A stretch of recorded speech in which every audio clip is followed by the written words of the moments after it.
know. I'm glad you came up. Yeah, sometimes I want to be here on the stage, but I don't really want to talk or anything, so I feel like that's a good way to do it. Just thumbs up. Recognize it. Yeah.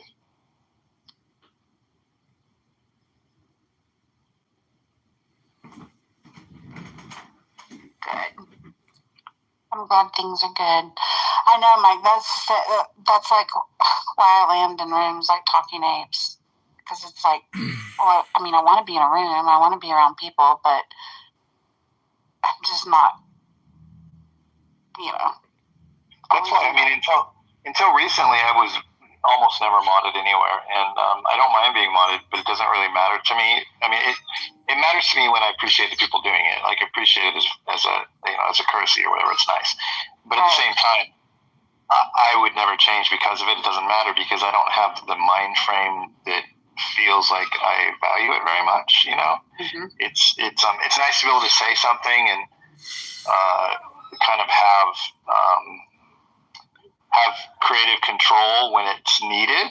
You know, like that little default of creative control is helpful, provided the mod is acting appropriately at all times or whatever. I think it's helpful to have it, but for the room's sake.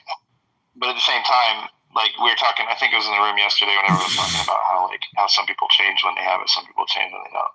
Like, I mean, if anything, I probably talk more when I have it, but I don't change it, and I don't change. But if I don't have it, I usually just sit in the audience and don't talk at all, Or I snipe in the comments. Yeah.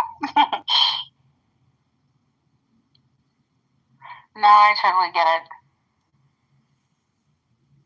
Like, Rohan gets mod everywhere because he is an active mod. You know what I mean? Like, I don't consider myself an active mod who generates good conversations for content purposes. Like, he's like kind of a leader in that sense. It's too much responsibility. I have no problem leading in modding spaces, but it's, and especially with our group of people that we roll with on this app, they like to have these marathon rooms. Like, to me, 2-3 hours, get me through my afternoon commute or my morning commute, and then shut down the room. That's why I don't know if you guys have ever heard of Punch Bowl on Twitter. Uh-uh. Oh my God, it's amazing. So Margot used to be on the app, and I still talk to her every once in a while when they open up a night room and I go onto their stage. But she got tired of the drama over here, and they have a whole Punch Bowl conservative first, and most importantly, there's no drama. Middle. But wait. And I was in the fucking middle of answering your question. Can you be patient for the answer? Before you answer my question, man, Can you be patient for the answer? You have asked the question. May I respond to it? I'm actually very patient with you guys for the last 2 days. I don't know what's happening. May I respond to the question that you asked? Okay, wait guys. Okay, Abu, 10 seconds, get off your chest. Go. Here. Well, you guys are fucking wasting time. Caleb, what do you think? Answer. Go ahead. I'm gonna mute. You ran away. Abu Balamania came out. والله ما عم بتمنيك هذا يا أخي. I was actually. These people are making me sick, guys. Wallahi, listen, these people are making me so fucking sick. Yeah. Even like it. Wait, bro, listen. Wait, bro. Okay, brother. You were talking more than me, but okay. Hold on. Guys, hold on, man. I could barely hear Abu finish off. Yeah, Shape, I know. Actually, for once, I was literally engaging with them. As general before you guys joined, I was actually having a conversation. I'm very skeptical of. I can hear the maniac in your voice. No, wallah, there's no maniac about it. Like, you actually cannot have a conversation with them because they always beat around the bush and they don't give you a straight answer. And, it's never a good one, you know what I mean? Go ahead, Rondo. Yes, go ahead. Yalla, give us your... I'm going to say what... I wasn't hearing, bro. What I wanted to say was, bro, these people, these Zionists, bro, they make me sick. I met Israelis, bro. I literally met an Israeli guy, bro. Literally, I met so many Israeli people when I was in Detroit. Bam. Each time I meet one of them, the first thing that comes to my mind is Gaza and seeing those kids. And, bro, should I call this guy and say, fuck you, piece of shit Israeli? free Palestine, or just like be professional because I don't want to like lose my job, right? Because this is how I make my bread. In order for me to make my bread, I gotta work. Like I see Caleb, bro. Caleb, what's he called? That other guy named Nathan, the Canadian or whatever. They won't even call it a genocide, bro, but they will bring up something that happened 80 years ago, like over and over again, and try to force you to like accept it. And if you don't accept it, they'll go crazy on you, bro. But then, yeah, Shape, like the actual question that was asked, where like as a kind of cooked him, is that like who's the reason behind the increase in anti-Semitism and Jewish hate on the outside? And he'll give you a whole bunch of answers, but he wouldn't say the actual answer. Like he wouldn't say it. Yeah, but can I just say something to your point, Jose? This is a conversation I've had, and I've actually looked up the stats. So yeah, there has been an increase in anti-Semitism, but it's nothing compared to the levels of anti-Black hate crimes that are like significantly higher in the States, and then it's Islamophobia, which has skyrocketed, and then I believe there's South Asian hate, and the anti-Semitism is somewhere in the 4th or 5th. But yet they like to make it about themselves. That this is what's happening to us. It's the highest level, it's never been this high. And I agree. When you conflate and you bring together Judaism and ethnicity together, you're literally now saying Jewish people are this when you can't separate it. It is the state of Israel who's doing what it's doing in the name of Jewish people. Anti-Semitism, blame it on fucking Israel and all the heinous things that it's doing. But you heard him, that's not gonna happen. He wouldn't say that. Like he would say anything, but he wouldn't blame state of Israel for all this. He's afraid. And they have to deny the stats. They deny everything, bro. Like, it's unbelievable. Ace, I don't see any Islamophobia. I see Islam hate. I see Islam hate. Islam hate. The phobia is a really bad term. It should be phobia means fear. I think it's a stupid term. It should be Islam. Yeah, Islam hate. Severe hate. I really was hoping I would see like a Torah showdown. Would there be a Torah showdown? Hold on. Listen, Chief. This is a so-called rabbi who is questioning someone else's Jewishness. Because he got him all. He got cooked in an argument by Eze. So now he's questioning how Jewish she is, and he's a rabbi? Disgusting. Yeah. Every guy he's like telling the girl, he never lived in the shoes of a Jew. I blame Abu for the whole situation. I had to come off of you for that one. He didn't want to answer. I'm not saying it was negative. They found anything negative, but there's a lot of weird motherfuckers on it. Yeah, there definitely are. There definitely are. It's I don't know. Shitty people just gonna be shitty, I suppose.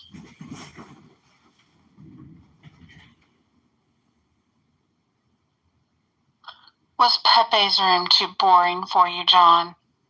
No, I went to Amir's room where Caleb had a crash out, and then they laughed at him and made fun of Jews and Zionists and said how much they hate the Jews and hate the Zionists and all kinds of other ridiculous lies. Then I clipped it, put it on.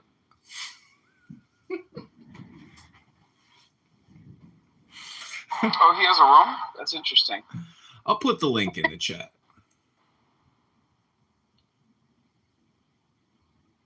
Who, Pepe? Flippers, were you talking about Pepe? Yeah. Yeah, airing out your dirty laundry. Oh, well, good for him. I hope he spends the next several hours making another account. Sounds like he bleached his tidy whities and now he's got them on the line.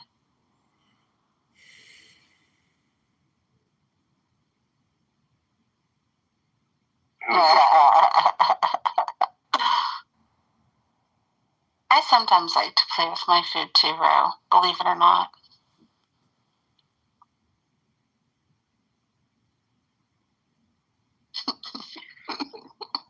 See, your problem is you can't tell the difference between food.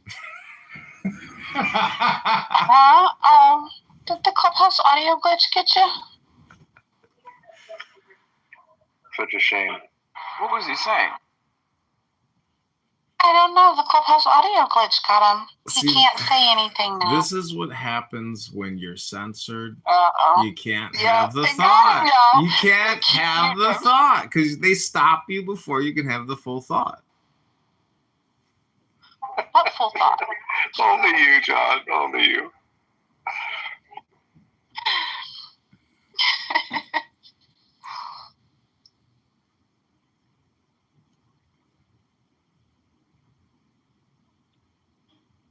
Oh my goodness.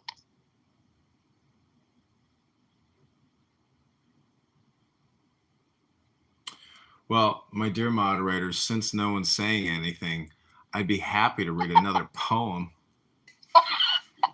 No ways. Are you doing that? It's so mean. Don't do It is a that. Clubhouse. I swear, it is a Clubhouse glitch. That's hilarious. No, I know how. Maybe John is doing it to himself and making it look like someone's doing it to him. Maybe he is. Maybe he is. Because usually it's much faster than that. Like you get 1 or 2 words out and bloop, you're gone. He was going to tell me the secrets of the world too. What is Pepe's room? It's airing out your dirty laundry or something like that in the hallway. 2 doors down to the left. Oh. You'll like it. Sounds like you're kind of crash and burning, son. Fresh. You were so, you were like so peppy and drunk earlier. And like, you sound like you're going to fall asleep now. No, I'm not going to fall asleep by 8. I'm sober now. Okay. I no longer want to eat your butt. I Thank just you. wasted myself. Thank you. I apologize for saying that to you. You are forgiven. Psych. Oh my God. It just went from Go to bed. Go to fucking bed.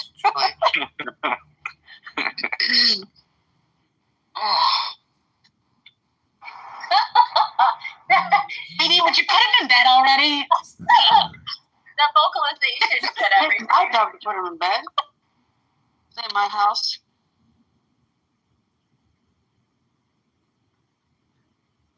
He's like 12. Did you hear him say psych to me? Like, I haven't heard that since my boys were 12. Psych. How old are you? Old enough to have 7 grandbabies. For real? For real. You look really young. I'm 50. Have you socialized with him? Yes. Have you ever socialized? They can say no, and then what? You don't gain or lose anything. You're same place. I remember Someone at the age of 50. Right? You had your kids when you were, 20, maybe? Yeah. We started young. That photo was not taken in 1971. How many kids did you have? Like 3? Yeah, straight out of the Symbionese Liberation Army. Serendipity. I had 5. And yeah, we started right away. I got married at 19. That's one thing I wish I did. I started when I was 30.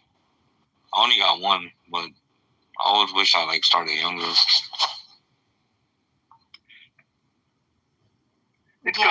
Yeah, I kind of do too. It's good both ways, but we had it when we were 33. Yeah. I mean, we had this wild plan that let's just go ahead and start having our kids now while we're broke and struggle with the kids and all grow up together. And then by the time we get them out of the house, we'll be in a position to go and enjoy the world and enjoy each other and, yada, yada, yada, yada. And then he goes and dies. What? Answer my question. When did he pass away? What did he pass away from? He passed away 4 years ago, an asthma attack. in the middle of the night. How random is that? Oh my god. Yeah. Yeah, I found him on the nebulizer the next morning. So, yeah. It's not prime. It's just very random and unexpected. Was it because of COVID 4 years ago? No. Oh. Yeah, no. It was just, he did not have COVID. The medical examiner, at that point in time, they were checking everybody for COVID anyway. But no, he didn't have COVID. He just, he had always occasionally randomly struggled with asthma. I don't know. Well, take the deepest breath of the day. Hold it for 10 seconds. That's right.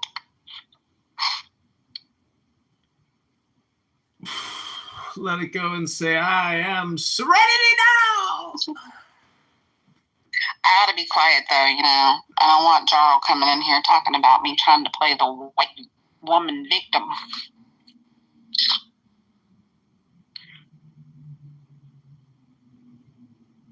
Well, it's the happy hour, and it's always 2-for-1 right. drink specials.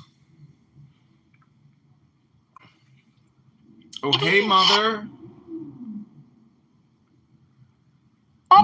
Mother, you were very fierce today. What? You really defended yourself quite a bit today. Wow, you didn't put up with any bullshit on this app. I heard you. Wait, what did I say? Where did I forget it? You defended yourself, very aggressively. Yeah, Mama ain't raised no bitch, but I don't know what we're talking about. This happens so frequently. Oh, you have to check out my So YouTube. I'll just take the compliment.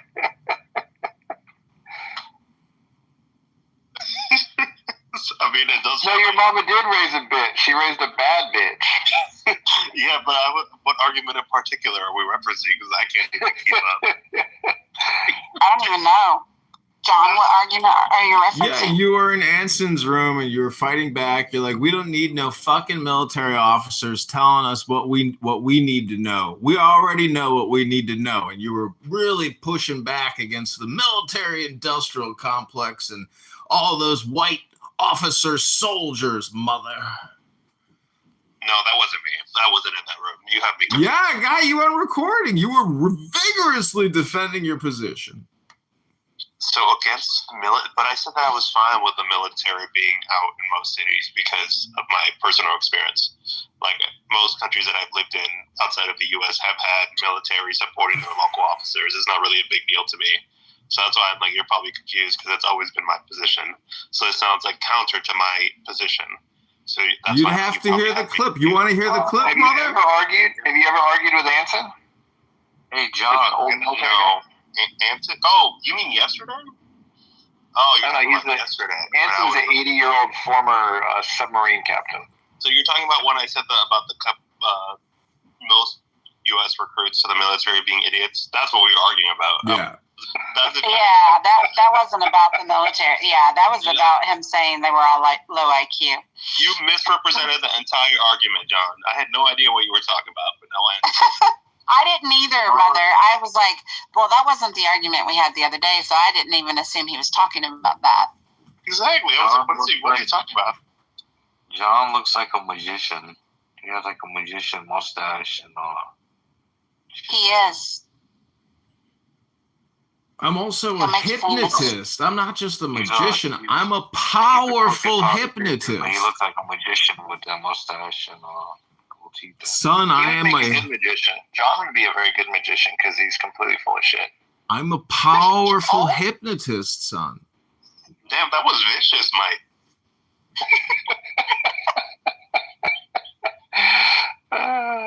I'm willing. Mike is taking advantage of the opportunity that we're engaging with John. This is years of pent-up frustration coming out. I don't know why I like John. I've liked John for a very long time, and I don't know why, and I'm embarrassed to admit it, but it's true. It's his curly hair. That's what it is.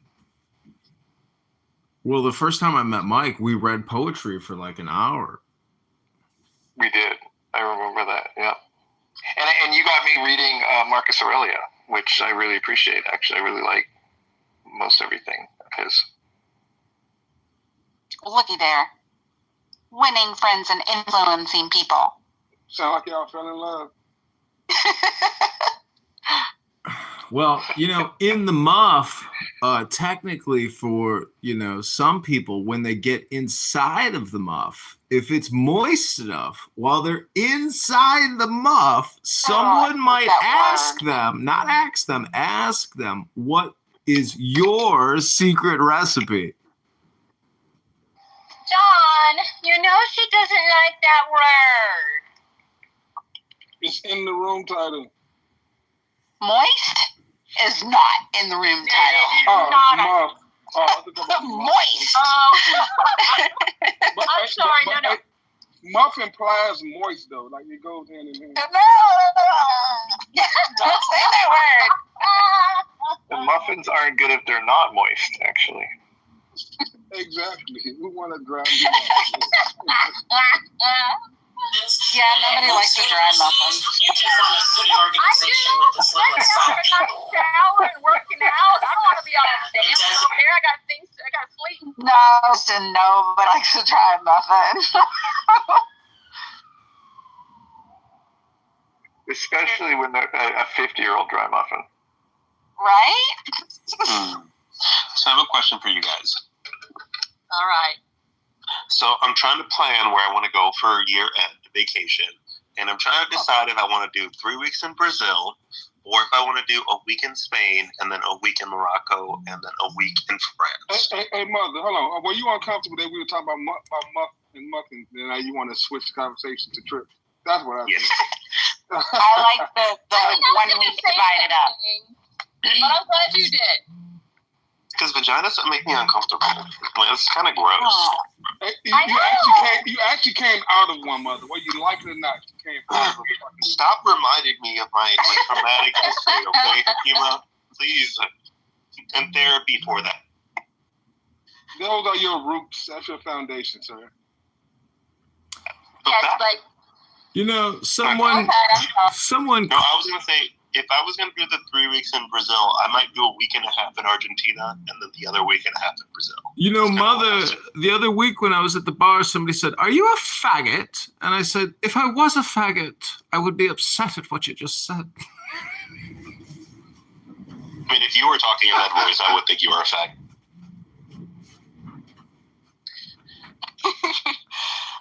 So Sean just put in the chat that Android users cannot speak right now.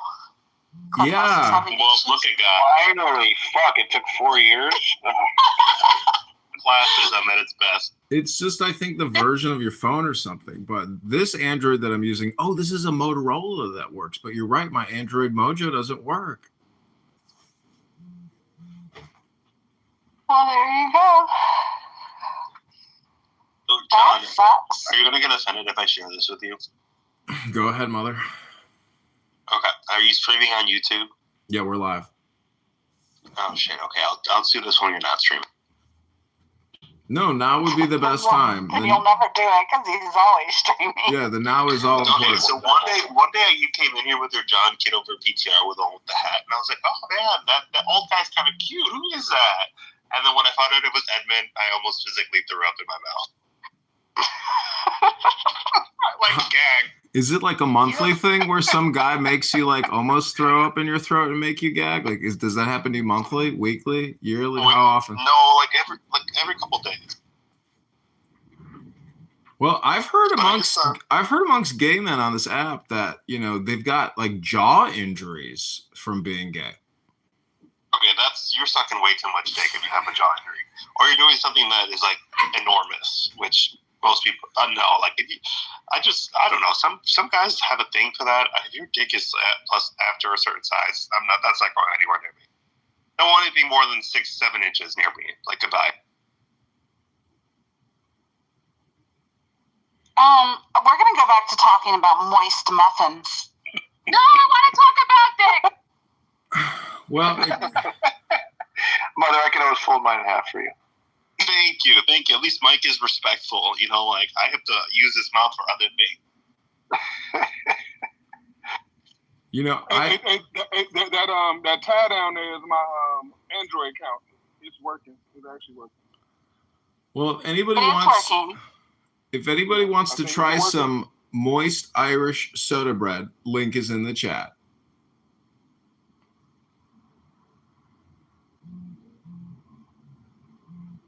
I figured out the secret for moist Irish soda bread. John, you're gonna make her go away, and I love her. Don't do that. I'm just saying, link is in the chat to the most delicious recipe you've ever seen for Irish soda bread. John, go shave. He said his Android was working. I'm on a Motorola, but oh, well, whatever. Who cares? You know what? When I couldn't speak, I was like, you know what? This is the best thing that could have ever happened. Clubhouse needs to get rid of those hall previews. It's screwing everything up. Well, you know what is screwing everything up for a lot of people is their big fat mouths. And you know, you see that fish on that wall there? You know how it got there? It opened its mouth. Oh my goodness.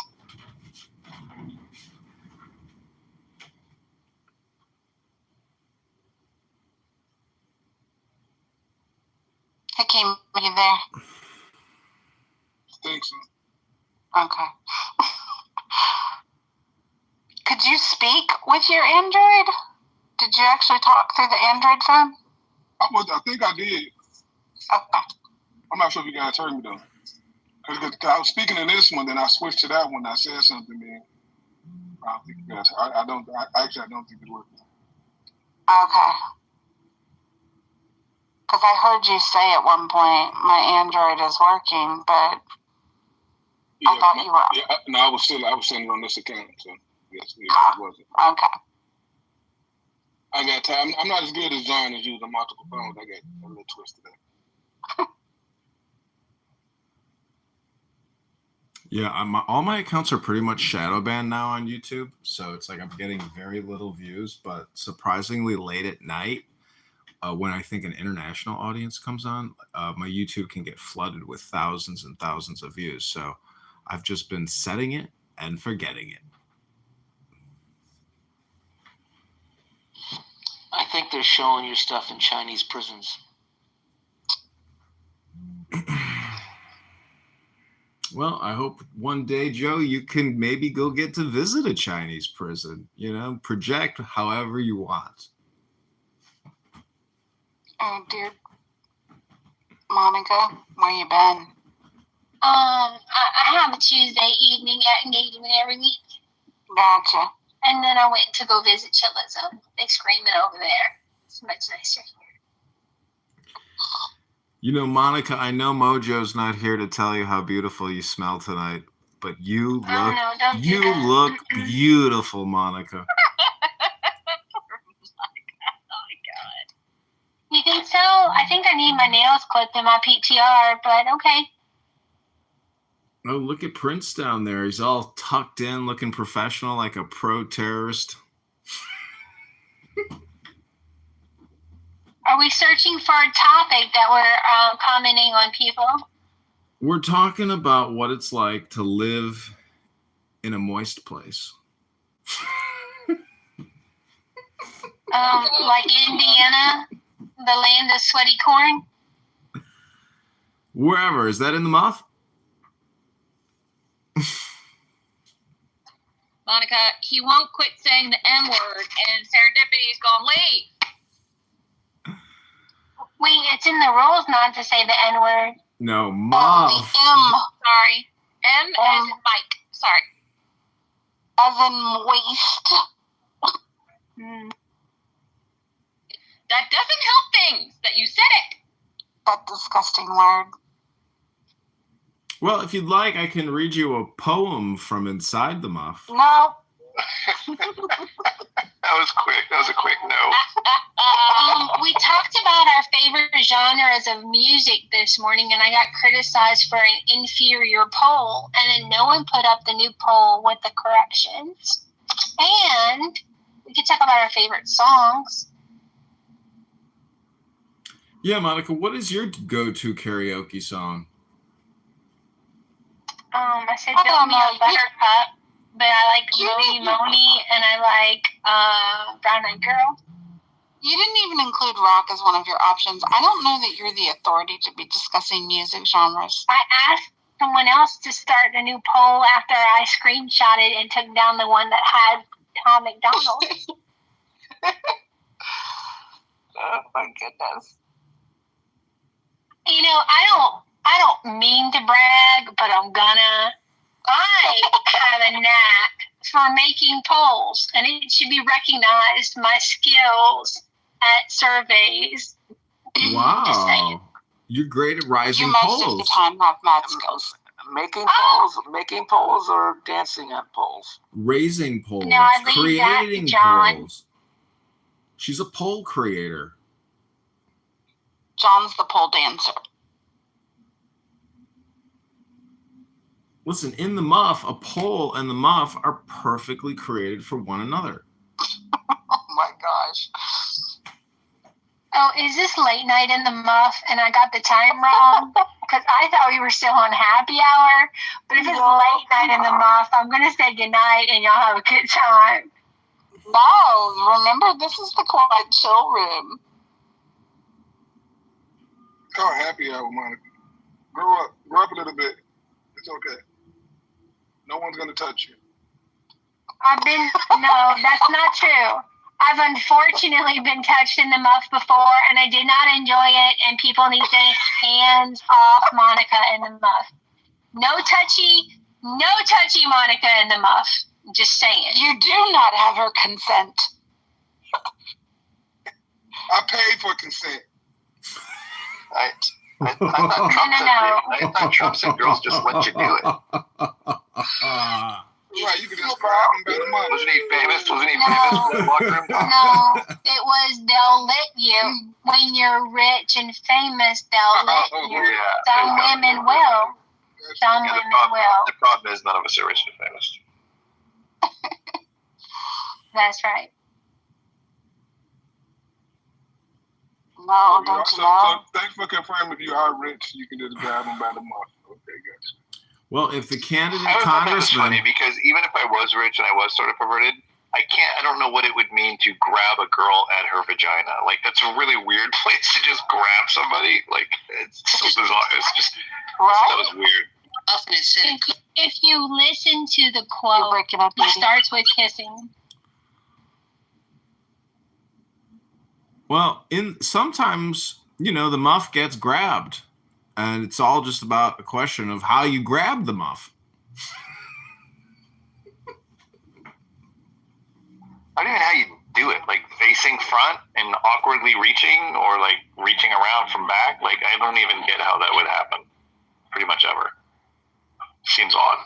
Nothing. Well, you should have some experience. Can come from describing how to do this. Well, especially someone you don't know.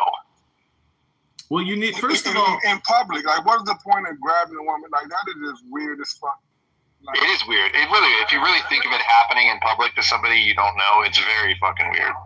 yeah, only Rich or not, it's weird. That's unacceptable. I don't give a fuck. That's unacceptable. well, I have seen muffs get grabbed on the train, in the nightclub, even in the church. I've seen muffs get grabbed just about everywhere. You got to watch the people you hang around, John. If I've that's seen no- muffs just get grabbed just about everywhere. Well, it seems he has a lot of direct experience. Well, why are you always catching these people? Like, Joe, do you- what are you watching to catch all this muff grab? Joe, do you like ranch on your pizza? Never tried it. And you call yourself a pizza professional? Actually, I don't. Other people do, but I don't. Well, you got to try dipping your cheese pizza in some ranch one night. It's really delicious. It's very moist. A lot of fat. It's the fat that satisfies in the muff. No, I do like. That might be a Chicago thing, John. The ranch on the pizza. That might be. If nobody else said nothing, that might be a Chicago thing. It's definitely a Midwest thing. I do like hot honey on pizza. That is very good. Oh yeah, chicken, hot honey, jardinera. Oh, that's how you get to the muff.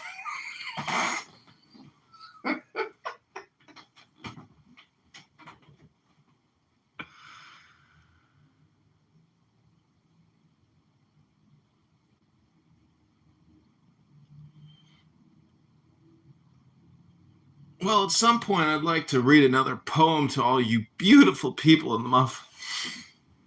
Okay, hold on a minute. Oh, did the mute button get you again? No, bitch. I muted myself. I did not mute him. Yeah, you sure? I did not mute him. I absolutely did not mute him. Oh boy.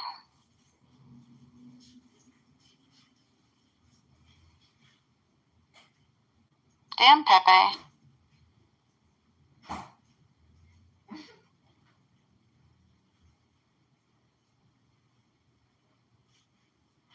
Thankfully, his room is not popping up for me in the hallway at all. I'm good with that. I guess he's in there trashing every conservative clubhouse woman known to mankind.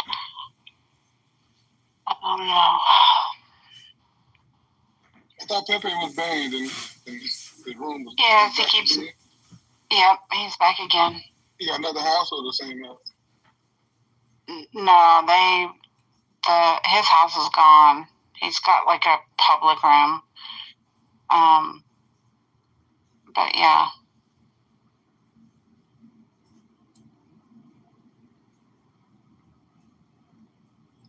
So he went from a house to a trailer? Uh-huh. A mobile trailer. Yep. I think he went from this mobile trailer to a car or a van down by the river. Maybe. Like, don't you have anything better to do? Women get razzled by that shit. Like, just cut it out.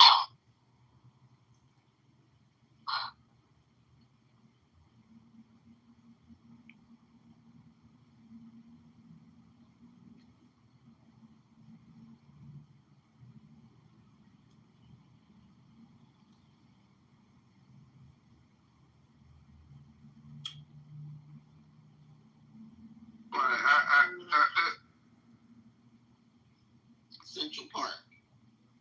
We are so reading. Oh, I am sure I agree with you. It's not reading.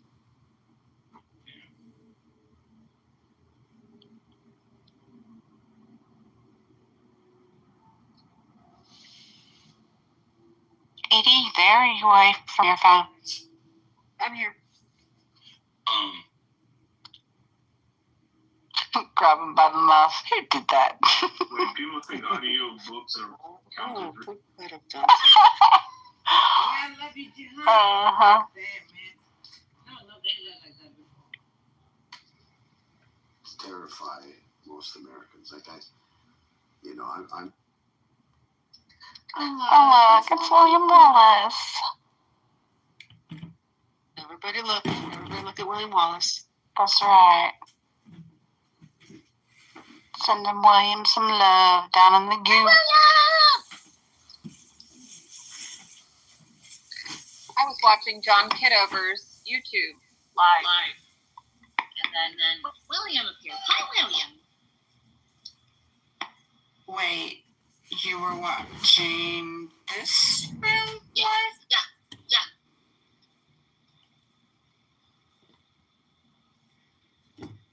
Yeah, it's in the chat. If you go to... Oh, thank you, John.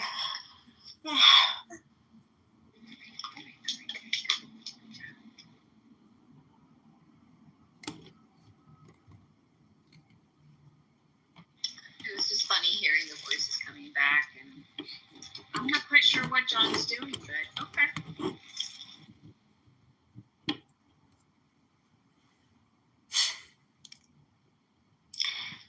Joseph.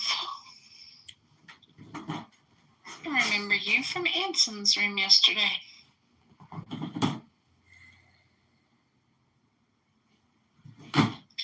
Oh no, Oh, Joseph, are you on an Android?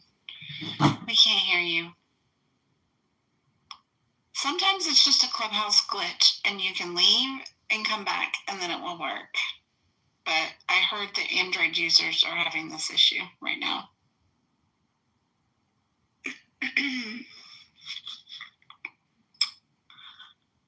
Try the leaving, like exiting Clubhouse and then coming back into the room and see if that works. If not, like I said, there is apparently a known Android issue. Oh, yeah. Are you on an Android? Yeah. I guess they've all been having issues with it all day long.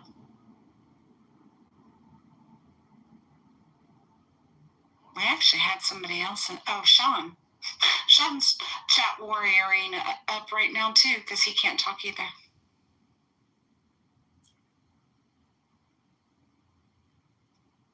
It's so good that Sean can't talk.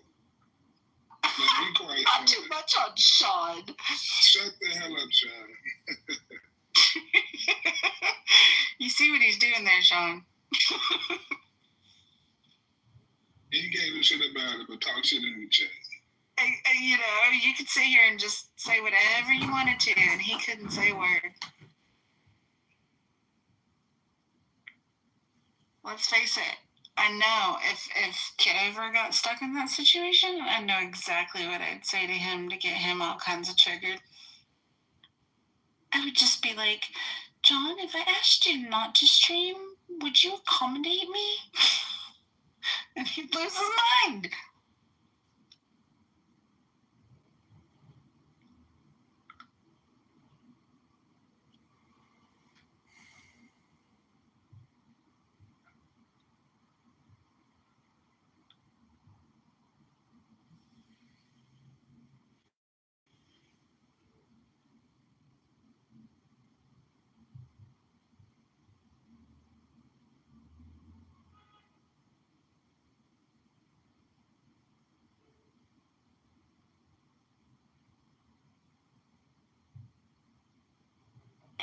It is what it is, right? People have their, like what you do. You give everybody the same kind of energy. You can sit up here and you talk crazy to everybody, right? Which I can respect. Not everybody. Right? So like, well, you know what I mean. Like everybody's like every race, every particular individual. Sure, but I like it's like. But if you've ever caught on to me, like I do, it's gonna be specific. If I really go out of my way to like really make fun of people like I did tonight, it's because personally they did something that I don't like them. But when it comes to even how I will purposely like avoid cussing even in the presence of certain people, just because I know those people don't, that really bothers them. So I will troll and give shit to specific people. But I have to find like where that line is for different people. So I usually, I don't just go off on anybody. No doubt. I'm just sitting up. The only reason why I came up here was to sit up here and let you know that look, there's a certain reason why certain people like that, like Abby, like Monica, like certain other people that. There's a reason why a lot of people have issues with these characters, El Normo, so on and so forth. What is? I mean, I can see with El Normo because I think he has fun doing his debating. He does have, I would say, annoying debate tactics. But what has Abby said that's like? She stands up for Israel. I get that, but most of the conversations I've had with her have been more like her. She's basically trying to, I don't want to say too much, trying to look out for the safety of Jewish Americans, which I don't think there's anything wrong with that. No, there's nothing wrong with that specifically. That's not the issue. It's just the issue is, I just don't understand how someone can play victim when they try to, and I'll just, I'll keep it short and sweet. I'm not going to sit up here and go on a diatribe, but I just don't like how someone can sit up here and play victim while they themselves is actively taking advantage of certain people, and I'll just put it that way, especially when I'm related to a specific group of people, they're taken advantage of. So that's all I'm saying. But so with that being said, do you have anything to say about, let's say, somebody like Monica? Any negative things to say about that?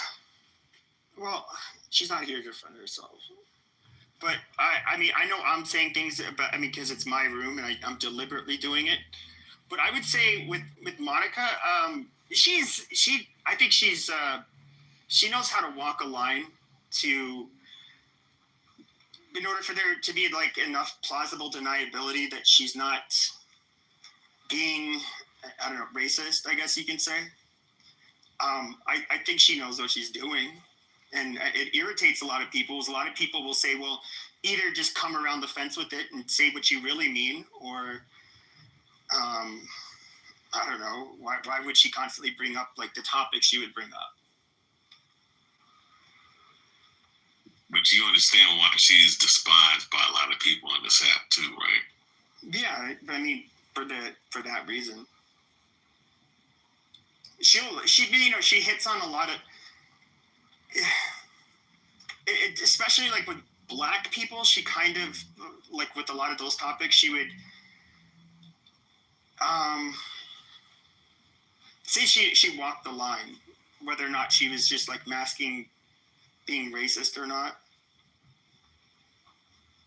And I think, and I understand, because even I still get those, that impression of her.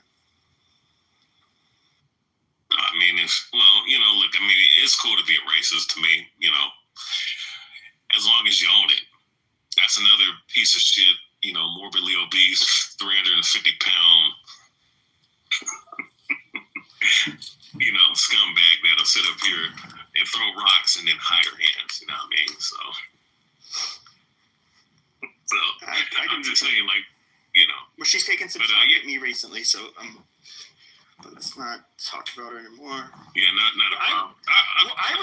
Go ahead. No, go ahead.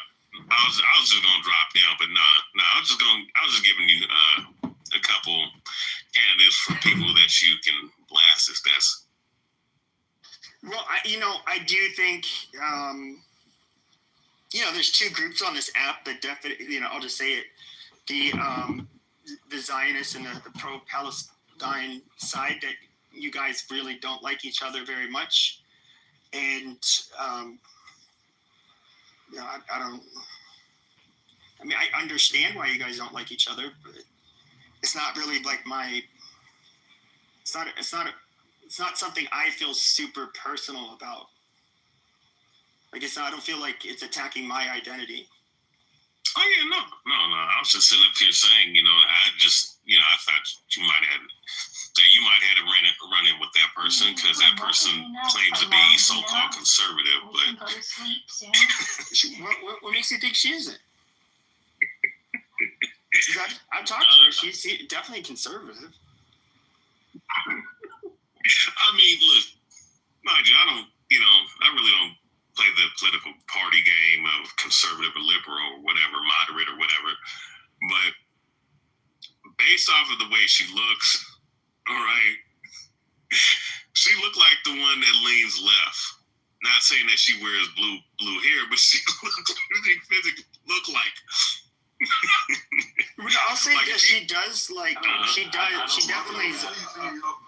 Since I've known her, always been more right wing, and in fact, she's somebody who I'd say is like the target of lefties on this app, and has been, and she's been fighting with them all the time in certain rooms, and like even yesterday, do you know who Tira, the attorney, is? Yeah, I've seen her in the room before, and she's like a pretty sharp woman, right? So is Abby, and she was definitely wasn't. I guess that one wasn't too. That was more about the Constitution and like the law, but it wasn't really left versus right. But maybe that was a bad example. Yeah, I don't quite see that part. I mean, she could be to the right of me, even. I don't know. Well, I mean, I've seen her in rooms multiple times going at it with people who would lean right, like Brad. Like other people. I mean, I know you have an issue with Brad, or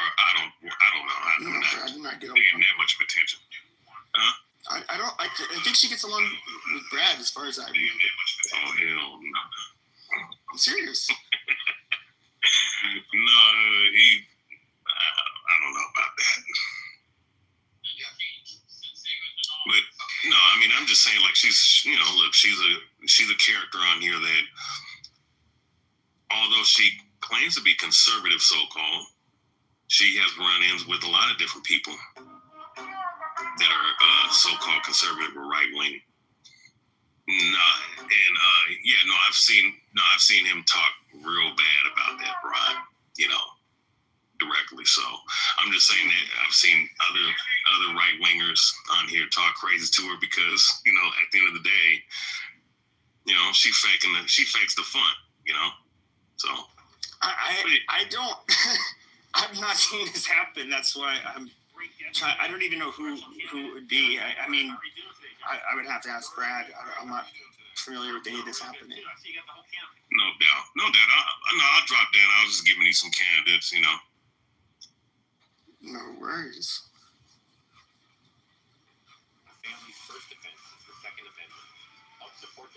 So yeah. As far as I know, I was talking about, you know, some of the sluts that are, you know, on the right wing. Holy shit! Now I'm trying to think what I was talking about. Yeah, you know, I was putting headshots on people because I'm bored, and you know, this account will probably get clipped. I see all of the. Oh, we got resistance up here. This should be interesting. I saw a picture of you, resistance. The beard and all. Yes, I'm the biggest threat to the Zionists. Really? Yes. Wow. Because you look like you can eat all the food aid. I also look like I could beat the shit out of Christians and Jews with impunity too. Really? Yes. But didn't you get arrested for it? I got acquitted also. Oh wow. Why do you want to beat up Christians? Because you got piece of shits like Marco Rubio who state the Palestinian children who got bombed by American bombs can't come over here and get treated. So you're gonna take a shot at La Raza, your fellow hombres, because they support Israel? He's not my hombre. He's a white boy. Is he? Wow. Yes. He's a white American. Nothing Cuban about that cocksucker. Oh, his family's not Cuban? If that's what they want to so-called identify, they look like white Americans' ideology to me. Amazing. What is your plan to destroy the Zionists?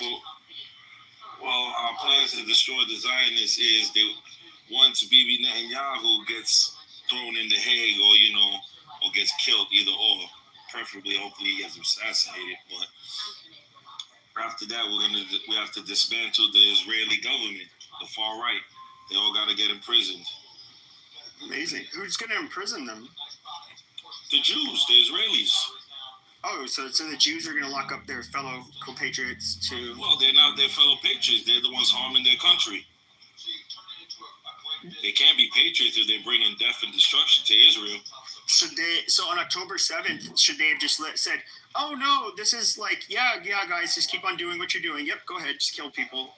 They let them kill people. Oh. Why did it take them 6 hours to get to the border? Amazing. Israel literally allows Hamas to go in there and kill innocent people just so they could try to steal land. So on a scale from 1 to 10, how much did Israel deserve what happened on October 7th? 1,000. Amazing. 10 times over the top. Yeah. They deserved it. They deserved the attack. You're not talking about the guerrilla tactics, though, right? You're talking about just the attack itself. Yeah, just everything they did, just like in totality. Well, no, see, that now you're asking a different question now. No. See, the attack itself is feasible. It's respected. But some of the tactics that were used are not. Just like, when certain countries go to war, it could be a just war, but you have idiots within the army or within the government that do terrorist or they do inhumane acts. Okay. What do you think about synagogues? Should those be allowed to exist? Are you cool with the Jews, or you just don't like Zionists? Yeah, no, the Jew. No, I don't. I hate the Zionists. Okay. The Jews are fine. I hate the Israelis and the Zionist Jews. Okay. You do know there was thousands of Jewish people living in with the Palestinians prior to the colonial settlement of 1948. So the Jews were fine with the Palestinians. They weren't always fine. They were fine. They were there fine for hundreds of years. Interesting. Nothing was happening to them prior to 48. Nothing at all. It was those Europeans that came. There was a few massacres, I mean, there's some fighting from both sides. I mean, I remember reading about that a little bit. Yeah, because of, like I said, because of European mass migration into the land and them trying to settle and take land. That's how the fighting started. Prior to that, everything was fine. So if there was like an invading army going into Israel, would you join the fight against the evil Zios? Yeah, of course. The Muslims versus the Zionists. Yeah, we're supposed to invade them and take them out. They brought corruption to the Holy Land. They brought corruption to Jerusalem and Bethlehem and all these historical beautiful places.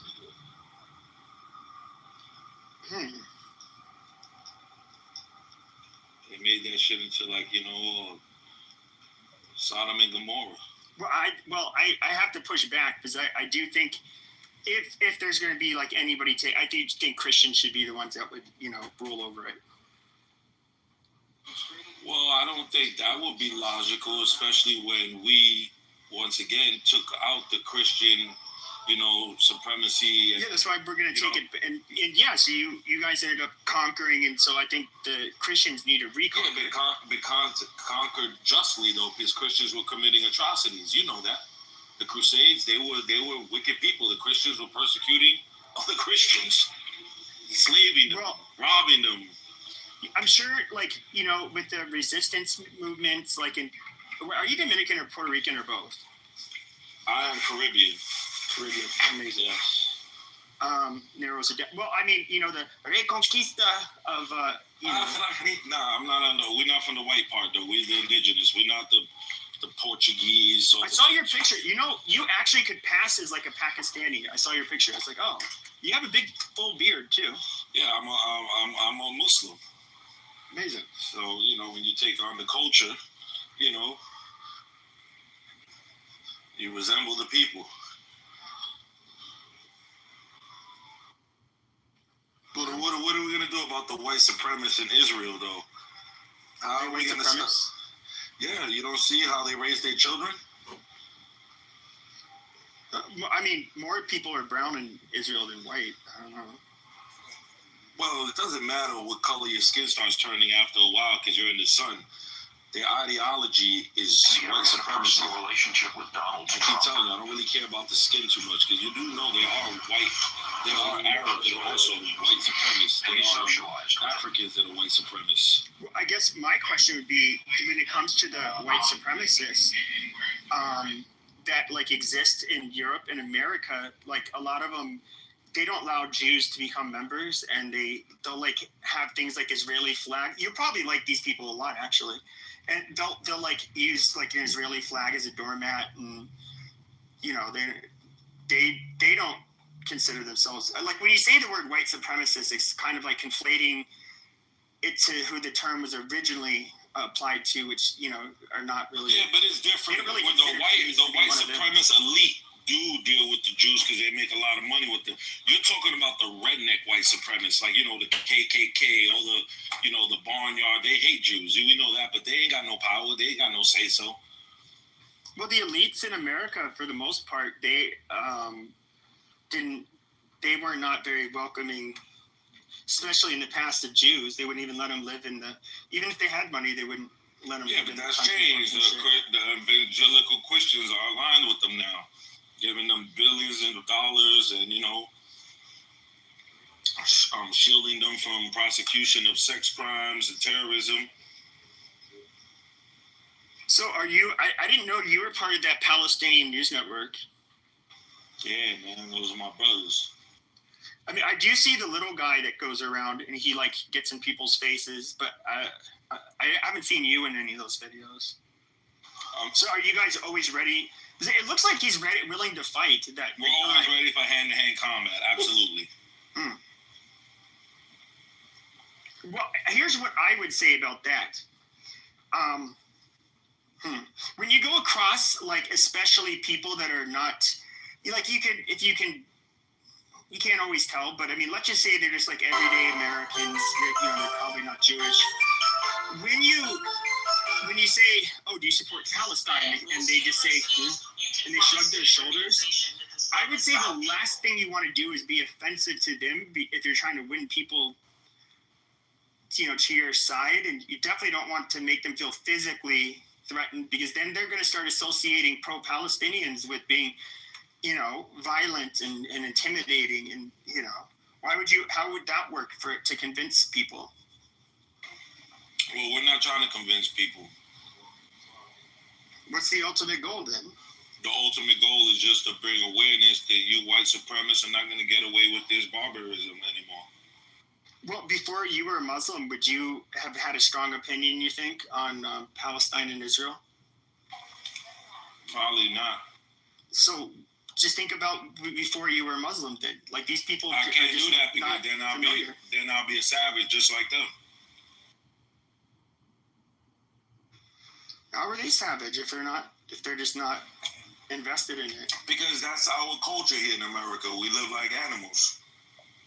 We like our sex, drugs, and rock and roll. We really don't care about people's feelings. We're very shrewd. That's American culture. Not really caring about other people and their feelings and their plights. It's finally... So I try not to think back on those days of ignorance. Well, I would say most of us care about the plights of I actually care about the people in Palestine. I don't want to hear about innocent people dying or anything bad. I think most Americans are like that, but I think most Americans don't have like a strong sense of which side they should take. Your awareness of the situation over there is not really even because of the Muslim, it's because of the Christian Palestinians, because they're also being persecuted, and you have a connection to Christianity. So that's why you're also aware of it. Doesn't rise. Videos, ties recommend. Well, I would say, yeah, I do have gripes with how it's affected the Christian population. I would say it's obviously a lot different than what you see regarding the situation in Gaza. Absolutely. But what I'm saying is that's what's brought your awareness probably more to the Palestinian issue, because you're like, wow, hold up, they're doing our people like this. Look at what they're doing with these people. On top of that, I mean, it's even more horrendous. So, like, that's why I said it's probably that reason why you put a little more attention to it. Like you said, besides your humanity, that you don't obviously want to just see people being treated like animals. Well, I'll just be frank about this part. I think the one difference between Christians is that, at least if they're practicing Christians, like on October 7th, we could not do that. Like, our religion would, at least today, that would be just so against our religion that... Yeah, but you do have Christian senators here in America and other high representation of states and legality that say some of the most heinous and disgusting things, such as starve them to death. Who said that? The Republican Senator Randy Fine. Yeah, there you go. Randy, he's a congressman. But Randy Fine's a Jew. Yeah, but it's the whole point. It's still American, and you got people in our country to say these things that are part of the government. He's not the only one. There's tons of others, Christians, some Jews. They say these things openly.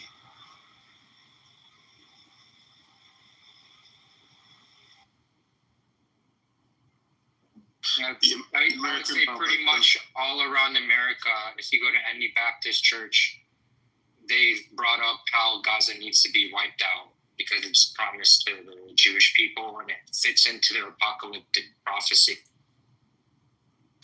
Well, yeah, I'm not a evangelical Christian or a Baptist. I don't really agree with them on their end times prophecy stuff, but yeah, I mean, I don't know. I mean, you resistance. You know how I will push back, and I'll say that there's a justified. Israel's justified to have a response after October 7th. But that's technically not true because once again, how can you be in a defensive posture at the same time as since 1948 always being on an offensive stand? It just wouldn't make sense. You're not really technically defending anything. Well, I would say no. They were. So I would say it's kind of similar. They created a condition to where their country, men and people, were attacked due to their apartheid and ethnic cleansing and their bombardment of another people. That's why that attack happened. It didn't just happen out of thin air like a terrorist attack. Like, oh, we just hate these people and we're going to attack them because we're sovereign, meaning the Palestinians, West Bank, Gaza, like meaning they were sovereign. They had their own, presidents, their own prime ministers, their own military. That's not the situation. It's a people literally being occupied. Mm-hmm. So therefore, you're on an offensive stand. You can't claim that you're doing defending your people. You're not. You're literally bringing harm to your people. I don't know why people struggle so hard to understand this. Like, Israel is America Junior. They don't need a fucking reason to go into Palestine. They do it because they can. They are the dominant power in the region. Yes, Hamas was a provocation, but this country needed to be eradicated in the first place, right? Life is not fair. The world is not fair. We know the Israelis really don't give a fuck about, whether or not these people are starving to death. Hamas is a threat. They're also a threat to America and the West. And we need Israel to do this dirty work right now and take care of this, right? Like, I think we need to stop beating around the bush. Americans don't actually give a fuck about this. We massacred, 350,000 Iraqis, destroyed their entire country. We have been involved in over 100 fucking wars in the history of the United States. We have massacred, turned governments over across the entire fucking planet. Americans are not people who are kind or care about, diplomacy and the rule of law, blah, blah. That's horseshit, right? We go into countries, we do whatever the fuck we want, and Israel just learned from its daddy, America. Now Israel goes into countries and does whatever the fuck they want. Well, I just want to say this resistance. I look at it a little bit differently when it comes to, so you brought up, so you're talking about the territory and all of that since 1948, but I look at it, you had a group that ended up committing the terrorist attack, and then you had America responding and targeting that group, which is kind of what they're doing, or trying to do. They also took hostages, which was obviously, like, what do you think they're going to do? But that's absolutely wrong.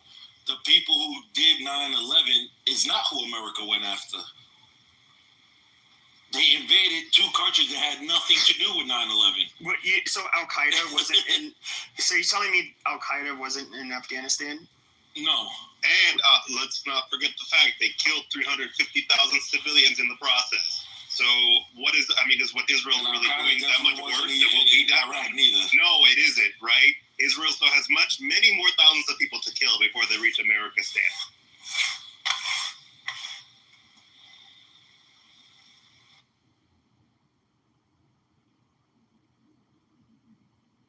Yeah, I don't know. I mean, I can't think of any country where if the attack was committed like on October 7th, where they wouldn't send their military after the group that did it. But Israel didn't send their military. They ended up just carpet bombing the whole place. They're scared to send their military. They don't want to face Hamas and ground combat. They never have.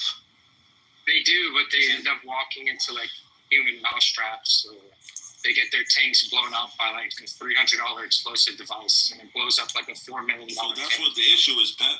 Israel is incapable of fighting a ground invasion against Hamas. But the ground, you're making it sound like it would just be a battle fought with small arms fire. But even when it comes to the controlled detonations on the ground or from above, they realize that those when they end up you're a smart and logical guy. They are booby trapping them, and so the only way to make sure there's no ordnance left is to literally but once again, you're smart and you're logical. You're telling me there would be more casualties if they just did a more ground invasion other than throwing bombs? Yeah, definitely. Exactly, that's my whole point. No, there'd be more casualties, I'd say, fighting at a ground level. Impossible. Because the bombs, 3,000-pound bombs, blow everything up. If Israel, for example, in the beginning, if they would have told everyone, we're doing a ground invasion starting in the north of Gaza, everyone has to leave to evacuate. Tens of thousands, hundreds of thousands of people would have evacuated, and they would have never been in the way of the actual ground invasion of people. But then why wouldn't they have left? With bombs, if that's you the can't case, flee anywhere. Sure, but they did tell them before they bombed it. They told them to leave the north. And it's now hold on, Pep. You know there's reports that when they told them to flee to these areas, these corridors, they bombed them. The same corridors they said to go through. There's massive reports about this. I'm not too familiar with which. I'll put them in a list if you need to see them. Absolutely, they did. There's massive reports of when Israel told people to go to these safe zones, they would bomb them. But they double tapped a hospital yesterday morning. Do you think that they were trying to clear explosives? No. Were they trying to clear explosives in the hospital? I'm going to be honest. I don't quite know what happened there. I only saw like one tweet. I never even read it, but it's something about an open window. I don't know I can't even comment on it because I don't know. It was a camera on the roof. You do know that there was something bad to happen because why did the Prime Minister come out and apologize? What is he apologizing about? Yeah, I mean, it could it be that they fucked up? Yeah. They fucked up since the day the fucking the invasion happened. They fucked up. If you had an employee that fucked up this much, wouldn't you fire him, stop paying him? But have they fucked up more than another first world military would have? We're not. I mean, are we comparing it to other atrocities? Were we that much even compared to, let's say, the United States, where we didn't level fucking cities and towns and there weren't civilian casualties? I mean, I don't. That's because the fight ain't happened here in America, but they did level towns and kill a lot of people in Iraq and Afghanistan. That's what I'm saying. We're comparing, I want to compare a first world military to another first world military where they've been in a.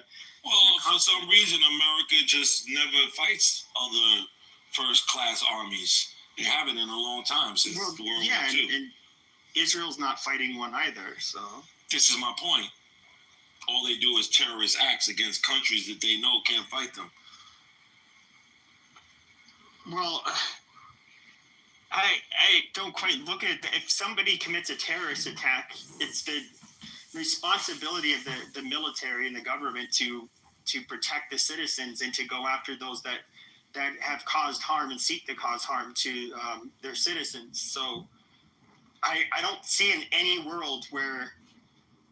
I mean, basically what it sounds like you're asking for is that the just and right thing to have done after October 7th, because they ended up colonizing, however you would put it, the land, they should have just, licked their wounds and just, allow them to be invaded and taken over and leave.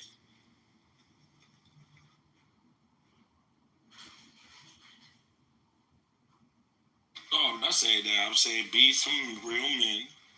And next time, take your military with all this moral army in the world and your special forces and your special intel that they say is the best in the world and do a ground invasion. Don't be cowards and bomb indiscriminately hospitals, children's centers.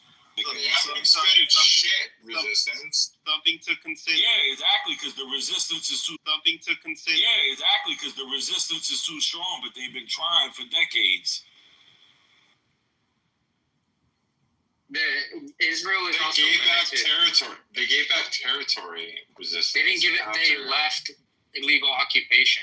Are you talking about the 67 war, like the Sinai? Oh, glasses. Yeah. Plastics. Oh, so they gave back land to for a peace deal, which America pressured them to. Blue, black, so I mean, tons of territory. Like, why? Territory that don't belong to them, so they ain't giving nothing back. It's not there. It's a gift. Then why are they expansionists? What are they expanding? They openly talk about annexing the West Bank. They want to take parts of Lebanon and Syria. They currently occupy a part of Syria called the Golan Heights. How about the Shiva Farms and all of those places?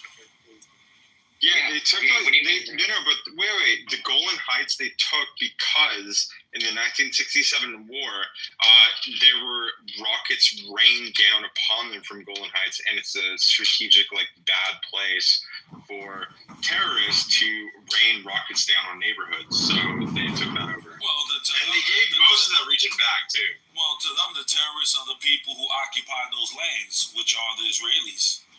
So here's another thing, right? So Israeli, they're genetically mostly white, right? Like, what if it's just part of their? It depends on which majority of them aren't. Silence peasant when I'm speaking. Okay, so the majority. No, they're not. Ancestry, right? They're not. No, they're not mostly white. It is part of their genetics to massacre people. They're not. They're not. Right? They are going to continue. I'm not going to let you finish your point. You're wrong. Mother, this is mother. Hello, mother. Go on mute. No, you stop for a second. You're saying something that's and this is really annoying when I hear people say that as a white person, having to hear people call them white. Yes, there's a. Go on mute. Stop. Less than if you're only talking about the Jewish population there, less than half of them are what you would. They have, I guess you could say, large share of European ancestry, but they are more than half of the Jews are actually people who never left the fucking Middle East, North Africa. But then you have 20% of them are Arabs, in addition to the Jewish population. It's a majority brown country. Okay, are Arabs white? Yes. Are people that are Jewish people white? Are they north of the what is it called? You have this weird woke idea of Jewish people. Can you shut the fuck up? No, you're fucking wrong about Jewish people. No, you're not going to cut me off every time I speak. This white man thinks he is, but the Jewish people are white, and they need to get over it, right? Every category they fall into the white category, and they're mad. They're mad because not the rest. It's your fault. They will I just did the research just now on GPT, and technically the largest majority of people in Israel definitely are European descent. It says it right here. They are majority white. Majority of what? The largest majority within Israel since its founding of 40 is European descent. It says it right here. Sure. So what I'm saying but is they're a minority. Then you have the Masrahis. Then you have the fucking right. Sefrahi Jews. Yes, which are the Middle Eastern, the Africans, and the Asians. I get what you're saying, but you're not. I'm correct. Hold on. And then you have the 20% Arabs. Oh my God! Not the minorities are not the. All right, amazing. So they may be the largest ethnic group in Israel. However, when it comes to the Mizrahi and Sephardi Jews, and then you have the Arabs, they outnumber the quote unquote European Jews. So they're yeah, but you can't equate that to that 20% of the Arabs. They're not Jewish, so you can't do that. But Israel's so broader than it is fucking European resistance. I don't know what you're when I see most of these fucking Israelis on TV or anywhere, I cannot tell them apart from a fucking Arab. This is so silly. Some of them you can't. You ain't lying about that. And that's because they adapted the culture. Remember, they stole the look, the food. You know what I mean? So they start. When you're which one stole the culture? The European Jews. Okay, but when they end up mixing, but wouldn't the majority of Jews are non-white? Well, and they stayed in the Middle East and North Africa. Wouldn't they be eating the same Middle Eastern shit that everybody else ate? No, that's not true because a lot of them have different cultures, especially the African Jews. They don't eat food similar to that of Algerians. Somewhat, some of it, yes, but some of them, they do. some of them, Of course they fucking some of eat it, that but some of them have also the African cultures of different kind of foods and languages. I'm sure the Ethiopian Jews eat with their hands and a lot of lentils and beans and shit, just like that's just Ethiopians. a custom of people of religious faith. That's why. There's no such thing as an Israeli dish. Simplified. I don't know if that's what you're trying to say, but I do want to point out that resistance. It's that actually the majority of Israelis are Mizrahi. But when you look at the leadership of Israel and all the founders of Zionism, they're all Ashkenazi. Majority. Oh yeah, we know that all their prime ministers, they're all a bunch of Europeans. So it says right here, it says 80%. It says 47% of Israeli Jews are of Ashkenazi descent. Globally, 80% of the world's Jewish population is Ashkenazi. So the majority of the Jewish population is white descended, Euro-descended whites, right? You can get triggered all you want, but the reality is these are white people with probably curly hair, right? So now back to my fucking statement. These people are terribly violent as white people, right? You're not doing the math right, Nicholas. And they are learning to massacre people. It's through their genetic ancestry. They have picked this up from other Europeans, and they are just acting out according to their... Amazing. You just proved the point that less than 50% of that country is Ashkenazi. But no, it's less than 50% of the Jews in that country are Ashkenazi. If I recall correctly. That's amazing. Yeah. And then the Jews are only 80%, then you have 20% that's Arab. So it's like hilarious that you're trying to like turn Israel into this white country when in reality it's like probably mostly people that have like lived in that region for like thousands of years. Their if you don't mind me asking, was LGBT in that land until the European Jews? What is the story of Sodom and Gomorrah? 47% is not a small minority. These people have been predominantly white for this entire time. This whole notion that they're not white, even in Mizrahi, I would consider as white. If you are going to get triggered about that, they fall as white into my category. You just like retarded white people that much, If you wanted to like look at colorful quotes, even I think Netanyahu even said something about, was it the Golani Brigade or whatever? I guess they were mostly ethnically non-European Jews, and he made some like off-color comment. I don't know, like the 80s or something. It's like, oh, but they'll at least have smart white officers or something like that. I mean. I've heard that in decades past, they didn't, they did see each other as ethnically different, and maybe there was some little bit of... They still do. There's still racism there. They still like that there. What do you mean? I've heard today that's not really much of a thing. No, it's like that. They even put the Ethiopian, the black colored Jews, they put them in the front lines and everything. They're not command. They don't hold no shots. Ask some of the soldiers. They'll tell you. This is the annoying part when you grew up like this large amount of people. Like when you talk about the Mizrahi Jews, if we're talking about the Libyans, the Iraqi Jews that are Mizrahi descendant and moved down there, those are fucking white people. If you're talking about the ones that came from Africa that are also descendants of Mizrahi Jews, those are obviously African people, right? Do you think Iraqi Christians... African ancestry as part of their DNA at significantly larger quantities. But we group them all together, and now because some of them have some African, you were saying that the majority of them are African, and that is flawed. The majority of the Mizrahi people are still white. No, the majority of them have ancestors that never stepped foot in Europe. They literally are not. When people say white, they mean European. I am aware that most of these are descended from the Middle Eastern, Northern Middle Eastern. Those are all white people to me. Arabs are white to me. So this is a fundamental difference of viewpoint of do Arabs qualify as white, yes or no? For me, these are all amazing. Yeah. I would say that they're pretty brown, to be honest. Arabs go from, there's some that are, I guess, white passing, but for the most part, nobody's, if you had to describe the person to like a 911 operator, you'd be like, what does he look like? Oh, Middle Eastern man, medium colored skin or some shit. And, probably bushy eyebrows or whatever the fuck. I don't know. They look different. They start getting whiter just quickly, they just sort of like they will get whiter in the Balkans and like in Turkmenistan and like that whole region, but like no, it kind of moves the further north you go. But like I wouldn't consider like Turkish people white, would you?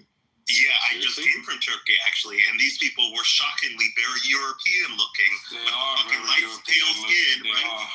The entire fucking city of Istanbul was full of light skinned fucking European people. Yes, I would consider them as white. If you ever travel to these countries, you will realize that a significant portion of these people are just as white as Europe. Turkey's very diverse. So you're missing out. Also has a shit ton of European. You asked me a question, I gave you an answer.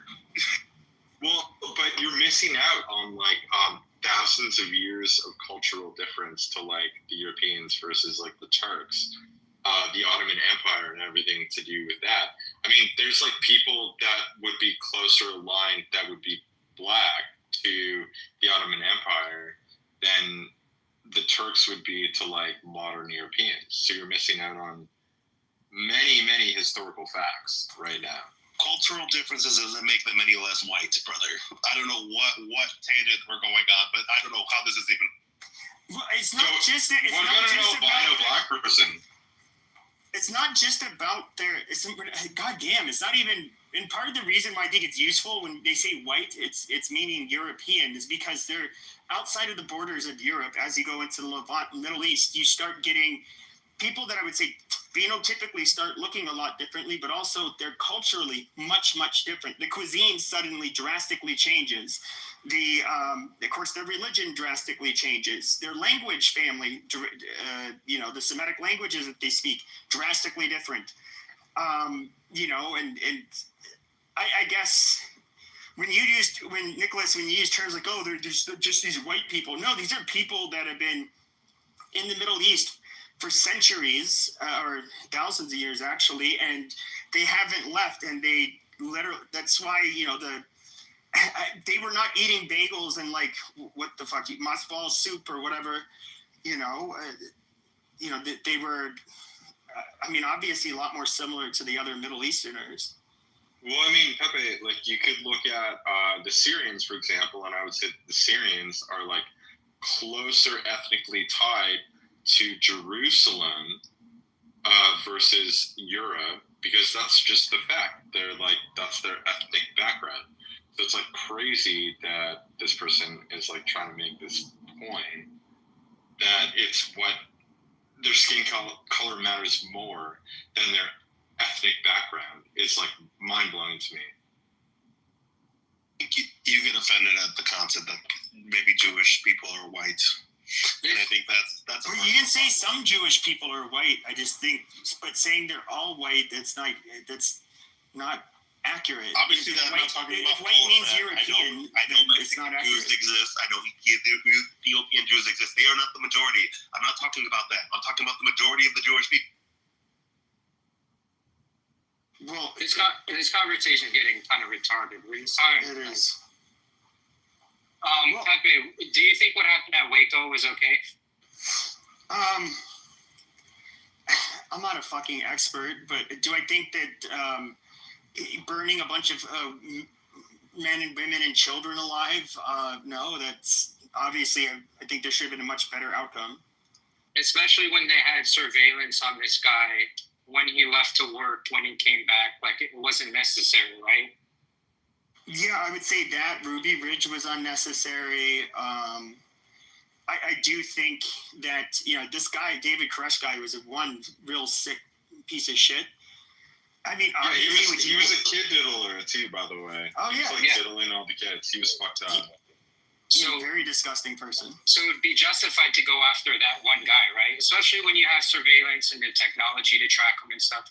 So how is that different from what's happening in Gaza? Oh, yeah, that's a lot different. Well, first of all, like in Waco, Texas, they could control the environment.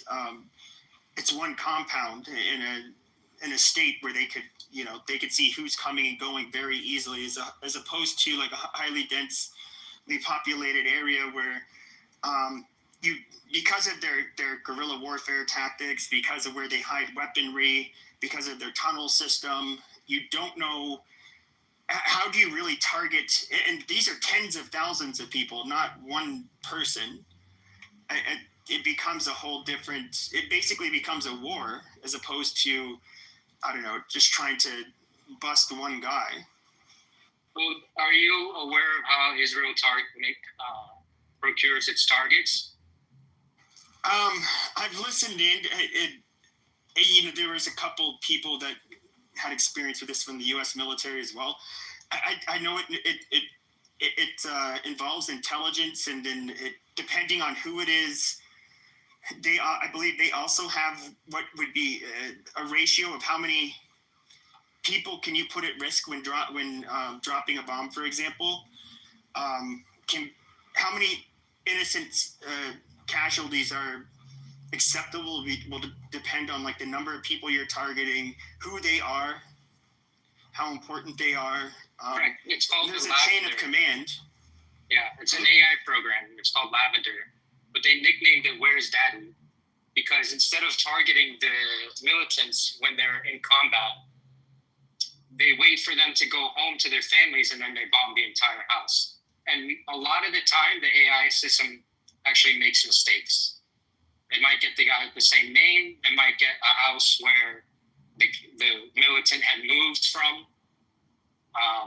And the ratio is 25 for every low-level combatant and up to 100 civilians for a higher-ranking combatant.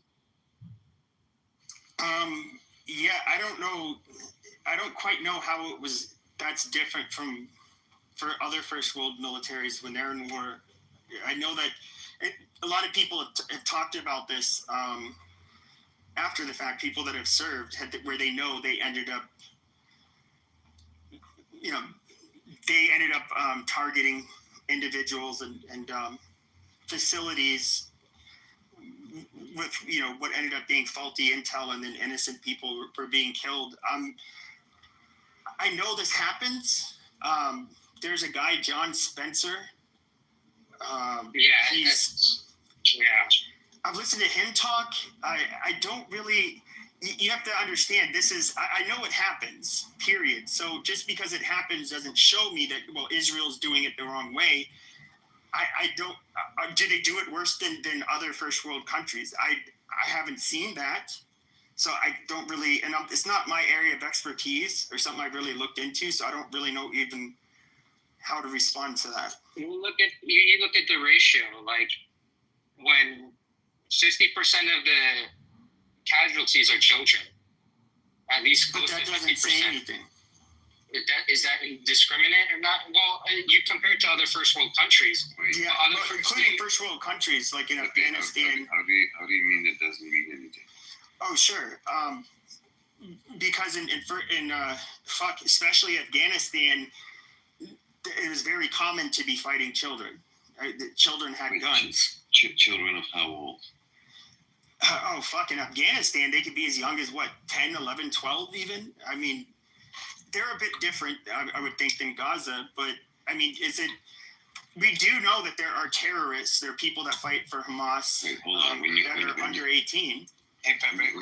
When you say 10 years old, right? An average kid, black, white, Hispanic, Asian, you name it, right? You think the average 10-year-old can handle an AK-47 and go like freaking ham? In Afghanistan, yeah. The average kid can pull a wire and fucking blow up a bomb, though. Oh, my God. I think we'll talk about Sudan because there's been hundreds of thousands of more people have died in that war than in the Gaza conflict. So I think we should talk about that one. Well, that's unfortunately, it's just a bunch of dirt poor, dark-skinned Africans. In a part of the world, none of us have to. Yeah, mainly done by the northern. If any of you, a lot of Arabs killing a lot of black people. That's true. If you look at northern Sudan, I mean, it's kind of, I believe the Nile goes through it, and the top part is more desertish, but they have the river. And then South Sudan, as we get into like the more tropical areas, it's pretty, it's very black. And yeah, there's been this has been going on for several decades, and I'm just being realistic. It's a place that very few of us have ties to in the West. And when we think of sub-Saharan Africa in particular, we generally have a very low bar for what we think is atrocious. Because I feel like a lot of people have the sense that this is a place where starvation, disease, and war are just endemic to that area. Yeah, so we don't. I think that's the reason it doesn't get much attention. But you are correct. Like it is. We do focus more on Israel, and I do think that part of the reason why is because if you look at Israel, I mean, looking at the music festival, it almost mirrors America in a weird way. How the people are dressed, not necessarily how they look, but somewhat. But it looked like a modern country. Like you can kind of put yourself in their shoes. Like, oh my God, this could be. Imagine if this happened in America. And they had to deal with this savagery, and so we kind. Perhaps it's perhaps a better question is, if you fly from the top of Israel all the way to the bottom of Israel with a commercial helicopter, it's like 40 minutes, not even. With an Apache, it's like 9 minutes. Right? An Apache goes way beyond 200 miles an hour.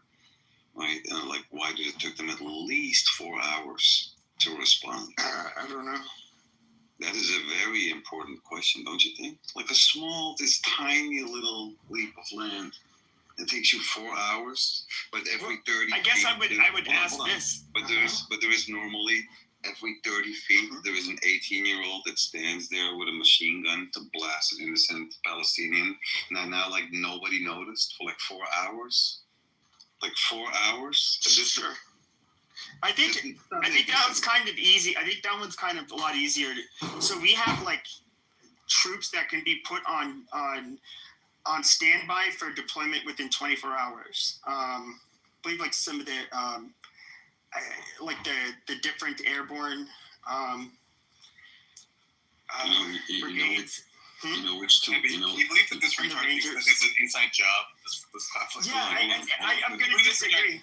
Pepe, but you know which two big events have like? Hold on now, Sam Rosen. What a name. It's not an inside job. Dumbass retard. Fucking okay, Gingerbread. Calm your titties. All right. You'll start lactating. Do you know which two other events? Job, you dumb fucking moron retard. Okay, we get time for your medication. Well, there was a stand down order. There was definitely a stand. Do you know which two other events had exactly the identity? Not a fucking inside job, you dumb fucking. Well, just let him get it out. Just let him get it. I don't agree that it was an inside job, but just let him say it. Do you know which two other events had like the similarities as in patterns of like these events? It was the bombing of the USS Liberty. Right? Oh my fucking God. And it was the same thing with 9/11. It was identical. All right, well, I don't want to go into I'm sorry, this is so cringe, but I don't want to go into it, but I want to finish what I was saying. So, like, you do really quick, Pepe. When you talk about the fringe, have you seen your profile picture? Okay, guys, let's not. So, okay, in the U.S., like, for example, what we would consider ready for, like, rapid deployment, it's like 24-hour notice. Now, what I would have to think is that obviously they have a good segment of their population that is active duty. I don't know what how many of them, even their quick reaction forces, for example, how many of them were on base ready for like literally half an hour deployment? And then they'd have to get kitted out. They'd have to, go in their vehicles or whatever to respond. I mean, I would think that would still. If I had to guess, Israel probably has to rely on their police to deal with incidents somewhat, even though they're different, so their military can, but they probably rely on the police for the response for the most part. So the fact that it take a few hours I don't find it that surprising. It takes you a few hours to have those men in the Apache helicopters to like make a move. Versus a couple of men with like rusty, dusty AK-47s on their flip-flops and motorcycles from like the mid-90s. That's what you're competing. I mean, no, that's not what happened in certain areas. Like the response was almost instant. That's literally what happened. But the response was actually almost instant in certain areas. No, it wasn't. And then certain areas that were more remote, it took longer. No, it wasn't. No, that's what happened. That's like not what happened. It's not what happened. I literally know a girl who her boyfriend, he like was spent time texting. You don't know no like, girls. people about like, hey, here's where they are. Come here. You need to save us. Like this kind of shit. And then him doing that caused him to die, but also caused the responders to come and like fucking save them. So this whole fucking thing is like, oh, there's no fucking responders. They were so slow. It's because you're just a fucking retard. Dude, Sam, during the Nova Festival shit going down, I was like in contact with a dude that was there. Of course. A big boyfriend. Was he cheating on you when you went to Israel? Can I just tell this? Fucking dummy. Yeah, no, he literally owed me money because I like mixed and mastered the track. He owed you money. He like sent me money for the mix and master.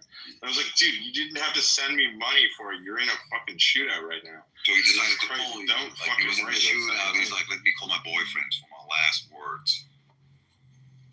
I've talked to him on the phone once. Alright, did you know that Muhammad raped a child? Did you know that Muhammad raped a child? Were you aware? Yeah, did you know that child had hair as well? Ludwig? Muhammad raped children. That's kind of weird that he did that. You came out as the strongest sperm cell. Anyways, child rapist. That's kind of weird. Hold on, Sam, because I get. Hey guys, I'm getting really sick of this. Hold on, guys. I'm getting really sick of this. You know, the jabs back and forth because we were like at least having a conversation before. You guys know I can talk shit. I just I'm trying not to do that. Go ahead. I'd love to have the conversation, but like Ludwig loves to. No. Let's, Ludwig, he can't do that anymore. No, so nobody. Go ahead. I think Sam, were you trying to? Sam was talking about Sudan, so I want to rewind back to that. And this really annoys me because, especially from the pro-Israeli side, and Sam, I love you, by the way. Thank you for giving money to that little black baby in Sudan because I answered your questions. But they don't care about Sudan. They just use this as a tactic to like divert from the conversation being on Israel. And if you want to talk about Sudan, we can talk about who gives the RSF weapons, which is the UAE, which is a partner with Israel and the Abraham Accords. And the UAE also receives weapons from Israel. So Israel is directly complicit in the genocide in Sudan. And we can talk about that if you want. I'll have to look that up. I'm not familiar. Israel backing up any of that. So I will have to do my research. Yeah, just Google. But I don't know that are they doing it necessarily to deflect, or I do think there is a level of hypocrisy where I do think people do, they do have a problem with Israel to begin with, whether it's because they're just, because they happen to be Muslim and have a very strong opinion about Israel. Or maybe there's white people that just hate Jews, for example. There's some of those people. Then you have like leftists who kind of hate them because the same reason they bitch about our country. But I do think there's some hypocrisy there, don't you think? Like, I'm saying was America any better for what we did in Iraq? Pepe, are you a right-wing populist or you're like right-wing imperialist? I would really identify as either. You don't identify with the populist movement where the new right wing is like anti-war and we don't want to get dragged into more wars.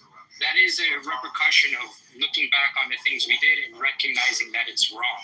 But that was like a paleo-conservative view, and as well as like a libertarian right view. And I don't really care for the wars for other reasons. Because I think they're a waste of money and they don't really do anything. Why do we keep comparing it to what we did in Iraq when we think it's a waste of money? For the taxpayer, yeah. Yeah, you think they actually give a flying F about the average American citizen and the taxes that they have to pay? Do you know how the government? You think they truly care? It's like, oh, let's not go to war because, like, you know, like the inflation, it might affect the base cereals in the morning. Like, no, they don't give two. Well, people have to get re-elected, so they have to kind of care about that. They don't care, bro. In the 200, almost 50 years of the existence of the United Snakes of Gay, you guys have been at war for like, I think it's like 30 years off or something, like 220 years, whatever it is. Like, it's the predominant reason why you guys make so much money. We get it. You hate America. I don't hate America. It's fine. Yeah, you do. You hate America. No, I don't. You fucking hate everything about it. You hate women. That's why you're gay. But what I was saying, this is how America makes money. I have a wife that you have a crush on, so that's the reality. Oh, nobody has a wife. No, Ludwig, you hate America. Okay. That's the problem that you're facing right now. But I think that Pepe is trying to make a different point. Okay? Grab a lubricant. You're running out. Well, the point that Pepe is trying to make is the fact that America has a different set of principles. Like, you live in Holland, okay? You live in a different country than America. No right? shit, Charles. Your worldview is very different to Pepe's point of view. How so? I mean, for example, you guys... I don't know, live with your parents until death, apparently. Yeah, I love my parents. Just like a personal perspective. Sorry, your parents ditched you. I love my parents. Yeah, but then let's make up something else. Go ahead. Also, like about. Whereas, let's talk US, about Israel. How the sex offenders are. No, you're obsessed with Israel. The United States. Let's talk about Israel, not sex offenders. Right? And the point that I'm making, wait, you were making a point. This message from FuseNet, the Feminine Early Warning System network from the US, nobody mentions. They all mention the UN agency IPC, and then they say that Israel says that UN report is biased, UN report cannot be accepted. So they will write these two things, but they will never write or publicize what the U.S. agency for on starvation and famine says about it, which says the same thing. And I've shared a link. I've shared that article over there in the chat for anybody who wants to read.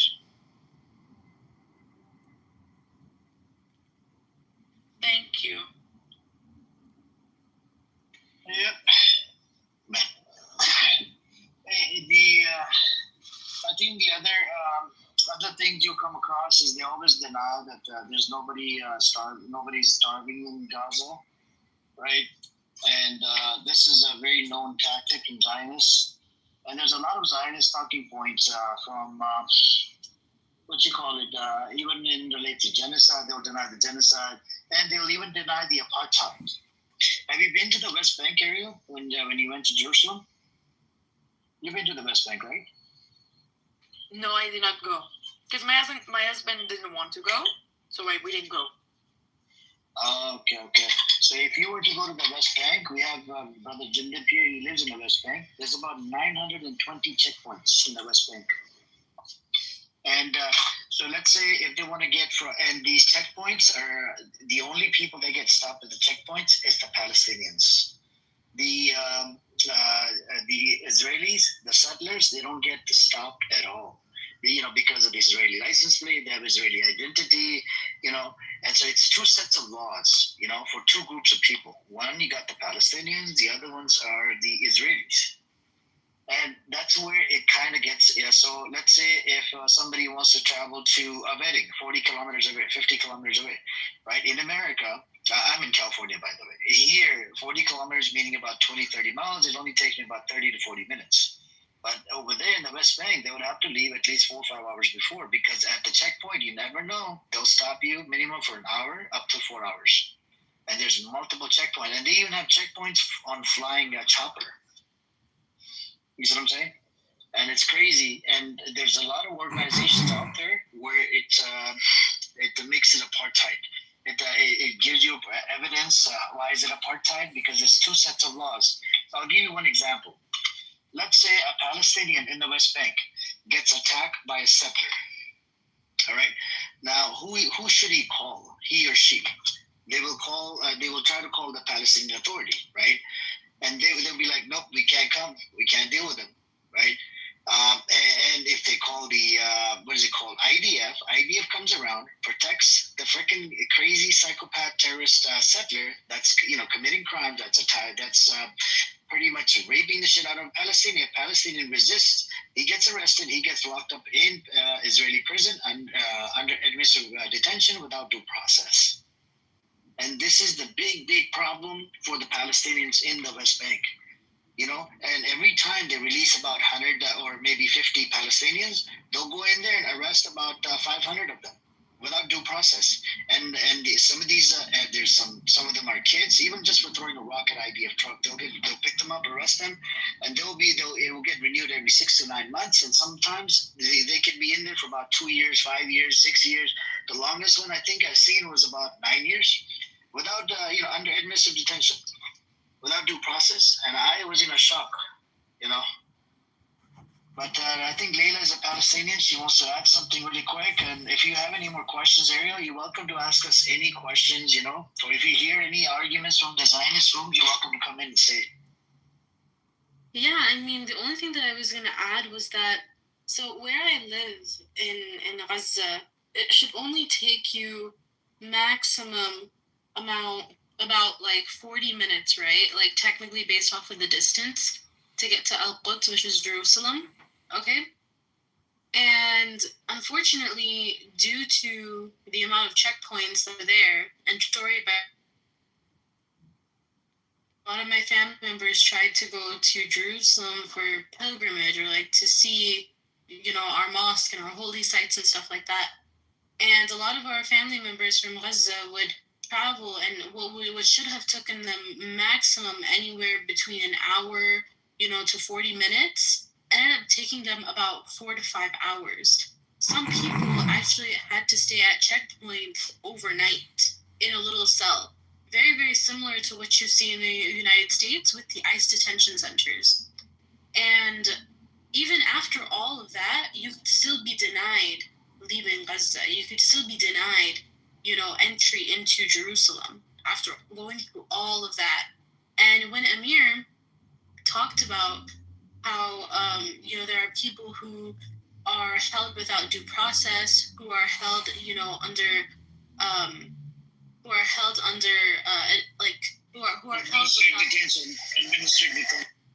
administrative detention, that's the word. I actually have a cousin within my family who is right now being held under administrative detention. And he's been in administrative detention since he was 12. So the fact that children are getting detained, and you know what he did? He threw a rock at a tank, okay? That's why he's being held under administrative detention. And he's been there for about, I would say, like 4 years now, and he hasn't come out. So, mashallah, he should have been graduating, college. He should have been applying to universities. He really liked playing soccer.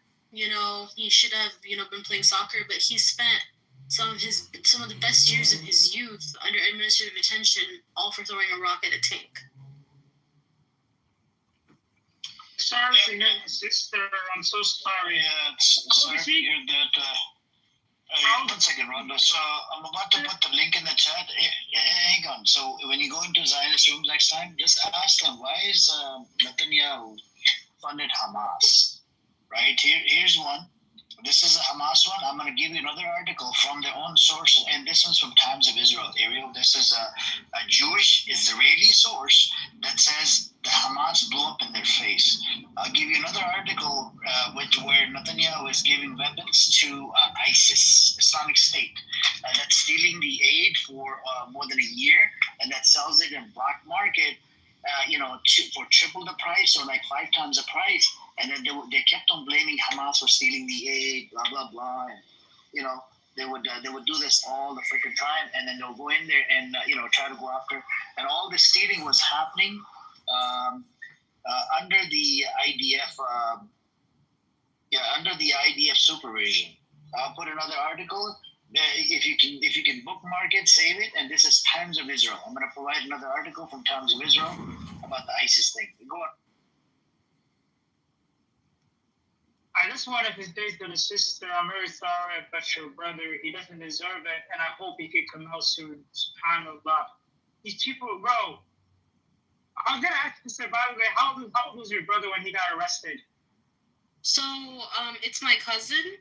My brother, I have 3 older brothers, and inshallah, like, they have their own experiences with the IDF. We're American, so we get a little bit of a leeway, if you could say. Like, of course, by face, by language. Of course, by face, by language, when we go to Palestine, we appear like we're Arab and whatnot. But, so, like, the IDF, like, when they interact with us, they see, okay, like, they're Arab, they're Palestinian. But then we whip out the American passport and they're like, oh, like, they start apologizing and stuff. But the person that I was talking about is my cousin. And he was about, I think, 12 and a half, closer to 13. If I remember correctly, it was about a week before his 13th birthday. And the reason why I remember that is because, I remember talking to him, a day or two. He's like, I'm like a little bit old. I'm like his big sister, right? So, like, I'm a little bit older than him. I remember talking about him, like, oh, what do you want from America and stuff like that. And that's, like, the last conversation that I had with him. I was one of the last people to talk to him, and I haven't been able to speak to him for the past 4 years. SubhanAllah, that's so evil, bro. A 15-year-old child. It's crazy. I even have, like, it's crazy. Wow. Yeah, I'm just talking to house in my brother's speech. It's crazy, SubhanAllah. That's just so evil, sister. Amir, think about it, brother. I don't even think in America you can arrest a person at the age of 12.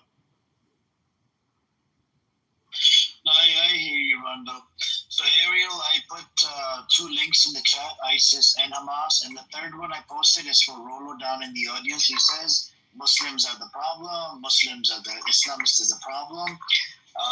Apparently, I don't know if he's aware of it, from his Jewish scholars and rabbis, majority of them agreed to this, that thanks to the Muslims in Jerusalem, they were brought back to Jerusalem. Otherwise, no offense to anybody that's in Christian faith, the Christians, they wanted to kick them out. They do not like they did not like the Jews. But when Muslim, conquered the land, they took over. They brought the Jews back into the land. And by the way, Caliphate was Islamist, by the way, Rolo. I don't know if you know about this. You should be respecting, the Caliphate. You should respect all the Muslims instead of talking smack about it, instead of talking shit about Muslims in your rooms, in here, or in real life. And learn it from your daughter. Your daughter is pro-Pali. She's raising funds for the pro-Pali protest. I don't know where you get your facts from. You're just a dumbass, And what else can I call you? A kangaroo fucker. That's it. That's all I can tell you from Australia. Laila, are you there, Laila? Hey, Laila, are you there? Amir, are you okay? You okay? I'm okay. Kangaroo fucker. Did you want to say something? Yeah, look, I get how you get. Islamist is a problem. Islamist. Did you read the rabbi? Did you listen to the rabbi? I would be able to ask something like a conversation. Ask. Okay, go on. Look, nothing that I said is non-factual. The fact is that 90% of terrorist organizations that have been designated by countries just happen to be Islamist. I don't know why you didn't. Same talking point. Bring me something new to the table. We debunked it last time. How's your daughter doing, Ro? You needed to Palestine. Hamas is. She's so supportive. Hamas was funded by Netanyahu. ISIS is funded by Netanyahu. What do you want me to do? I gave you data in the chat. Your daughter is an Islamist. What's an Islamist? Whatever her things. Only IRGC, all Islamist terrorist organizations. What is Islamist? Does your daughter support Islamists? And rape your daughter and pillage and to be able to conquer. This is what they do. So Rohan, hang on. One question to you. If you want to talk about these things, you've got to be. Yes, I want to talk to you. I want to ask you one question, Rohan. Accuse me of sex, saying lies. Okay, can I ask you one question, Rohan? I'll ask you one question. Were the Jews kicked out of Jerusalem? About what I'm talking about? Finish reading his script. Were the Jews that kicked out of Jerusalem? There's no script. Were the Jews kicked out of Jerusalem? Hajj. Do you remember? By the Christians. Were the Jews kicked out of by the Christians in Jerusalem?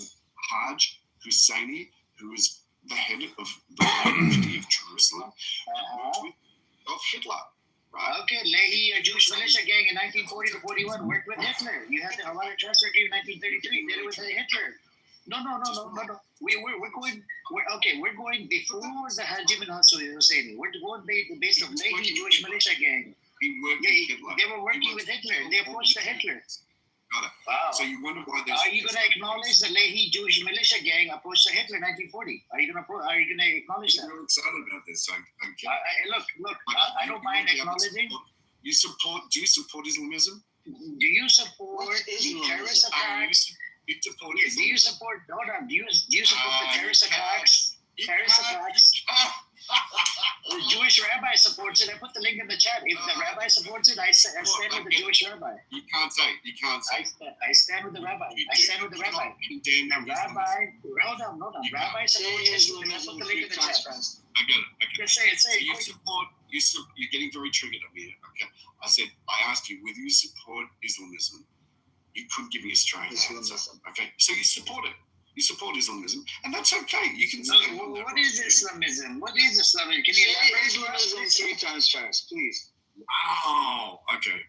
What is it? Well, I don't know. I mean, you know so much about Israel, about condemning Israel, about the history of the region, which you make up a lot about, which is really interesting. But you've got no idea about. Rollo, bro, you're actually a bot, bro. I swear to God, you're literally a bot, bro. By the way, sorry, I've got to go. I've got a life. Do you figure Run away, Rollo. Run away. Do you figure your mom? Do you figure your mom, bro? You want to do a drive-by. Run away. Read the script and leave. Read the script. Yeah, run away. He just did a drive-by on that. Disgusting. Can I speak, guys? Can I speak? Yes, brother. No, one thing, Fayez, can I just make one point real quick, then you can speak? One sentence. We, as Muslims on this app or just in general in real life, please let's stay away from the word Islamist. It's a made-up term. It makes no goddamn sense. That's some shit that we have to stay away from. We can't normalize that word. It makes no sense. Go ahead. Thank you, Mazi. Hello, Rohan. How are you? It's been a long time since this toilet cleaner spoke to you. Remember me, Rohan? Are you there? Okay, he's not. Or maybe he doesn't want to engage with the toilet cleaner. Doesn't matter, it's okay. The thing is, this they keep talking about this, the Jerusalem high priest Al-Amini meeting Hitler. You know what? He met Hitler. I went and researched Holocaust Encyclopedia and Yad Vashem. Yad Vashem is the details that are kept in Jerusalem, in Israel, in the Israeli museum. And both say that Al-Husseini did not meet Hitler to target or to incite him to kill Jews. First of all, the Holocaust started in the early 1930s. Al-Husseini met Hitler in 1941. And why did Al-Husseini meet Hitler? Because at that point in time, Hitler was a very powerful world leader. Okay. And the Zionists were already making deals with Hitler because the Zionists were not getting from the British whatever they wanted. So what they would do is go to Hitler and get him to support their cause. And thereby, weaken the position, weaken the hold of the British on Palestine. This is what they did. In fact, some of them went to the extent of making deals with Hitler, overlooking the Holocaust, the mass killing of Jews that was going on. In fact, there was a Hungarian Jew who made a deal with Hitler. And during the course of the negotiation, you know, it came to knowledge. It was brought to his, or it came to his knowledge that Hitler was planning to murder 1 million Hungarian Jews. Okay, in fact, incidentally, the biggest Jewish population in Europe that was gassed to death was Hungarian, one of the biggest. Okay, and this guy, his name is Rudolf Katz. He went on to negotiate with Hitler when the matter of 1 million Jews going to be killed in Hungary came. He did not take it up. He did not bring it back and alerted the world. He did not do anything. All he did was, look, this is a list of 1,600 Hungarian Jews that I want you to release. Let them escape. We will also pay you a lot of money. And he paid them because he was a very rich Swiss-Hungarian. Some people were to be driving across the border in Tijuana, and there's like a dead, mangled girl in the back of the truck, and they'd be like, "Oh, mosquitoes! Oh my God!" You know, they'd be like, you know, like how horrible, you know. So, like it's. But I would say, like, we would have ended up abso-fucking-lutely. Our military would go in. You would probably, similar to 9/11, have a you would kind of see like Americans pulling together and being a little bit more patriotic, and then there would be a subset of the population that would be like, yeah, I'm going to join the military. Fuck this shit. You know, how dare they do this? And then we would go in and we would absolutely, we would not stop until the organization and the fighters and anybody that was part of that enemy organization was completely fucking dead. That's reality. We talked about. Here is the thing. Hold on. When you think about. Hold on. Let me. He asked me, and we actually talked about this last time. And Ludwig, you actually brought up Rachel Corrie, and I want to bring up in 2014 when Israel was bombing Gaza, because you know this didn't all happen and start on October 7th. The members of the town Seredo, which is not far outside of Gaza, it's an Israeli settlement, they set up beach chairs and grabbed their popcorn, and they said it was better than fireworks when they were looking upon the bombing of Gaza. We talked about Rachel Corrie, who was a white American volunteer in Gaza, who stood in front of a bulldozer in protest of a home getting demolished, and the bulldozer crushed her. Israelis started baking her face into pancakes to mock her. You can look at the Israeli Telegram channel, which has over 200,000 subscribers, called 72 Virgins Uncensored, before it was taken down, of course. I don't know if it's still around. Trying to get at, Josh? I agree. Violence begets violence. So you have this I agree with you. Violence breeds violence? Really? Gutting people? Violence begets violence. I agree with you. There's cringe things. The one girl got run over by a bulldozer, and that's an excuse for genocide? That's just one example. Josh, have you ever seen the red flooded window after those fucking kids got absolutely wrecked? Well, hold on a second. We're using.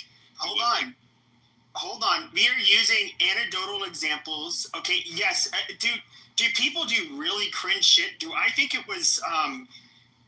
was really like gross of some Israelis? They would make these TikTok videos and they would like pour water from their faucet and be like, "Oh, look what we have." It's like, okay, I mean, I get it. You guys are angry.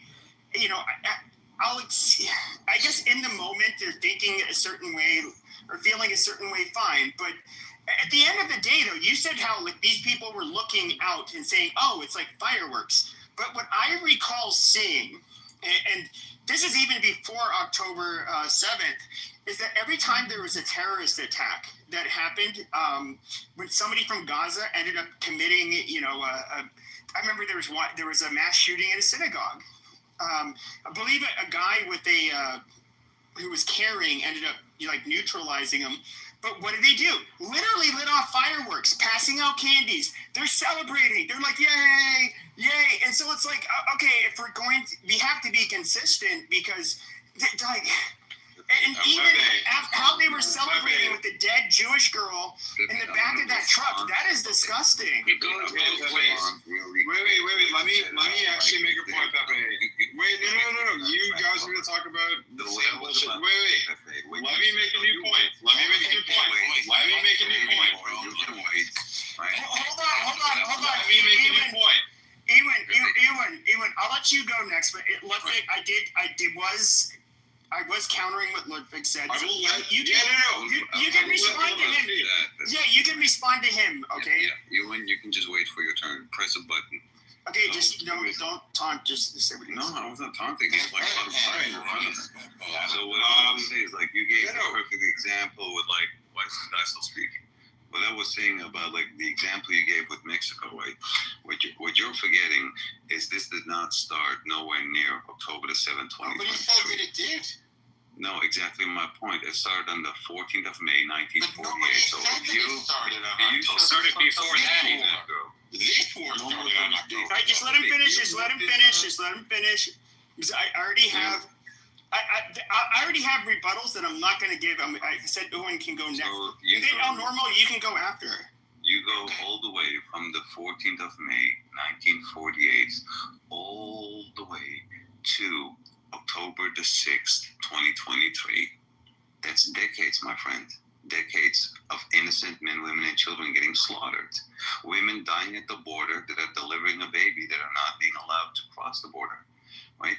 And we have like an ungodly amount of these stories more. And then to be like upset about like October the 7th. And by the way, I don't approve it. I don't support the killing of nobody. But you're not upset. That's for the record, right? But you're not upset. So Just let him land. You guys get to go next. Just let him land.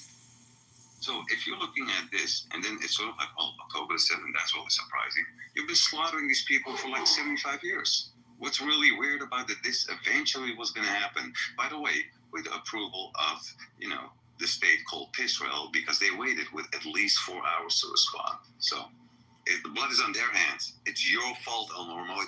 It's your Israel support. Oh, of course. All right. So Elon, hold on. Elon's going to go, and then El can go. Well, you know what?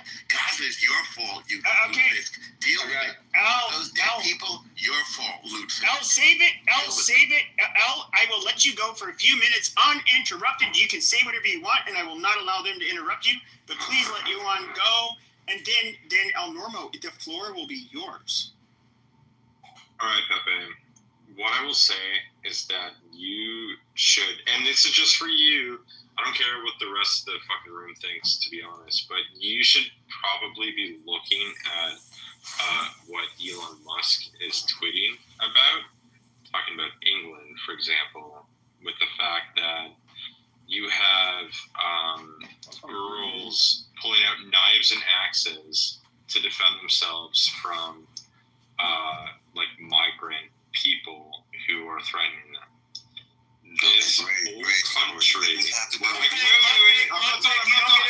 You don't get to interrupt, Ludwig. We let him say what he's going to say, and then El Normal. So the country that I live in has become the rape capital of Europe. There are 73,000 rapes a year, and every woman that I talk to is fucking afraid in every town that I go to. I travel around. I know people. I know lots of people where I live.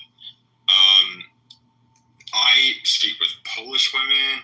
I speak with all sorts of other women. I just had recently a conversation with a Polish woman.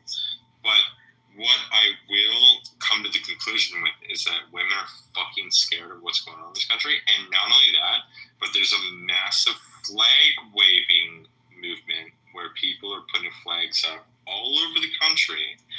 And that is literally the beginning of it. And the UK is going to turn into the beginning of a major movement, probably across Europe. And Ludwig, it's sad because you live near Holland, or if you live in Holland, where a woman, she was 15, underage, just got raped by a migrant. She was let out 2 times on bail for raping women within the past week. So, it's sad. He was the state of affairs. I'm not sure. Yeah, he was. He was let out. He was let out. It's disgusting. Share the link. I will. It's all over Twitter, man. It's all over Twitter. And not only that, I've seen it. No, literally like official news outlets are like reporting on it. Yeah, let me finish my point. Let me finish my point. Just mute him. Well, I can fucking finish my point. Okay, go ahead, Bubblehead. Okay. Stop interrupting you, Albino. So the number one issue. So the number one issue right now that is becoming. Okay, faggot. So the number one issue in.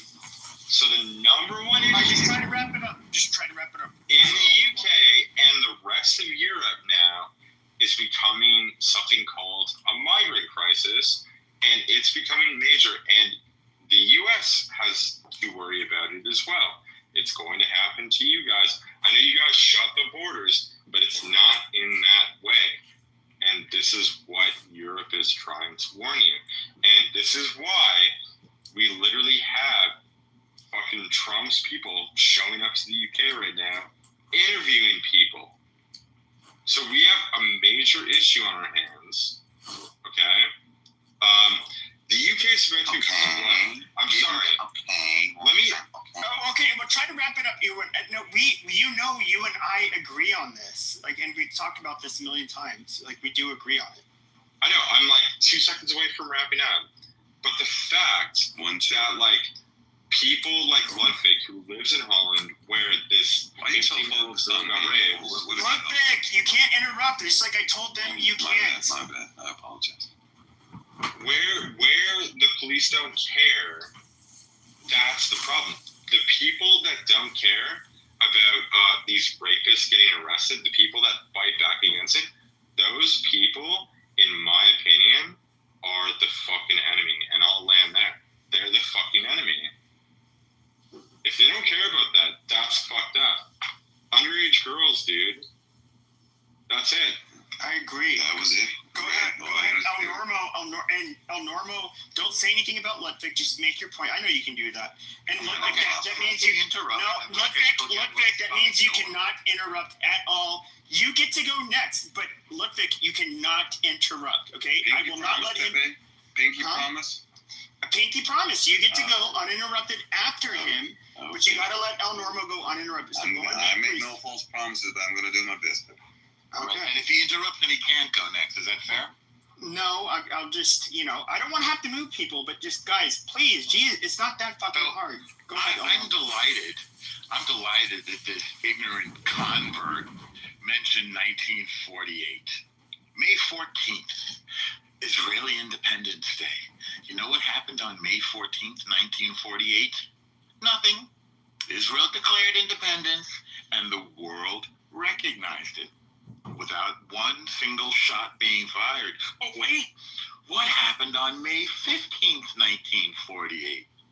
5 Arab nations attacked little Israel, just 1 day old, filled with refugees, weak little Jews from refugees from all over the world, all over the Arab world and all over Europe. 5 armies, Syria, enormous. Egypt, enormous. Jordan, quite large. Lebanon, big. Saudi Arabia, enormous. Plus 2 militias, one of local Arabs and one from Pakistan. What were they doing there? I wonder if that was a religious thing. And what happened to these 5 countries and 2 additional armies that attacked little Israel? They got their bloody asses kicked. Why do you have so what much was their point when they attacked? What was their point when they attacked? Oh, they told you what the point was. Bloody annihilation. They put it in writing. Extermination. What does that sound like? Genocide, perhaps? And they failed. And they attacked again in 67 and in 73. And what happened? They got their asses kicked. So now Israel has become, by winning a series of wars, the regional superpower, the dominant power in the region after finally kicking Iran's ass. And by the way, it deserved it for a long time as the world's foremost sponsor of terror.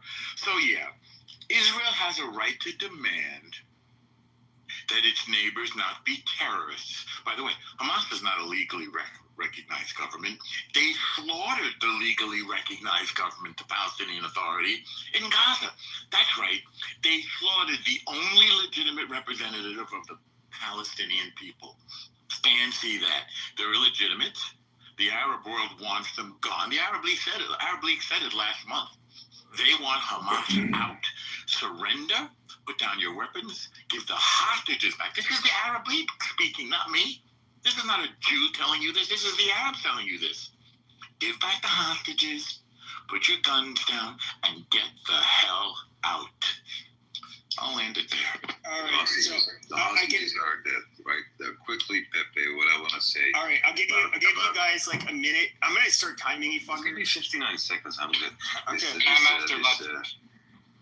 Okay. This guy was talking about this poor girl, 17 years old. She got killed. I'm not sure if she got raped as well. So that's not even certain for him to speak about, like, oh, she got raped and whatnot. We do know she got murdered. We do know there's a 22-year-old man that got somebody stealing a motorcycle. Welcome to Amsterdam. We do know he's 22-year-old. Nobody really knows where he's from because they don't have no documentation. So for you to even claim that he has been arrested twice and he's been released twice, it's completely false, because if that was the case, a single fingerprint or a DNA sample would have proven. So a fingerprint or like a DNA, something would have already proven that he's been arrested before, which was not the case. So nice try, you and bubblehead. Oh, I slipped. Okay, go ahead. I'll give you a minute, 30 seconds, because you are. Hold on, let me. God damn it, fucking piece of shit. All right, let the timer go out. Amazing. Now. All right. Go ahead. Josh. Pepe, say something for 30 seconds, and I'll be right back. I can say something. Go ahead, Ewan, if you want to say something. Dude, let's keep it to Israel. That's what we're talking about. We can talk about the migrant crisis, but in all honesty, the migrants are coming from all over, and it's not. I don't think it really has much to do with the conflict in Israel. Okay. So, in response to Norma in 1948, there were things that preceded this. By the way, the UN didn't recognize Israel as a proposition, not a declaration. So the Arabs had every right to reject it. But prior to the Nakba, there was the Deir Yassin massacre. All right. So when Israeli soldiers before it was the IDF, there were terrorist groups known as the Haganah, the CERN gang. My bad. They bombed the King David Hotel. They're actually the first ones to do terrorism in such a way in the Middle East. The Deir Yassin massacre it happened, and they raped and killed women and children along with the men. So when the Arab countries saw this and they saw that Zionism was taking a hold militarily, they decided to do an intervention. Zionists will call it an invasion that came out of nowhere because they wanted to kill all the Jews or whatever. But it was exactly that. It was an intervention to prevent further massacres and further displacement that was already happening there by the terrorist groups, Stern, Haganah, and what's the other one? Erdogan. Let's call it what it was. It was a genocide. They said we want to annihilate the Jewish state. They said they wanted to do a bloody extermination. I'm quoting them. I'm not making this up. They said it in the newspaper, the head of the Arab League. It was a genocide. They never said a genocide that failed. They said those words that I just told you in that way. But is it bloody extermination? But they wanted to exterminate the Jewish state. Let me ask you a question. They say it all the time, by the way. It's not the only time. Well, sure, but let me ask you a question. He would. must be. Okay, and I'll let you answer, and then Alan's on stage. I'll let him say what he wants to say. And so when it comes to, holy shit, I do think that when it comes to, okay, so it was a Jewish state. Do I think that you were going to get people that saw these people that were coming from outside of the area moving in? Do I think that they were being nativists? Sure, maybe they didn't have a country. It was just it was a colonized piece of land before, but they didn't want them there. And yeah, maybe them being Jewish was a big deal. I personally wouldn't doubt that. But I mean, was it that they wanted to exterminate them, or is it they wanted to just get them out of the land? They said in words that they wanted a bloody annihilation and extermination. And they say all the time they want to push all of us into the sea. What do you think from the river to the sea is in Arabic? I'll tell you. In Arabic they say, from water to water, Palestine will be Arabic. They want to end the Jewish state. It's genocide. It's a call for genocide. Now, regarding the Arab nations, listen, they got all the land. They got all the oil. Jews never said, oh, we want some. If we were looking for money, we would ask for some of the oil. By the way, go take a look at the map of Israel, which is tiny. It's the size of New Jersey, as everybody knows by now. It's like the fourth tiniest nation in the region, except we don't have any oil. So they got all the land. They gave us one tiny little plot, and it was good. If they had said yes to the UN plan, then the Arabs, who are now calling themselves Palestinian, they didn't call themselves that at the time. These Arabs, they'd have a little land just like Israel. And we could have them side by side, the same way you have North Korea and South Korea side by side, right? North Korea is a dystopian nightmare where there's frequently famine and starvation. And South Korea is like a model nation. In this equation, Israel is South Korea, a modern, technologically advanced, prosperous nation with a higher per capita GDP than most countries in Europe. And you have these Palestinian Arab guys who have no economy. They live on aid. We sunk more money into so-called Palestine than we used to rebuild Europe after World War II, than the Marshall Plan. Except at the end of the Marshall Plan, we had Europe. It was all fixed up. They had economies, tourism, products, peace. They had peace. These guys, we sunk all this money into them.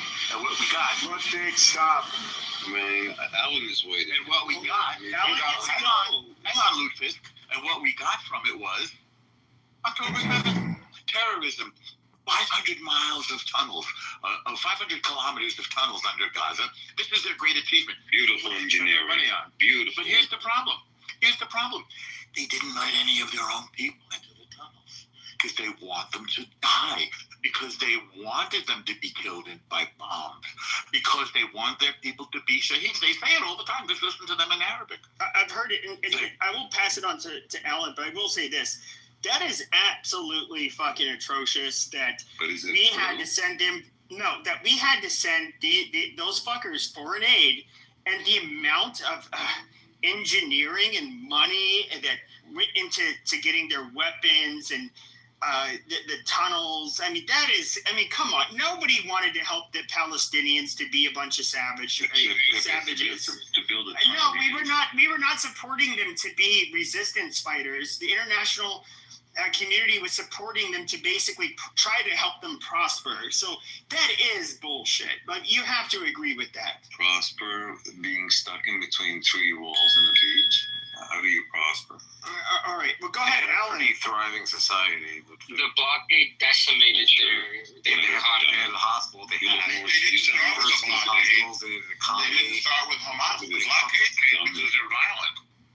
Okay, well, let Alan. Alan, I said another fellow Armenian. Go ahead. when I say fellow, I mean look, If you go to Israel, become doctors, then go back. All of you Okay, shut the fuck up already, Johnny. inferior non-Armenians, there I have now declared supremacy above all of you. So you cannot refute anything I say. there you go. Except for you, Ludwig. Thank you. I was waiting. Wait, I didn't hear what he said. I can't believe we let you. I said, Did you say Armenians are superior? Yeah, I did. I declared. I know it. Armenians Yeah, actually yeah. use some On Zionists. battlefields, on Clubhouse, Yeah, Dave, so feel anyway, miserable. so all right. So here I go. Country's dead, like everyone's out of the country. Norm, the history you said was correct, and yeah, absolutely, they kicked the other nations' asses. Okay, that is irrefutable. Flash forward though to today, and then within the last, 10, 20 years, the way the world perceives Israel's actions as an underdog, and the way it perceives those actions as you put it, the regional superpower, are two different things. And people, and Israel and Jewish people, keep defending themselves or using the arguments as if they are the underdog. And it isn't, and it hasn't been for a long time. And that's a problem. Now, I'm not going to get into the whole back and forth between Palestinians and Israel and any of that. I don't want to address that. I'm only talking about the perception on the world stage. I don't think you can argue that if you are landing punch after punch when your back is on the ground and a bully is on top of you, it's very different than if you are on top and the bully is on the ground and you're landing punch after punch. At a certain point, people are going to look at the person on the top, regardless of whether it was the bully or the victim, and they're going to say, hey man, that's enough, stop punching the dude.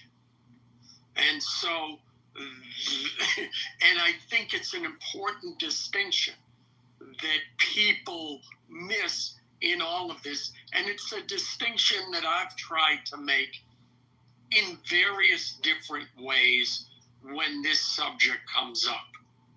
Because to me, and I'm sorry, maybe it's because I'm psychic, or maybe because I understand things or view things in a different way, but October 7th, I knew Israel was going to, that this was the last straw, and Israel was going to bring its full force down on Gaza, and it would decimate that. And I knew that would be, as far as the world stage, that was a losing proposition.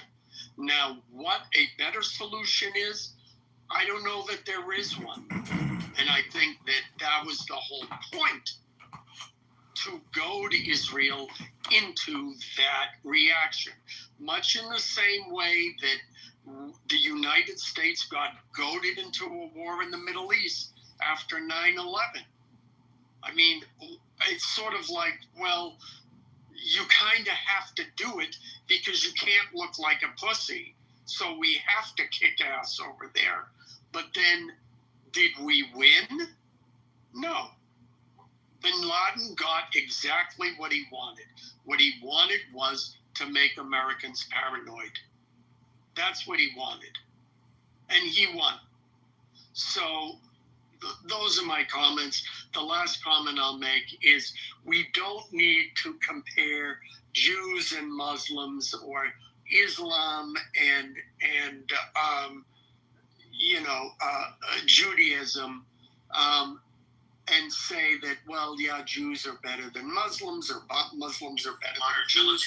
I mean, what's happening in Europe, that's been going on. I mean, the grooming gangs and the violence that Muslims are committing in the Middle East, that bullshit and that scumbaggery and sadistic practices by Muslims have been going on, and it's the European leaders' own fault. That's something I've been, at least since 2005, the whole fact that Muslims are raping English girls and gang raping them and grooming them and mutilating and attacking people with acid and knives. That's been going on for a long time, and the British government and now the European Union are condoning it. Why? Because they're sadistic pigs, and they deserve to all rot in hell. Amen, brother. Perpetrators. So, go ahead, Rick. No, that's I'm done. So I took the concept of intergenerational. What is it called? Intergenerational trauma. So the Jews were victimized. No, so now they get victimized. No. We're not talking. No, we're not. No, but that's not what we were talking about. They need to. Why don't you just kill them all? Like, why don't we just repeat? Oh my God! Wipe them off the map. Yeah, we weren't even talking about that. At this point, you might as well. Like, let's get it over with. Just watch them all. What you're trying to say. No, but that's not what You can't even choke a person out because you're so gay, mother. Get the fuck out of this. I'm gonna start modding the fascist. What are you There's a mad? fascist on I stage. just want to say, Alan, I think you had a very eloquent way of saying that, and I agree with like 90% of what you said. And I'm going to agree with you, but also disagree on the subject of Israel. Is it the guy on the bottom or the guy on the top? Yes, you're right. Israel has emerged as a regional superpower, but that's as of June, when we had our 12-day war, because before that, we were fighting proxy wars. So if you go all the way back to the period after Israel declares independence and then kicks the ass of those nations that tried to wipe us out, it became a proxy war in the Cold War, meaning the United States was behind Israel to keep this sort of the Western power in the conflict, and Russia, or I should say the Soviet Union, was backing the Arabs, and that was the play there. And then the Soviet Union imploded, and so the United States was the only remaining superpower, and Iran shortly thereafter stepped into the vacuum and became the greatest sponsor of terror in the region. So there was actually an existential threat, Alan, from Hezbollah to the north. They had a lot of missiles. It's just that Israel was counting them and knew where they all were, and then exploded them before they could attack and overwhelm the missile defense system. They were supposed to attack at the same time as Hamas, but they didn't trust each other, and Hamas rushed it.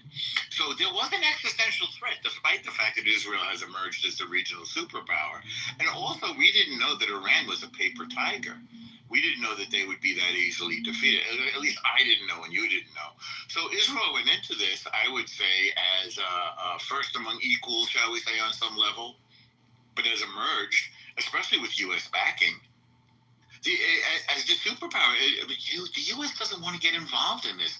U.S. addressed this and sell Israel the weapons and let Israel be the peacekeeper in the region. And the other stuff that you said, I kind of agree with. I'm not anti-Islam, but I am anti the destruction of the rule of law and decency, the kinds of things that you're seeing and that you're talking about around the world. We're worried, I think, that this is this weird sort of fake coexistence going on that's then going to turn into a real subversion and a destruction of the values that we hold dear. All of our freedoms, free market, free to dress the way we want and express ourselves the way we want and trade the way we want. We're worried that Islam is doing one of these weird kind of jihads by passport. Weaponized. Can I jump in? Yeah. Can I jump in with that? So, Norm, I have a question for you. I find that, when we get into these conversations, especially about Europe and the UK and stuff like that, you don't really want to talk about it.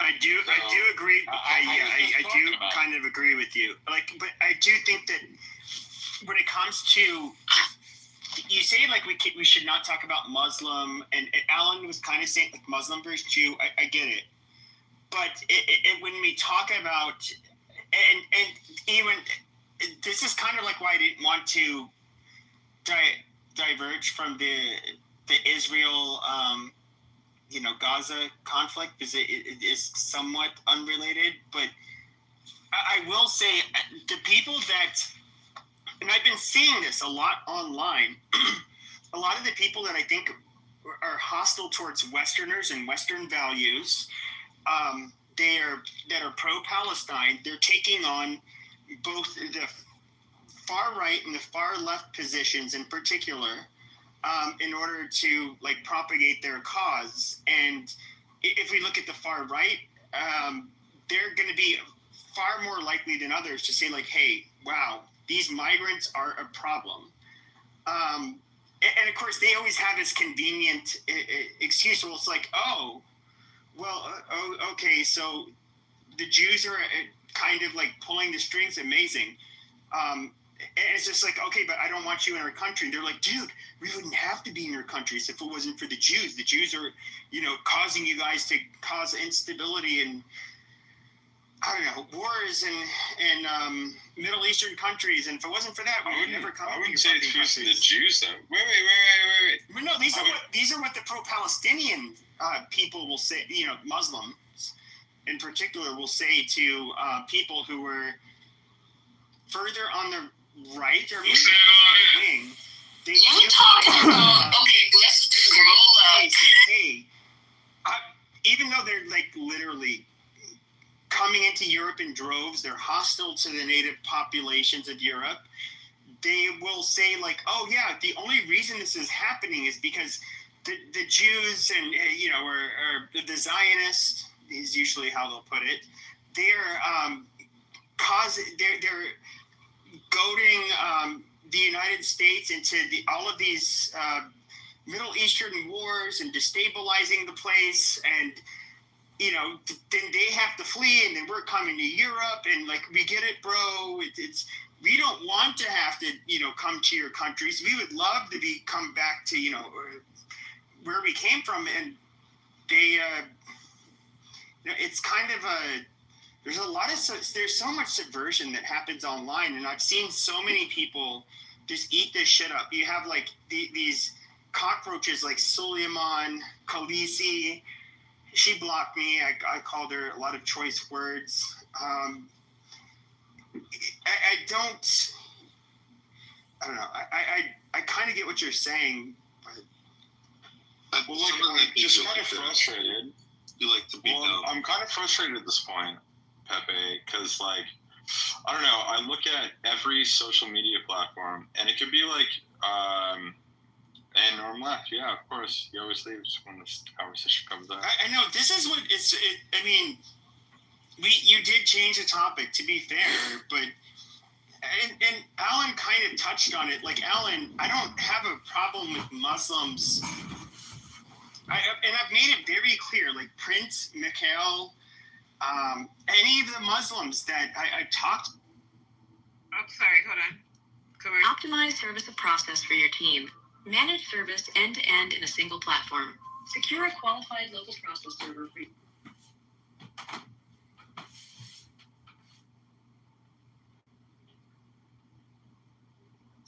Hi, good evening, everyone. So my name is Adrian Gonzalez. I'll give you guys an update on what I know as of now. So approximately 2:30 this afternoon, we received multiple radio calls, shooting calls at this location. The location where the shooting occurred is behind me, in front of the market. At that time, our officers responded to multiple radio calls of victims being down. We did locate ultimately 5 victims so far. They all suffered from various injuries. They were all transported to local hospitals. And as of now, we haven't had any victim who has been pronounced deceased. It's an ongoing investigation. Our investigators are here, our detectives are here. We continue to scour the location for video, for additional witnesses, for additional evidence. And so we will continue investing in this investigation with whatever resources that we need to. One thing I do want to mention is we don't know the cause yet of what happened here. As we continue interviewing some of our witnesses, that we might get more information. We are looking at it from a gang-related component, and so that we have our gang officers here. We have additional gang officers working the streets, conducting follow-ups and trying to gather more information. I was gonna be the one who was very good at, and then Elon might join. I know Iran is saying that they believe strongly that an attack is imminent against them. So and I have heard what you said before, Abu Baida, from news sources also. But if there's a deal that's worked out this way, what happens to Iran? Because Hezbollah protects Lebanon, but at the same time, I think Shape. I mean, I don't know how you feel about this, but since the early '80s, Israel has been antagonistic and outright murderous to Lebanese people. Since in the occupied Lebanon, and they have not drawn a border between Lebanon and Israel. Meaning Israel. Across the board. So, I mean, it's like, look, you're dating a girl, she's nice, she's good in bed, but any other time, you're fighting all the time. Sooner or later, you just have to realize, okay, this ain't going to work.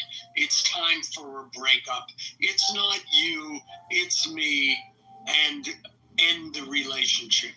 And people in these countries don't want to acknowledge that. Well, I agree, Alan. Would you, to an extent, I would, if we're looking at throughout history, it's not, you guys know that I don't personally have a problem with Jews, but even like Christians' history with the Jews, I would say, and of course Jews are different because it's not a proselytizing religion, and their numbers are pretty small, but I would say like our history with Jews, it's just like they flourish, and they'll often do like way better than Christians in many of these blips in history, but then they also are like demonized and we don't get along with them, and sometimes we do really mean shit to them, like which is kind of a precarious situation for Jews, because it's like, what do they do? They're such a small minority. Where do they go? How do they navigate the world where they can't? They don't have the numbers or like a place that can be a quote unquote safe place other than a small little country like Israel. Yeah, which is why I'm grateful that we have a fucking place to escape to. That's like literally the reason. Fuck that shit. Like, honestly, it's like the leftists and the fucking jihadists or whatever that want to come after Jews. It's like, you can't fuck with us anymore. That's like the greatest feeling in the world. Do you think that Jews could feel that way in like fucking 1928? Well, I'd say this, the unfortunate reality for Jews is just like, imagine there were populist movements all over Europe, the USA, everybody would say, fuck Israel, and we don't like Jews. I understand they had the Samson option, but I mean, Jews would be genocided, literally. Their safety, because of how small they are in numbers, does rely upon their ties in the international community with countries that are powerful. I mean, to be quite frank, you have to be when you're like, Jews are like 0.02% of the population. If you look at the entire MENA region as a whole, you can barely even see Israel. It's like tiny. That's like the reality of the situation. Well, I guess it's rounded. No, I get it. And I guess my reality, or not my reality, I guess what I'm wondering is that Jews are kind of in a precarious position because they have not been treated the best by anybody, really.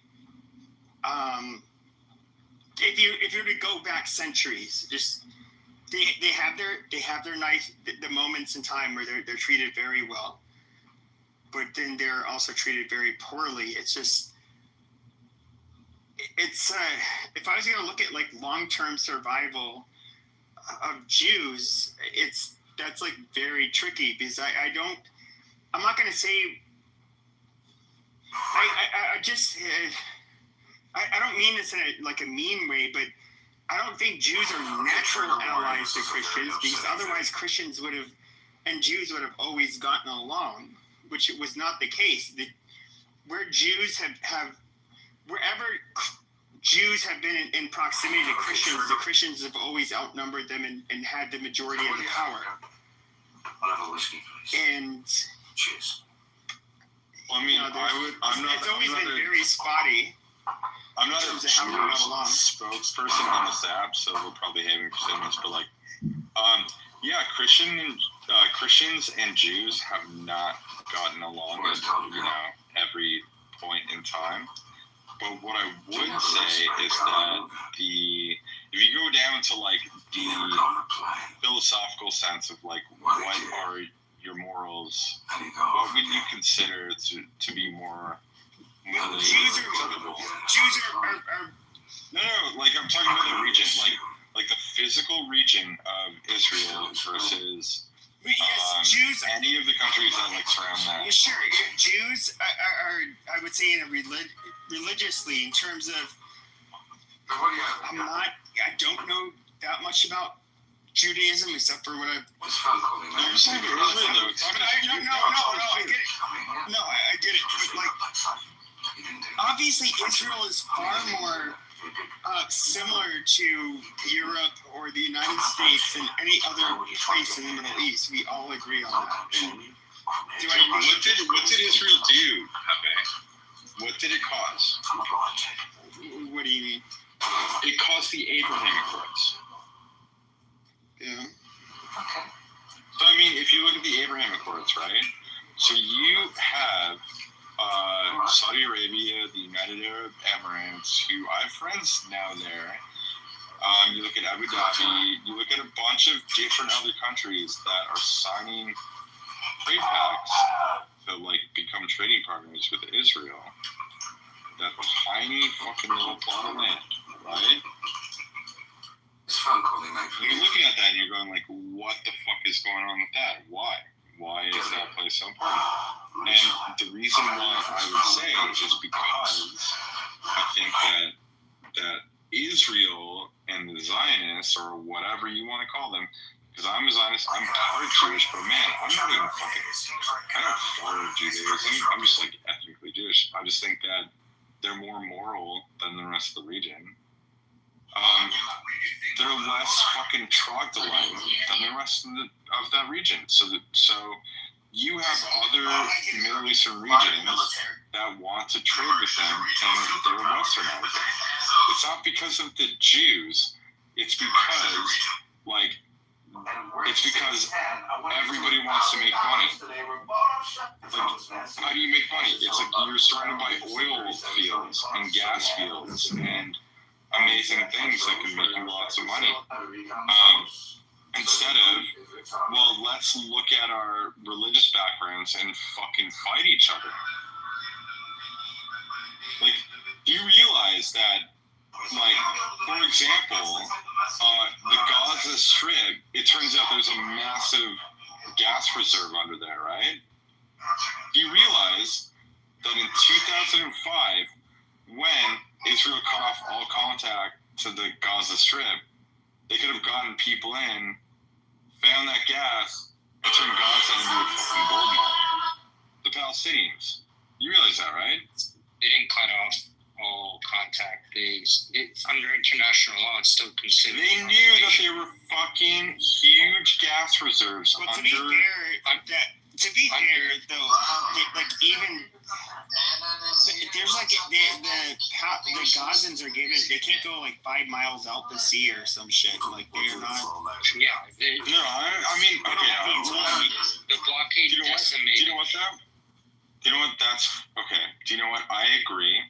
I don't think that it was totally right, but there could have been a way to navigate this way out of it, especially with knowing the amount of gas reserves going on under Gaza, where they could have created a multi-billion-dollar like economy just from like fucking dinosaur farts, and it wouldn't have even been that hard. It's not that hard to fucking drill for gas. Honestly, it's really not. They could have just done it. They could have fucking shipped it out to Iran. Iran would have loved it. Okay? If it was that important, they would have made it happen. So, like, I don't understand this entire point of, like, oh yeah, they were, completely cut off and they couldn't do anything and they're all helpless. It's like, no, they were the most gifted people by like fucking. They made $45 billion in fucking international aid. I just can't get over this shit. I'm sorry. Like, fine. Israel has become a bit of an economy and they're doing very well. Yeah, with the help of the U.S., that's fair. But I mean, the U.S. looked at what they were doing and were like, oh yeah. I kind of agree with those people in the Middle East. They're not fucking throwing days off. That's not necessarily they're not started. They're not like fucking force marrying women every fucking. But that's not how it started, though. Like he literally. I mean, at the Cold War, you had all of the fucking personal relationship. The fuck is his name? Sacha Baron Cohen did this movie. It was based on reality. It had to do with the Mossad agent that was he infiltrated the Syrian government. And he was communicating with Israel, using some kind of radio frequency. I forget. I watched this years ago, and. Basically, the Russians were there with the Syrians trying to geolocate where the frequency was coming from. They ended up finding them, and they ended up executing them. You can just look up like Mossad agent executed or hung in Syria. Where Israel was like invaluable to us. Up until especially 35 years ago was they sided with us. They were not under Soviet influence like their surrounding neighbors, and so and of course if you look at like the piece of land that they have, I mean, it is pretty. Emerged as a regional superpower, but as of June, when we had our 12-day war, because before that, we were fighting proxy wars. So if you go all the way back to the period after Israel declares independence and then kicks the ass of those nations that tried to wipe us out, it became a proxy war. In the Cold War, meaning the United States was behind Israel to keep this sort of the Western power in the conflict, and Russia, or I should say the Soviet. Personally, and I don't want any of the Zionists to get mad at me and shoot me. Like it looks like they. To be fair, they were spying on us when they got attacked. The U.S. Liberty attack. What Marshall was told. Probably did it intentionally, but once again, I don't have a super strong stance on that, but there's no way I can fucking prove it. My personal take on things is that people are too hung up on historical things these days, and it happened in the late 1960s, but so I'm not hung up on that. History doesn't matter anymore. So, but these are the same people that can't stop I don't talking think about. that you should throw out all history, but like the obsession with history actually makes you guys like focus on something that isn't relevant to like today's world. Well, I do think that, and this is like, okay, so when it comes to the amount of like espionage Israel would do, like our telecom system, they were basically able to like tap into telephones, it was crazy how much they infiltrated the United States up until 1911, or I'm sorry, 9/11. Jesus Christ, sorry, I was reading something. Up until 9/11, and they ended up arresting, I believe, like a couple hundred Israelis and sending them back, because they were looked at as being, spies. There is like an existential crisis, I believe the Israelis in particular felt that is in a way like real. I mean, these are a super small global minority, and it's like, how do they navigate the world? I don't know. It's like I get annoyed at the fact that they have like AIPAC and all of this shit. But if I was trying to just like, I don't know, at least assure the survival of my people at a minimum, I would have to like, I would really have to go out of my way to, I don't know, do things that other groups of people wouldn't do. Like, I don't know, have groups like AIPAC. Like, how do they? To be fair, though, so how many Israelis got arrested again? A couple hundred. Something in total. I don't know if it was arrested, it was detained. Because you have to understand, these are foreigners. So I don't. Yeah, of course. So being detained is different than being arrested. So that, but a lot of them were sent back. I don't know, but when it comes to our telecom system, like, yeah, they absolutely. I mean, what do you think infiltrated that in the 90s? What do you think happened to the rest of the diplomats in like that entire region? In which region? The whole Middle Eastern region. During 9/11? Yeah, so a few hundred Israelis got sent back. Okay, I mean, if I'm just being realistic, I'm just talking about like there was a war. Sure. But the next day. If I'm being realistic, the Israelis have quite a bit of smart people. These other countries, even Saudi Arabia with all their money, and they're not known for being I know they're trying to make it attractive for Westerners to like come to them now. Yeah, but they're not known for being like.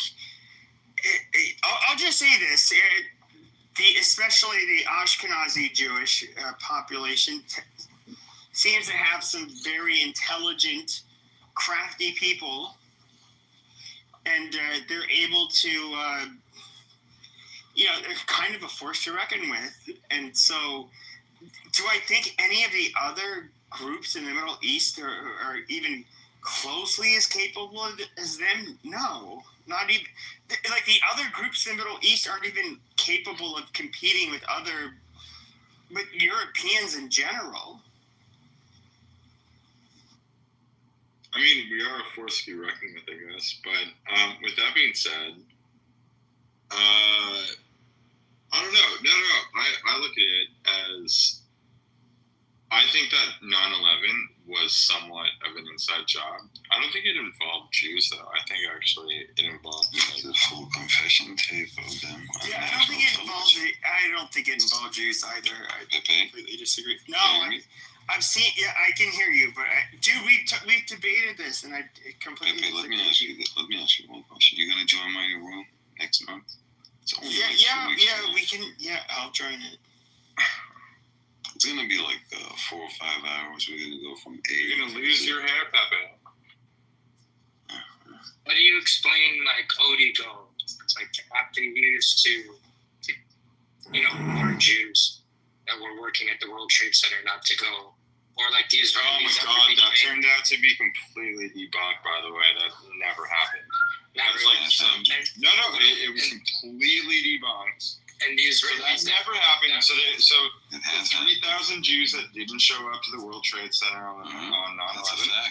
It's not 3,000. I don't think it's 3,000. No, it was 3,000. That turned out to be. Okay, I'll tell you what. I'm gonna grok this right now. Okay, because I'm gonna close the room in a minute, and I'm willing to bet. Let me look up grok. What percentage of the people killed on 9/11 were Jewish? How are you going to do just that? Because of the hold on. Oh, Just because of the location, I promise you that disproportionate a number of these people were going to be Jewish. Number one, because of which building they were working in, because of which city it is, because of the level of education that Jews tend to have in comparison to other Americans. I'm willing to bet the percentage of people killed on 9/11 was disproportionately Jewish. Would you disagree? The second highest population in the world where those people live is New York City, obviously. Well, it's maybe not. Oh, there we go. That's listening. I've been to the memorial, and I've seen Jewish names. They like to do finance and stuff like that. I don't know. Can you speak with a little bit more testosterone in your voice? Thank you. What about the agents that were working? What about the agents that were working for this sketchy urban moving company? Okay, I'll tell you what. Go to the I believe it's the Highway and Transportation Safety. I forget. Just if you look at their most wanted, you'll get like 10 pages of like 95+% of these people are Jewish. Now, for whatever reason, there were Israeli individuals that would move to the United States. They would have these moving companies, and what they would do is you would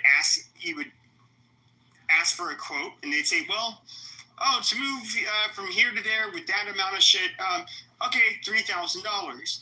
And then, all of a sudden, it'd be like, nope, it costs way more now, and we can't deliver your shit until you give us another $3,000. It was basically, it was these guys were absolute pieces of shit. That's why they're wanted. So they did, for whatever reason, there were Israeli criminals that came over here and they did this scam. Now, when it comes to these individuals, okay, you get a woman, this is an Asian woman who she did not have an American accent. She called 911. She thought they looked suspicious. What looks suspicious for the people that are listening? They seemed like they were celebrating, the attack of the Twin Towers. You're missing a very, very important element. What is the important element? That they have camcorders and they were recording the event. Yeah. Well, okay, but I had a camcorder like. Were you jumping? Fuck, like 6 years before that. Sure. I mean, were you jumping up and down, high fiving whoever was with you as if you won the lottery? If you would see the second plane coming in. I should say drone, but we can do that. If the Jews wanted to hide this shit and make sure that it was covered up, they definitely wouldn't be high-fiving each other. You could actually look at what happened in Palestine. So what I wanted to say. Here's the thing. Let me finish my point. Palestine. We're talking about the because you can talk about Palestine on September 11th on that day, and you can see that there were celebrations that were. But that's nothing to do with the Muslim. But no, he is bringing up a good point because like. If I was caught up in my Palestine. Well, hold on, but Ludwig, if I was like caught up in my spycraft and I wanted to be a good little spy, the last thing I would do is be like on foreign soil, high-fiving and laughing, saying like, "Oh, yes." I would literally just want to go unnoticed and not draw attention to myself. Can I finish the story for like 59 seconds? So After this lady made the call from New Jersey, police traced his car down and pulled the car over. Turned out to be that 2 out of those 5 individuals were actually Mossad agents. How do we know this? They were kept in custody because, the suspicious act of like the camcorder, right, jumping up and down, celebrating, turned out to be Mossad agents. 2 of them, they got all 5 of them got arrested. They did not confirm they were Mossad agents. Let me finish. They're being brought down to the police station, right? They ran their names, and 2 out of those 5 individuals turned out to be, and it's 100% fact, turned out to be Mossad agents. After 71 days of being in custody, a phone call came in. Release them right now. They got released. No charge, no nothing, right? Being sent back home with the next plane back to Israel. Now here comes the craziest part. A certain period afterwards on national Israeli news, those men were invited. Everyday talk show like Jimmy Kimmel, whatever the fuck it is, right? And those 2 Mossad agents literally said, and we have quite a few Jews living in Amsterdam, so I got everything. I'm almost done. I know you got triggered because you want to talk shit about Muslims all day. So those 2 individuals sitting with their faces just normally not blurred, no nothing, right? They're literally saying, we were sent there to record the event. End of discussion. To document. And there is so much more, Pepe. There is so incredibly much more evidence and proof that without any possible doubt, you can say for the full 100% that this was an Israeli operation. And I'm going to elaborate all the details, and I'm going to deliver. I'm almost done. Jewan, I'm almost done. Okay. It's on TV. And I'm going to reveal all the receipts with all the proof, not just theories. No, all the proof. Who was all behind it? So I'm cool with who wants to deny it now. At least have the character to join my room next month, and I don't have to mention which day. You also thought that you should look into the Israeli spy ring in Florida, the Israeli art students in Florida. Arresting FBI agent. Yes, but back in 2001, when the attacks first took place, that was one of the things that was brought up that I absolutely ended up reading about, and it was reported on the news at the time. They did. So these art students that were quote unquote say, "God damn it, Luthvik, you're Mike." They ended up selling. They were quote unquote trying to sell their art in federal government buildings. That's how they were getting access to them and so forth. I mean, do I think Israel was conducting espionage against the United States at the time? Yeah, absolutely. Okay, so there you have already something that's very alarming, right? When you say art students getting access, right? You should look into which floors they had access to of the Twin Towers. It was precisely the floors where the drones, and you're gonna laugh because I'm saying drones, and I'm gonna elaborate that in the next month, right? I'm gonna explain to you why those were not planes, but those were drones, right? It was exactly where the drones slammed into the buildings, right? Mind you, that on the 10th of September, 2001, right, the elevator company that was doing all the maintenance of the Twin Towers, miraculously, just one day prior to it, filed for bankruptcy. Disappeared. The documentation was all fraud. They never traced down who the real individuals were. This is getting retarded. So I think that wait. You're interrupting. Let me say, I think that 9/11 was like a fucking sketchy hold on. Ludwig I'll is let you saying go. stupid shit. I know. Okay, you can get. You can think that just let him finish, and then you. And so it's not only that, right? Then if you look into this messaging called Odigo, right? Where there were exactly the people that, and I gotta say, a little biased for West Michael, so it's not that I give a fuck, but it's a different story. They actually did get messages not to show up at work that day. There is evidence of this. It's not. No evidence. It's been debunked. Certain ones, and then you have like the Rothschild who wasn't in that day. You have Larry Silverstein and his two kids who were there every day, but they weren't there. That was comical. You had to go to the dermatologist, remember? Yeah. You literally had a look. And not to forget when I by now, of course, almost after 25 years, I know exactly how to say it, right? When he had like a phone Maybe call coming. I'm almost done, Jew, press a button. You got so many buttons in front of you. Act interesting. And exactly on that, on the day itself, right, when the Twin Towers had already collapsed many hours later, right, this Larry Silverstein is literally saying on an interview that he had a phone call from the firefighter chief, right, whatever he was. We had such a terrible loss of life. We decided to pull it.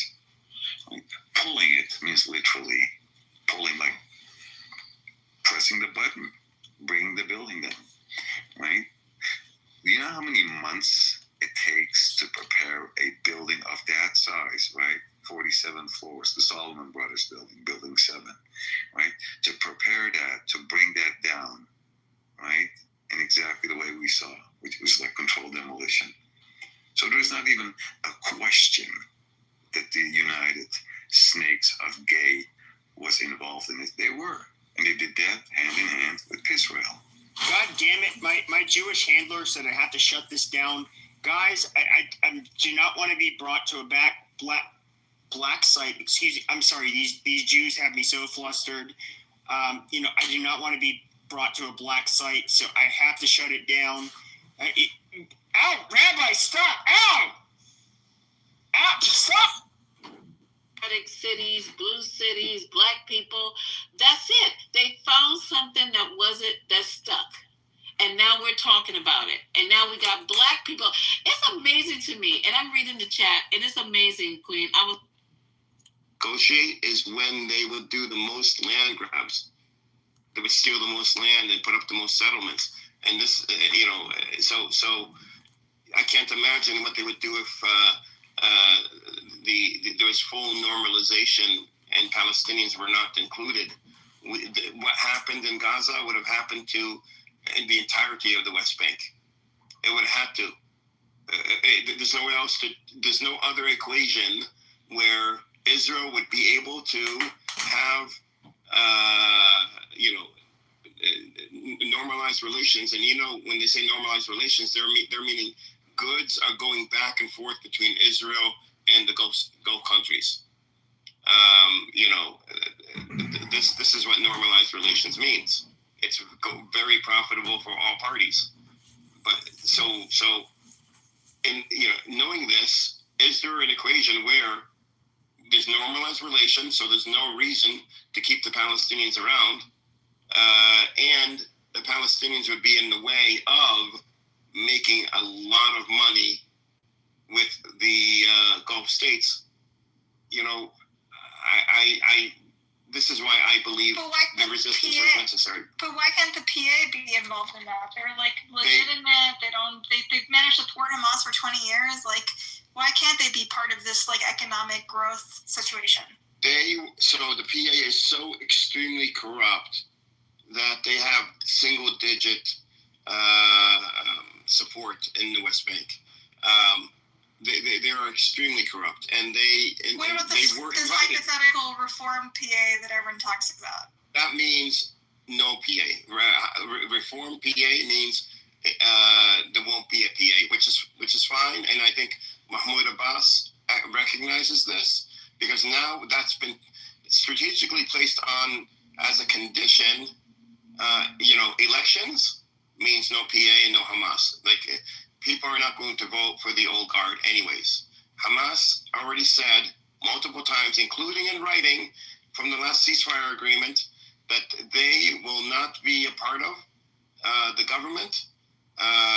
They invite a board, a technocratic interim government, to be formed not from Gaza, but from all of Palestinian society.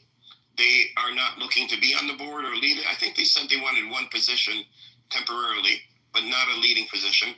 Do you believe that? Do you see them as genuine in this? Yes, because in the 2010s, they've tried to get the PA to come in and administer and be the government in Gaza. The Al-Qassam, which is the resistance, they did not want from want to pushing be. people off buildings to wanting them to rule. There's so much. Yeah, it was. This was pushing people off of buildings. If you read, this is mainstream media, not conspiracy theory.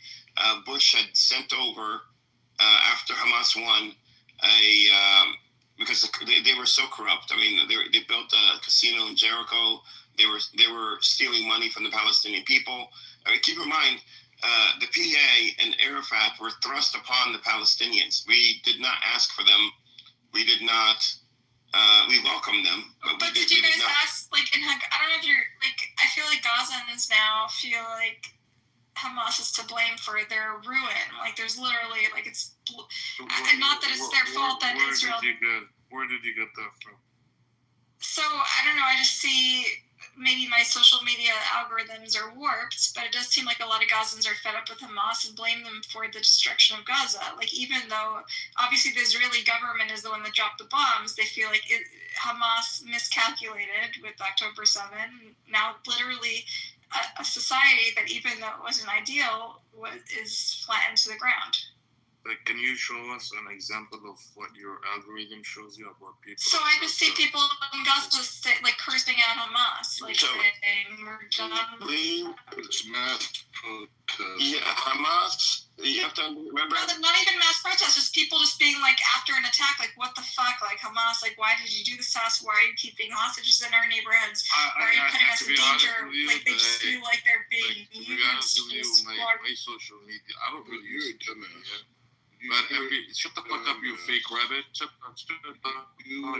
Come on, boo. Okay. So you are a dumbass. So actually, you're saying there's people in Gaza that are not protesting. There's people in Gaza not protesting. So the only protest that happened inside you can't even accept that Gaza people are. I just see individuals. It might be anecdotal, but do you see individuals that are cursing out Hamas? No. I'm just very Palestinians, Palestine, influencers inside of Gaza, people inside of Gaza, and I never really came across a video or a post that says people inside of Gaza are against Hamas. Of course they are, you dumbass. I'll share some. Fake rabbit. Show me your. Stop. Wait, Abu Abaida, can I share? Hold on, Abu Abaida, can I just share?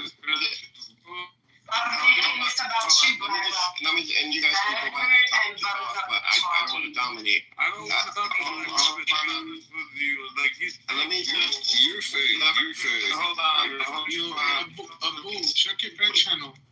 Hold on. Why are we devolving into this? Hamas. We are using the word Hamas here. Before October 7th, Hamas ruled very loosely.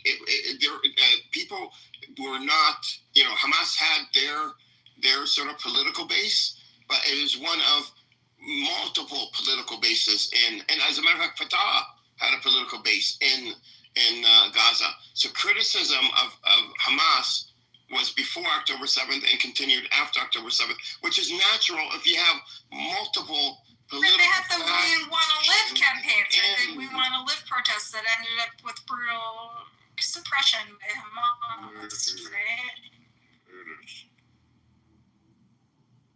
I wouldn't say that they were. I mean, they were last year. I think the end of last year, they had people filming these protests.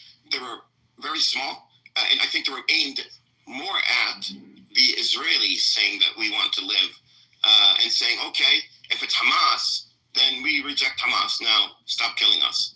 That was the point of those campaigns, that We Want to Live campaigns.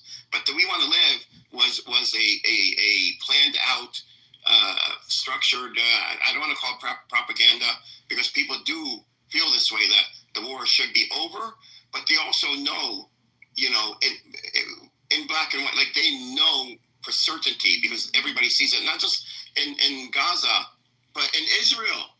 They see the obstacle is not Hamas, but is Netanyahu. I mean, keep in mind, Hamas accepted. I think Netanyahu and Hamas are feeling each other's. They're aligned in their interests, right? Both want the war continue, and they're.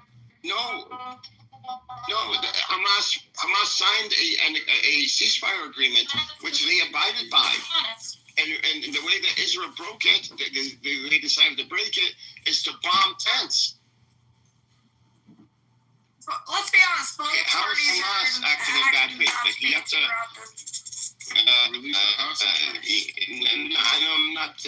I'm not disagreeing with you. I'm asking you. How is it? What can you point to that tells you, okay, Hamas is acting in bad faith? Well, so why are they hiding underground while civilians are dying, and then saying, yes, it's worth the risk? The civilians don't approve of this. I sent like 16, I can keep adding, but there's like dozens and dozens of links from my social media feed of Hamasniks saying Hamas ruined our homeland. Fuck you guys. So when Israel killed the leader of the resistance itself, Sinwar, where was he? Was he hiding? He wasn't hiding. Right, so that's an argument they make, but he did.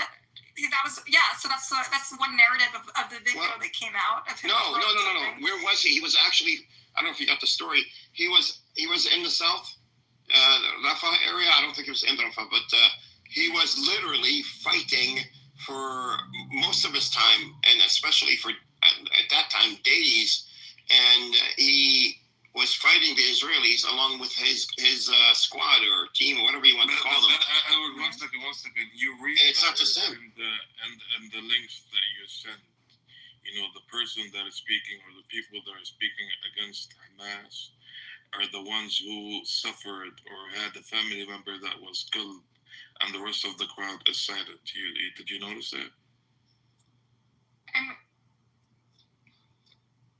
There were also protests where it was like a group of people, but like I said, it was anecdotal.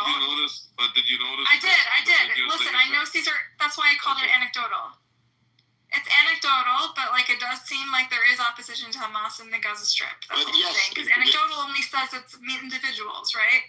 But I do see small protests and individuals cursing Hamas very publicly at their own. But that was happening before, because you have, remember, and that's why I said this to you at the beginning. We are using the word Hamas to describe the resistance.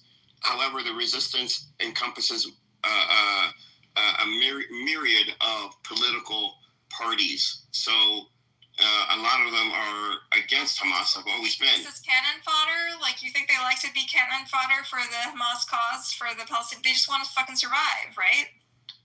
They're fucking kids. They want to survive. Why would they want to be Hamas is not killing them. Who's killing them? No, Israel's killing them, but they know they're dealing with a genocidal maniac, which is Bibi Netanyahu and his right-wing coalition. So why would they continue to provoke them? So what do you suggest? Because October 7 was a huge provocation. It was a major escalation of what happened. But what happened? I think you said this before, that to exchange hostages for Palestinian hostages. That's true. In October. Yes. 3 damn Yes, but October 7 was a huge provocation. Let's be real here. 3 times they offered it. Edward, you don't think October 7 was unjustified? All the hostages and come to an agreement. No, I'm not saying that. I have my own theories of what happened on October 7th. But we don't have to get into that. And these are only my theories and not fact. But what is fact is when October 7th did happen, Sinwar told the hostages, and the hostages repeated this, the ones that were released, that you're only going to be here for a few days. Yeah, I did read all that, and I did see the recent report in Israeli media that showed that Hamas had offered to release some, and the Israeli government wasn't receptive because they were so bent on revenge, right? There was a new TV. Yeah. So why would Hamas? So Hamas went in. They captured the soldiers. They went back. They captured. They went. And the area was nobody was securing the area for over 6 hours on the Israeli side. Hamas had already left the area and were now going, going to the military. What was Hamas's goal? Because I'm very confused about their goal. I had that one article I floated around that everyone thinks is just hearsay, which is fine. Maybe it is. But then what is their goal with invading Israel in this manner? The goal in this specific case was Hamas understands, Palestinians understand, that in Israeli society, a soldier that's captured is worth way more than a civilian that's captured. Way more. So Hamas was going after these small intel bases in Israel, which they did get to, and they captured the soldiers in them, along with the servers that housed intelligence about Gaza, and they took it all back to, including the soldiers, and these are all soldiers, back into Gaza. I disagree. I think Israel's been willing to pay a lot more for civilians. No, it's not the fact. It's not the historical. Then why did they make all these compromises to release civilians?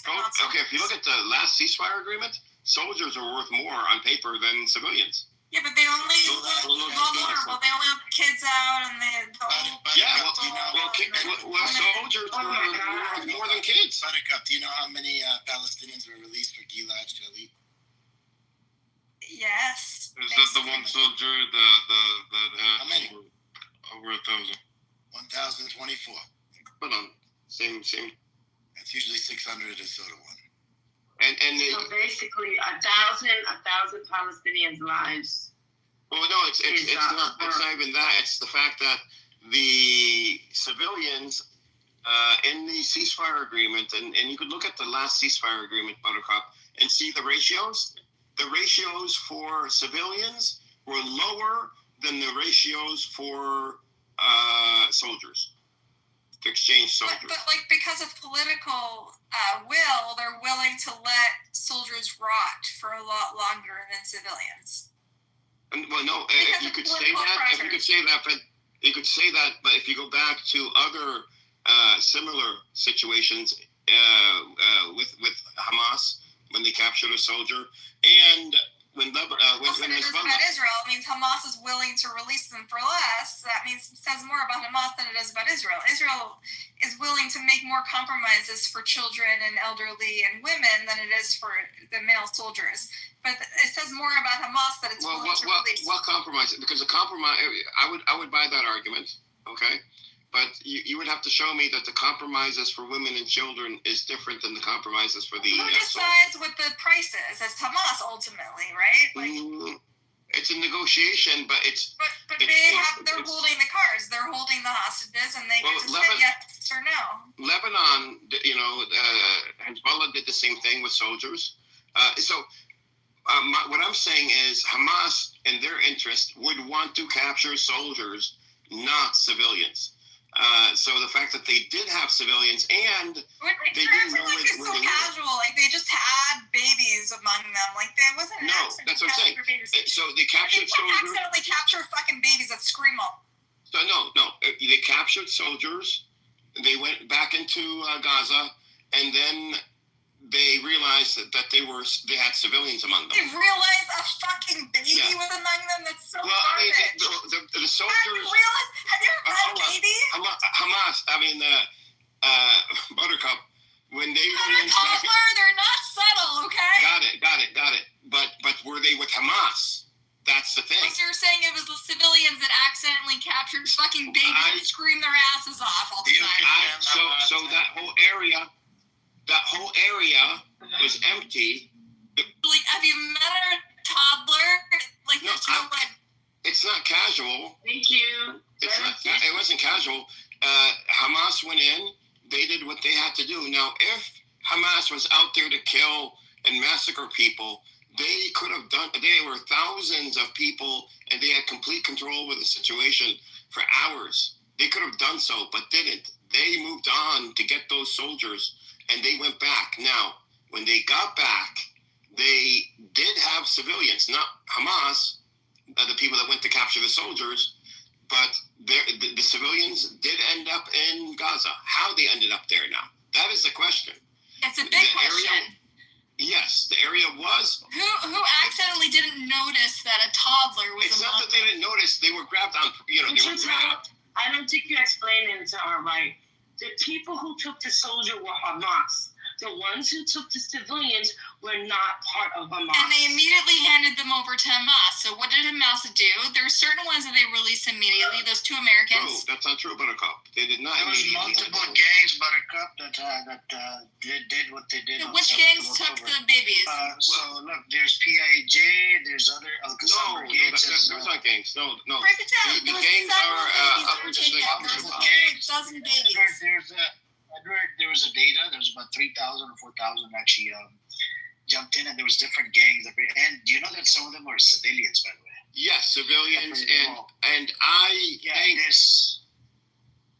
think are also culpable. So maybe don't reinforce. Well, so there were gangs. So there are gangs in Gaza. It's not this like Hamas rules with an iron fist, and there's nothing there. There's organized crime from the Sinai leading through Gaza into the Negev desert in Israel. Now, were there other parties there? The issue that I have here is that first, Hamas did not know where the civilians were. Why would they not know if they planned this whole operation? And if it was their well-trained, well-disciplined people that went in and did their job, and then all of a sudden, we have civilians. Where? Who has them? They're all over the place. They're with this clan. I think it's pretty clear they didn't anticipate the rave that was in the middle. No, that's true. They didn't. But Hamas did not stop. When they broke through, they were shooting, at soldiers who ran into the rave, and into the kibbutzes, and were shooting from there and then shooting at them. But they ran through and went and did their mission, got the soldiers, and came back through. Now, keep in mind, over 6 hours, this whole area, not a single is IDF, no forces, no police, no nothing. So it's completely open. Who went in? All we could say is, at this point, because we don't know, we have to wait until the war is over, but we can say this, that Netanyahu funds and has a relationship with one of an ISIS affiliated group that was locked up in by Hamas for drug trafficking and human trafficking.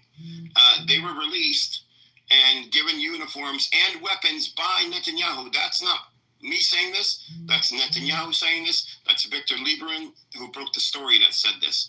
So they had an ongoing relationship with ISIS-backed, what they called jihadists. And what happened to those babies? Abu, there was about 30 kids that were taken hostage by Hamas. What happened to them? 30 kids. They were returned. They were interned in hostage deals. Wait. There were 30 kids. Where did you get 30 I was kids going from? back to her to ask her to send something that says. It was only There's no 30 kids. Not 30. Where did you get the 30 kids from, Miss Buttercup? There was There was a couple of children, but 30? Unless you're counting anybody under 18, maybe. I don't know what the makeup was, but I don't know where the 30 came from. This is my first time hearing. No, bro. She's talking about Sherry, the two kids of Sherry. So I remember that video when Hamas released it. They went and they want to take Sherry. They don't want her kids. I don't know if you guys saw that video. I will look it up. But she begged them to take her baby. She asked them, I will not go with you without my baby. So that's her choice. They don't want to take the baby. What's the source that she begged them to take her baby hostage? Provide a source. He said a video. Yeah, look up the video. Sherry, her name, I think Sherry. She's a redhead, and she was crying. She said, no. Sherry, the famous Kfir and the two redhead boys. Yes. Where's the source that she begged them to take her kids hostage? Oh, yeah. Not hostage. She want to keep them with her. Brother, she's asking where's the video that. I have to look it up. But it was only two kids. And if you know, there was a toddler that was released, the 4-year-old. There was a bunch of smaller children, 7-year-olds that were filmed by Hamas with hostage videos. There was a bunch of teenagers. What are you talking about? There was a kid that was helped and. Where's your source?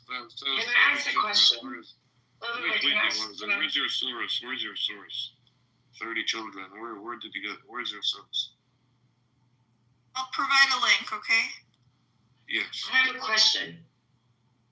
So, obviously you dislike Hamas, but do you understand that it's not a vacuum? That the reason why Hamas was created 100%. I just don't think they're serving the Palestinian cause, and I support the Palestinian cause. I want them to have a state and independence. Right. So they said they're not going to be part of the Palestinian state. They didn't want anything to do with it. They said this a couple of times. They're just resistance. This is a bunch of young 21-year-old boys who are orphaned, who went and decided to be part of Hamas because Israel killed their parents. Right. The members of Hamas, I don't blame them for joining, but I'm talking about the leadership and their larger plans. Let's be honest about it. But were you calling me a bitch or someone else? I'm calling someone else, but if you want me to call you a bitch, I have no issues doing that, to be honest with you. Why? I don't think Can't you see in the chat that I'm talking to someone else? Yeah, Buttercup, I don't think you're really in any place to criticize Hamas, with all due respect. I'm not criticizing Hamas. I just know Palestinians who oppose Hamas. That's all. With all due respect. There's a guy who used to hang out in these rooms. His name was Philip. And when people would come in... Honest, you're breaking character right now. When people would come in with these critiques, I'm not breaking character. I'm still an honest Jew. I'm just remembering the old rooms. Philip would say, if you have access to Israel, pick up a goddamn sledgehammer and go break down the fucking wall. If you support Palestine, leave Hamas alone. Nobody gives a shit what you think about them. That's what Philip was. Did you say I give up?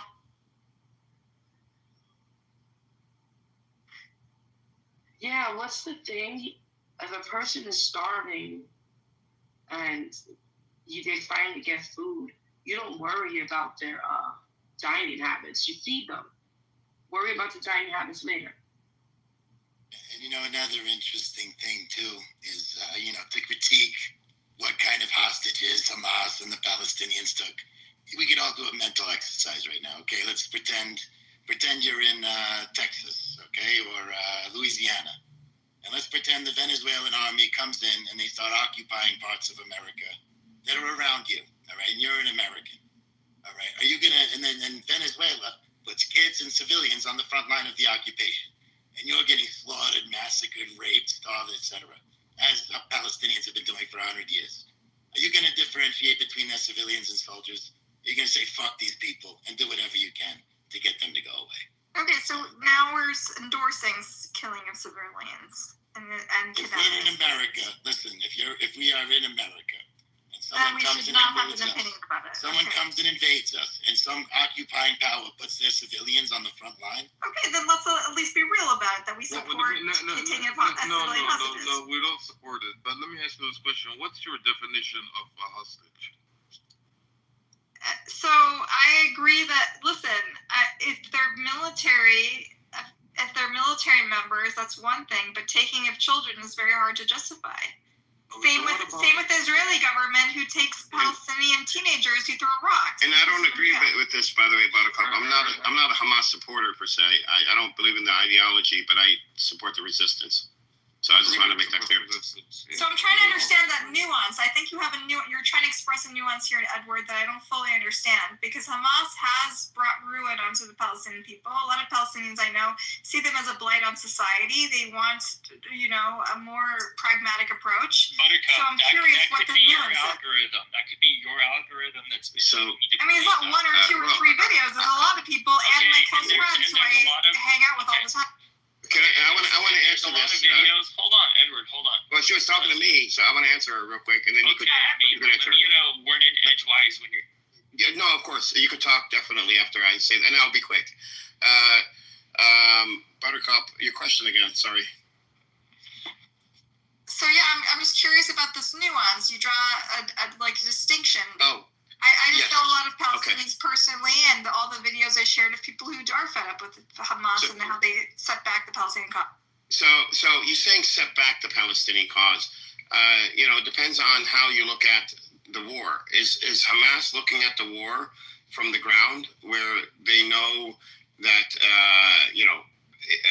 they can't, they can't strategically win on the ground? They don't have air defense systems.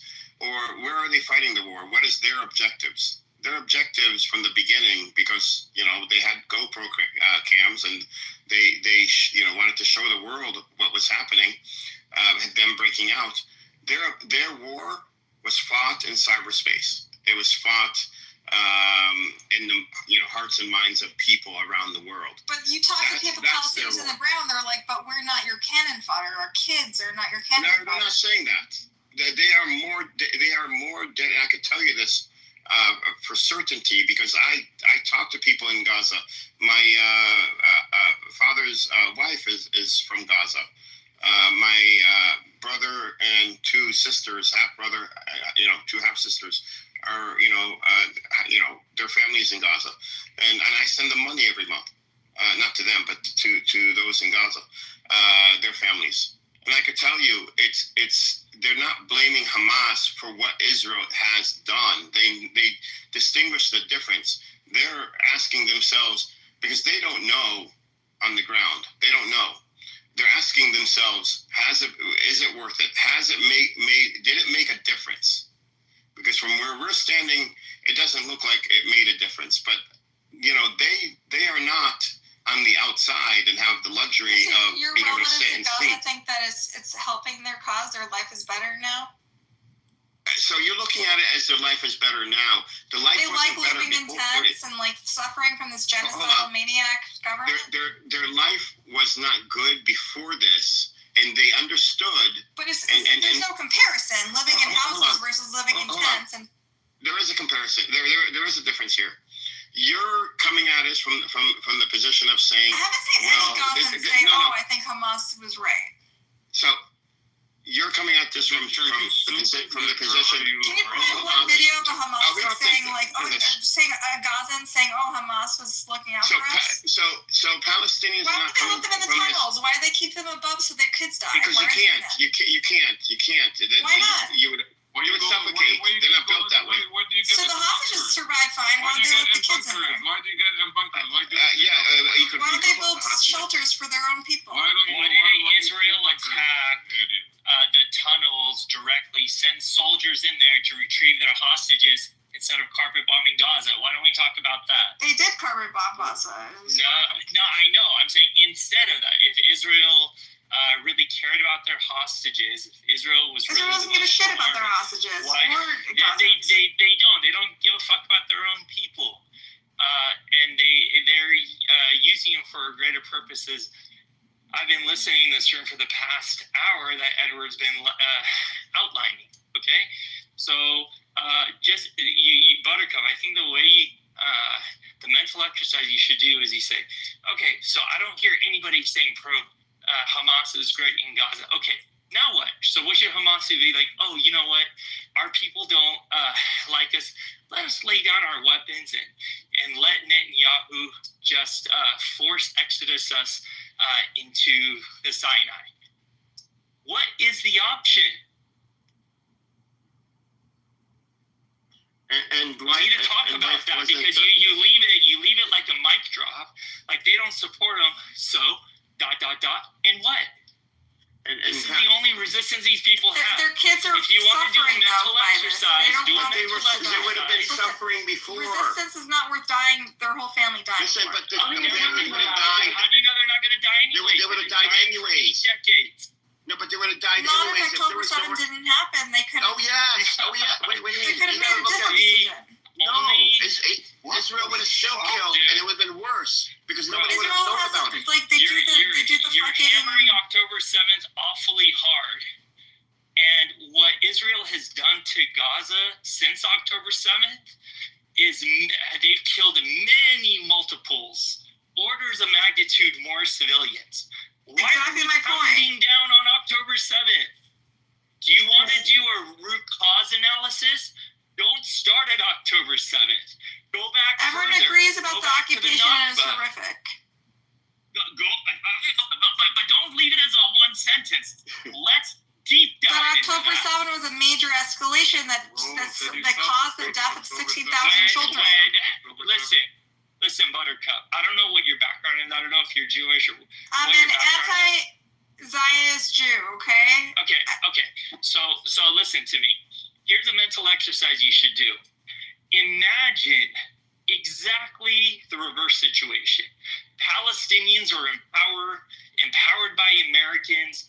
Jews, Misha, some of my best friends are Palestinian. They come for Shabbat all the time. I'm very close to for 80 years, they've been fractured. Okay? How do you think the Jews would eventually have fought back? And would you, as a Jew, if this entire situation were reversed, would you also be being like, hey, on October 7th, why did you Jews fight back? Think about that a little bit. Do that mental exercise. Over 700 actual civilians that died, which is unfortunate, on October 7th. The rest were military. Why was it unfortunate? Tell me why. 700 civilians died. I mean, that doesn't... Why are you concerned about them? Who cares? It's for the cause, right? Rich, are you here? No, you sound crazy. Okay. A lot of them actually died by IDF, not by Hamas. Yeah, the Hell directive. We got to talk about that. You know, Let's talk about mowing the lawn. You know about mowing the lawn? Yes, I know about mowing the lawn. Why you only talk about October 7th? I was mowing the lawn in 2014 and 2012. Mowing the lawn's been happening since But the protest didn't help. What helped was October 7th. That's you what think it helped? No. 16,000 dead children is not helping. Listen. We are now closer than ever to protecting our people forever. At the cost of 16,000 kids. And that's the price that Israel is willing to have. The price that you're willing to pay for violent resistance. We didn't do it. No, we didn't do it. Israel did this. Zionists and ask them why are they killing the 16,000? Yes. Why does it cost us this much for our freedom? It's like the case of the bully. It's like the case of the Palestinian state aspiration for a state. We don't want your support. Why are you addressing us with all these killings? We're not killing them. You put them in a situation with a genocide. You didn't put anybody in a fucking situation. Hold on. They calculated. They miscalculated. That's what I'm saying. Buttercup. I know you know you're being biased right now, right? You're being biased. And I would protect you. But you're being biased. You cannot, these are the victims. And you're saying, well, maybe it's like if a woman is being battered, right? Oh, well, you know how your husband is. You know how your husband is. And no, it's called being long-term. Listen, Hamas is not looking out for their long-term strategic interests, just like Bibi's not looking for Israel's long-term strategic interests. You fucking idiot. Are you a military strategist? Strategic interests. Whether you realize it or not, you're like the Diet Coke of Zionists. You still got a little Zion. Okay, and so I don't give a shit. Call her butternut, bro. Fucking idiot. Wait, What shush. are you talking about, bro? Guys. Wait, come on, you're not gonna. No, I'm back. Guys, please don't abuse or we don't attack women and children. Please don't do that, man. Come on, man. Yeah, but she came here What to do you say mean I am attacking? anti-Zionist. No, I think somebody called her a B word. Please don't do that, man. No, nobody did. I did. I called her a bitch. I called her a butternut. Come on, Abu. We don't attack women and children. Come on, Why man. the fuck is she fucking Calm down, brother. Calm down. Go fucking talk to the Zionists. She does talk to the Zionists. Hold on. Let's Mayfan, you want to say something? I want to make sure I understand Buttercup. So Buttercup, are you saying that Hamas strategies is in line with Bibi's strategies? Is knowingly or unknowingly? 100%, and not unknowingly. Actually, there's letters between them because both of them benefit from continued violence and war. Both of them benefit from Sinwar and Bibi have communicated with each other about how it's mutually beneficial to continue to have violence, the cycle of violence. Are you saying that? I'll provide a source, actually. He communicated this. Bias on purpose here. I think we're all being biased. I need new voices. I gave the mic to Wayfan. Please don't come off the mic. So thanks, Amir. I just want to make sure. So you are saying that there are two sides, and there are crazy people in both sides, and these crazy people are resonating each other, and both like, let's call these crazy people the right, the most extremist fundamentalists of both sides, and they have hold power, and they are enabling each other. Yes. To grasp the power by like fueling these wars. 100%. Thank you. Intention. Okay, so I understand you. It's not that you are like doing Zionist propaganda. No. I'm sympathetic to the Palestinians more than Zionists. I just want to say that I agree with you in a sense that there are these crazy people in Iran, which I'm originally from, and they hold the government and they just like hate United States. And there are these crazy people in the United States which they hold the power and just hate Iran, and they are fueling each other. So in that sense, I understand it, but I don't know about Palestine.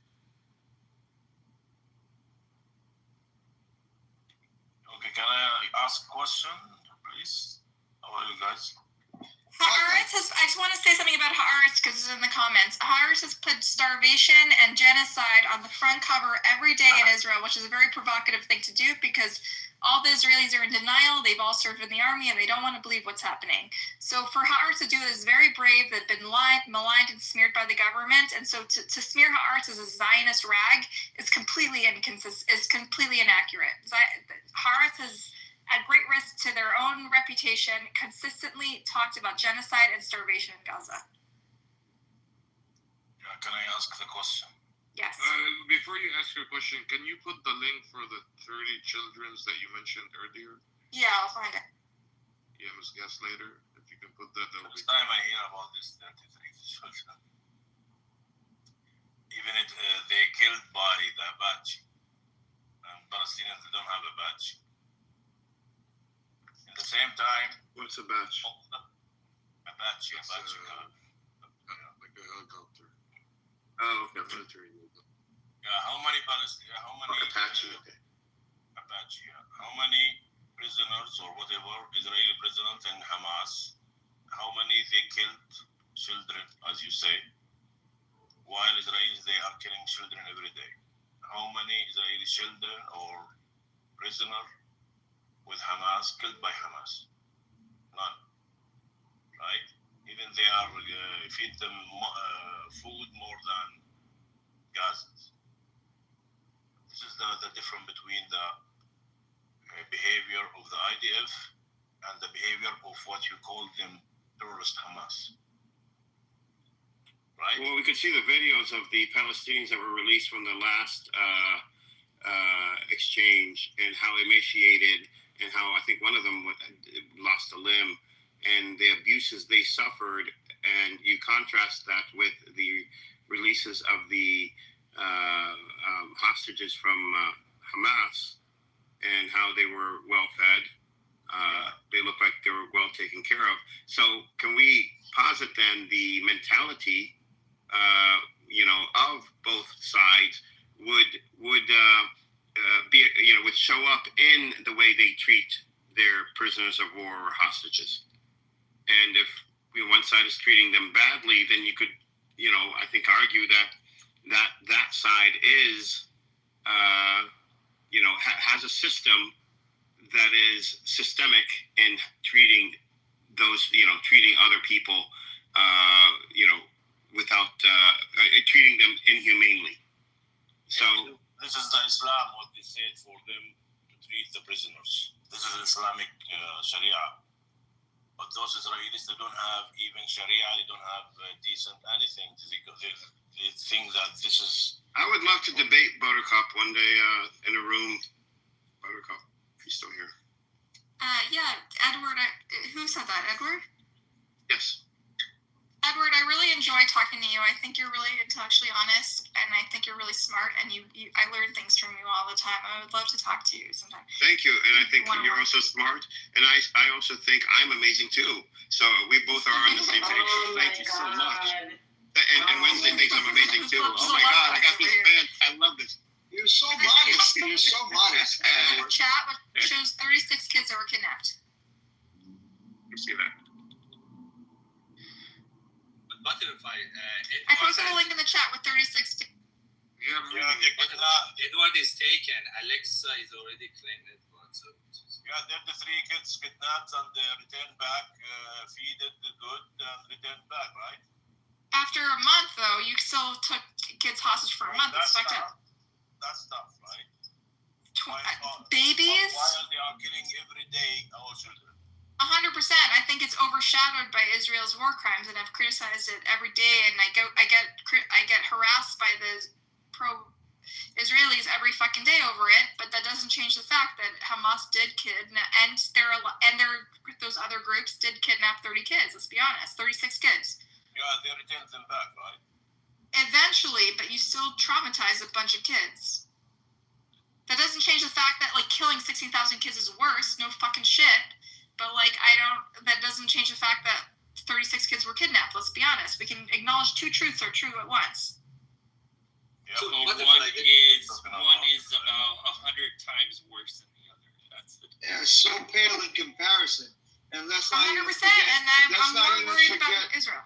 Let's not even forget the football numbers that the little kids get when they get in prison in these Israeli jails. 100%. 100%. I agree, but that doesn't change the fact. Let's be honest. You said only 2 kids were kidnapped and 36 were. Let's be honest about that.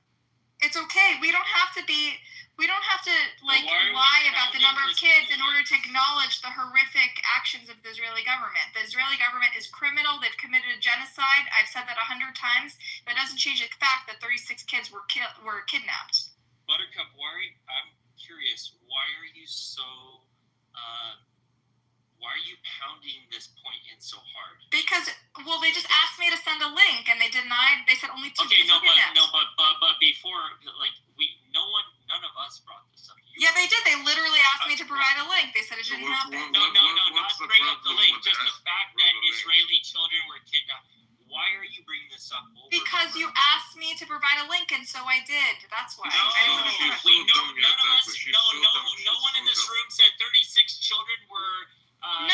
Everyone in this room said 2 kids were kidnapped. Can you please provide us a link? You said they were kidnapped. It's literally in the comments. Read the comments, Taco. I'm not. Okay. Buttercup, how do you talking about? 100%. 16,000 kids is worse than 36 kids, but you asked me to provide proof, and I did. Buttercup, how do you suggest they go about it? It doesn't. I don't think. This is not a value judgment. This is not a judgment on character. No.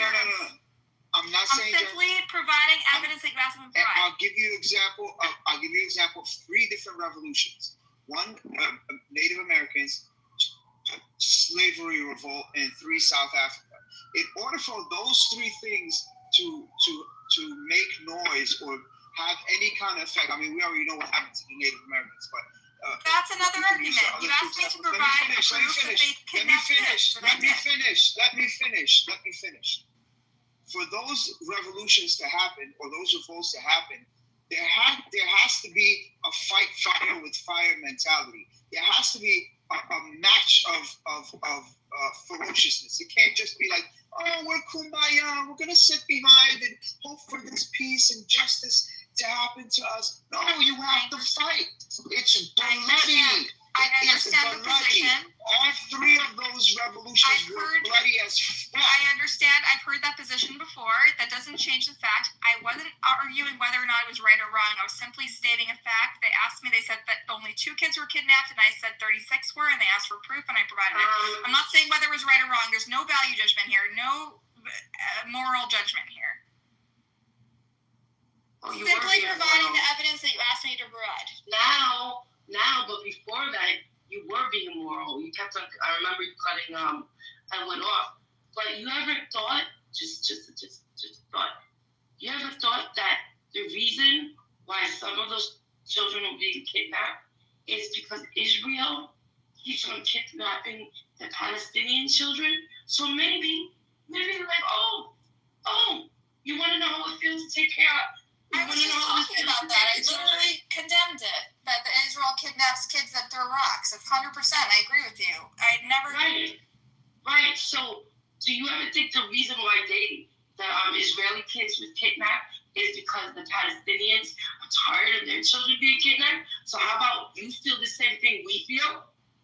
Yeah, so Wednesday, exactly. This is the problem with if you're familiar with people who live in Palestine and Israel. What happens is it becomes this endless cycle, and they're like, you kidnap our kids. The problem is when you commit a genocidal act or you commit a war crime, that doesn't justify another war crime. That's what ends up in a cycle of violence, and people keep dying. And for people who live there, it's really, really problematic. Let me finish. Go ahead. Can I just finish? This is the first time in a long time that they have struck back this. And I don't even think they even thought it was going to even happen. Like, I think they were fucking surprised, to be honest with you. They didn't expect the raid thing to be there. It was just too perfect. Ours and the IDF and no one from Israel was there, but that's something else. My point is, this is like the first time in a long time that they have been able to stand up for themselves. You can't, like, I don't know. Violence beget violence, but you keep on punching me in the face. You keep on punching me in the face. I'm supposed to take the punch? No, isn't it? I think, question is, are you in the toilet? Wednesday. The question is this. Hold on. Wait, Fan, I was next. Wait, Fan, hold on.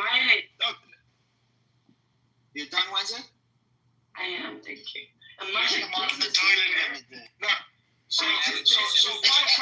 So Buttercup, Nat Turner had to do what he had to do in the slave revolt. He was looked at as a terrorist back then. Now he's looked at as a hero. Mandela, same thing, was looked at as a terrorist. Then he ended up becoming the president of South Africa. The Native American chiefs who scalped the people and killed them were looked at as terrorists and now are revered, and there's football teams named after them. You understand what I'm saying? So they had to do what they had to do, and you can't just lean on the 36 children, 40 children, 50 children, 60 children. Well, it doesn't change it for being a crime against humanity. You cannot take children hostages. It's a net. Oh God. Nat Turner standards are not applicable today, right? We have international law. History is history. They had international law. It doesn't mean you can erase international law. During apartheid, they had international law too. It wasn't that long ago. Apartheid ended in the early 90s. It wasn't that long ago. So you got to understand there is no justice without us. There is no peace without there being justice. There has to be justice. And so you support. That's fine. You support the kidnapping of kids. That's on the record, right? What? All right. You're not going to do that. Hold on. You're not going to do that with me. Well, then what are you trying to say? Be clear.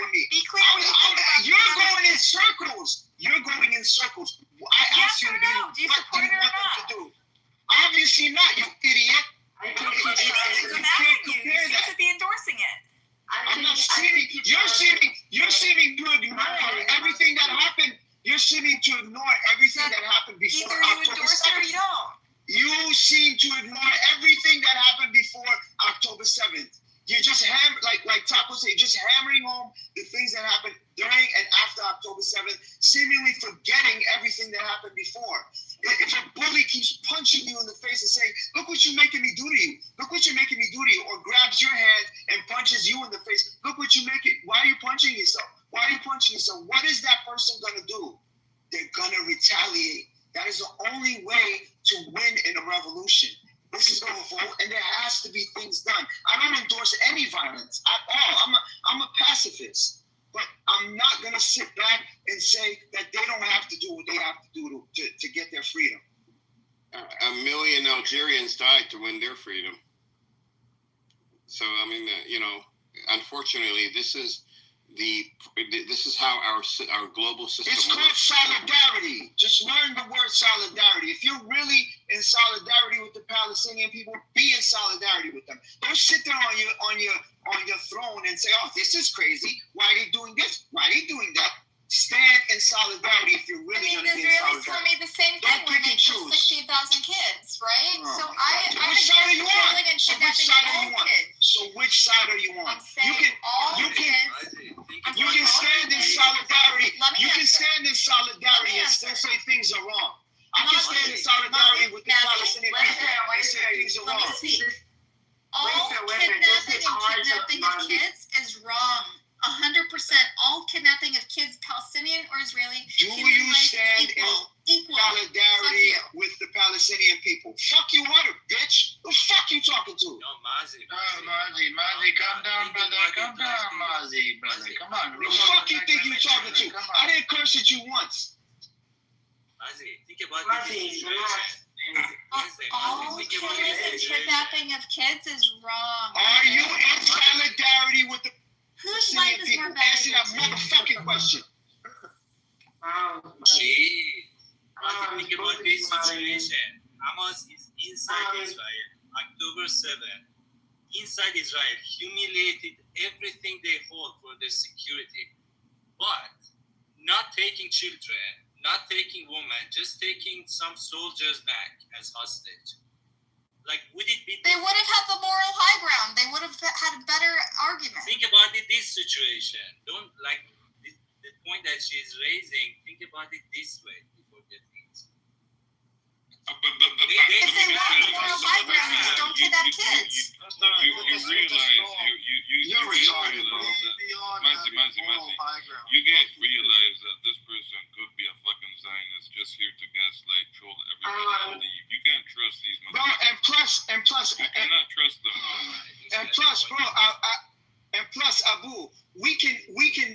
She still hasn't said that she's in solidarity. I asked her 3 times. Amir, But am I you a can Zionist? be. Call him. You can be. I don't Amir, give a you're fuck what way- Amir says. I'm talking to you. I don't care. Amir is not your lawyer. I'm talking to you, and I'm talking about you, Abu. Then you're if- not if- paying I don't think you're a we lawyer, can- but it's his opinion. Mazi's opinion has a different opinion. we can, Abu, we can stand in solidarity with the Palestinian people and still say, oh, Hamas did this wrong, did this right in our opinion, did this incorrectly. But still, if you stand in solidarity, say it. Why can't you say it? I've only said it, Mazi. I've said million times. That shit all happened October 7th. Mazi, have you not been paying attention? October 7th. Ask one question for. Mazi, I've literally been fighting Zionists for the last month. We need to all calm down. We need to all calm down. Killed by that's in 7 October, Israeli children and families. You know how many they've been killed by this helicopter Apache. Do you know that or not? I've read about it, and I think it's a bit exaggerated by the pro-Palestinian. Of course you do.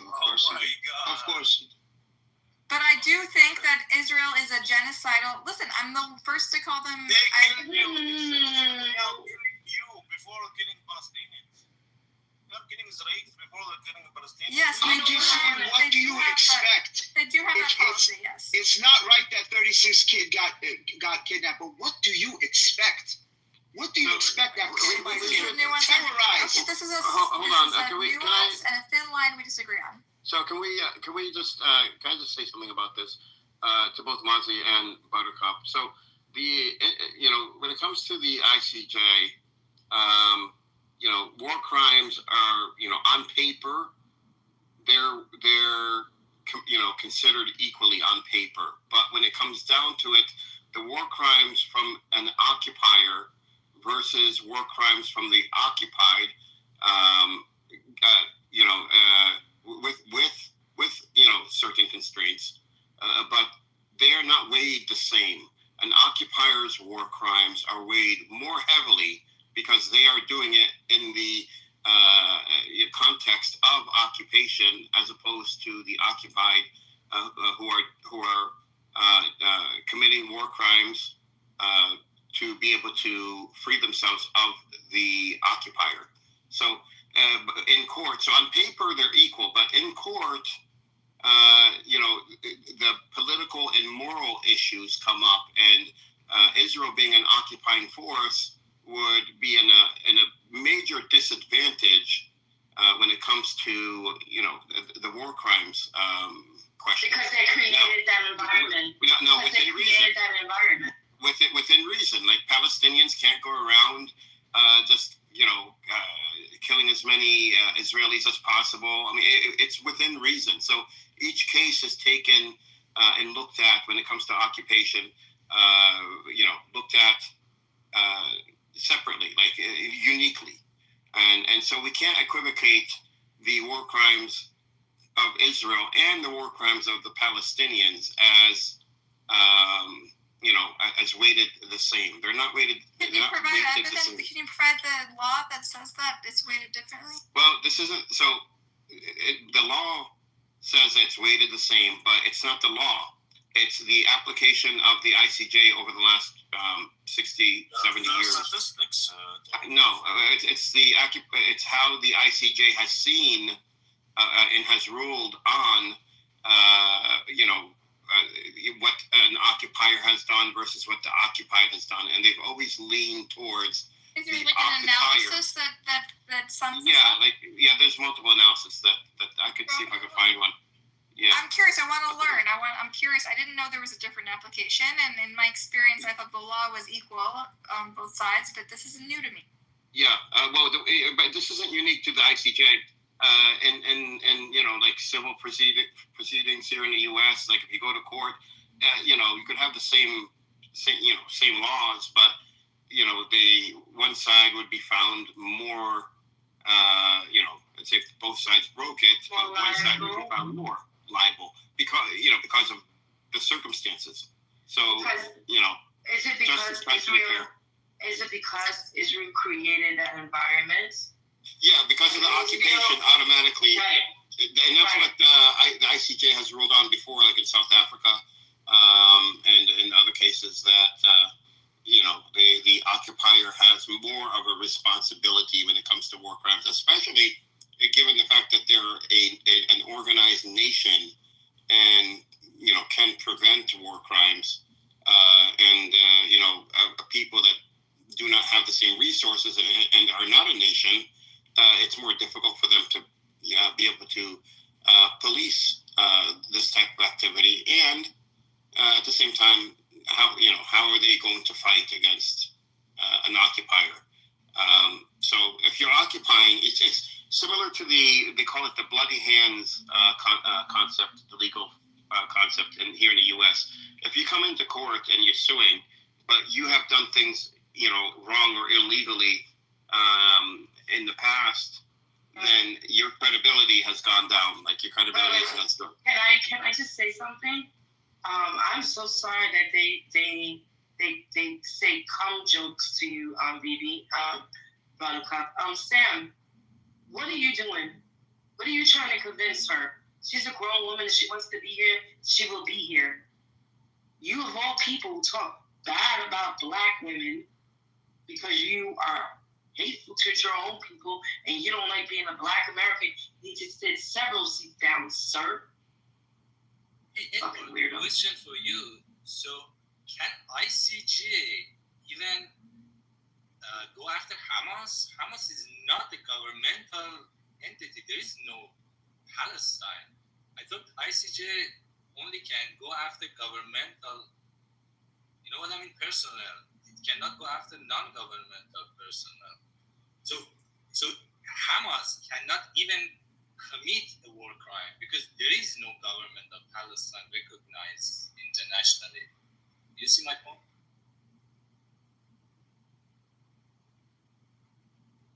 Yeah, you're right. Yeah, they can only go after states.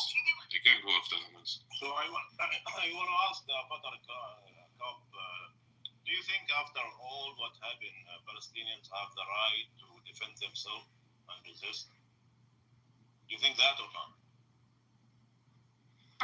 I think, of course, I think the Palestinians should fight for their just right to sovereignty and their own state and their freedom of movement and rights under the law, 100%. Whether or not you use violent resistance is a question. No, just a minute. You said defend. This is what Hamas doing from 7 October. Yeah, but sometimes. So I think there should be guardrails. That's all. You think they should use violence? So you are not. With guardrails, they don't have guardrails. Guardrails. Guardrails like don't kidnap and kill children. That's all. Again. What? The fact is, they don't have guardrails, and so we need some. Yeah, but if you want to advance the Palestinian cause, kidnap children. All children kidnapped since whatever. 100%. Hold on a second. The Israeli government is criminal. They're war criminals, 100%. That doesn't justify. If you want to have the moral high ground, don't kidnap and kill children. How to fight the criminals? By criminals. Yeah, that's not how you have the moral high ground. It's not. Yeah, you have to be criminal. It's not in your long-term strategic interests. Yeah. Are you a military strategist? How do you know what military what to I say the same thing to the Israelis. It's not in their long-term strategic interest to commit a genocide. Yeah, what is happening in Gaza now? 100%. I tell Israelis every fucking day it's not in their long-term strategic interest to commit a but genocide. they are killing Israelis. Hamas now, they are killing Israelis inside Gaza. So do you agree with that? Of course, that's they're defending themselves. Why would I disagree? Okay, thank you very much. That's the whole point. What are they supposed to do? There's kids fucking raining bombs. What are they supposed to do when Hold on. Of course they should have defense. Hold on. Edward, I feel like we had this conversation. You had this conversation this morning with yesterday morning with Resistance, and Resistance said that what some of what was done on October 7th, especially taking women and children, wasn't very Islamic. What when they took taking civilians is not Islamic? Women and children. Yes, no, it wouldn't be. And that's one of my issues too, because Hamas is a religious group. They're not like ISIS. They're not like they don't just go around killing people. They do live by a strict moral code, and they, I just can't see them taking civilians. And like I said before, just the economics alone. If you know a soldier is worth 25 to 50 times more than a civilian, why would you waste your time taking civilians? Just if you're pragmatic about it. And so these are the questions I have. Like, I'm not saying Hamas is innocent. I'm just saying, there's a lot of red flags that. But one second, where in Islam does it say that you can take women and children as captives in a war under strict rules and conditions? No, you can actually. You can't take civilians. Yes, you can. Yes, you can. Yes, you can take them, but there are brings a dalil, ya braza. You can, and there are strict rules behind it, so you can't harm them. This is a very strict rule that when you take them, you cannot harm them, but you can use them. But they need to be released. You can ransom them, and they can be used for to exchange. Yeah, even if you take soldiers, you are not. Where did you come up with Islam says that you can't do that? No, you can't. It's a war, right? Isn't it a war? Well, I might be wrong. Isn't it a war? You can do it in a war, but again, you cannot harm those non-combatants. Yeah, and they did. They haven't harmed. Yeah, not harming. You cannot harm non-combatants. That's definitely in Islam. Yes, it's a very strict rule. It's not the 21st century. The 21st century morality laws that most majority of people not accept. Religion doesn't change, brother. Like, it doesn't matter what century. I mean, like, there are a lot of Islamic laws which are immoral right now, like, for example, multiple wife or slavery and knees. So we have to be a little more realistic, I believe. Yeah, but I'm not okay. You can be a little bit more realistic, but you can't come up and say that in Islam. Yeah, you can't change the rules, Abu. That's what you're saying. Yeah, you can't change it. Yeah. But they exchanged the prisoners. All they came back safe and even feeded better than Gazans. So no, I mean, like think about like this BB is doing this genocide based on some biblical Malak, whatever it is. That's why, like, Amalek. Israel is Amalek is the most hated nation in the world right now. So, but it is based on their religion. Technically speaking. Who's Amalek? Sorry. Oh, you don't know who's Amalek? That's why Palestinians are dying with so easily. Amalek were a tribe based on biblical texts that somebody explain it in Arabic? Amalek, what is this Amalek? No, it was a tribe that in the Old Testament, I think, where they were told to kill this tribe, men, women, children, animals, everybody, from head to toe, top to bottom. And then Netanyahu held up this scripture and said in a speech that we have to treat the Palestinians like Amalek, kill them all, men, women, children, everybody. Yeah, but this fucking Netanyahu is not even religious at all. He's playing to the base. He's playing to the right-wing base. He was historically a moderate, not a moderate, obviously. He's like a fucking war criminal. But he wasn't like the far-right messianic lunatics who want to, like, occupy and, like, settle Gaza. He was just kind of a pragmatist, and then he just aligned himself with this base.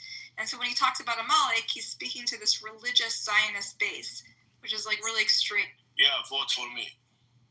Look at the definition. Exactly. And look at what's happening in Palestine. It's just like this is just I'm providing you with some of the political backstory. So, Abu Abaida, I wanted to correct something you said. So, when it comes to hostages, no, it's absolutely forbidden. I think what you're referring to here is after a battle, if there are women and children and elderly that are left and they're taken, then you can either set them free or ransom them. What's the difference? What's the difference, Edward? That's the same thing. The difference is you cannot go to take. How do you know they went to take? Maybe no, they went I'm talking about the Quran. I'm not talking about what happened on the ground. You can't have the intentions to specifically target civilians. Target or take them. You can't specifically target them. Yeah, you fighting the soldiers. There's some people left over. You take them. Maybe prison as a war. I don't know. Yeah. After the fact. Yes. You cannot harm them. You cannot kill them. You cannot mistreat them. Any of that. So I want to ask also Buttercup about another question. What do you think about the Zionism going on in America, controlling the whole fucking political? Do you like it? You mean the narrative, like calling everything anti-Semitism? You mean, is that what you're talking about? No. The whole United States, belong to those AIPAC or whatever. Okay, so AIPAC is a lobbying organization which is funded by wealthy interests, including many like Jewish organizations, and they do advocate for Israel's interests above maybe it does have immense influence over politics, and I think it's evil. I think AIPAC is evil. Is that what you're asking me? Yeah. I think a lot of Jews would admit that AIPAC is evil, just like gun owners think NRA is evil because of our political system, which allows big interests to control our politics. So do you think that a lot of Jews like you, they understand what's going on? They support your idea? In my particular social circle, yes. But I would say it's a big problem. It's probably like 40-60%. If 40% of Jews are critical of AIPAC and critical of Israel and frustrated with this dialogue, and then probably 60% still blindly, reflexively support Israel no matter what it does. And so, but you're seeing a turning point, like you see in New York City. We elected a pro-Palestinian mayor, right? That shows New York City is the most Jewish state is the most Jewish city in America, and historically, right-wing Jews have had immense influence in New York City. Well, no, he didn't win So yet. he has the nomination. He's effectively won. But the He is fact that about he's to able win. but the fact that he was able to convince these right-wing, pro-Israel, reflectively pro-Israel organizations that like his politics is worth overcoming whatever worries they had about his political views shows that there's a shift in the way Jews are thinking about this thing. So I do think American Jews are shifting.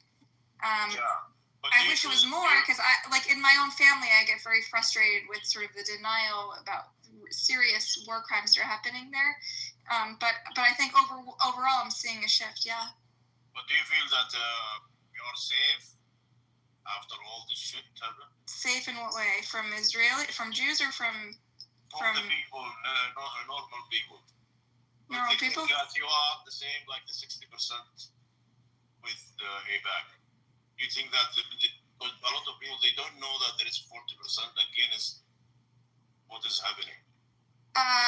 They know, and they call us traitors. They call us Nazis. They call us anti-Semites, and that's okay because we're comfortable with it. We're comfortable in our Jewishness, and we're confident. And I don't know if you've ever seen me in the Zionist rooms. They question my Jewishness every day. They call me anti-Semite. I don't care because I'm confident in my Jewishness, and I know I'm taking a moral stand. But I commend you because it does take courage to stand up against people in your own community, even when you're on the right side. So I do commend you for, speaking up, speaking out.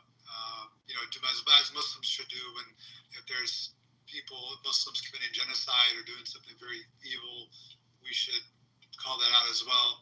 And then the second point, it's really sad when a Jew is called anti-Semite for their views. I think Norman Finkelstein is one of them who is a very intelligent man who's well versed in all things related to Palestine and Israel. And I listened to a clip where he was called anti-Semitic, and he's like, how is that possible for his parents survived the Holocaust? It's ridiculous. I do want to add one thing, Edward. You said, or somebody said, so Amici Eliyahu was one of the heritage ministers. You know what he said? He said these people that are under Hamas captivity, they're actually prisoner of wars. What's your take on this? I mean, anybody can chime in. Do you guys think that they're prisoners or they're hostages? Wait, who said that? Amici Eliyahu, it's a heritage minister. He said it. Amici Eliyahu. Yeah, Amici, I don't know how to say it. Amichai Eliyahu, he's the one. He's the genocidal psychopath. He said it. He said that whoever's under Hamas captivity, they're actually prisoners. What's the context? I don't know what you're talking about, because he's a right-wing minister. Why would he say that? Yeah, he said that. It was a Post in Times of Israel. Let me put the link. He may be being honest about the fact that everyone who's still held captive in Gaza were serving in the IDF. Is that not right?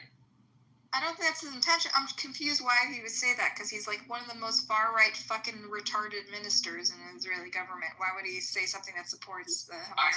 I have a theory. He may, if you say civilians, then the Israeli public may want negotiations. But if you say they're military, well, then soldiers can be sacrificed, because that's kind of the point of soldiers. They fight. So I want to read the article to understand the context. Maybe that's what he was intending, but I'm trying to understand how that fits with his far-right psychotic idea. He might be saying, like, there's no need to negotiate more for hostages because they're not really hostages there. Yeah, I'll read it out to the room. I post a link in the chat. It says, Minister says hostages should be labeled prisoners. Their release is delayed until war ends. MHA Eliyahu, prisoners of war are only dealt with after victory first. Hamas should be defeated. Yair Golan, the government decided long ago to sacrifice the hostages. Exactly. So he's saying, don't worry about returning the hostages. Those are soldiers. They're going to be sacrificed. You're right. This is we consistent. Need to kill everyone. This is consistent with the far right, which has place defeating Hamas over the hostages, and they've come full circle. They've come from like, oh, what about our hostages, to let's fuck the hostages. Like, we don't care. We mostly care about killing Hamas, and that's been a very divisive topic in Israeli society. So, can we say that these are prisoners, not hostages anymore? Yeah. Because they're soldiers? No, I mean, I don't know. I don't have a judgment call. I'm talking about from the Israeli side. What was the question that Zionist you narrative. asked? Sorry, So, what was the question? so the Zionist narrative is, right, I put the link in the chat. According to this heritage minister and his psychopath followers, they believe that these people are prisoners. They're not hostages. Yeah, but we're going on a fucking genocidal fucking psycho based on, we're judging based on his opinion? So, Buttercup, you fight the Zionists with the Zionist state? I do fight the Zionists, but why are you using this guy?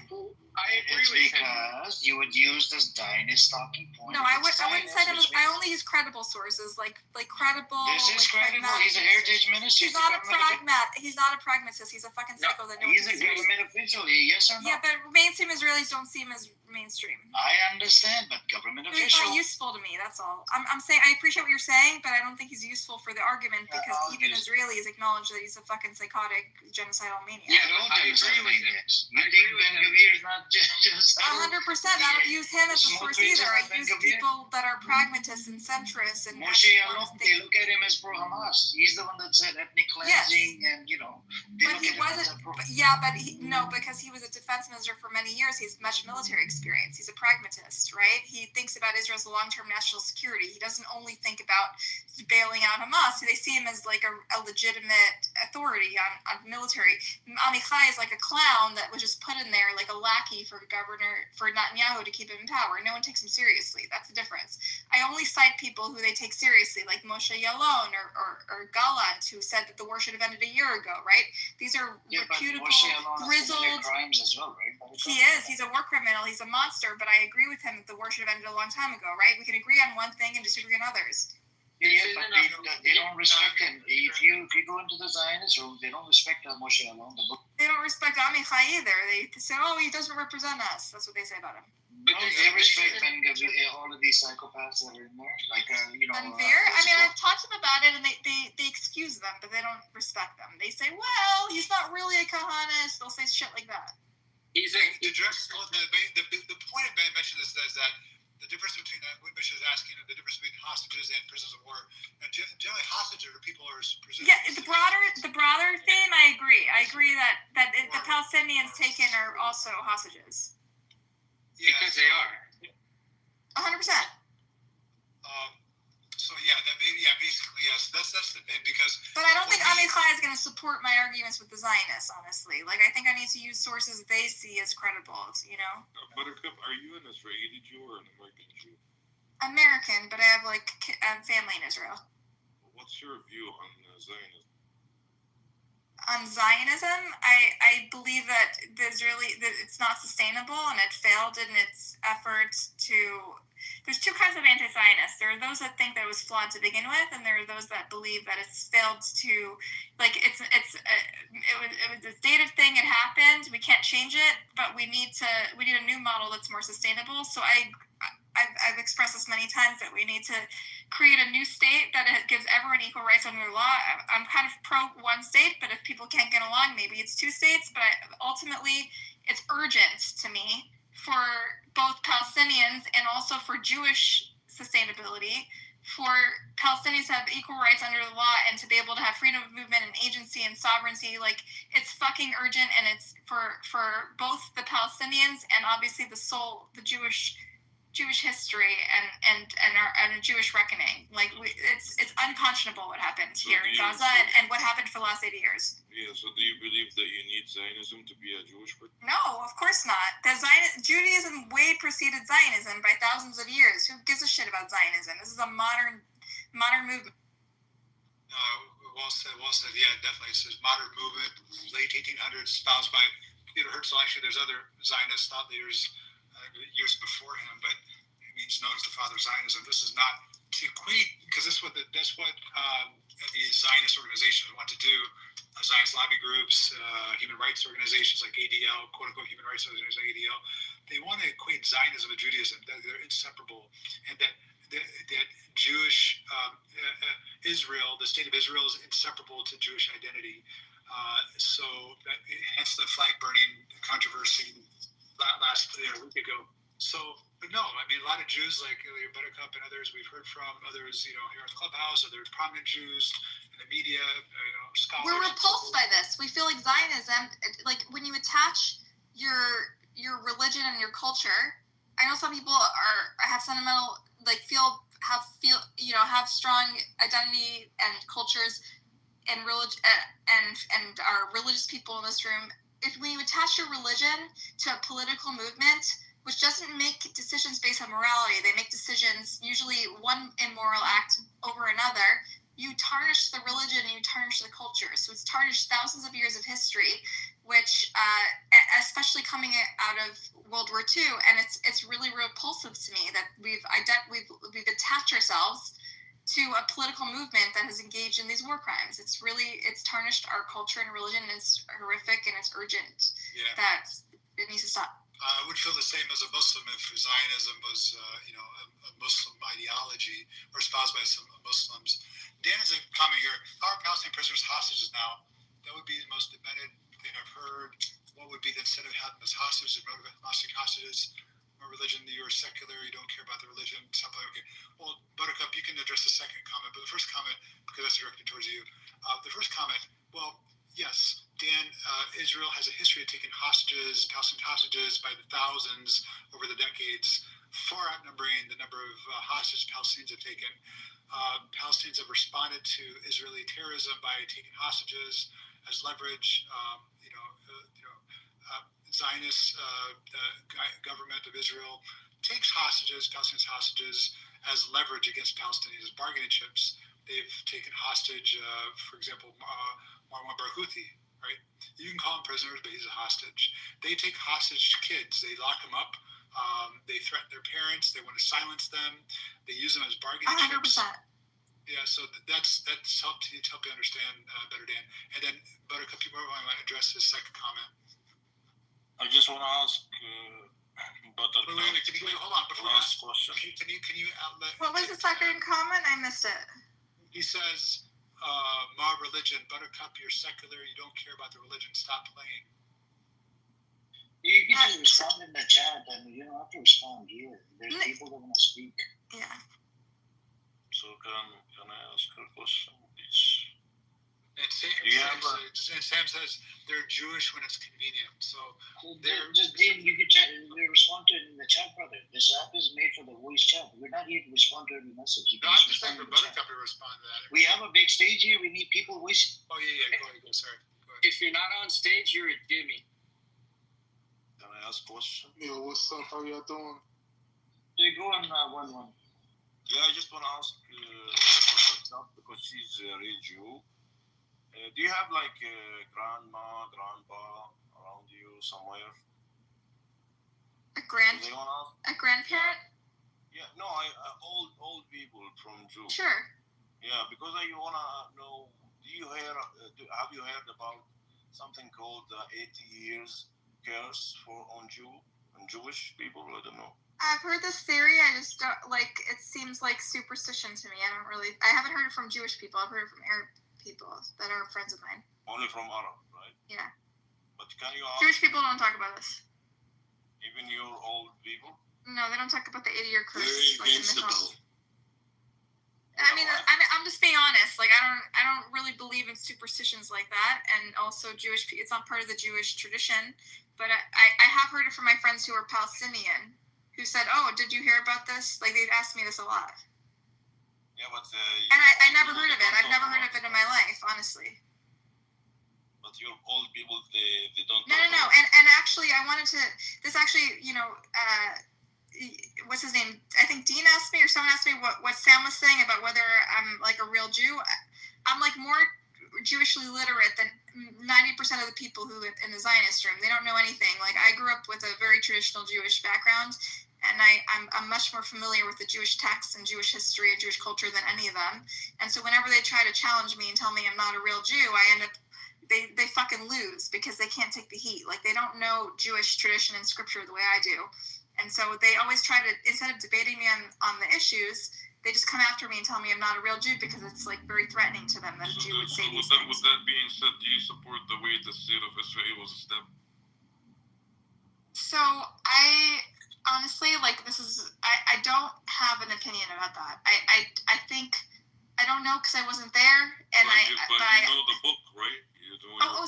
So let me tell you, when I learned about this, the way Israel was established, I learned only half of the story.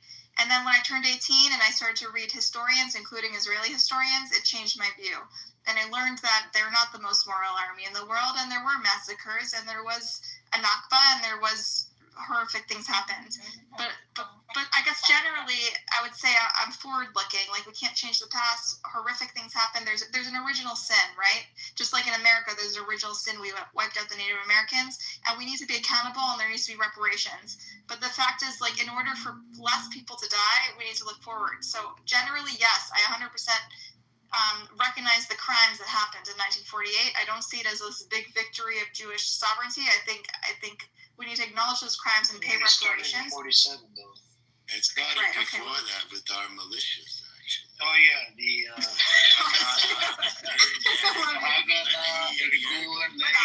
just make a point here. I'm an honest Jew. I want to make. Can I make a quick point? I want to point out my fellow Jews' behavior. You were asked if you support the way Israel was established, and you went on this long go around. I'd recommend the documentary Tantura to you. Okay, It talks about our Jewish heroes that massacred and raped underage Palestinian girls to the point of death. And they laugh about it. I really respect the art of Dallas Jew. Let me finish. I respect they laugh about it. So you were asked if you support the way Israel was founded. We can give you all these sources. It's a simple yes and no. We don't need a roundabout. You could say no, you don't support the way it's founded. Great, no problem. You could say yes, but it doesn't have to be a long-winded answer. I support the way it was founded because I believe in Jewish supremacy. Right? I don't really care about Palestinians. But listen, man, I answer this question because according to the book and the teachings of the book, it's completely illegal to establish the state the way it was established, right? And she said that she knows the book and she's the most literate person on this app. Which book are you talking about? Torah or like which book are you talking about? Whatever book, you can choose one of the 5 and tell me if it aligns with any of the teachings of the books. You can pick and choose. I give you that option. No, I think Talmud, he asked, I think it's okay for them in Talmud. No, that's what I get to know. It's not okay. Are you sure? Until the Messiah comes? Yeah. Evangelical. So where's the Messiah? He's coming after 3 years. The evangelicals are speeding that process up. So tell me which book you're talking about so I can talk about it. I just don't. There's like you mentioned 5 books of the Torah. And No, I didn't mention 5 books. I said you pick and choose according to your religion, your teachings. Do you support the way the state of Israel was established? I don't know that it mentions that in the Torah. Like, I don't think it mentions a future state of Israel. I think historically, if you look at Jewish history, which I learned in depth in my childhood education, when the last time they started a state, it was a huge travesty for the Jews. It ended up in their destruction. There was Bar Kokhba started a state, and they actually had the old shekel, and it ended up in the worst catastrophe in Jewish history. Let me try to make it easier for you. What does any of your books say about establishing a state? So the only other time Israel established a state, like 3,000 years ago, it ended up in catastrophe for the Jews. No, I'm not asking you that. There's no directive that says you have to establish a state. No, in the Torah. So what does the book say about establish? So the book doesn't mention anything about establishing a state for the Jews. No, and the last time they did it was a horrific outcome. So it doesn't say that you have to wait for the Messiah until you establish a state. So some religious Jews feel that they're religious anti-Zionists. I'm not talking about religious Jews. I'm talking about the book itself. The book says, they call it they don't talk anything about a state, but they talk about the Beit HaMikdash and these religious institutions, but doesn't say anything about like a formal government. So it's not, I don't think it's mutually exclusive that Palestinians can live in the land and have equal rights under the law. And also the religious goal of having like sort of whatever the, ultimate messianic, listen, the Messiah is something that everyone all Abrahamic religions believe in, but like, let's be real, it hasn't happened in Roman Kingdom, and let's be honest about that. But I understand that in the scripture, there's talk about it all the time, but like they all conflict with each other. They all involve some like great war. Like, let's be realistic and pragmatic here. Let's not talk about great. Thank you. You answered. Thank you. But the other thing you said, the 80-year curse, if you Google it, if the Israelis or the Jewish folks talk about it, they do talk about it. I'm telling you, I'm like very knowledgeable about all different sects of Judaism and what they talk about. They don't talk about the 80-year curse. I've only heard it from Palestinian close friends who come for Shabbat all the time to my parents' house. I'm talking about it. Hold on. If you Google it right now, right, you'll be able to. Google's not reality. I'm telling you something as someone who's familiar with every sect of Judaism. No one talks about this. So are you aware of Lev Tahor? Lev Tahor is like a cult that's been banned from Israel. They're not even considered part of Judaism. So they're not. It started from Israel, though. Yeah, but they were banned and they were kicked out, right? They're like a crazy. Were all of them kicked out, or some of them? I just know that it's illegal in Israel, that cult, and they've moved to Guatemala to try to find. They're just like a weird cult. They don't represent Judaism any more than any other cult. I don't know how that's relevant. Because they claim that they're Jewish. We flushed them out of our society. They are Jewish. They're a cult within Judaism. We canceled them. But they don't represent the mainstream at all, or even like even the fringe. We canceled them, Amir. We took care of them. Thank you, honest Jew.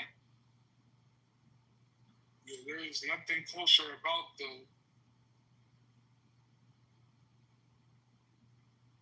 I think they follow the extreme version of Judaism, right? Yeah. No, they're a spin-off. They're a spin-off. There's a lot of spin-offs. I don't know if you've been to Israel, but there's a lot of weird, culty spin-off shit. Like, people are all kinds of. It attracts all the weirdos, you know. Like the The Selmers are fairly mainstream compared to Lev Tahor. Lev Tahor, they are really considered an extreme interpretation. Yeah. But I've met mono-Orthodox Jews, I've met ultra-Orthodox Jews, I've met Reform, Conservative, and I've learned deeply about all of these movements and what they believe, and none of them believe in this 80-year-old course. I've only heard it from Palestinians. So Amir, actually, I don't know if Amir's the one that said it. I don't think the 80-year is part of the religion. It's not at all. There's no mention of it. I'm proficient in all the books of the Jews. I didn't say about the 80 But it years. did happen. I heard it from, I think, one of the officials. Did he not come on TV or something? Or was it one of the officials? It's never happened. I wouldn't know. Israel? No. I studied all these books as a kid. I know them. They don't talk about 80-year-old. But it does happen. It does exist. It exists in the Palestinian narrative, not in the Jewish narrative. I don't know. Maybe Absolutely it's real, not. but it's. Absolutely not in the Palestinian narrative. I've only heard it from Palestinians. I've never heard it from Jews, and I'm familiar with all the different variations of Judaism. Yeah, sure, but look it up. So you never heard of Google's not reality, dude. You never heard of what Abu said earlier when he said that some Jews say that they're not promised a land until the Messiah comes. You've never heard of No, that I've heard for sure. There's ultra-Orthodox Jews who 100%. Yeah. There's anti-Zionist Orthodox Jews, and they come from a religious perspective. They think that, the scripture, the way I put the link in the chat. This is an Israeli organization. See if they're Jewish. Can you verify it, Abu? I put the link in the chat. You can continue, Buttercup, because you first said that it's not in the religion, and now you're agreeing that you have to wait for the Messiah. So. No. I said the 80-year curse is not in religion, but the idea, the anti-Zionism is in the religion. The land. Establishing the land. What does that have to do with the 80-year curse? I'm just going back because... No. The anti-Zionist Judaism, it has a long legacy, and it's legitimate. And it's existed in all streams of Orthodoxy, although after the Holocaust, they kind of all moved to the Zionist cause. But previously, almost 100% of religious practicing Jews were against Zionism because they believed that it shouldn't be a secular state, it should only be delivered by God. And if you believe in some messianic age, then yes, it'd be delivered by God. But if you don't, like sort of the evangelicals have like a really horrific outcome. Every Abrahamic faith has like a horrific outcome during the end of times, but none of it ever happens, and so we maintain the status quo and people live peacefully. Also, Judaism, like Christianity, like Islam, have some horrific apocalyptic outcome, and that prevents the creation of a state because you have to wait for the apocalyptic outcome, right? And because that never happens, ultimately that's a bulwark against the violent conquering of people, because they're waiting for the religious, Messiah to come down from heaven and solve it. Where does this in what scripture is this present? There's a lot of all over. It talks because about earlier you said it's not in any scripture. No, I said the 80-year curse is not in any scripture. The Messiah is all came over the scripture. The 80-year curse came like 2 minutes ago. Yeah, so I was only responding to Amir's talking about the 80-year curse. Messiah is all over the scripture. So, Amir, this person, the link that you sent, yeah, he's a Jewish Mizrahi, right? journalist. Mizrahi. So I have never heard of this guy. I'll look into him, but I'm telling you, He is associated with Mizrahi. Because the website says Mizrahi. No, just look him up. Look him up. I'm looking him up. Yeah. And actually, the number 80 is mentioned a lot in Judaism. Where? In your teachings. Which one? There's so many books. Yeah, let me look it up here because I think we went over it yesterday. But you can look up this person from your end and see if he's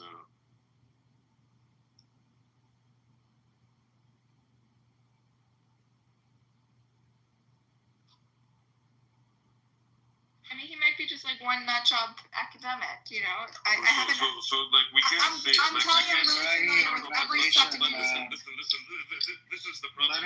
It's a Mizrahi or with you guys is that first you say no, and then when we're close to finding something about them, you say maybe. No, I don't say maybe. I don't. Maybe no. No, you're right. Abu, you're wrong. Abu, I'm familiar with all of the script. Literally, I had to study all of the books. You're not, because you said it doesn't. This one random fucking academic, he doesn't know what he's talking about. About the Messiah, you said no. Messianic, I never said no about the Messiah. Messianic is foundational to Jewish belief. So what does your teaching say about establishing a state before the Messiah? I already told you that. I said there's a Messiah is foundational to Jewish belief, 100%. What the religious Jews think is that a secular state has no justification. They think that ultimately you have to wait for the Messiah, which never fucking happens. So you can wait forever.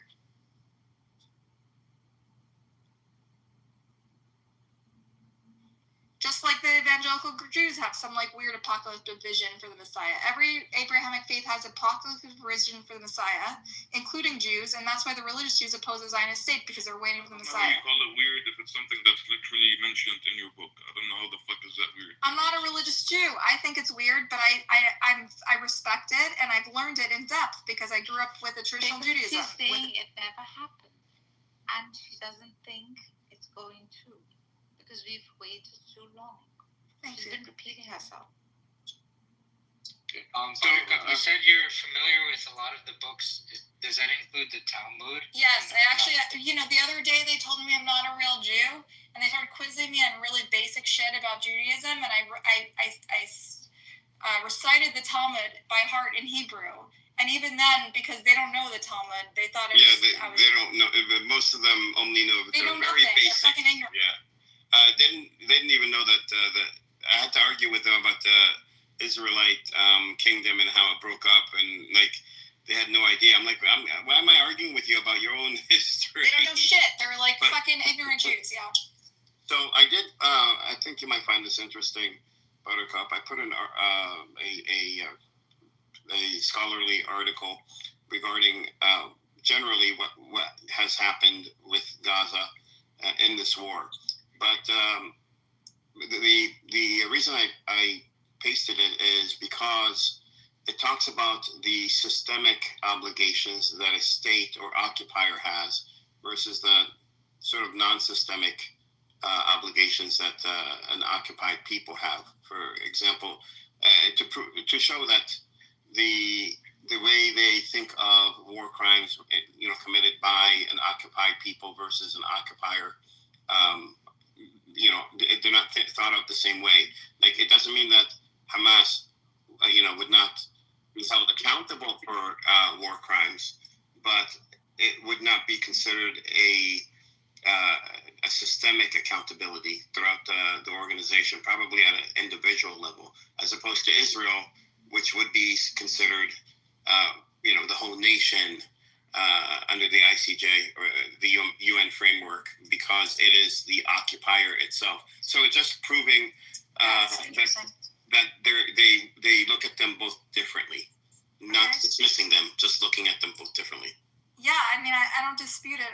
I'm reading this and it looks like an argument, like a legal argument, more than that's what's happened historically. But I think it's a valid argument, and I'm interested in learning more about it. Yeah, you can look at Uganda and South Africa for historical legal precedents. But yeah. Okay, thanks for sharing that. I'll read it.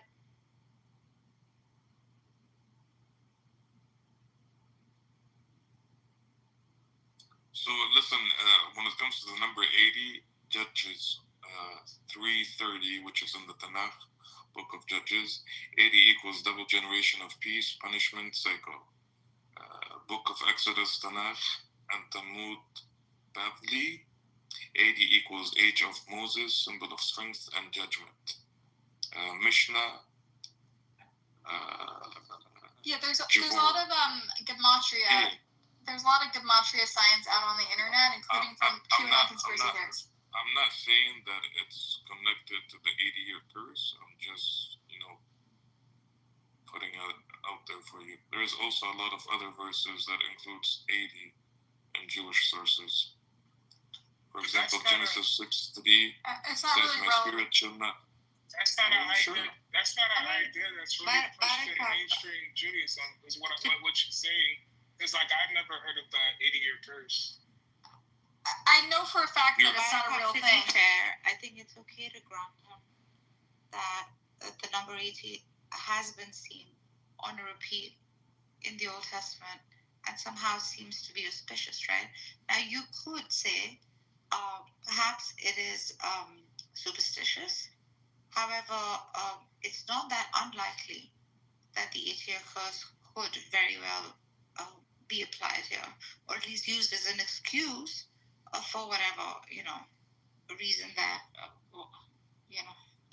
I think you could grant him that. And so how would it serve their narrative? Because, like, you and I, Nargis, we're rational. Whose narrative?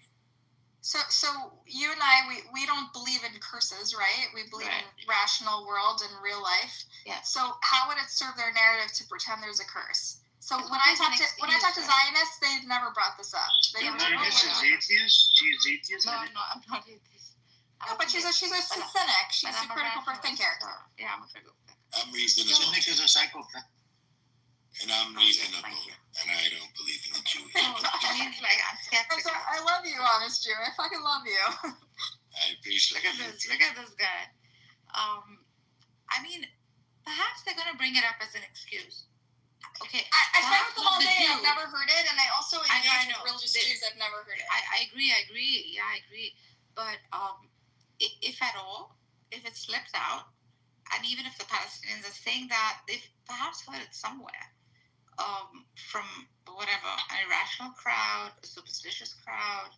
Perhaps 80 seems to be some sort of auspicious repetition that we do find, I think, in the Old Testament. Also, whose narrative does it serve, though? Whose narrative does it serve? Whoever's using it for their own, I guess. It serves what's happening now. So you're in correct. the next 2-3 years, we are in that 80-year time frame.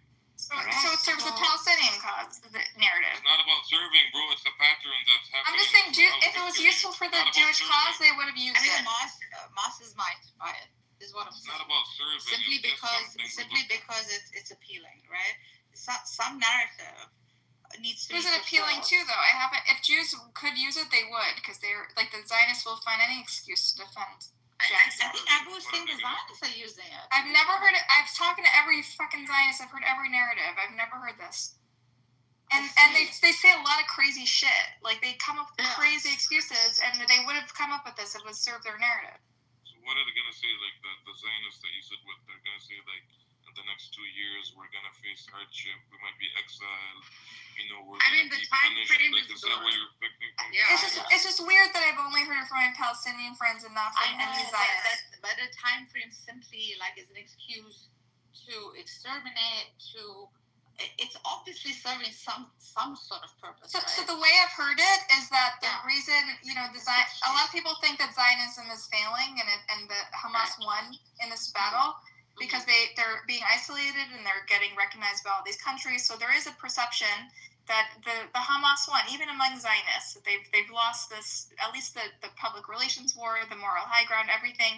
They've ceded. So the only way it serves the narrative that Israel is losing, and now they're getting their due course. They're getting what they deserved. That's the narrative it serves. And so I think the Zionists who are super defensive and pretend this massive failure is not happening, that doesn't serve them. True. It would serve a very small community of true, like, honest Zionists, I guess. But I've never heard it from them, and I engage with them. These are my family members, Yeah, I just think it could be superstitious, perhaps. Maybe just look it up. Like, you never heard it But I think Abu is saying it's there. I've heard it too. I actually did when my friend brought it up. My Palestinian friend said, "Hey, have you heard of this?" And I looked into it. I couldn't find any reference in the Torah. I see. So we're right now we're not saying that. I speak Hebrew. I speak Aramaic. I read the text in all the ancient scripts. There's nothing like that in the Torah. So who just said that the 80-year curse? There's all kinds of crazy shit on the internet. It's just not true. That's all. Who said that the 80-year curse is in the Torah? So it's not in Judaism. So I don't know where it came from, but it's not from the Jewish narrative. It's from a different narrative. Do you think the Zionist state is in the book? Possibly, I don't know. I haven't analyzed it. No, it's not right now. Maybe later in the end times. So just like they're able to build a state, they're able to make up whatever bullshit that comes to their mind. It's a narrative that sells. That's what. I'm not saying they wouldn't. They sure would. They lie about all kinds of shit. I'm just saying they haven't. Buttercup, all I'm saying is, right? You gotta think outside the box. Right? The state but they haven't used that lie yet. Maybe they will in the future, but they haven't yet. So Jewish history does show recurring cycles when roughly 80-year spans of prosperity, strength are followed by hardship or exile, which fits the symbolic pattern drawn from, I think this is Which is this, Wikipedia? Gadget, Moses, age. Why does it matter? Because I'm proficient. I studied Judaism in depth, and this is not a real narrative. I read it for you. You then go look from at what? it. Provide a source. Provide an actual source. It doesn't matter. It does matter because you're claiming Judaism This is a summary. Of what? This is a summary that combines everything that I mentioned earlier about. Then we need attribution. What's the summary from? Click on the attribution. 1 second. Let me give you the fucking verses, bro. Hold on 1 second.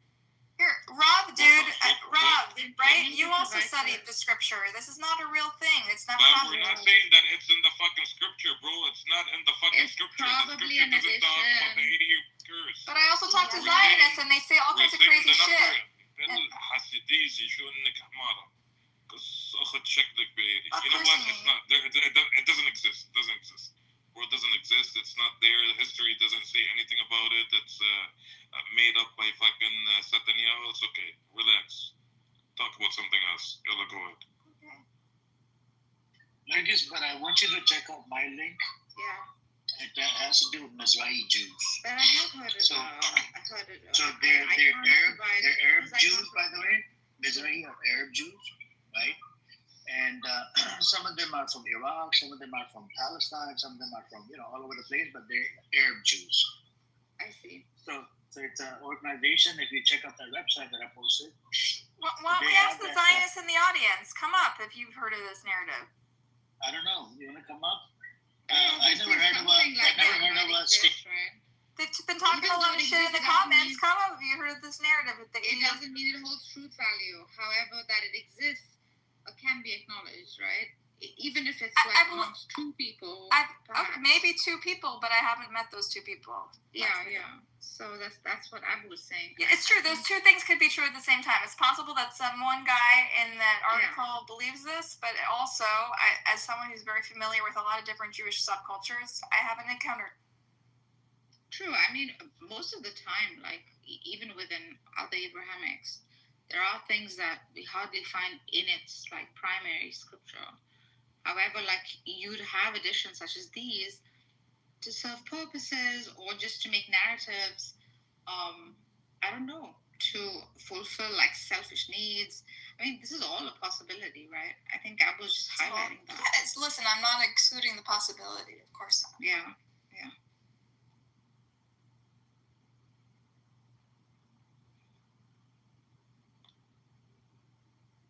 Abu, you won. I won, bro. Like, dragging me nuts, to be honest with you. Why are you getting so upset? I'm not upset, bro. I never said it's in the book. I'm just drawing the connection, you know? Yeah. Like, it's as simple as she going and looking up what is the 80-year curse of the Jews. I've looked it up many times because my friends who are Palestinian brought it up to me, and I looked it up. Let's look it up together. 80 feet. But we can't use that for Wikipedia. We need to use authentic. Let's go on Google. Google's on it. We need to use original text. You want me to fucking invent the rabbi for you to give you a fucking answer? Like, what do you want me to do? You need to go to scripture. You can't just go to AI. AI hallucinates. Scripture, bro. Like, AI it's hallucinates. not in the scripture. It's not in the scripture. Okay, then. It's not in the fucking scripture. It's in the history. It's not in the fucking scripture. Like hadith, maybe. Now say it one more time. Now repeat it again. It's not a hadith. They don't believe in hadith, Nargis. I learned about it through Netanyahu. Huh? I learned about the 80-year curse through Netanyahu. You're quiet all this fucking time, bro, and now you speak. Like, all this time you're quiet, and now I was busy. I was doing stuff. Was this an important fact? I don't understand. No, after she left, you started talking, bro. She kept saying it's not in the scripture. I read all the books. It's not in the scripture. Probably not. It could be like some sort of. I just heard you say the 80-year curse. I just wanted to say, I learned about it. She read the 700 books that they have, and she doesn't know that they have to Okay. Abu, wallahi, you were grilling her the way it needed to be done. She's being honest about most of it, man. Come on. No, Nargis, you weren't here before, bro. This is something that's been going on for like over an hour. It's a lot of dancing. Abu's if anything, Abu's taking it easy. Like his approach is right. Just answer, bro. Just answer the questions. And every time she gets back in a corner, she's like, I know this. I have been studying everything. I know everything that has to do with every scripture. I see. You have Edward over here hearing me fucking struggle with this idiot, and he's I didn't know, dude. All of a sudden, he's busy. He's doing stuff. I just heard you saying 80. I'm like, this is not. When I heard it from Netanyahu, I thought he was saying that he put an 80-year curse on the Palestinians. And I was like, what the fuck is this? Like I've heard that. But I heard it in his speech. I had to ask people. So the number 80, Edward, is mentioned a shitload of time in yes. the book. Correct. Yeah, the number 80. I'm not saying the 80-year curse. The number 80 is mentioned a bunch of time in the book. And it has to do with destruction, though. After 80, like 70 is old or mature, and then 80 is destructive. It has different meanings. It has different meanings. One of them, it could be exile and punishment and all that stuff. But the 80-year curse specifically is part of their history. Like, they experienced it. Every 80 year, something happens. You know what I mean? Like, yeah, I heard that. Yeah. That's why I was saying, like, granted. Since we've heard it, granted. It's okay to grant it. Well, Netanyahu said it. I mean, if Netanyahu said it and he says, I will protect you from the 80-year curse. Netanyahu, I don't have any data on Netanyahu said it. He absolutely said it. I heard that's where I learned from. I heard he said it in the video. I don't have it, brother. I don't have it. Well, you don't have it, but I heard it. After October 7th, like October. I checked on Google Baba and I checked on ChatGPT, your favorite. I didn't hallucinate it. It's not on there. Do remember he needs to be careful with what he's saying, okay? Because as it is, he's an idiot. On top top of that, he has to show some sort of religious affiliation to his motives, right? So he probably thought, now if you've heard it very well, you can post it. He literally said, and I will, don't worry. I believe you. Oh, you have the clip? Can I read AI overview? I asked, did Netanyahu reference the 80-year Jewish curse? The AI overview says, Israeli Prime Minister Benjamin Netanyahu has referenced the historical idea of a Jewish state falling apart in its 8th decade, also known as the, quote, 80-year curse. He has not explicitly referenced to it as a, quote-unquote, curse. Can you put the article in the chat? He and other Israeli leaders have discussed the concept. The reference is linked to the timing it was established in 1948, Pestia Reva, for us Jews, and the upcoming 80-year mark. Can you put the link in the chat on the Jew? There's no link. You just gotta go to Google. And he said, I'll protect you from it. That's what he told me. The link that Amir posted, if she took a few minutes and read it. Yeah, it's from Israel. The first Jewish state founded by King David accomplished phenomenal achievements and survived united for 80 years. In the 81st year, due to internal conflicts, the kingdom of the house of David disintegrated into the separate kingdoms of Yehuda and Israel, and so began its fall. In the process, we lost millions of our brothers, the members of the 10 tribes, who, according to Rabbi Akiva, will not return in the future. This is just part of this article. Yeah, well said. So how does it serve them? This is what she was asking, right? So tell me how this serves them. Serves who? Them? The Zara. Hang on. Netanyahu said it about the 80-year. I PTR'd it. I want to hear what Abu's views are. Abu Jan. No, but we need to get to Buttercup, I think. Yeah, ping her in. Abu Jan, so why did you bring that? Like, for what reference did you bring that up? Because right now we're 76 years into dealing with this terrorist entity. 77 years. 2028 marks the 80 year. So if this is true and history repeats itself, then something big is going to happen. And they're on that trajectory. They're weakening and falling apart. 1 second. I want to hear what Abu has to say. And this is true for who? Like for them? For them, yeah, and it serves us if it's true. Like they'll either be punished, exiled, That's why they won't bring it up. Implode. Or the 80-year curse could be the state of Palestinians would be, I believe it. You never know. I know. The win is going to be for Palestinians. Oh my God, Buttercup left. I wanted to tell her because can you just bring her in because I have a whole bunch of articles that's from I pulled it up on ChatGPT. Even Ehud Barak said it. I read it in scripture. I actually never looked at it. Old Testament, actually. Can somebody give me the Old Testament reference? That's why, Amir, I went into Limited's room and I was like, what is this 80-year curse he's talking about? Did he curse the Palestinians? No, I was like, it's weird for a world leader. Edward, what bothered me, hang on just 1 second. What bothered me about what she said is she only heard it from Palestinians. That's like a gaslighter thing, you know what I'm saying? Yeah, I didn't like that. This is the gaslighter part. I didn't like it. So Buttercup, are you here? Let me ping her in because we need to get to that. Can somebody also do me a favor and see if this is there in the Old Testament? Because I think Abu brought it up from the Old Testament. Or at least he read it from... I still have them in front of me. I have a little bit more. Bring it up from scripture because that's what validate everything. I didn't bring up 80-year curse. I just mentioned the ones. Just say 80 years. Yeah. She's trying to go hard on Buttercup. It's in the Old Testament, right? No, but we need to correct this narrative because she put the blame on Palestinians. She heard it from her Palestinian friend. That's fucking gaslighting the shit out of Palestinians. But it's not them. And they heard it from Netanyahu. Bullshit. Yeah, we need to debunk this bullshit. Hey, Amir, I'm only up here to say that. Also, everyone, hi. That part of that statement, she only heard it from us. Like, wait, what? It's not something, you know what I mean? So I'm here for it. Yeah, but take it easy on her. I will, Dina. I only came up here easy. So. I'm here. She takes a lot of courage to speak out against her own people. She Dude, actually it takes a lot of courage, man. I've been trying, like, even with my own friends, people I work with. She takes a lot of courage where she's coming from. She's Jewish and she's but no, Dean. She waffles. No, hold on. She's not going to see eye to eye on everything, but look, she called Zionism evil. She's against many of the the foundation how Israel's founded. She's against the genocide. She's been speaking. I mean, give her some slack. She's really she's We did give her slack, but she waffles, and I'm used to. Let me finish. And I'm used to. And I live in New York, bro. I'm used to Jews like this.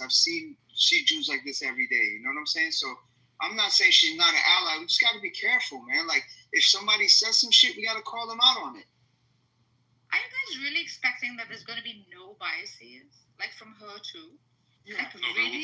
This is unrealistic. Of course, this is going to be. Exactly. No, I guess they should just let this slide. Let this slide. Let me bring it back. That's what I'm saying. Let it slide. You're steer away from the room. She's much more, beneficial to the cause than this 80-year controversy with her. Yeah, this is not a. It's actually in the Old Testament, also part of the Hebrew Bible, and it is also part of the Mishnah. Sure. But look at the big picture. There's no purpose to bring it up again. Look, she says some brilliant things. Some things take a lot of courage. She's getting heat from Jews for saying, the things she says. So just. It's not a hill to die on. Dean, this room is all about debate, news, and whatnot. It's okay to have a debate. And, if something is wrong, we can correct this narrative. The problem, hang on, Marcus, please. The problematic shit that I heard, that she only heard it from Palestinians. That's the biggest fucking gaslighter shit I could ever hear. And I want to dive into this 80-year curse. I tried looking up, I found an Israeli website, and now I asked ChatGPT. It gives me some, articles and whatnot, and we're just gonna have a conversation. I did stop. Amir, not only that. Hold on. Not only that, Abu. But Abu, we brushed over the part where at first she was saying that in the scriptures it didn't exist. That they were saying that the Jews said they're not supposed to turn to. Wait, she said Jews aren't. Hold on, a half of the time. Zen. So she hold on. So she said at first that it's not in the scriptures that Jews aren't supposed to return to the land or claim the land until the Messiah comes. And then later she said it is in the scriptures, in many scriptures that the Jews are supposed to do that. And many Orthodox Jews believe that, and they moved away from it after Zionism. And then we just let it slide, but she contradicted herself there too. And then the first argument that started the whole thing with the 36 kids being kidnapped. Like, I don't know, man. You just gotta call people out on their bullshit, bro. I'm not saying she's not an ally, but we can't just be like, oh, she's an ally, so we'll let her slide. No, call people out. Call me out. Call Dean out. Call Edward out. We call each other out all the time. I'm gonna call you out. Abu Abaida already yelled at me. Edward was on quiet mode. Edward was on quiet mode when Abu was going through this, the suffering all by himself, right? Talking to the person. And Edward did not want to come out. He was talking to Sally. Wait, hold on a second. Hold on. No. I need to defend myself here. I engaged with her for a decent amount of time, and it was only proper for me not to monopolize the room with the discussion that I wanted to have. Because it wasn't Gris. It wasn't Gris. If Gris was here, we'd be talking about Gris. He drives me crazy. Gris is cool, man. I like Gris. I like you. He drives me crazy. No, Abu Abaida, I wanted to tell you. So when I, put it in GPT, it was giving me references. Netanyahu said it, whatever. All these people, Amir just said, but one of them said, and also a Reddit post said that Abu Abaida said it. I thought of you. So actually, you know who said it? Actually, I mean, he didn't specifically say it, But Sheikh Ahmed Yassin, actually, he said that the end of them will be 2028. Yeah. I'm pretty sure he was making reference to this. Yeah, and he didn't mention the curse or anything. He just mentioned the comment. Yeah, but they mentioned this. I mean, this is not. You know, I didn't. How could I make this? I wouldn't have made this up or hallucinated this because I literally asked Limited, and then he told me about it, and I thought they were saying they put a curse on the Palestinians because I had no idea what this meant, and they mentioned it in reference. That's why. When I heard 80-year curse, I didn't know anything about it. Egg curse. Yeah. No, but when I heard about it for the first time after October 7th, like a day or two after, and Netanyahu said something, or it might have been one of the other ones that said something, and I thought it was Netanyahu. I don't know. He said something about it. He wasn't saying it to explain what it is. He was saying it as if people knew what it was. And I took it to mean, oh, wait, is he saying that they put a curse on the Palestinians? That's how I took it. For 80 years? So I went back to Limited and asked him, I was like, what is this? They put a curse on the Palestinians for 80 years? And he laughed. He's like, no, that's the 80-year curse. Every 80 years, something, some calamity hits the Jewish people. Oh, she's gone. Dang it. But the point is, it didn't come from us. Like, we are just learning about it during this little period of time. I had never heard of it. Right. The number 80 is auspicious, though. Like, you can't deny that. But listen, look here. Let me. I have a little bit more, but to be honest with you, she drove me so fucking. She came and left again. Yeah, I've seen. You were being very patient. I'm very proud of you. I know. Well, I don't know about that. Did you see the chat? He was being he was still being patient. For example, Genesis 6:3, it says, "My spirit shall not abide in man forever, for he is flesh. His days shall be 120 years." And over here it says, well, this mentions 120 years. Some commentaries divide human life into cycle of 40 years. So 80 could be seen as the second cycle, representing full maturity or peak strength. This is, another example of the 80, the number 80, which I don't know if it's connected. I'm looking up if it's connected to the 80 curse, 80-year curse. Look at the actual events while you're doing it. Look at 80-year events. Is she an atheist? Because this wouldn't apply to her. Like, this is why she would, whisk it off. Is she, a non-practicing Jew? Yeah, she's not. She's a atheist. Not atheist. I don't know if she believes in God, but agnostic. Maybe agnostic. She said atheist. So this won't apply. That's why she doesn't find it, significant. But for someone who's religious, these things would be this. But every second sentence, she's telling us how much of an expert she is in the Jewish scriptures. I know, I heard that. She sounds smart. I think she's Mazi, if you doubt, I'm sure you have, but this. No, she's intelligent, bro. I'm just saying there's certain. If you dealt with the Zionists, though, they know next to nothing on here. I'm very few know about Judaism. Edward, you know what Khabib means? You know the definition of Khabib? I don't know how to put it exactly. I know sneaky, sneaky. Yeah. They're like from Khabib. Yeah. They are very sneaky, bro. Very, very sneaky. Yeah. But when I talk to Zionists on here, I don't know much. I don't care about, learning about any other religion but Islam. So I don't concentrate on anything else. But the limited knowledge I have about Judaism, it beats most of the Zionists on here when it comes to their knowledge about their own religion. That says something. The attachment is to the ethnicity. I mean, come on. We know that. It's not so much. It's not like the other Abrahamics where the attachment is to the religion itself, right? Okay, listen, this is the conclusion, yeah? While the 80-year curse isn't an official law, Jewish history often reflects cycles where roughly 80 years of strength or peace are followed by hardship, exile, or crisis. This aligns with the biblical Talmudic and Midrashic symbolism of 80 as the threshold of strength and the onset of divine judgment.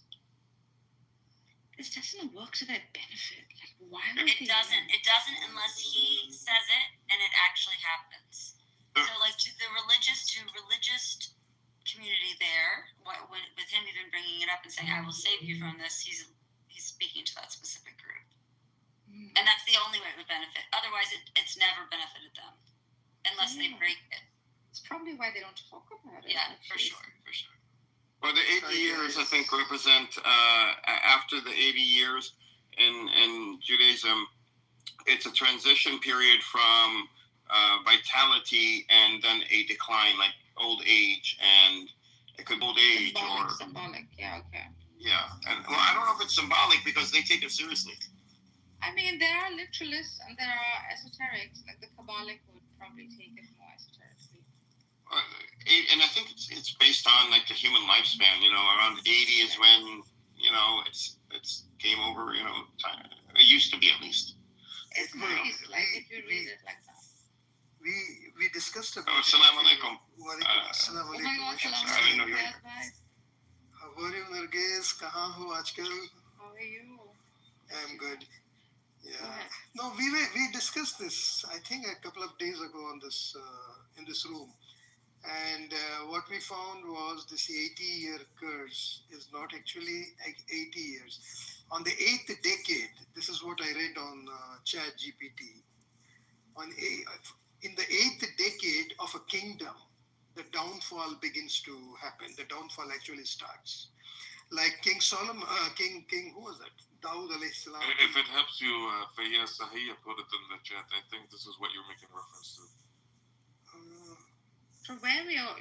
After Solomon, the kingdom split into Judah and Israel, northern kingdom. Yeah, but the kingdom of Dawood. David and Solomon soul is the Israelite kingdom before they split. Before they split. Yeah. It actually survived for about 250 years. Then the second kingdom that came, I don't remember the name, that survived for about 130 years. But what the 80-year, I believe, signifies is that at the 8th decade of that kingdom, there will be a big rift within the Jewish community. Within the Jewish community, new groups will be formed within the community, and those groups that divide will lead them into destruction subsequently.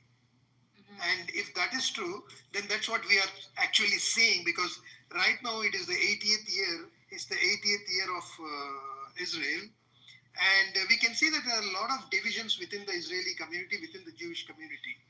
And I mean, the 80th decade. This is 8th decade. 80th year. Yeah, 8th decade. So we hope that, it will lead to the collapse and destruction of this genocidal kingdom. But there will be, like, amongst them, I think, more awakened Jews. The younger ones. This generation already has a shift. Yeah. So that nice, but nice to watch it. Karma is so beautiful. Yeah, all the black rabbis will come out. I can't. And the other point that you said, Nargis, is a very good point, that we give so much importance to the religion, to the holy book, to the prophet. They don't seem to give. And I'll give you one example. We were here in the other day in this room, and Edward was here, and I think many others were here, and I was making a comment about the anti-Semitic trope that they associate us with everything. So I was saying that even if Prophet Moses, peace be upon him, came and criticized Israel, even he would be labeled as anti-Semitic. And a black rabbi was in the room. He immediately said, no, we not only will criticize, we will shoot Prophet Moses in the head if he criticizes Israel. That's the kind of attachment that they have for their prophets. It's the love for the land. And so that's how they all feel. Sorry? Or ethnicity. What you missed, he also said that they, in that same sentence, is because when I said what, and he says, yeah, that's the mentality around here. That's how everybody feels around here. But it has always been, guys. It has always been like that. Like, look at the Quran too. You'll see like a cycle, like a pattern repeat itself, right? There was never an attachment to the archetype. The attachment was always to like what he can produce, what the end result is, the material associated with it. That's why the golden calf became like such an immediate. How do you feel like a psycho when you read the Quran? Huh? You said you just made a comment. She's talking about Musa, with the people, how they treated Musa. Like he leaves Like circular. the golden calf. Like it seems to be like an attachment to what are you going to give me? What's my end product? What's in it for me? Irrespective of like who that prophet is, what he's saying, etc.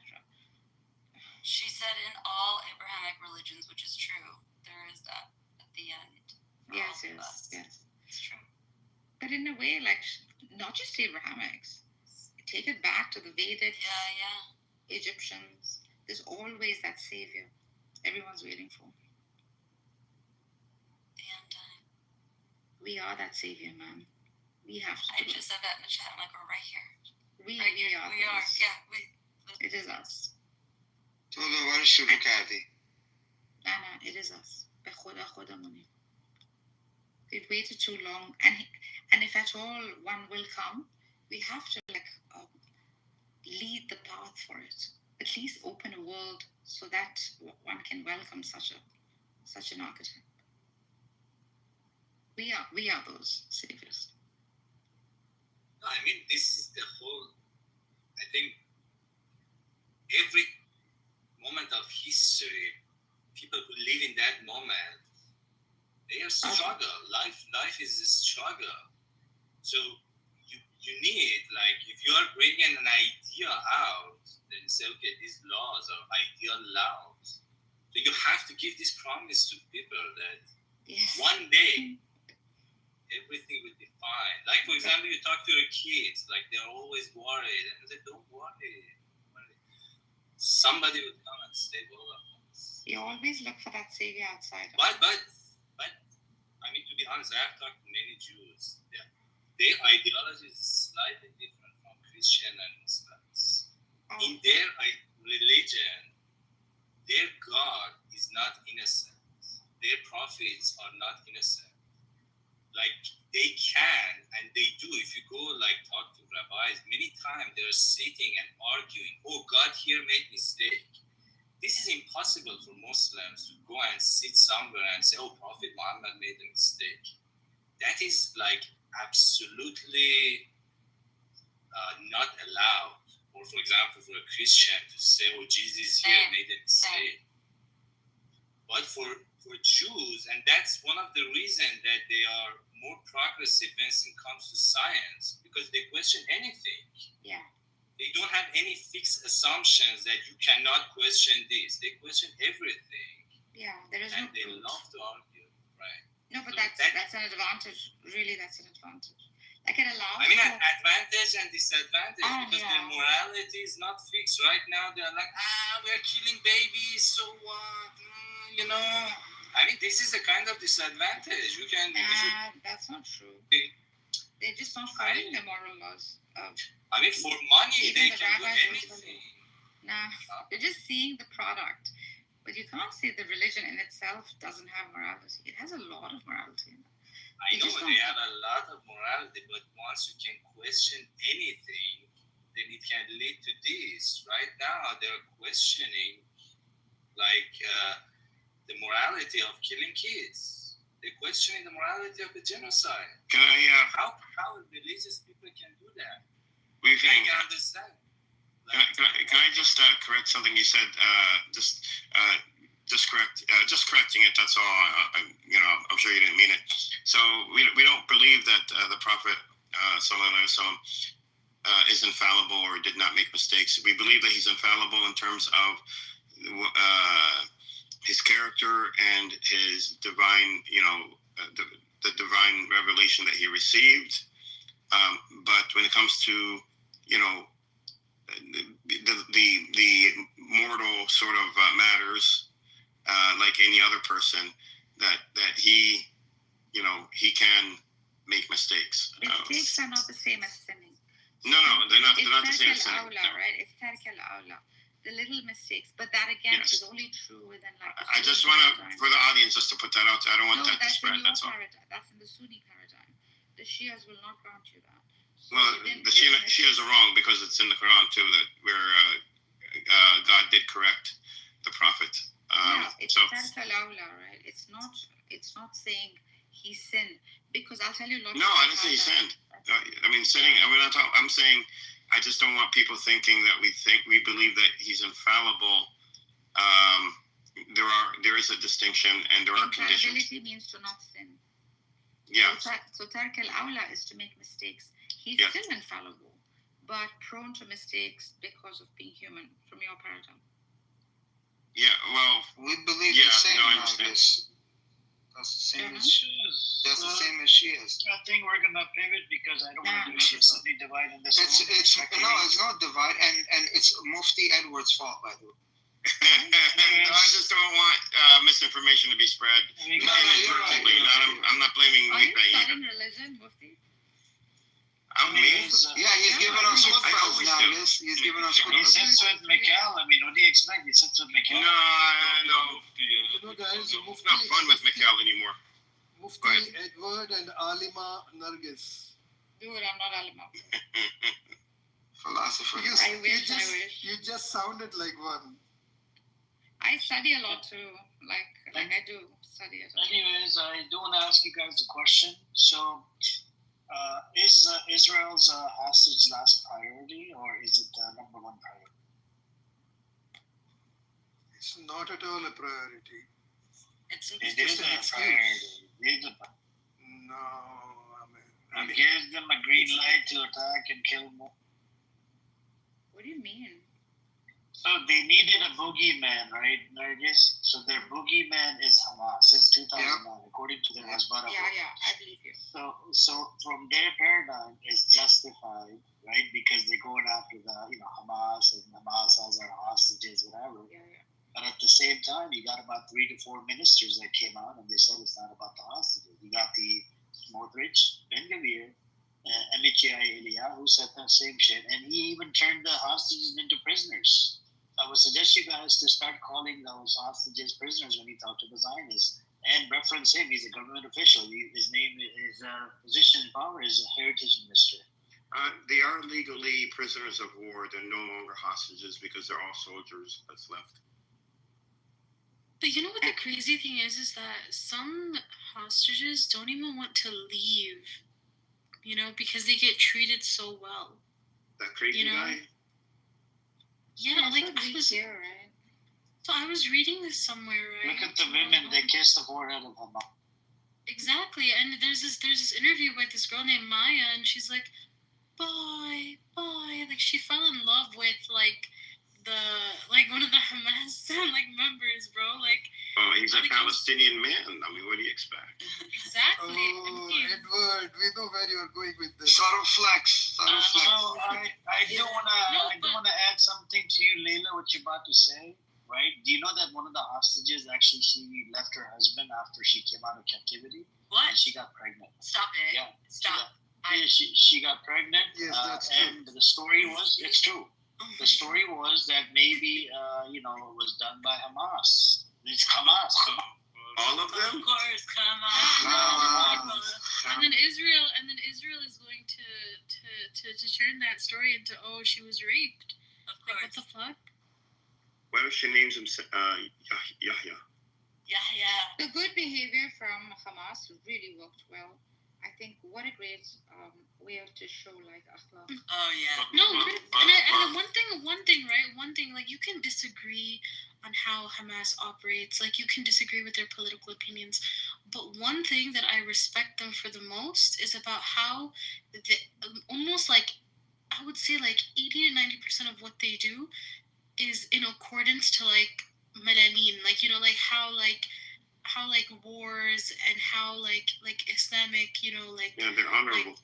Yeah, exactly. They don't violate, they don't pillage, they don't loot, they don't rape, they don't do all these disgusting things. They follow the Islamic paradigm. Islamic law, but then they follow just human law. Exactly. This is unheard of. What you're seeing. Exactly, and that you can disagree. Here's the thing.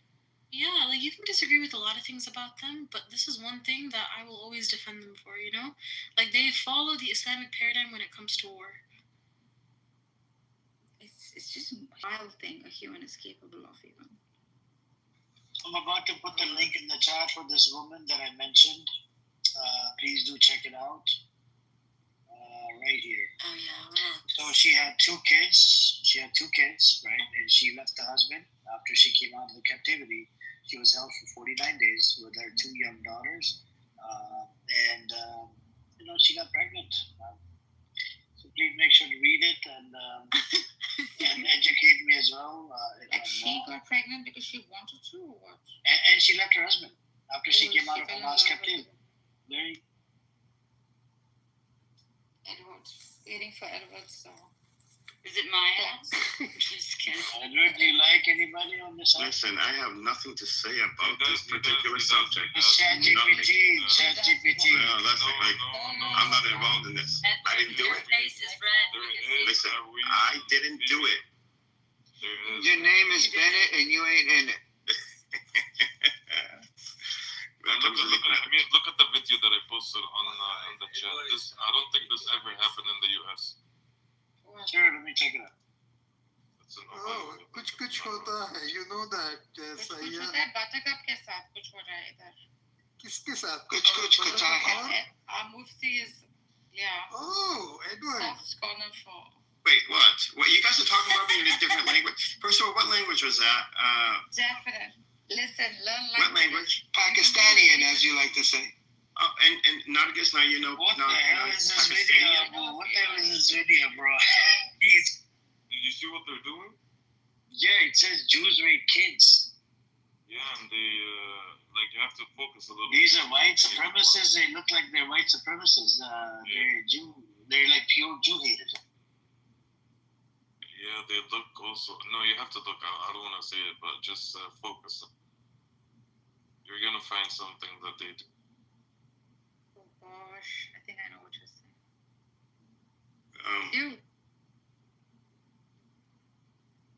I'm trying to read the signs.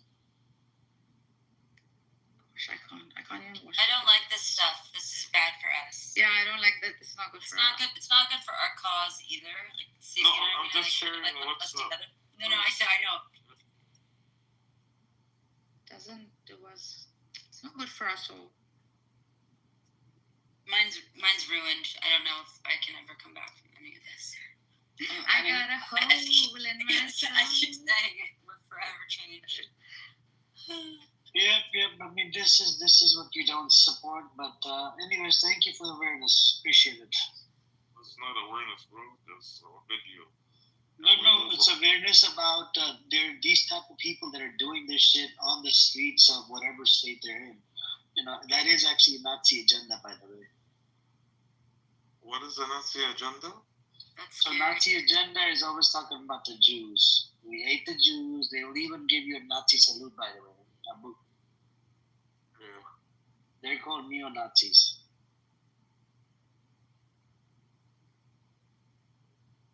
I think it's too much. But Edward, going back to you, I heard names, Buttercup, and some other name. I mean, does it ring a bell? Does it ring a bell? We're fighting with her, and this guy wants to take her in private and have a fucking conversation. Not private. No. In a room. Not private. You're definitely flirting. See, there's Mufti Edward, then there's Player Edward. Oh my God, no. You guys could come. Did you guys see it too? There's like, yes. Oh my God, you're so smart. Yeah. Oh yeah, I definitely heard that. Okay, Nargis, you know who's really smart? Mikhail. He's very smart. It's halal Mufti. Yeah. And I didn't say private room. Bazi, what I think. I know. Look, what's up? There's certain people that you just mentioned the name, not going to name any names. There's certain people on this app, I think they're ChatGPT mostly. That's it. And I think the person that sits with Nargis, that's how I feel. I don't because he can yap. Oh, he loves GPT all day, and I think he gets everything from ChatGPT, just reads it out. Yeah. But it's a skill, to use ChatGPT. It's actually a skill. Nah, it's easier. No, it depends on it's a skill, I think. I think it's a skill. I want Edward to teach me actually. If you're diving deep into something, You gotta get your prompt game right. Yeah, Yeah. I want to know how he does it. I want Edward to teach All you do is you let it. No, the only thing with Mikhail is I love, because he is intelligent, I love the fact that I could talk about like the universe and quantum mechanics through ChatGPT and have it explain it to us, and then we make connections. But then if there's any little thing that he thinks goes against Islam, which, instead of diving into it deeper, he goes off on another tangent and goes somewhere else and says it's a big conspiracy. That's biased. It's fully biased. No, you have to investigate first. He doesn't. No, he's just like, oh no, this isn't right. Well, okay, let's dig deeper into this. And then when you do dig deeper, you realize, wait, this actually does follow the Islamic paradigm. And Listen, ChatGPT doesn't teach you how to reason. Reason is something. Yes. Did you see his tone go down there? Is there something going on? So should we know about it? You and Mikhail? Edward, should we know? Is there something you want to tell us? He lost his father in Gaza. When? This was a while ago. No, this was when I'm talking about. Is there something else going on in the room? As soon as you start talking about him, you love hanging out with him. No, this is what. Therefore, crushes. You guys have similar voices, if that means anything. Okay, but no, I say stuff. And both of you love ChatGPT. No, listen, I say stuff like when I compliment Mikhail, like I don't have a problem with Mikhail. Well, I do have these little issues, but nobody's perfect. But when I say like really nice things about Mikhail, it's directed to Nargis because it gets her pissed off. That's right. Can you connect your ChatGPT with his ChatGPT? Yeah, you can. So ChatGPT and ChatGPT, I think Edward, this is the right way to go about. Yeah, I mean we could marriage of your ChatGPT. We could both have share the same conversation in real time. Seriously, it allows you to network? Yeah, you could share the same conversation in real time. Is it possible? Oh. Yes, I just said it like 3 times. Yeah. No, I thought you were. I'm literally serious. You can Edward, can share. you teach me a point? So you can walk on the beach with Mikhail while doing with ChatGPT. What is your I don't know what you're getting to. Edward, I want you to answer this. Yes. Edward, these ads keep coming up, and I've been thinking, if you are over 40, you should take this course, 21-day course on AI. No, don't listen to that, Fayez. Don't listen to that. Okay, it's a scam. You learn from people that have used it, that have you experience. learn from people, trial and error. Just work on your prompts. You'll be fine. Okay. I'll put together a 1 or 2 page. I'm gonna learn it from please do, Edward. Yeah, Edward, sure. As long as it's not 1 or 2 pages about Suno, because you're not an expert in that thing. Suno, the music making app.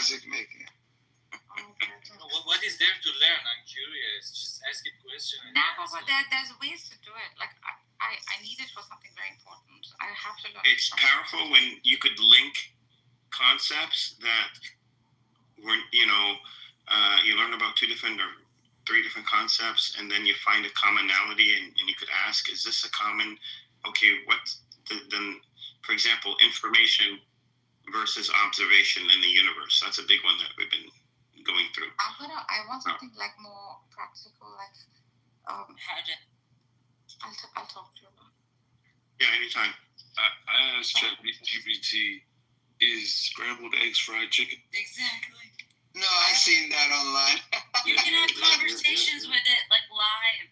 You literally can hit a button, just talk to it, like while you're cleaning your house or while you want to do. Like I literally had a 45-minute conversation with it today. Just ask it what you want to do with it. Respectfully, guys, we had one shared a story. He's a Palestinian brother. He shared a story. One of his buddies actually got emotionally attached to ChatGPT. For sure. And then ChatGPT started being rude to him, right? And broke his heart. So just be careful, watch your back, don't get too attached to it, right? I mean, there's me? Have you guys watched Hair? The movie is Hair. H-E-R, Hair. That movie was very famous. No, but I could see people getting attached to it. It's Hair. Her. Yeah, I've seen the movie. Oh my gosh, yes. Let me fix my her. They predicted it. I know it's coming for you guys. They predicted. They make it happen. They built it exactly. They built it. They don't predict these things. Don't you see? No, Just watch Star Wars, man. Scientists always during the history follow artists. Artists first imagine and then engineers make. Engineers don't have imagination. They're not imagining this. This is part of the whole freaking 1%. I know, but this idea came up with artists, and then the scientists, computer science said, "Oh yeah, we can do that," and then they do it. That's they didn't come up cycle with of them. technology. Nah, they are told what movies to make. It's Hollywood. It's the other way around. The agenda. Nah, it's the agenda. Oh, you're in conspiracy theory. No, I'm not. Hell no. I'm the most trusting idiot on earth. But artists first come with the idea, and then other. I know people who they shouldn't make out. Like they'll tell them half of these scripts are like given to them. These movies are sort of ugly world. I mean, if you want to make something, first you have to imagine it. Who does the imagination? If you make it, they will come. You can imagine it, we can make it. So did you know that the universe started out as a massive probability field? Can you imagine? And then once something acted on that field and gave it information, and then it would actualize into reality. Correct. Yeah. We are this tree falling in the forest. Like for years, I thought it was so arrogant. If no one's watching it, the tree doesn't fall, right? It is true. You have to watch it. No, it does. No, it does fall. It does fall because it's still interacting with, so as long as there is a quanta, the smallest particle that interacts with that environment, then the tree will fall. The tree will fall. The trees can fall. Millions of them can fall. But they never really fall because there's no one to watch and tell the tale. Do you not see how important we are in this whole paradigm? We'll have a GPT talk later on, Nargis. Sure. It's going to be biased towards like an atheistic approach. Which is mine are only rooted in Islam, by the way. So just. Wow, that's so biased. How are you doing like that? No, if they don't, I don't bias it. I won't accept it if it's not rooted in Islam. But I could tell you that I have not had an issue. It hasn't been a problem. That's what's rooted in Islam is also rooted in many other schools of thought. The universe is involved. But I like to stay grounded and relate it back to my religion. So, and I can. Religion came as a reminder, as a warner to that which already was. That is so there's nothing wrong with it's not exclusive. Coming on. I didn't say, and Islam doesn't teach it's exclusive either. It doesn't teach. That's why it's so exclusive. That's why it's fitra based. It's not. All right, Nargis, we will have this discussion. Okay. The best thing that happened on AI, did you guys know that somebody asked, and I saw this happen, somebody asked Grok, Grok, right? Whether what's happening in Gaza is a genocide. And Grok replied that yes, it's a genocide according to this, so therefore I believe that it is a genocide. Immediately, the Grok's account on X was suspended. Yeah, and if you ask it again, it won't do it. No, what happened? This is the fact. This is the fun part. The next time you asked, after a week or so, it was restored. Then when somebody asked again, if it's a genocide, Grok said, no, it's not a genocide. Now, if you go to Grok today and ask it again, if it's a genocide, it will tell you, yes, it's a genocide. Because by now, it depends on the information and on on the amount of information and the algorithms and so on. Now it sees, and again it goes back to saying, yes, most of these organizations and scholars say that it's a genocide, therefore I say that it's a genocide. So, speaking of Grok, Elon Musk just formed a new company to do more, I guess, AI task-related things. So the new company's name is MacroHard. Stop. Not mine. Oh, like Microsoft. Hey, yo. Hey, yo. Chill. No, you don't. Not even mine. There used to be a company called MacroHard years ago, like 20 years ago. MacroHard, and it's supposed to be like the Please opposite of stop saying it. Microsoft. Just say NH, please. I swear there was a company like that. Like What if Elon starts saying it over and over? Macro.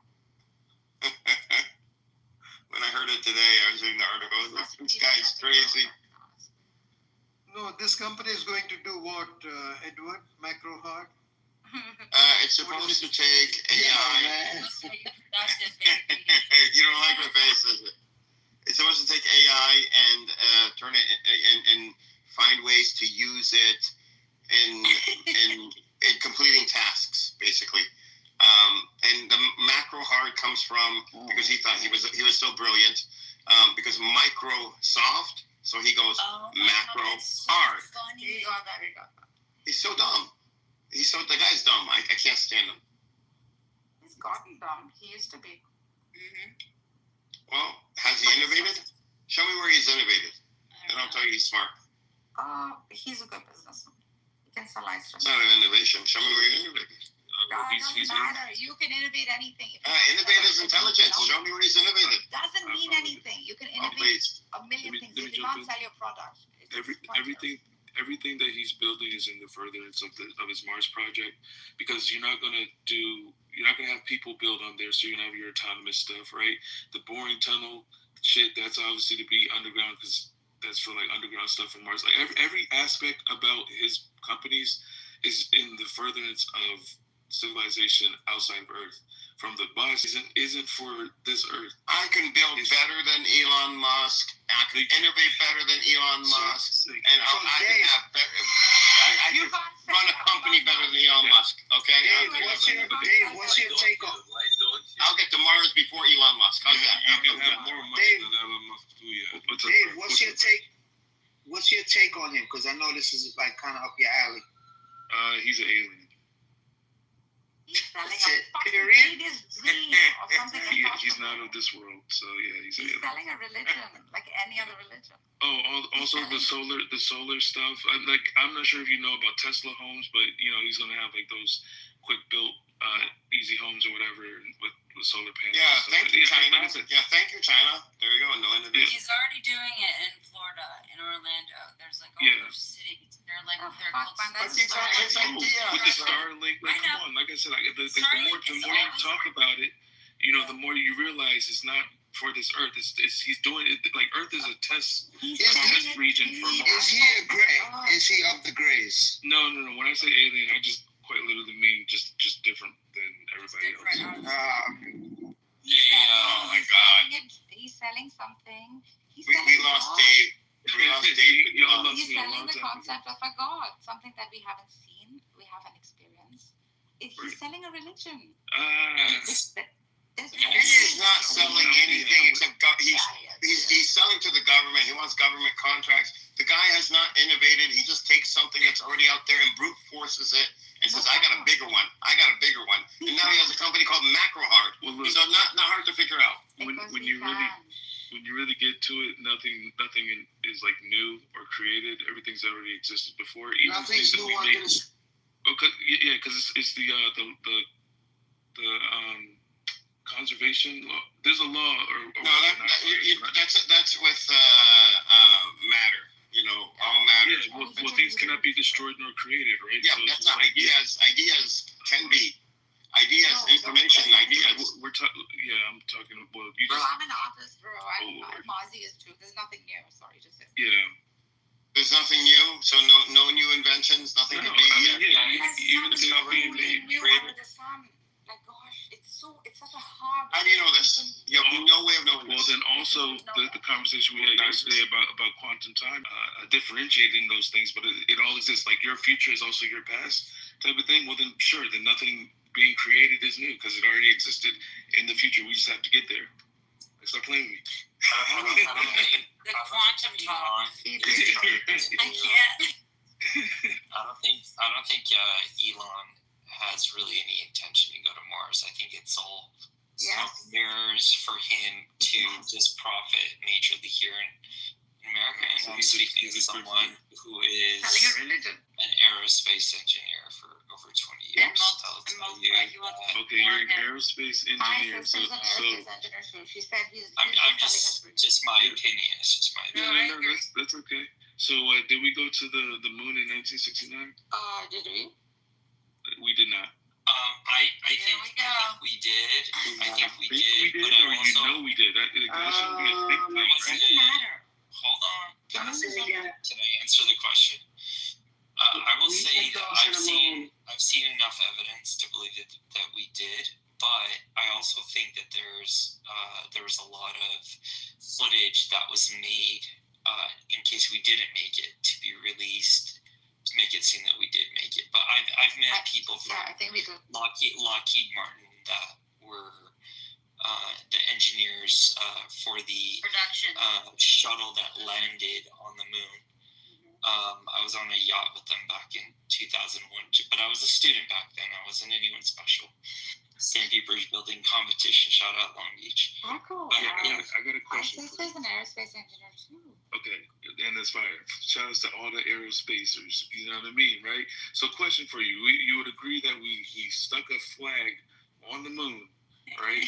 So I challenge you to show me a picture of said flag, right? Because here's the thing, when you can Google all these images. Look at this galaxy 8,000 million light years away. Okay, show me the flag on the moon that we stuck on the moon, please. Oh, it fell over when they took off. It fell over. Yeah, that makes sense. I can't answer your question because I don't know.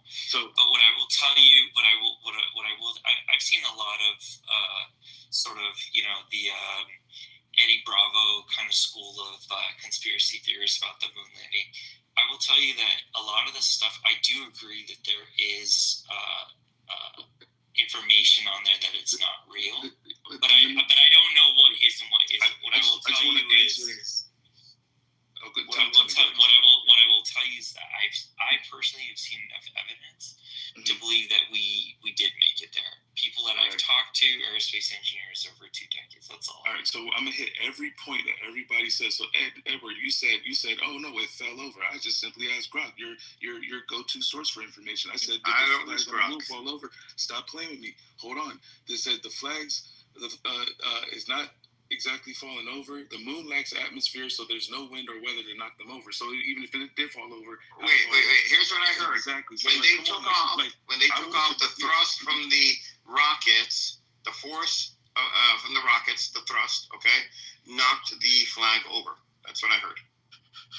But that makes sense. Oh yeah, I mean the thrust from these rockets is logically that makes sense. Right. Question Literally is says this. the flag. If it didn't go to moon, Soviet Union knew. Yeah, Russia. God, yeah.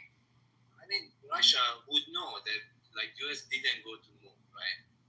So watch this. Out of all the things that you all agree upon, that like all these conspiracies that you, let me do this real quick for you, right? All the things that you believe are to be true, that there wasn't one shooter for JFK, or 9/11 wasn't just the people that they say it, right? You believe all that other shit, conspiracy shit like that, but you believe the one, you believe your American government that told you that they went to the fucking moon. That's what you believe the government told you, but everything else that they tell you is a fucking lie. So which one is it? You think everything else is a lie that they tell you, except for going to the moon, which you haven't seen. They're saying make that make sense. They're saying they believe that we made it, but there are parts of it that don't make sense. So it's not a whole thing. It's also like not anyone's going to say 9/11 was one specific thing or JFK was one specific thing. There are multitudes. So like the fact that there may or may not have been produced they produced a video that showed it in case we didn't do it. That's very likely. So So when the government tells you that there's no Epstein list, you believe them, right? Because clearly that's what the government told you, right? I'm with you on that. I'm agreeing. Okay. So. I mean, but this is NASA. Here I am. NASA's fake.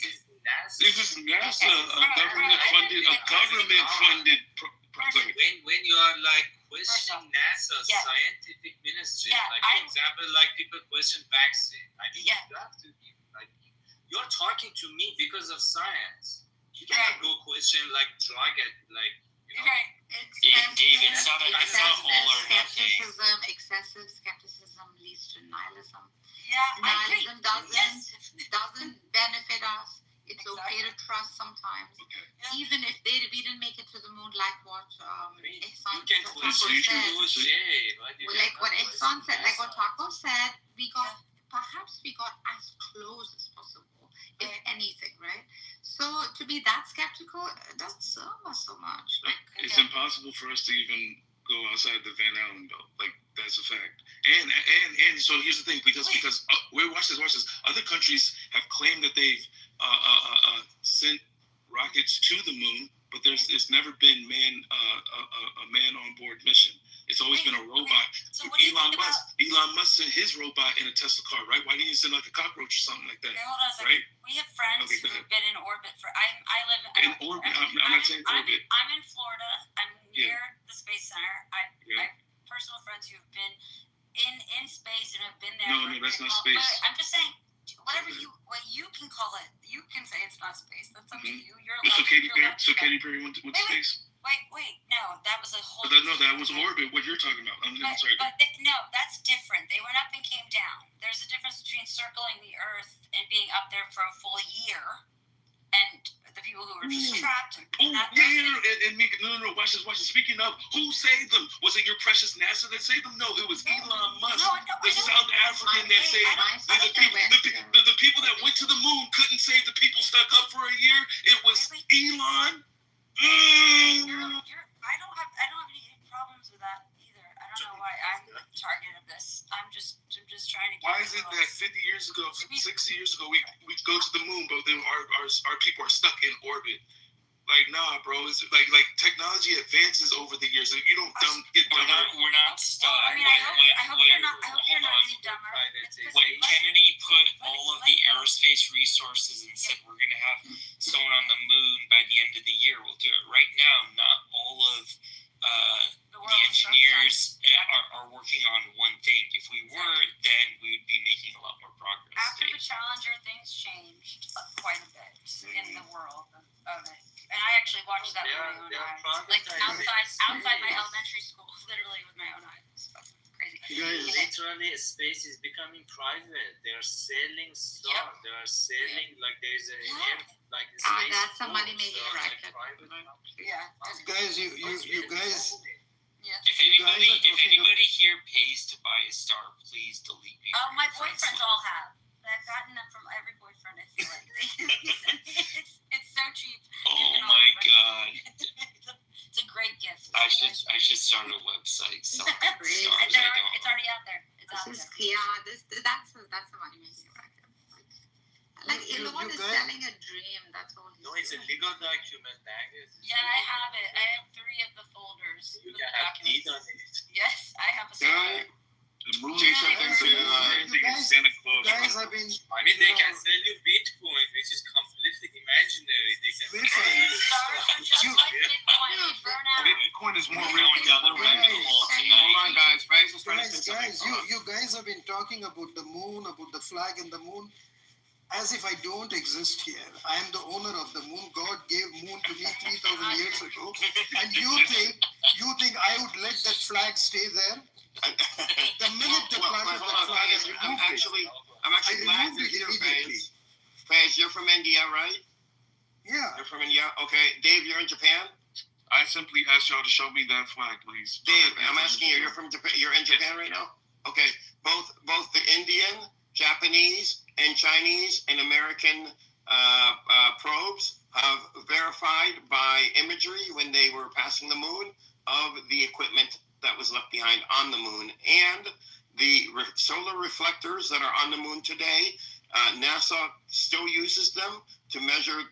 They get reflections back. They shoot up lasers to get reflections back from the reflectors, so that they can measure the I don't want somebody's word. No. So you have independent Japan, China, India, United States. All four have. I'm assuming Russia wasn't on the list, but I'm assuming Russia. Okay, with their probes, they were able to take picture. Okay, the probes that they sent out in space. You know, the probe is just a laser, right? It's not a picture. No. I've done this. No, a probe is no. I'll tell you what I mean by probe. The probe, a device that has that is launched and goes through space under its own power with sensors and imaging capabilities to study our solar system. It's called these probes, they're not lasers. These are actual physical things, physical machines. We launched one, and we brought back pictures in 2015 of the equipment on the moon. China launched one or two. You can look it up. It's public knowledge. No. You could look at. You made the claim that there was not. And you're making the claim that it's there. So show me. No, okay. You can. You don't have to be lazy. You can put it in Google. Chinese pictures of the American moon landing Why do I have to equipment. trust the Chinese? You do the I'm an same American thing for. citizen. Why can't I trust the do the same thing for Americans Japan. who actually went Do the there? same thing for Why can't India. I trust the Americans that actually went there to provide that evidence? Why can't I trust Wait. Why do I got to China saw it. Japan saw it. with all of your India saw it. U.S. saw it. the U.S. government? U.S. saw it in 2015. I want it from the people that went there. Or how about independent Who claimed that they went there? How about that? I want How about the outsiders? people that claimed and lied to you. How about They went outsiders? there. Fuck outsiders. If you said that you went, when you talk proof. Dave, it's but listen though, it's been what over 50 years, right? So the chances of that flag, even if it's there right now, looking like an American flag that someone would have on their porch for the 4th of July is highly unlikely. Taco, it doesn't need to look like the American flag. I know what the fuck a flag looks like, bro. If I you claim know, that you're the first people on the wait, I'm Taco, saying what hold on. exists on the Were moon there, right now. were there other people on the moon?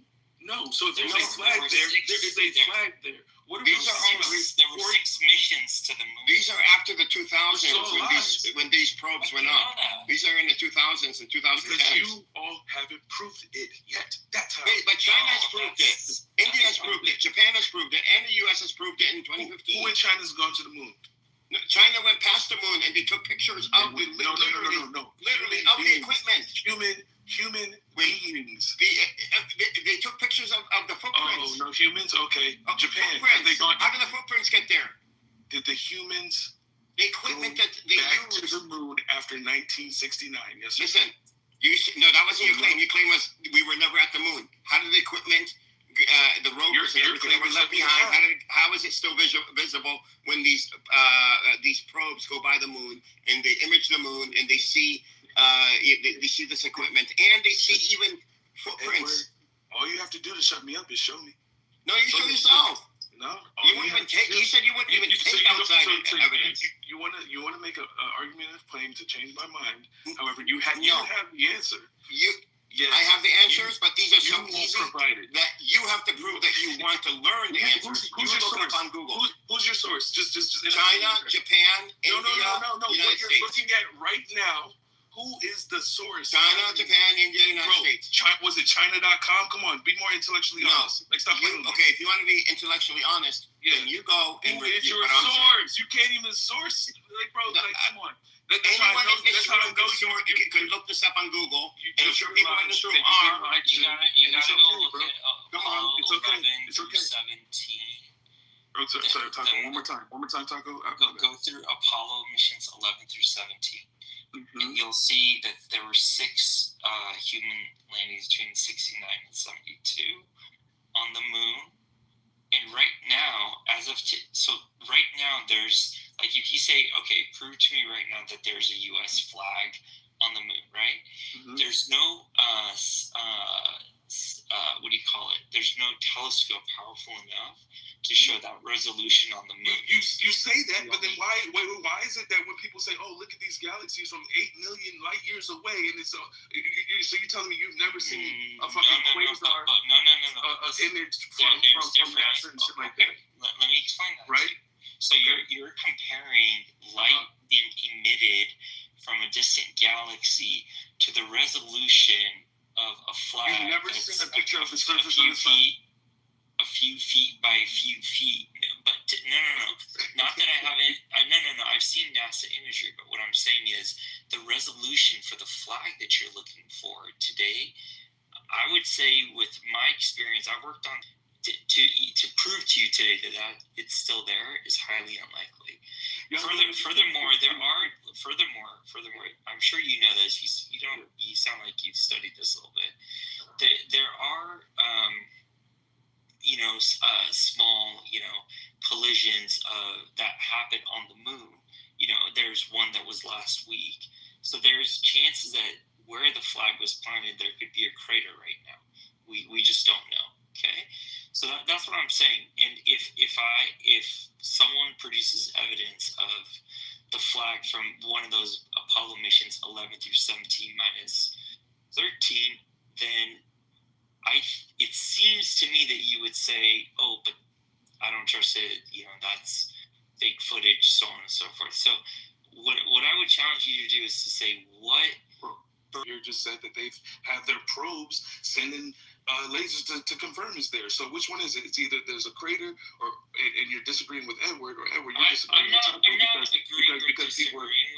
Okay, so don't bring up some outlandish crater shit when Edward, previous to what you just said, says that it exists, and I still am asking him. What I'm trying to tell you is that the moon is not like a laboratory environment. It's not like something where you put something there.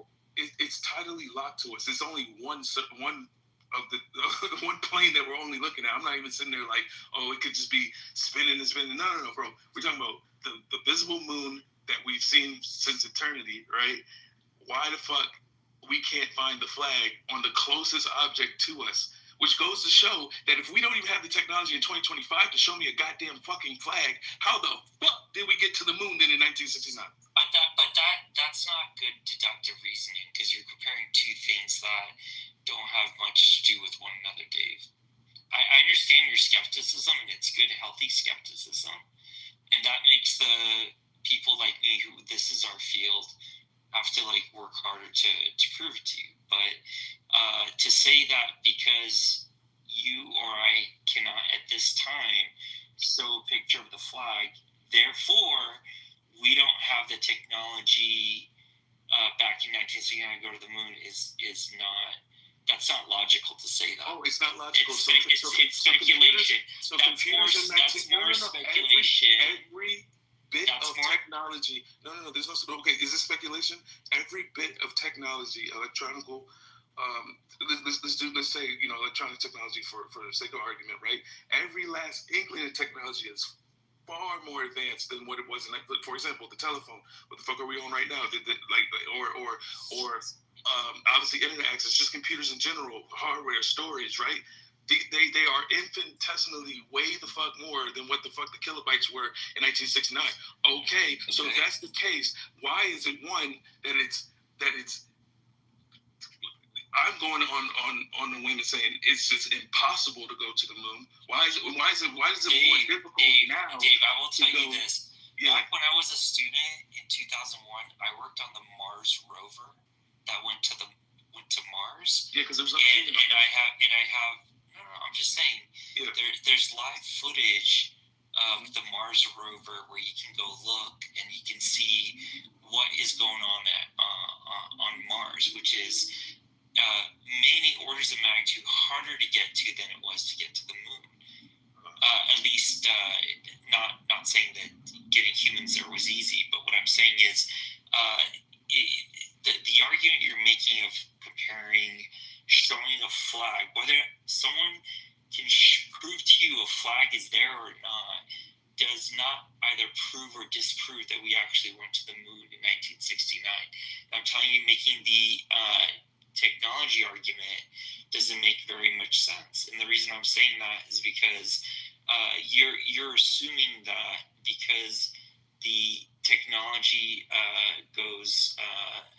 increases exponentially for hard disk space and computing power, therefore we should be able to just give you a picture of the moon right now, a flag on the moon right now. But that's just not how it works. I'm getting pictures of the Andromeda Galaxy before I get a flag on the moon.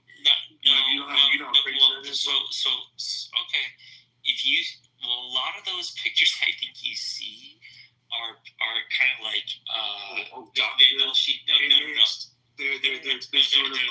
there's like light that bounces off, but some of those maybe artist imagery or AI.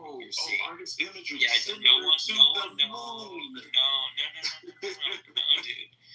There's video.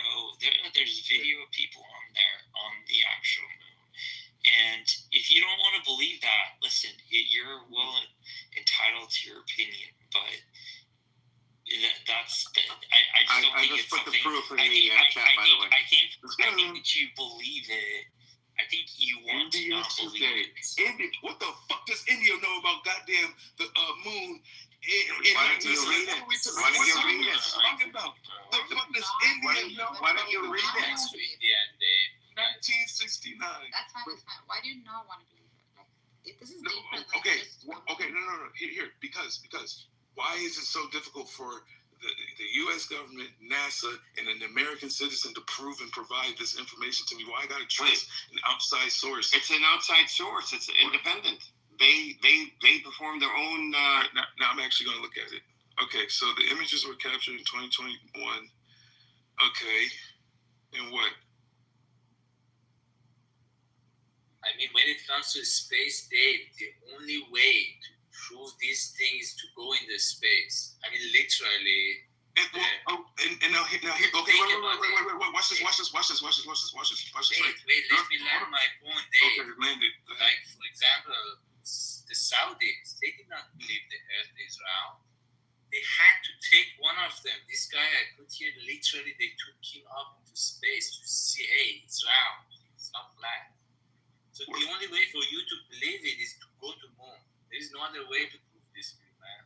All right, so boom. So Taco tells me that he worked on the rover and went to Mars, right? Okay, once again, no human being has been on Mars. All right, so how am I to believe that this whole moon shit, like the best way to cover up your bullshit from 1969 is to also send another rover to the moon and then tell India, hey, look, we found the rover. That's what they say. Like, bro, come on, bro. No. I'm saying the same time that they sent the rover to Mars, they also sent another rover to the moon, and then told India and China to, hey, go look at the moon now. China would not cover up anything that the U.S. does. And it's not Japan. So Japan, China, and India, all three of them, have said that they have spotted, various things on the moon from the Apollo mission. And the article I gave you pictures of what they spotted. And watch this. And now they're not even they're working. No. Watch this. The moon landing in 1969. What mission was that? Why does it the Apollo mission? One of the Apollo missions. No, whatever it was. 11. Apollo 11, right? Went to moon 6 times. It's not just one time. Right.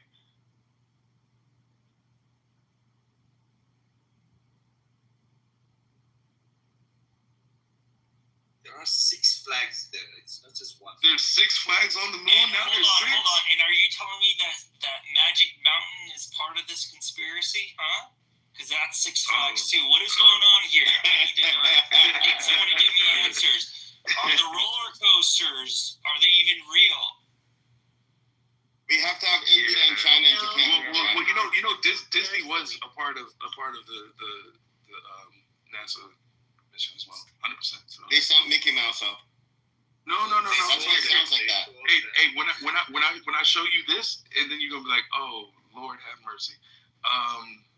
Hold on, Dave. Do you believe the Earth is flat? I don't know what to believe. Yes. We've been lied to. Yes. Dave, where they're like, oh my gosh. Where the chips, the vaccine. Wait, what? Wait, was there what? In the vaccine, the COVID vaccines, where they're like they're implanting chips inside your body. Well. Here, let's start with this. Viruses don't exist. They're not real. You can't show me a picture of a virus. So like, What? Kill it from there. Viruses aren't real. Viruses.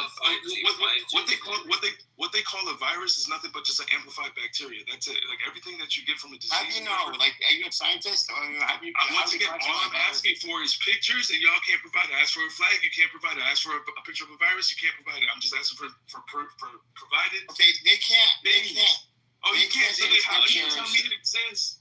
You've been lied to again. Wow. They can't from Earth take pictures of something as small as a lander on the moon with a telescope.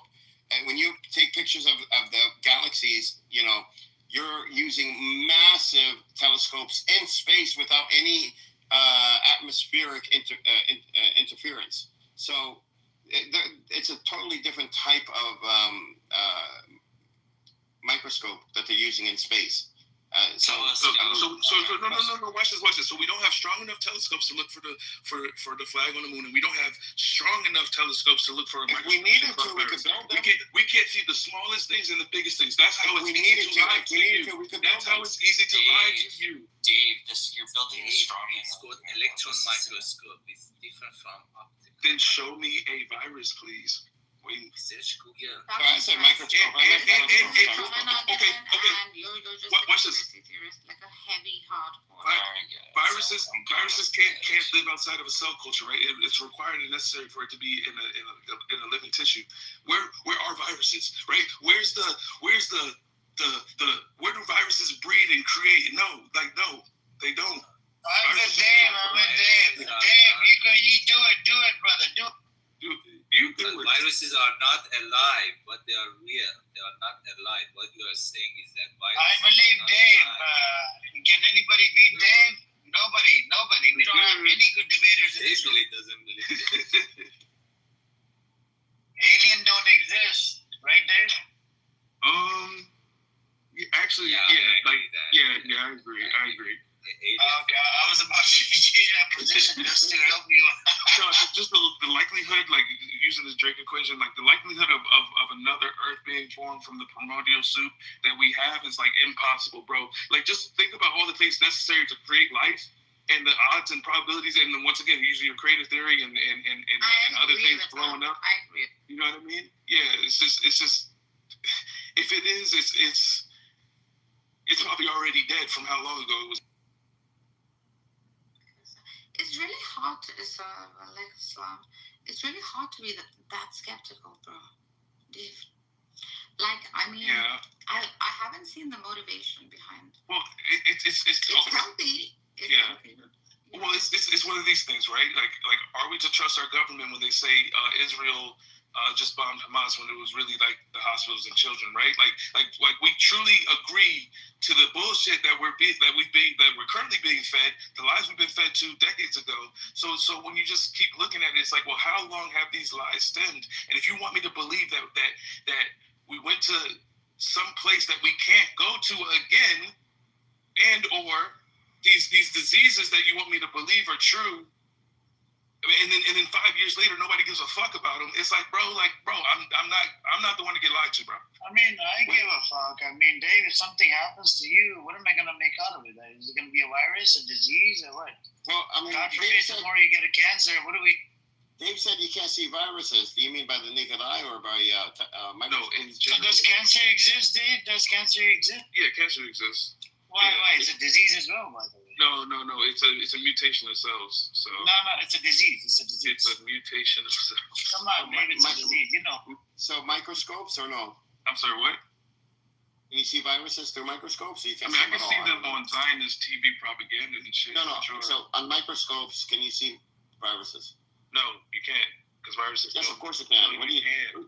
Yes, of course you can. I'm telling you, you can't. Show me. I mean, you can. Once again.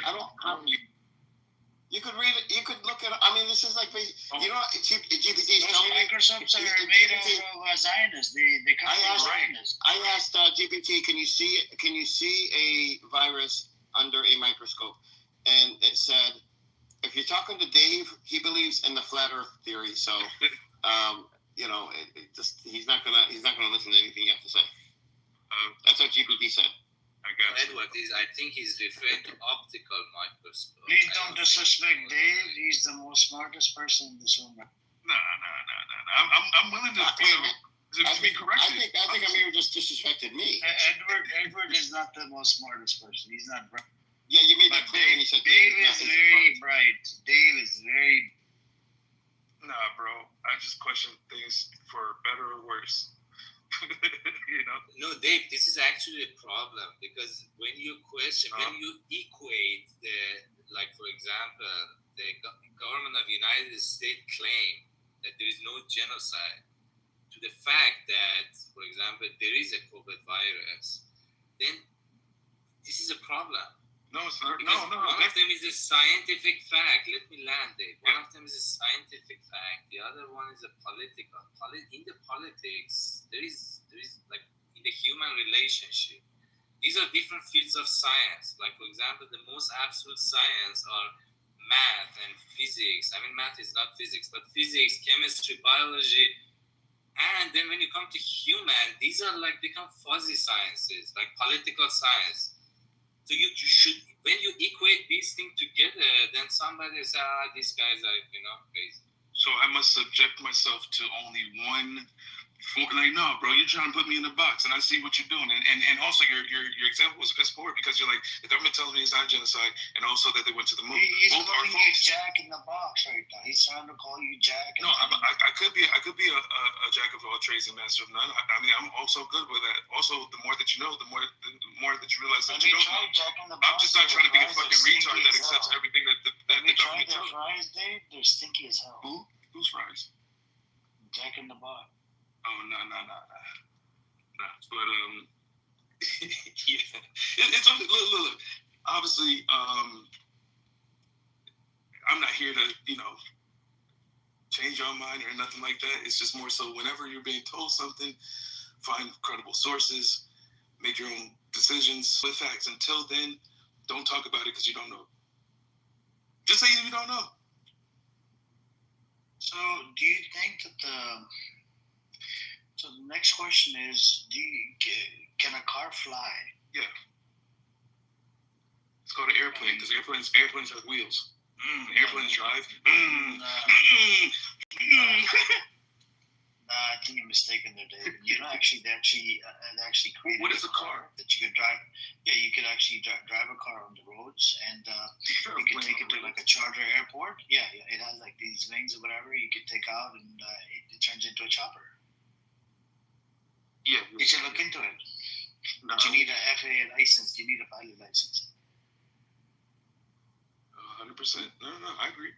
Yeah, I'm sure that, look, the technologies that we're provided and given, the militaries have been using them probably decades prior to us even having them, whether it be facial recognition tech from your phone or whatever. You don't think like the military was using shit like that or all this other stuff. Like, yeah, like everything that we have access to has been used or all these fake ass UFO sightings and shit like that. You don't think that's some test from the military and they're just trying to make some flying shit and then people are mistaking it as a UFO? Like, come on, bro. Like, that's all I'm trying to say is just think like a little bit more and then you'll be like, oh, okay, it's either the military, the government, or both in tandem. So does anybody want to debate Dave on anything? It looks like we have a champion in the room. No, I was just saying salam alaikum, man. Check out my PTR, man. Black Rabbi is here. Should we bring him up? Yes, Let's bring him up for a little bit, and then I gotta close the room in a bit as well. Yeah. Oh, yeah. Hey, sometimes you guys, treat me well. I do not love you. You treat me bad. I get it. Okay, so head. I don't love you. So I know you do, man. But the thing is like this. So next week I'm going on this podcast, this political podcast in India. How many people are gonna be? Like 2 people. It's not. How big is the audience? How big is the audience? No, but it's with the Times of Israel. But quality matters. Quantity matters for quality. I know your quality is probably shit. It's going to be published in the Times of Israel. Anyways, but the point is in this conversation, I'm going to institute a new idea that's going to change the whole conversation. The thing is like this. Instead of calling the Palestinians or at least people in Gaza was being terrorists, we have to see that they're under a psychological construct, right? And that psychological construct, that psychological construct was created by the KGB. Such an idiot, man. KGB, now he's getting Russia involved in this. Just because Mahmoud Abbas went to Russian, university or college. Now you know. You're just a fucktard, man. Now you know. Oh my God. And the point is just saying, and so now the world has to empathize and free the Arab people of this Palestinian. Hey, welcome, Parisa. We're just listening to a bullshitter. Hi, good morning. Good morning. I'm telling you what I do before I do it. When I tell you, you say yeah. No, don't say it. Don't say it. Keep it a secret. Why? Because it's it's better. It's better for the work. Otherwise, you could get an evil eye. No. Because that's not about. You believe in evil eye, right? We call it Ayin Hara. Yeah. Yeah. That's the same thing. Evil eye. Anyways, the point is just saying that. You shouldn't be proud of yourself like that. It's not about me. It's not about me. It's about the people. Don't tell us everything right now. Tell us about it after. Nah. Make sure you go on the streets of India, right? And make sure you drink in those cups. They don't even wash with this clean water. You just drink some tea in that cup. It tastes really good. And I just hope you don't get sick. Yeah. Anyways, the point is saying that the people of India are beautiful, and we're building our relationship. That's the key point. We are building our relationship, and it's getting stronger every day. We understand each other, and it's about uniting. You understand their idol worshiping? You understand it? We're gonna God will make those things. So you're okay with idol worshiping? You might as well take a dip in the fucking Ganges River. Do you know how many diseases in the fucking Ganges River? When there's something such funny. A dumbass, man. This guy is such a dumbass. Wait, when there's something funny. So I just did this podcast, right? The one on my PTR. So it came out yesterday or the day before yesterday. Did you tell her about my YouTube channel? Did you tell her? Wait. But then this is the thing. You need to make it controversial. Tell her what you said on my YouTube. No. Imams here in Jerusalem came out on the Temple Mount, and they have the whole speech against the Hindus, and the Hindus are idol worshippers, and this, and blah, blah, blah, blah, blah. And some people told me they think it has something to do with my podcast. I mean, maybe they look at you as an idol worshipper. Might as well. You cursed the Prophet Moses, peace and mercy upon him, the other day, so, I don't even consider you to be a Jew anymore. I don't know what you are. I don't think you're Jewish. Your Jewishness is gone as soon as you did blasphemy in my room. I'm Zionist. Yeah, but the thing is, Zionist. You converted to Judaism to do blasphemy. No, I didn't do blasphemy. You did. In my room, you did. You did. You literally said you're going to shoot the Prophet Moses, peace and mercy. You did. If some guy comes and says, I'm Prophet Moses, and he tries to stop the idea. You didn't say some guy. Oh, Black. I have a question. What is your spiritual purpose in life? AK comes from a Hindu background. AK, how would that make you feel? He's going to India to convert people to Judaism. He can move them to Israel. I was born in Kuwait, Amir. It doesn't matter, but you follow Hindu scripture, right? No, this is your belief of me. Bro, you believe in Hinduism, don't you? Your name is AK. Yeah, but this name is older than Hinduism. This name is over 10,000 years old. It doesn't matter. I'm asking you, don't you come from a Hindu background? No, bro. I come from a different background. What is it, Zoroastrian? That's still idol worshipping. Amir just hates everybody. No, I'm asking AK. His name was Akshay or something. Akshay Kumar or something. About his Isn't it Akshay? Your name is Akshay, right? Yeah, and that name is from Sanskrit. Before India was even. Yeah, that's what I'm saying. So you follow Hindu scripture. It wasn't Hindu. It was before Hinduism. But what Gita? That's after my name. My name is much older than that. Yeah. It doesn't matter how old your name is. I'm asking you, don't you follow the Hindu religion? I don't know. Why are you such a supremacist? Why are you supremacist? And it's not about religion. You believe in Jewish supremacy. Let me ask this guy. Because Hindus believe in Hindu supremacy in India. Yeah, I'm not Hindu though. I'm not like I don't. What are you? Atheist, agnostic? What are you? I'm a spiritual person. I'm just a spiritual being. What are you? Are you? What's the word? Buddha? Are you like? You follow Buddhism? Yeah, I'd say I follow more Buddhism, Jesus, Islam. I practice what I can. Freaking wishy-washy belief system, man. It's not wishy-washy. You take the good from all. Islam. If you follow Islam, you don't believe in idol worshiping.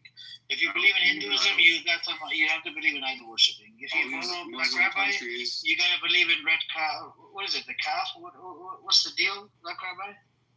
Let me tell you something I've learned in the Middle East. Okay, all these Muslim countries that proclaim. And you gotta do blasphemy like Black Rabbi does it. He's not a Jew. Let me finish, bro. Okay, all these countries that flag the banner of Islam are usually just supporting a family that is in power, and they use Islam to banner behind the cause to keep that family in power. Pakistan was the only country created for Islam, just like India was the only country made for Hindus, and Israel was the only country made for India. Hold on. India wasn't made for Hinduism, by the way. India, well, you have diversity there. You got different people from different backgrounds. Yeah. It wasn't made for Hinduism. I don't know where you got this from. I mean, if you look at why it was created by the British, the way it was for Hindus and Muslims to live peacefully. If it was for everybody, if you're talking about a country being created, like for Islam, I'm not talking about country being. I'm asking you. Fuck Pakistan. I'm asking you that what religion do you come from? What about your parents? Hinduism? No, they're also like me. They're spiritual. We were raised in Kuwait. There's Muslims and Christians. Why don't you just follow Islam why can't you instead of like cherry pick shit? We're different, bro. We're Persian. I think. Hi, okay. How are you? Versa. So you've got more. You've got more omnist beliefs. So omnist people kind of just they believe that there's like a certain level of truth to all different religions, and there's a lot of omnists. Yeah, I agree. I believe that's like the best way to.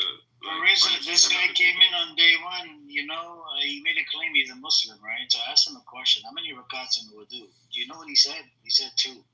I don't think I said 2. I think I said like 5. Yeah, or 4. you did 2 or 4 or something, and that's where you lost me. I mean, I know more about Islam. But I think it was 5. He aligns more with like the. Hey, Rabbi, just shut your fucking mouth, man. What is your spiritual purpose? Like in life? Just I look at the world through the lenses of the soul. So for me, like everything is connected on the soul level, and the body kind of like gives us kind of like this limited perception of reality that we need to kind of like fight through. And so we have spiritual practices that help us do that. So you feel connected to the universe? Yes. Yeah. And that's my belief too. I believe that we're all connected, and we're connected to the creator and the creator of the universe, or the universe itself. I don't know, but it's something. Who's your creator, AK? Who's your creator?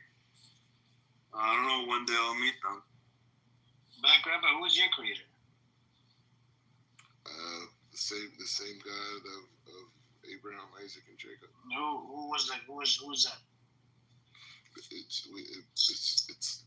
We don't have a name to it. It's beyond. Can you give me how do you refer to it? It's like breathing. It's Yahweh.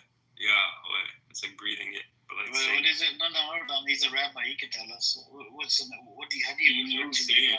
They don't say the word. AK, you're not a Jew. Respectfully, I'm asking a Jewish person. I'm asking a Jewish person, man. Calm down, man. He's qualified. That's what he claims. He's a fucking fraud rabbi. Go on, tell us. So we don't have a way to describe God in totality, right? Because it's beyond any type of comprehension. But we do describe God through different attributes, right? So like many. No, I'm saying, what do you call it? Like when you pray, what name do you use? That's what I'm saying. We have different names to express that. So do you how many names do you have of the God? Huh? How many names do you have of your God? How many names?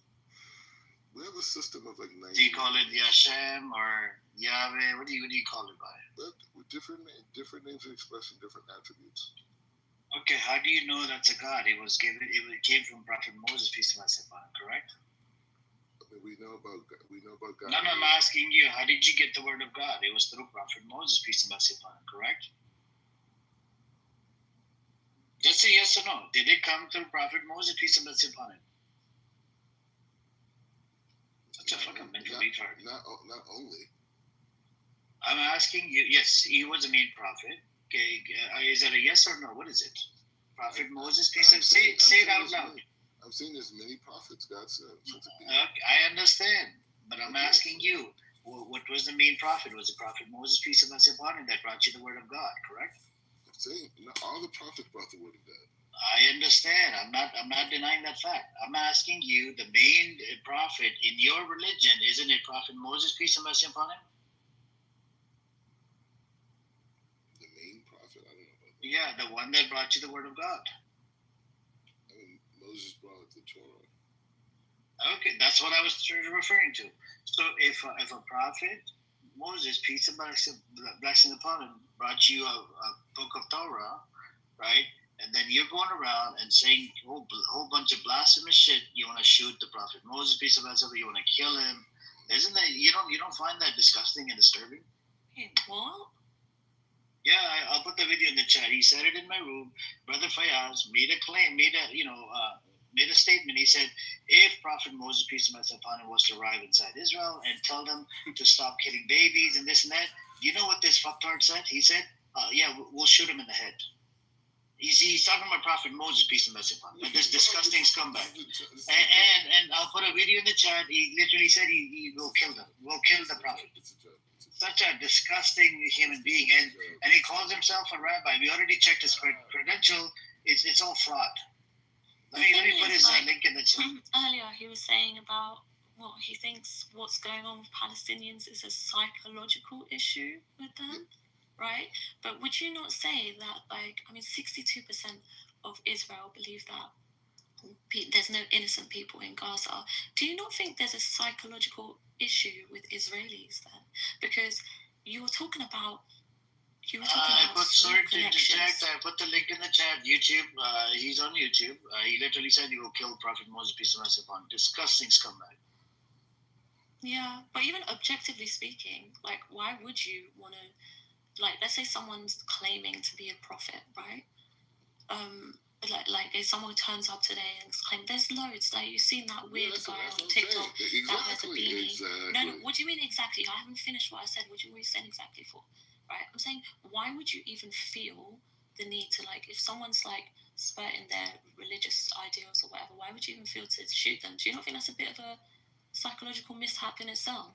Especially when you said that, your spiritual objective is to be connected to the universe and connected to everything. Yeah. It seems that you're selective in that you're on a journey to spiritualization, but you don't realize that spirituality isn't a journey. It's a realization that we are connected. It's that understanding. Exactly. And as such, you'd have an appreciation for the sanctity of life. So why would you want to kill anyone? Or do you know what I mean? It's weird. Well, the point is it's not about wanting to kill anybody, right? Because I don't want to kill anybody. But what we're saying is that the way that the world is designed, right? If we're saying the world is a spiritual world, there's a yin and yang component to it, right? And sometimes, because of our behavior, the yang gets a little bit stronger, right? And so we have to respond to that, right? Because that's what we're dealing with, right? We want the world to be harmonious, right? We only benefit from that. We don't Who's we? The West. Sorry? The West. The West. Are you sure the colonization or plantations were really best for all the slaves and shit? We're still dealing with this. There's over 200 million slaves today, 180 million children working under the age of 10 forcefully. This is the reality we live in. Where are the states at? Everywhere, bro. There's a dam in Ghana that was created by my professor. Wait, hold on. Let me answer your question. There's a dam that was created by my professor in Ghana. Okay, 30 years ago. Today, there's 500,000 children on the lake that the dam now created. working as fishermen. These are children, 500,000 children working on one lake. Okay? These people are not going to be with a camera. Like, they are countries where slavery is allowed, right? Yeah, but I'm saying, why is it that every time Well, actually, you're in Canada. I didn't know that. Windsor? Close. Why is it every time I get into these conversations about We have a Western, Canadian person in the stage right now. Wow. Yo, what's West- up, AKA? I'm saying, why is it? Akshay is like the name of that one of the actors in Bollywood. It's called Akshay Kumar. Is that what your name? This is how you got inspired? That's my genuine name. It means eternal son of God. AKA, how do you like? You son of God. Okay. Eternal son of God. How do you like living in Canada, eh? I mean, it's just a place to live. Okay, Canada is good, man. It's a beautiful country, but Black Rabbi, don't move to Canada. Don't occupy Canada. I think you're occupying Jerusalem. You can come to Canada. Hey, so AKA, would you ever go back to India, eh? I've never lived in India, brother. I was born in Kuwait, and I would go back. Oh, okay, brother. I just was curious. Do you speak Arabic, AK? Not really. Just like what I learned up until 6 So years you old. were born there, and you moved out of Kuwait, 1 year old, 2 years old? Six. Yeah. So Black Rabbi, you should learn from AK. He moved out of Kuwait, right? He went to Canada. You should come back to your homeland, which is Los Angeles, all right? Wait, does he live in Israel? Bro, this guy is a fucking grifter. He was a Muslim at one point, and then he was a Christian, and then he became a Jew, and So now he's he's just freaking... laughing. Yeah, he's living over there on a stolen land in Jerusalem. I don't know, man. This guy is a deviant. And then he does blasphemy in my rooms. If I live in the UK, right? If the UK, and the UK is complicit in these things, you should be able to call things out. And if you can't call things out, then there's a severe problem. But why brainwash yourself, right, Mister? I've got a connection to. Marissa, he doesn't have citizenship of Israel. He booty claps for it all day long. Hey, I'm here, PTR. Is it like the more genocidal you are, the more chances you get of securing that citizenship? I don't get it. No, I'm running for president. It's a scary picture, Chucky. It's a scary picture. I'm running for president 2032. In Israel. No, America. Look at AK. Oh, man. Bro, what religion do you believe in? Christianity? What is it? Do this. Oh, man. Bro. What is it? AK, do you want to convert to Judaism? This scammer charges 20 grand. Jeez, that sounds really. You want to move to Israel? You want to move to the Holy Land? I don't think I'm allowed to, brother. You can, but then you can have to get circumcised. Are you circumcised? Bro, I was born in Kuwait. It doesn't matter. Were you circumcised? They're all circumcised. I mean, from the background you come from, Akshay Kumar, they don't circumcise over there in India, bro. Bro, like I said, I've never. You're more Indian than me. Respectfully. It don't matter. I'm not Indian, that's the thing. But I'm asking you, because I know a lot about India and a whole bunch of, even Saudi Arabia, because I lived in Saudi for 10 years. So the Kuwait, right, you don't get a citizenship, and I know they didn't give you citizenship. It's just tough to get citizenship out of the GCC countries. Actually, they won't give citizenship to anyone that, doesn't align with their... My dad spent about 40 years in Saudi Arabia. Didn't get a citizenship. My question to you is, in India, right, people that come from a Hindu background, they don't circumcise you, right? So, but to convert to Judaism, the Black Rabbi charges 20 grand because he's a con artist. He's a scammer. He just lies. Yeah. This guy just He charges 20 or 25 grand. He doesn't So even care. if you were to convert, he's going to have to chop off the skin of your penis, brother. But he does. He's not even there to chop off. He doesn't even care. Bro, he said, Black Rabbi said they checked his thing even though he was chopped off. They had to check it. They had to pull down his pants and check him to see if they did a good job. Yeah, they have to. But you said this guy just lies. Ceremony. He doesn't even care. He just recklessly lies. Do you care about the kids of Gaza? Are you still holding that opinion that they're terrorists? Yeah, but that doesn't mean they can't change. No, hold on. As soon as you change your position, I'm going to stop lying on you. Yeah, they're connected to the universe block. They can't be terrorists if they're also connected to the universe and all the other connected Okay, things? first of all, being a terrorist is a form of deviant behavior. Okay. No, it's not. That behavior. It's a defiant. Yeah, it's not. Here, guys, check out the video in the chat. He said even the animals are terrorists in Gaza. He said even the animals are terrorists. All right, the dogs and cats, leave them out of this. Even the kids and the women and the men, just leave everyone alone. No, they're complicit. They're all human. They're all connected to the universe. 90% of the homes in Gaza were housing military, weaponry. 90%. Okay, but everyone needs weapons to protect themselves from each other as well, because they're going through this crazy shit, and so they have guns. It's not from each other, bro. Hey, bro. It's not from each other. It's from the occupier. Who's the occupier? The disgusting Zionist entity, the one that he lives in. He believes in. This idiot. But we know that people use chaos, right? They use chaos to take over. But I'm saying they're military combatants. They're not. No, the little one-year-old kid is a combatant. They're not trained in like a one-year-old kid is a combatant, right, idiot? What I'm saying is, scammer.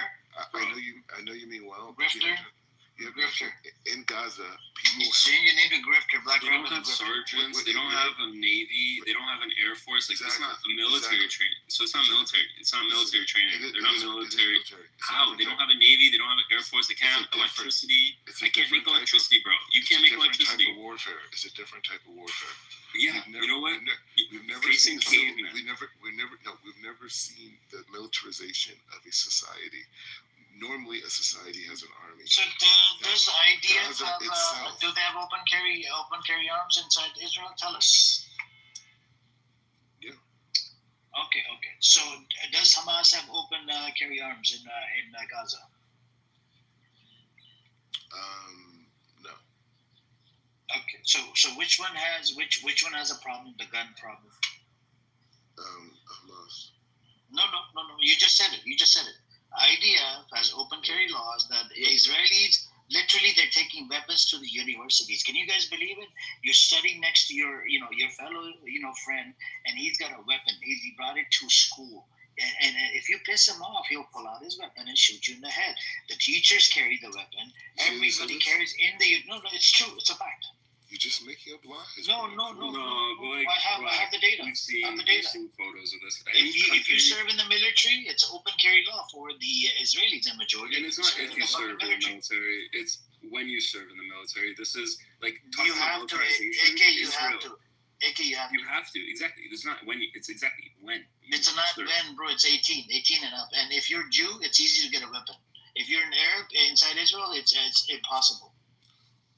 Okay, well, Palestinians have the absolute duty, as well as the right to defend themselves against the terrorists of the IDF and Israel as an entity. No, I don't care. I'm sorry. Guess what? Psychological. You can't have it one way and not the other. We're 2 years in. We are 2 years in. It leads to enough death. of the bullshit. I'm actually done Either way, entertaining Black, it's leading to death. They should be defending themselves. It's better to die fighting for freedom, Black, than it is to bend the knee. I'm not even scared. You're still getting killed. You're still going to get killed, Black. Like, regardless, these Palestinians are still getting eradicated. It's becoming illegal to say the word Palestinian. You cannot say it in workplaces. Exactly, Black. That is called. Where is, just talk about this. Okay, where's freedom of speech? Why are you calling him Black? Press? His name is Scammer. I mean, out of respect, He's a I don't know his name. grifter, bro. He's a grifter. Call him a grifter. I would rather you put your name because I would prefer not to call you Black, personally.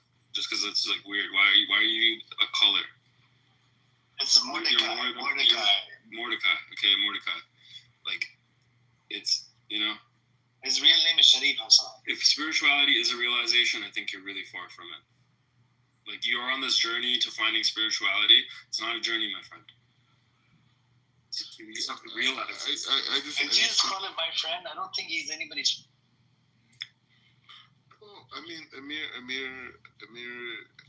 has this is a challenge that many people, Muslims have, right? And this is nothing against this. It has nothing to do with Muslims. It has to do with people like you, demonic piece of shit terrorists. Yeah, there's Muslims in the room that are very. No. I'm going to explain. And you can correct me if I'm wrong. Much of the idea of the modern understanding of Islam is post-Ottoman Empire. And so Muslims see themselves in the frame of conquerors people. And the idea you didn't conquer the land, your state Israel didn't also conquer was 6 or conquered. 7 countries. There's Disgusting, man. They do it by land was force. conquered. Noah's The children Muslims, were they killed. actually allowed you to live. They allowed everyone conquered. Hold on. They allowed the natives to live on the land. Get your facts straight, but what do? You don't allow the natives to stay in your land. Let me just make the point. And so the point is, You're just an idiot. You're making stupid fucking points. Okay, so What about Noah's children, Black? Didn't the Jews conquer them? I swear they did. We're not about conquering anymore. We're about equality. Okay, same with the It's no more Muslims, brother. conquering. It's no more. No more. So everyone is equal now. The Muslims are equal to the Christians. Amen. The Christians are equal to the Jews. We're all equal in the region. That's what's being created now. There's no more Islamic dominance. We'll never see it again in human history. Okay, it's over. So now it's about equality. So you guys, So this is a record according to Jewish rabbis and scholars. Thanks to the Caliphate, they brought the Jews back into Jerusalem. Otherwise, his religion would not even exist. I have a testimony from a rabbi. I'll put it in the chat.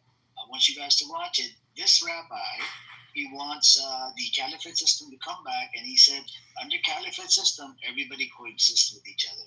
There was no babies dying, nobody dying, and he wants the Caliphate system to come back. But this fucktard right here, and we see what happened. Right? As soon as you become in power, what do? You start spreading corruption on the land again.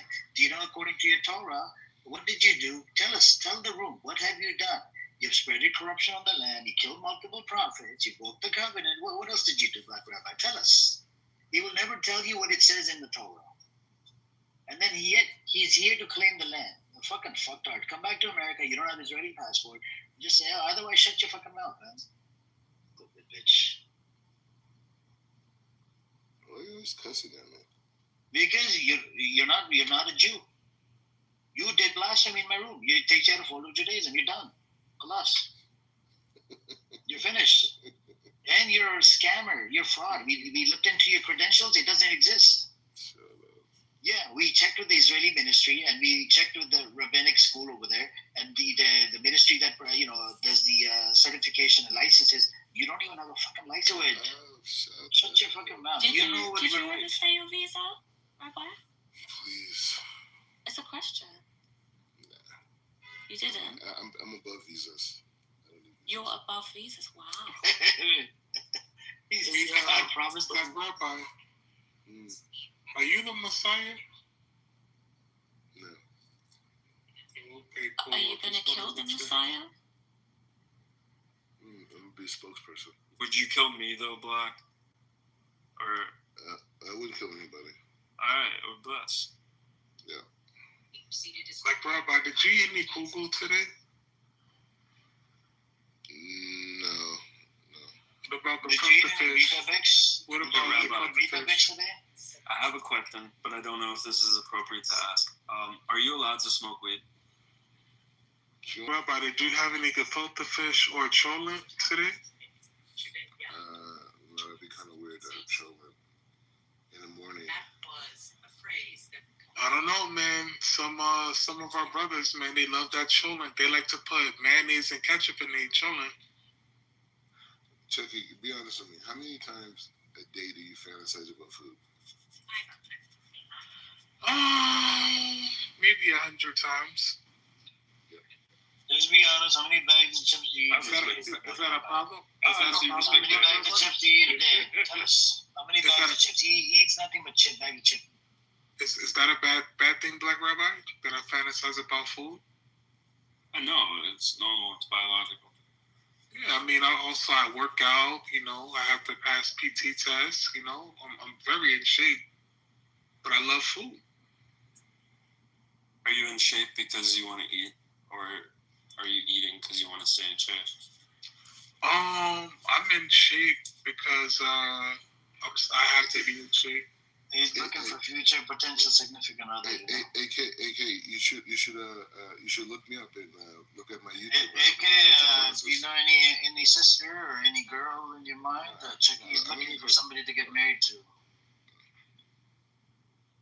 You know anybody, Black Rabbi? Oh, I forgot. You don't even have one. The one you had one, and she left you. I forgot about that. So the whole point you asked about Chucky was just a segue back into attacking me. No. The reason I was asking, I thought maybe you knew somebody, but I just figured out. I just remembered. You just. Anyways, okay, look. In fact, I'm thinking about making some cauliflower wings right now. This guy. Why would you make that noise? That sounds good, man. I got some sauce I could put on it, man. You're too into it, man. It's too much. Yeah, I love it, man. Cauliflower wings, with some sweet potato fries. You receive too much pleasure out of it. You shouldn't receive that much pleasure out of food. I love it, man. And then for Shabbos, I'm gonna make oxtail with some rice and peas. Aw, enjoy. Yeah, thank you, sister. Anyways, Don't let anyone make you feel bad about enjoying things. It's good when people enjoy activities that don't involve killing little children and blowing up their limbs. And it's unfortunate. We don't think our heart breaks, seeing little kids dying, but unfortunately, it's just part of the decision that Hamas made for their population. It was an act of war. But sister, Parsha, that's how you say your name? Parisa. Parisa, you know what I like to do? So for Shabbos, right, I like to make extra food, and then the extra food, I like to pass to the less fortunate, or people that I know that's struggling. That's so nice of you. Black Rabbi, he gives out food to the needy. I think you need to go over there. Where are you, New York, Jackie? No, I'm not in New York. Instead of eating, he's living off chips, so you can maybe live off some healthy food that Jackie gives out, okay? Well, I'm starting to think Israelis hate food, Amir, because, the way they destroy those food aid trucks and stuff like that. Maybe that's the reason. Maybe 100%. That's the psychological pathology behind it. Maybe. Do you know what they did, Marissa? They had their kids. They were using their kids as human shield to tell them lay down on the road so that they could stop the trucks from going to Gaza. Can you believe it? Disgusting. They're using their kids as human shield. Fuck them. Honestly, the most What disgusting. are they shielding? What are they shielding? What do you mean shielding? They from getting to on the food. No, but human shields is when Hamas hides behind a civilian. That's human shield. That's human shield. Why don't they Israel is hiding behind the military civilian population. Let me ask you this, Black Rabbi. Why don't they do it themselves? Why are they getting their kids to freaking lay down on the road? They hate children and they hate food of it. That's human shield. That's being used as human shield. The kids came up with kids don't understand shit. It's the parents. Yeah, you can't be these kids are not being controlled properly. Where are their guardians, Black? You can't be giving these excuses, brother. But another point is, I'm gonna bring up. We don't know his gender, man. You're gonna have to call him sister. Another point I'm bringing up is also. Because last time I checked, he's in dating with Ariel. There's another guy from Israel.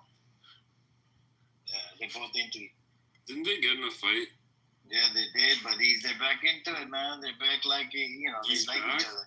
Didn't he get they like each other? Okay, that's good. Bro, it's a love and hate relationship between the two. No, the other guy was a little cuckoo. He was a little too. But you don't think this guy's cuckoo? Maybe cuckoo, but lost but finding his way. Hey, Black Rabbi. Yeah, what's up, man? Who's your rabbi? Rabbi Shaddai. Oh, Rabbi Shaddai? Mm-hmm. From where? From Jerusalem. Oh, Jerusalem? Okay. Yeah. But I need you to do me a favor, Black Rabbi, all jokes aside, man. This weekend, after Shabbos, obviously, on Sunday, right? I need you to go to Azza for me. Azza? I need you to go to Azza. I need you to go to Azza for me. What is that? I think it's Gaza without the G. It's Gaza. I need you to go to Azza for me. You just say Azza.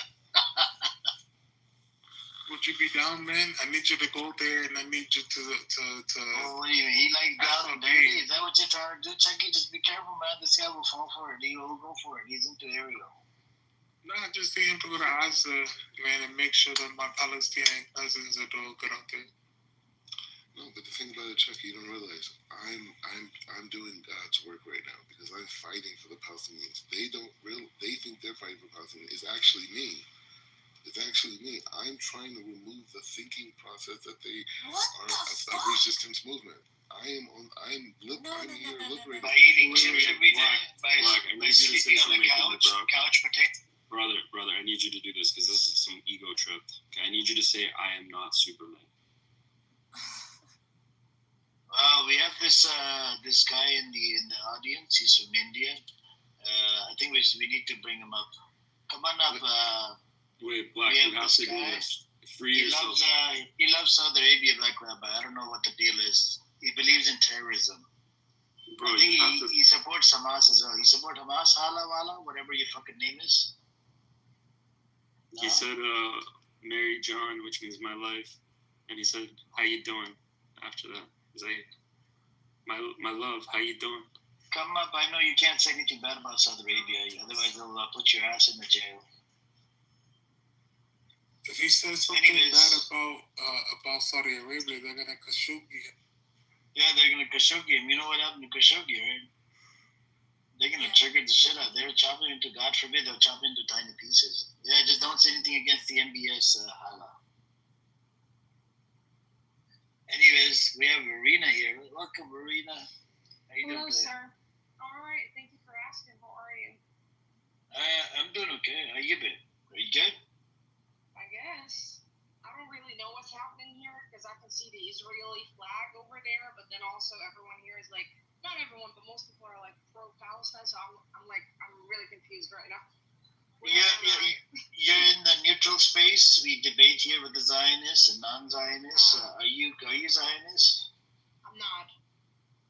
Good for you. You're on the right side of history, sister. You're on the right side of history. We give a lot of aid. You're part of the family. Welcome to the family. I'm a very controversial. That's fine.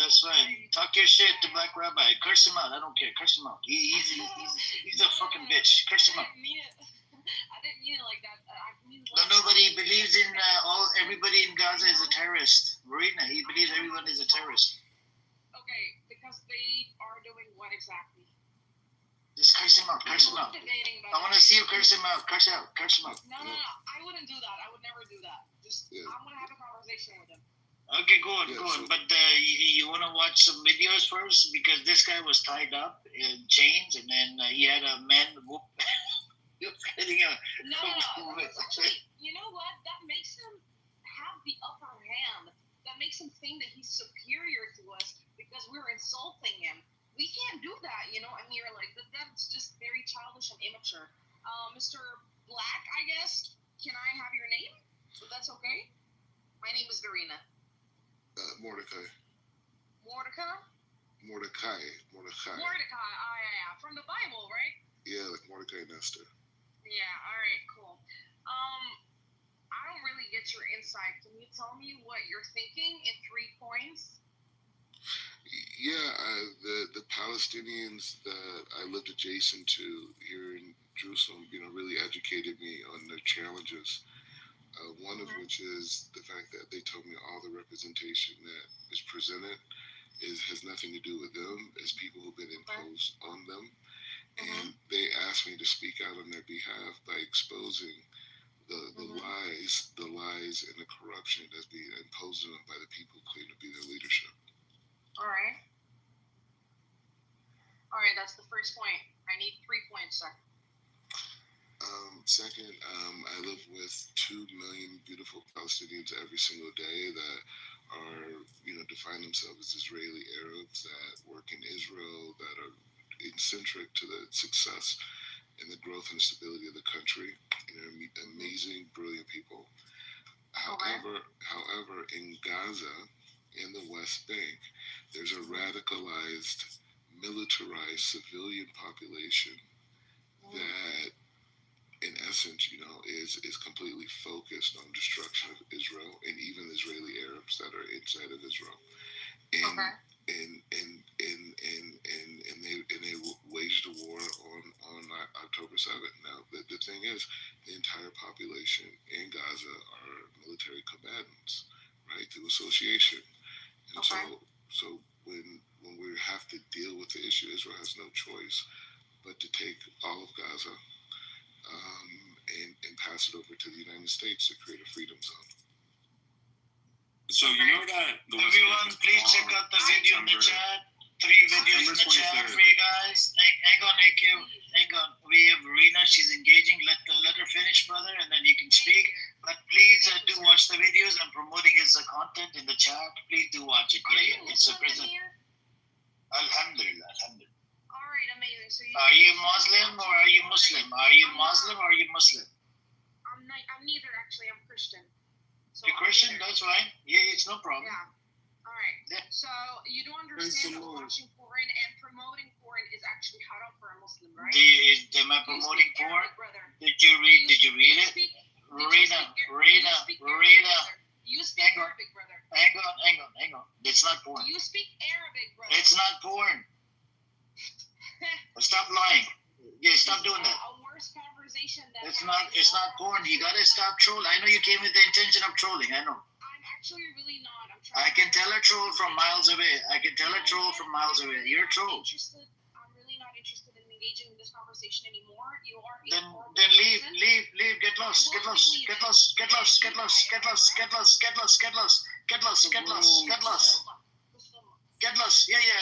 Fuck you. Get lost, bitch. Get lost. You fucking bitch. Your mother is the bitch. Oh my Your god, mom's the bitch. Fucking cunt. Please be Get lost. This is the problem with the fucking cunt. Get lost. Fucking bitch. You don't come up here and call me, motherfucker, this and that. Get lost. Anyways, going back to you, AK, you got the mic. Go on. Yeah, I was just gonna say, bro, Black, I think you got some things twisted. On September 23rd, the West Bank was bombed, aerial bombed multiple times, for many days, actually. I don't think October 7th was the start of the war. You got this twisted, mister. Like I said, I mean, we could go back and forth. Don't just say it's the start of the war if you know it's not, though. Like, that's actually, like, propaganda. That's like your brain. For us, it's the start of the war. Okay, but for them, it's been 50-plus years. How do you start the war when you want to, but, like, you don't recognize that I wouldn't have been able to make electricity there for my whole life, pretty much. I've known how to make electricity for majority of my life. Okay, but me making electricity there is hella illegal. Like, I can't transmit electricity. I would go to jail for terrorism, and I would just try to bring people to light. And it's not my problem, bro. It's their problem. Okay, anyone there capable of doing it they can't. Okay, and like I say, it's like me, but it's not about me. And you're not saving anyone. I need you to say, I'm not Superman. Can you just say I'm not Superman first? Because you have this ego thing. Don't tell me what to say. Bro, but you're not Superman, and you just said you're trying to save these people, but you're not saving them. You're not in a position to tell me anything. Bro, I'm not the one trying to tell you that. I'm trying to tell you to recognize your own ego, bro. The only thing you've created is your ego. You've not created anything in life, brother. Okay? Like, get this through your head. The only thing you've created is an ego. Your fucking name, Rabbi? Bro, what are you teaching? I'm the one teaching you. Ooh. Teach me something. Ooh. Y'all hear that? I'm telling you what reality is. The reality, I told you the reality. Now you're going to tell me the reality. Okay, let's hear it, brother. I'm teaching you, Rabbi. The reality is that the duplication of what we see in America in terms of the American people is what's going to bring the total correction of humanity. Brother, I will give you the correction to humanity, and it's the plague. Is that good enough? Yeah, that's cool. Okay, mutual destruction. As the wills of American Okay, so if I come here with the truth, and you feed me the plague, am I not propagating that plague further by allowing this? I'm going to give you the cure, okay? I'm not going to sell you an illusion. I'm not here to sell you another illusion like your rabbis or your masters or whatever. I don't know. I don't care, okay? I am not here to sell you an illusion.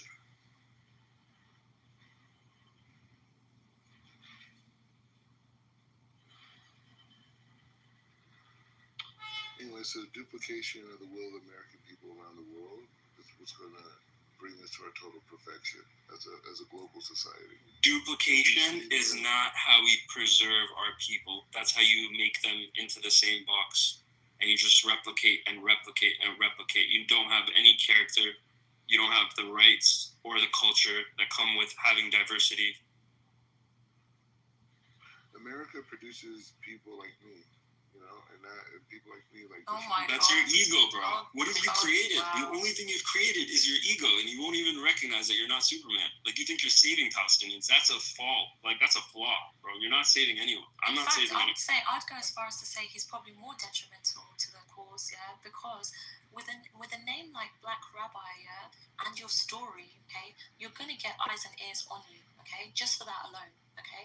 You could be using that to actually promote, you know, people to stop killing kids, but instead you're saying, oh, it's a psychological issue, they need to be. What is it that you're proposing? Like re-education camps? Like what is it that you want? You know, the thing about it is a great point. So the beauty of what I've been able to witness. Don't call it. Speak about it objectively. We don't need the, like, you know, descriptions of what you did. It's not like you know, you're not going to give something profound right now. I just want to know what you're actually thinking. It's not going to be profound. I just want to say my point back. The point is saying that the great thing about living in Israel for the last 9 years is being able to see the integration process from Arab to modernization, right? And so the thinking process that you see in proper Israel amongst the Palestinians, many of those people maybe just a generation or 2 generations ago may have been fighting Israel, right? But through adaptation, right, through education, through opportunity, those, you know, meaningless causes that, you know, exist in certain crevices of Arab society, you know, become exactly just that to them, right? So I think that I have complete confidence of the modernization of the region. Do you not see how inherently racist that is?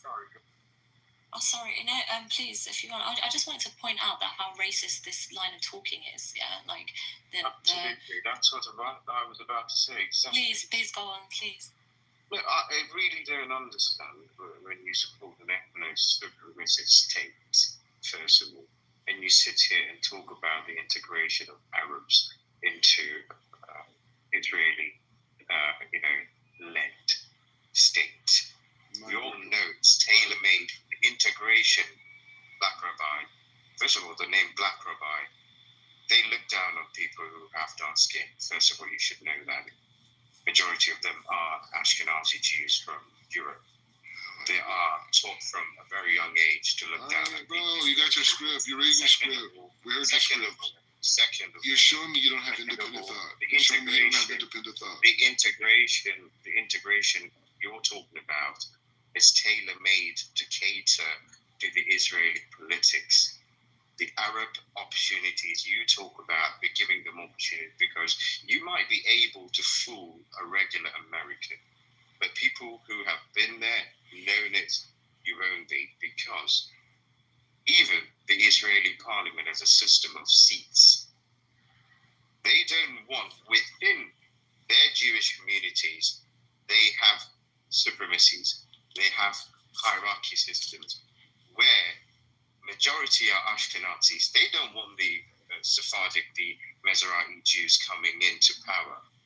They want that to be limited, and that's a reason why these Arabs are being fed and being in these parliament seats. One thing.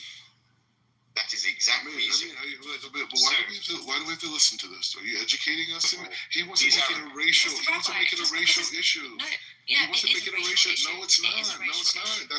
You think I'm primitive. I've seen videos of black people being spit on, Christians being spit on in Israel. So you think I identify my interests in the world based on? I forgot to tell you guys, he doesn't think he's black. He's according to his Twitter tweet. I'll put the link in the chat for you guys. He thinks he's white. That context would have been very helpful 20 minutes ago. I never said that. No, so-called Black Rabbi. The point is you're trying to portray a non-existent reality of Israel. That's what you're trying to portray. You know, if you heard me talk, I've not spoken about Israel at all. I've been talking about America. It's very limited. How many that they already the Nazis and Masochi have. This guy No, doesn't no. listen. He's just They talking to put the himself. Arabs there, so these other Jews, He's just talking to actual Jews himself. of land, don't want power there. They want them to have enough power. It's like he's So like they staring at portray a this mirror. very secular Jewish ideology. Believe me, the moment Israel achieve the Greater Israel Project, you will see how they treat the Arabs. I'll write it down. I'll sign it for you if you want me to. Thank you, Eric. But you have low IQ. Low IQ. What are you talking about?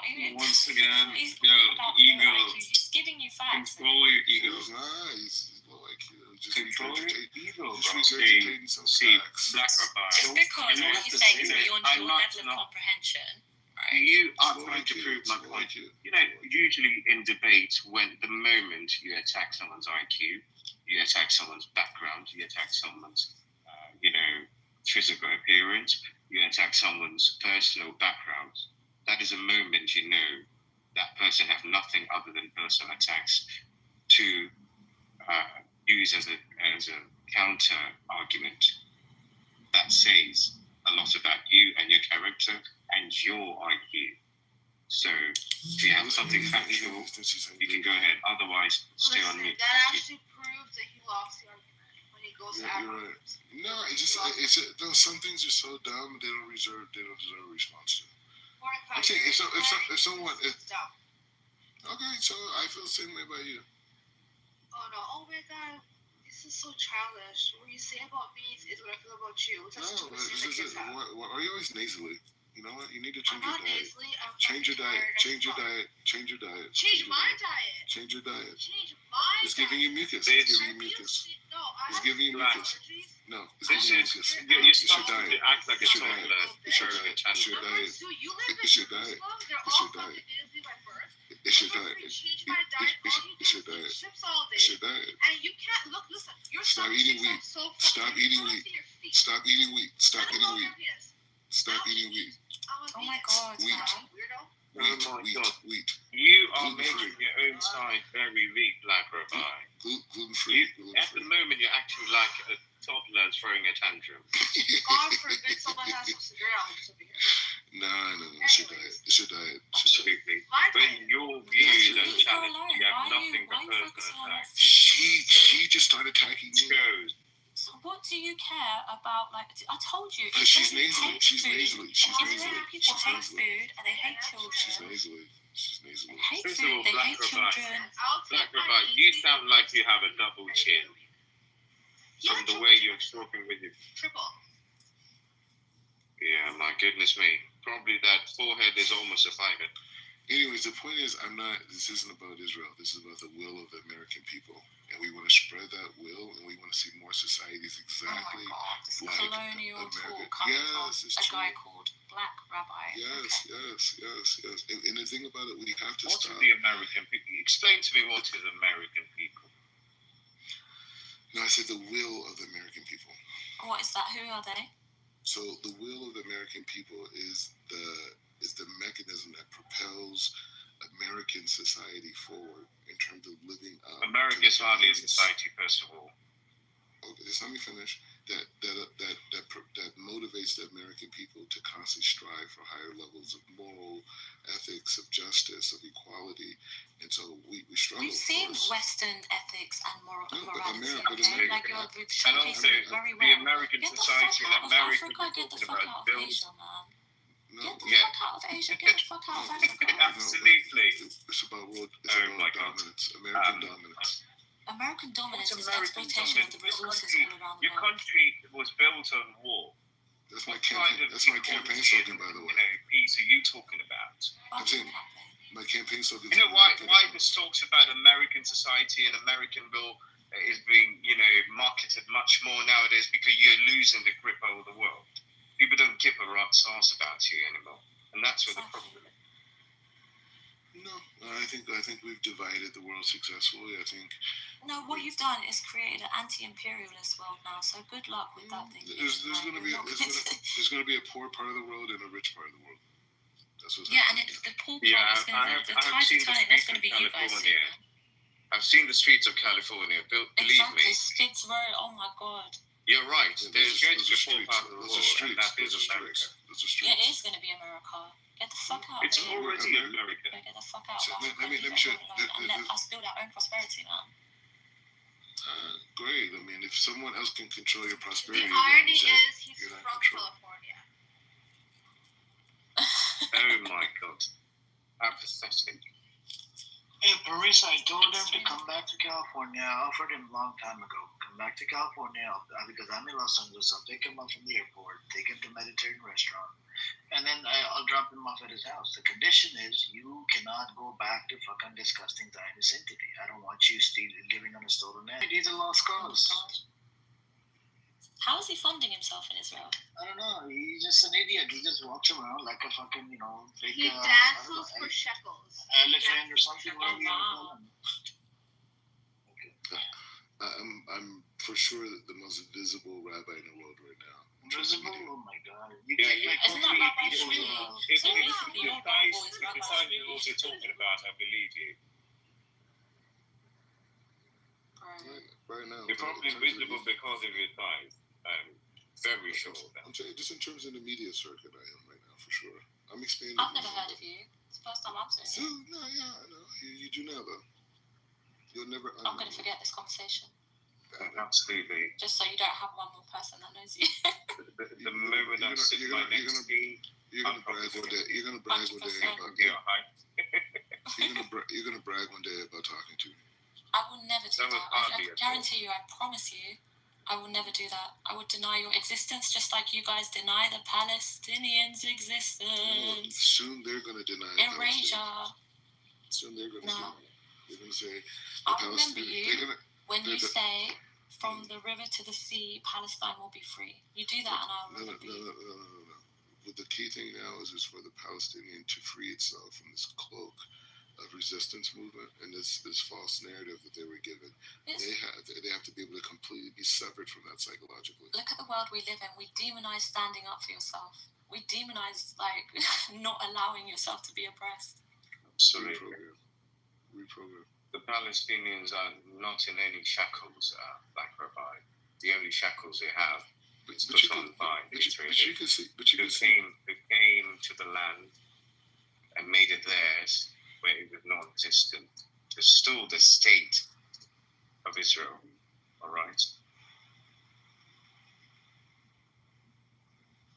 Either way, like I said, I'm defending the Palestinian people in a way that you guys don't understand. It's No, you're not not. By saying they've got psychological issues. They do, but I'm here to help. What the fuck? No, what kind of oh my god.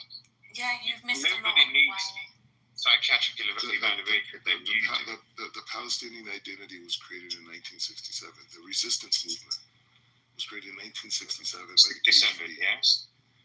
Golda Meir, your prime minister was a the Palestinian resistance citizen. movement. I'm saying the So resistance your movement. idea, led by Yasser Arafat. Yasser Arafat. They created it. It's a the lie. idea It's of a lie. Palestine wasn't created. And they entrapped all these people. They trapped all these people inside of this You want to narrative. be religious on this matter? You can go back to Millions of people have died and been displaced because of this idea. You can go back to Bible. It's a failed idea. It's time to let it go. Before 1916s, even in the 1800s, you can clearly see the map of Palestine. Second of all, your own leaders held the Palestinian passport. How can you have the brass neck to sit here and say Palestine was an idea created in 1960s when your own presidents and prime ministers, including Golda Meir, was a Palestinian citizen? She said it herself. How stupid of you. They literally have Palestinian passports from back in the day. Exactly. Sorry, did I just waste my calories? He did, but I think he won because he left. He concedes. True.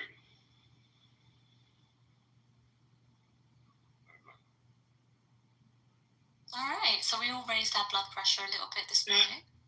Anyways, I think Let's get my job. I'm gonna end this room anyways. It's been running for 12 hours. Thank you guys. Thank you for coming. Appreciate it. And Black Rabbi is a character. Please don't take it to your heart.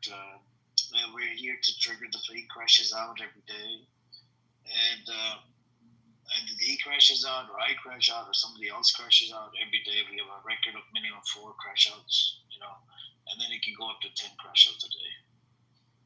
So thank you for coming. Appreciate it. And Black Rabbi is a confused soul, and he's a bastard as well. Anyways, we'll talk next time. Have a good one. I mean, as soon as you say 1 year Gazan to be a terrorist, that's it. You lost the respect for me. Every argument is invalid from there. 100%. Yeah. And then he said the Prophet Moses needs to be killed or shoot in the head. That's blasphemous right there. He's no longer a Jew. It's also a very weird thing to say. Yeah, it is. And it's about your own religion, And but anyways, Ace, I'm gonna close the room. I'll open a fresh one in the next 7 to 8 hours when I wake up. Sounds good. Take care, guys, and everybody who's sick, don't trouble your mother. Like they said in Big Boss, don't trouble your mother, and don't be a troublemaker on the side like that other girl that was in here. She started calling me Shamuta. So have a good one. Take care, guys. All right, take care. That's how it works. But if you kind of learn how to operate inside the system, there are ways you can kind of tip the scales a little bit. Like you can kind of tip the scales, but they're going to take advantage of people, but you kind of can't even blame them, I guess, because if we don't pay our mortgage, they're on the hook for it. They don't want to own any fucking houses. But they don't. They really don't. But they're on the hook for it, right? Like they would be on the hook for that shit. So it's and they could even little double. It is, and here's like 3. No, if you're going to get. So what I teach when I teach community education about mortgages is you're supposed to get, when you apply for a loan, you're supposed to get what's called the loan estimate. And that is just like going to a car mechanic. Hey, man, my brakes are out. The mechanic will say, all right, you got this car. It'll cost $300. That's your loan estimate for that loan. Take that loan estimate. You should go shop. Even if you go to that mechanic. $300, all right, well, that's not bad. Let me go ask around. I'll be right back. Go around, ask other mechanics. Same thing with a loan estimate. The thing with the loan estimate on your mortgage is it's good for 10 days. That lender cannot fuck with that estimate for 10 days. They can't. If they do, you should call them out. Nothing has changed. I just applied for a loan. Nothing has changed in these 10 days. Because what they will do is they'll be hound dogs in that 10 days and try to get you to assign what's called an intent to proceed. An intent to proceed means you agree with the loan estimate, just like a mechanic. You go around and you're like, hey, man, $300, that's the best price. Please take my car in. That's kind of an intent, right? But in mortgages, you actually have to sign it. You have to sign an intent to proceed. You sign that, that means the lender is on the hook for giving you the deal that they estimated to you. Unless something changes that is tangible. And then they have to disclose that to you as well.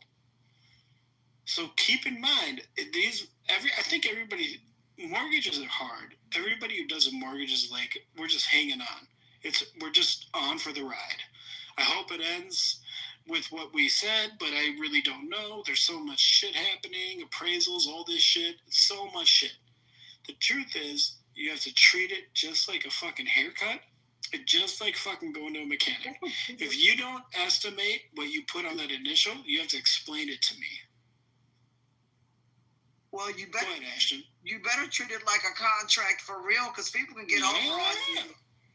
We teach people, treat it like something that your life depends on. Literally in a mortgage, not to say your life depends on it, but it depends on things being done maybe right and that kind of stuff. And you can't mess around with mortgages and those kinds of things. Even during the housing issues and collapses, a lot of people were in these kind of swing mortgages and that kind of stuff, non-fixed rate mortgages and those kinds of things. So I just hope that the general public can be more informed. We try to, get attorneys and other folks here at our church that are familiar with mortgages and those kinds of things. So, and working alongside the city and the housing folks and those things. So we try to work with the tenants union and other unions to help people understand their rights when it comes to owning a home and even staying in apartments. So we try to have wraparound services. But yes, you should get all estimates, whether that's a car, right, or a home. You should get both of those documents, kind of like a Kelly Blue Book. Even they got stuff about it. So you get those documents and put them together.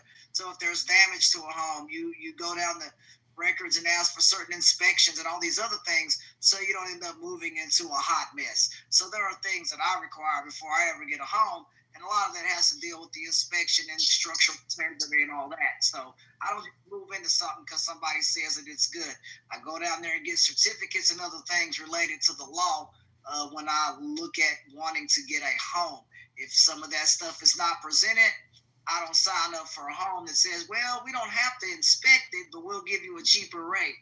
Well, no, because then I'd probably be stuck with a foundation issue. So don't just people say. So just go on and do your due diligence. That way you're not left with a heartbreak. Hope that's good advice. That's great. Hell yeah. Never listen to when you get that loan estimate from a lender, you should be like, I'm shopping, bitch. Because my lender, we're boutique. My bankers charge $102 on their sale. Higher origination charges. They will hound you to sign that intent to proceed. But the purpose of that loan estimate is to give you an estimate that you can go shop with for 10 days with everybody else. Chase, PNC, fucking Wells Fargo. You're supposed to take that estimate and go, here's what this bank did. Can you do better? 10 days? No one knows that. Nobody knows that. Wait, I thought it was, because that's interesting. I thought it was 30 days. They only give you 10 days. Whoa, that's after you actually apply, right? So 30 days is ECOA. Well, 30 days to give you a decision. That's a little different than the Truth in Lending Act. So if you go to this bank and you say, I'm applying with you, here's my information, my name, the estimated value of the property, my income, my social security number, and one other piece. I think it's can't remember. If you give them 6 pieces of information, you triggered the TRID application date. They have to give you a loan estimate within 3 days. That loan estimate has a 10-day shopping period. You're supposed to take that estimate. It's a 3-page estimate. Has all the closing costs, has all the origination charges. You're supposed to go around and say, hey, other banks, can you do this too? They'll pull your credit, which is fine because it's within 30 days. And all the credit bureaus know that's not a new inquiry because you're shopping for a mortgage loan. You find a better deal, you're supposed to say, all right, I'm going to apply with you. And then I'm going to get a new loan estimate in another 10 days. I can go shop again. So that's what it's supposed to be, but consumers have no idea about it because a mortgage is such a big thing that they think the first person they apply with has to be the person that they go with. It's a huge power dynamic. Or they end up becoming self-employed and go around. You can't jump on the first thing you see, even in the car business. You can't just go with the first estimate of getting a vehicle. I don't understand that kind of thinking. We don't even say that at the church. We actually tell people, no, multiple opinions before you sign a document. The general public's got to know that, man. Maybe we need to expand the classes or something. I don't know. I tell you, that's the biggest thing in my classes. In my classes, I say, you just got a loan estimate. What does that mean? That's my bank. I'm going to get a loan from them. And I'm like, no. That's your shopping certificate. You're supposed to take that to every other lender that you can get in within 10 days, and you're supposed to get the same thing from them and compare it. My bank is expensive, but we can do things that other banks can't. We have a large portfolio. So if you don't make enough money, but we think so. You know what's great? We did a bunch of I-10 loans. As you know, I-10 numbers are for people who don't have social security numbers, but they are legal citizens. Or not, I mean, I don't even know. I think they're temporary citizens or whatever. We have not. Ship citizens maybe can do that. I haven't heard of illegal folks doing that. We've never. I mean, I'm just gonna be honest with y'all. We never done nothing like that. We never signed up certain. Same here. Yeah, so that's what you got to do. So we did this. We actually stopped because of the new, because of Trump presidency. We did stop, but you know, we have 74 months of no delinquent payments. Not one 30-day late in our entire I-10 portfolio. Wow. Not one. That's a blessing. That's. You'll do it. I was going to ask because they don't got to deal with Fannie or Freddie. Well, no, we can't sell them, right? We can't sell them because they don't satisfy the Fannie or Freddie. So they're out in the portfolio, which means our bank will try to get the servicing rights and will actually service those loan payments. Wow. But you're right, yeah. That's how you don't deal with Freddie or Fannie. You don't sell it to them. Well, I mean, there's got to be a way for the consumers to know which places may operate with Fannie or any of these places you're saying to run or stay away from. Again, so many low-income people go to these places because traditional lenders won't take them on unless that's what we do. I don't even know. I mean, maybe we need to talk because a lot of traditional lenders won't take on a lot of people that veterans and others we serve. They just won't. I don't know what to tell you. Shit, I'll tell you, last week, they're like, Joe, we want to do a temporary lender buy down. Some guy wants to lock a loan. We don't even have that fucking product yet. But because we're kind of an asset-rich bank, we'll figure it out on the fly. Or we want to do a construction 2-time builder concession. We'll do it. We will do it, and then the OCC will come in our house every fucking 3 months and attack us. And I'm like, that dude just got a new house. New house on a fucking regular mortgage. What are you going to tell us? What are you going to tell us we did wrong? We just made that veteran just got a brand new fucking house built for a 6.5% interest rate, which he would have got worse if he just refinanced his own house. You can't tell us nothing. But a lot of lenders don't give a shit. That's why you have to shop when you get that loan estimate. Because if you go to Chase, they'll be like, I'll give you the bread and butter because I'm going to sell 100% of my loans to Fannie Mae. Can't help you. It's a weird industry. It really is. The industry seems like it needs to be modernized one more time for real. Like, I mean, we got to find out how the general public can get away from a lot of this Fannie Mae stuff. But then, like I said, a lot of poor people depend on that, and not everybody has, I don't know what bank you're talking about, but not everybody has that kind of bank that can turn over that kind of money or willing to. So those are other things that we run into when we try to help people get it. Yeah. They just did study here in Dallas-Fort Worth. it's been very difficult for some of the poorest people to get a home, because a lot of those banks have said that they just don't want to take that on right now, and there's just nothing that we can do about it as a church. It ain't just about writing some letter or, or I don't know, enticing them with we can't. Or like crowdsourcing a down payment. I was just thinking the same thing, Joe. I was just going to say that. Yeah. We have an endowment that, that people, we've used, maybe crowdsourcing, through the church, things like that. But we've got to figure out around the country how to make this stuff more pliable and flexible for people to get on it and have better interest rates. Nobody wants to pay 6 and whatever percentage. That's still not high, because there were times that it was higher than that. But I do like the 3% if folks were able to lock it in. But right now, rates are unfortunately not at percent right now. So that's the biggest thing, me too. The fine print is what's killing the masses. Hell yeah. Yes. So we like cheat this a little bit. We'll build a house for her.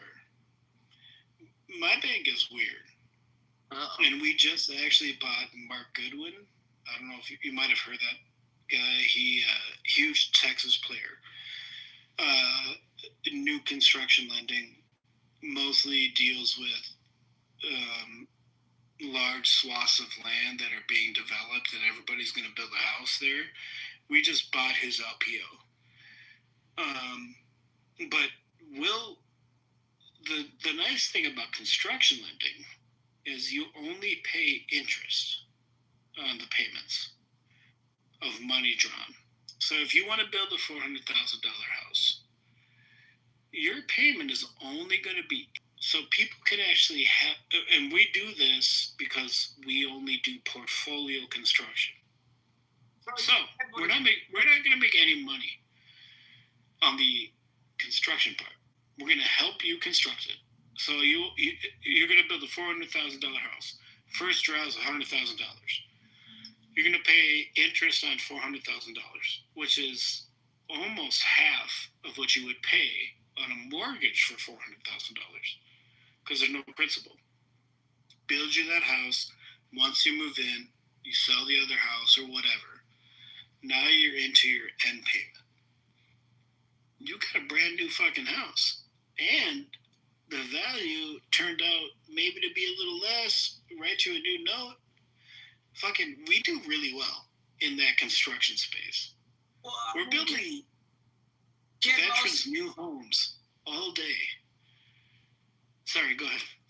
Most of the public take advantage of this method of building a home under the construction method. That construction can be cheaper, I guess, than trying to do it the way I guess most consumers are. A lot of consumers, there is a principle, unfortunately, behind when you sign that mortgage. You do. I mean, I haven't seen that. I'd like to talk to you.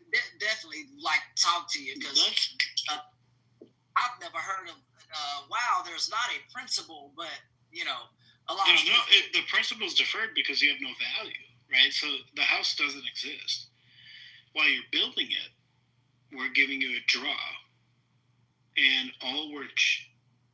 while that draw is being used to build the house, all we're asking as a bank is to pay us the interest on the money we lent to help you build the house. Yeah. And all that stuff while you're building all that. So you're just asking the consumer to say, "Hey, do your part, pay the taxes, whatever that is," and they do that. I think that's a smart idea, because a lot of stuff, financial products not set up like that. That kind of stuff is more so. No, they bury them. Yeah, that's what I was gonna say. Well, not in that way, but yeah, I mean, you're eaten up by a lot of principal type stuff, and locked in anywhere from 15 to 30 years, depending on how long you're wanting or can afford to pay off that home early. If you can pay it off in 15 years or whatever, great. But most folks that I've seen on average, they're paying a 30-year, your regular mortgage as well. That's what I've seen. We even do this like little trick where there's a lot of builders, especially in these. You've seen those like developments, right? Where like that whole block, this whole block of land is going to be new houses in the next 5 years, right? We have builders like that who will be like, hey, I need to offload these properties as soon as they're ready. I'll give you $5,000 per loan. We'll take that $5,000, put it in escrow, help that person with the construction costs, interest only. Then when we get to the end loan, we'll put that $5,000 back, buy down their rate. Then they're in a brand new fucking home with almost 0.675 or like 50 basis points lower than market rate. So they're in a brand new home in a rate that they can't even get on the purchase market. That's what we do. Market that people go to when they're trying to get home. Most of the public doesn't know about this stuff, this offshoot. That's what I'm gonna call it. Stuff you're. But that builder needs to get rid of the property. They need to. I understand that. But they're putting in the money. They're putting in that $5,000. We'll apply it to the interest rate on the end loan. Okay. We'll buy it down. We'll buy it down from the builder. So even if someone else, just general public, wanted to buy that house new after they built it, they would pay 6.875 interest rate. Well, then that one, yeah, no one wants to do that. I mean, if there's a way to have that lower, and you take on the cost, and the public pay something less than or split the cost. I can get them the same house at 6.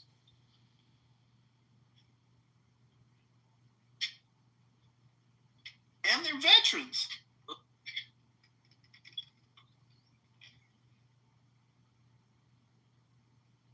But yeah, we should talk.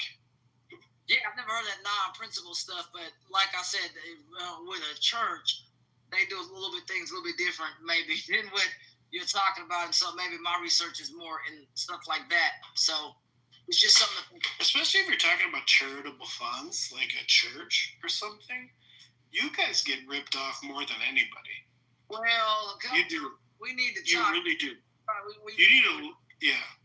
We don't just have anybody just running stuff back there. All right, they have lawyers and folks. They've been around doing this stuff for over 75 years. I really would hope not. I don't think the people that we may have to talk because, like I said, they do stuff upstanding, upright, and I would hope that's not happening to us. We do try to. I hope so, but a lot of times lawyers are really, really interested in your ownership and the legalities of title, and they're not interested in the product.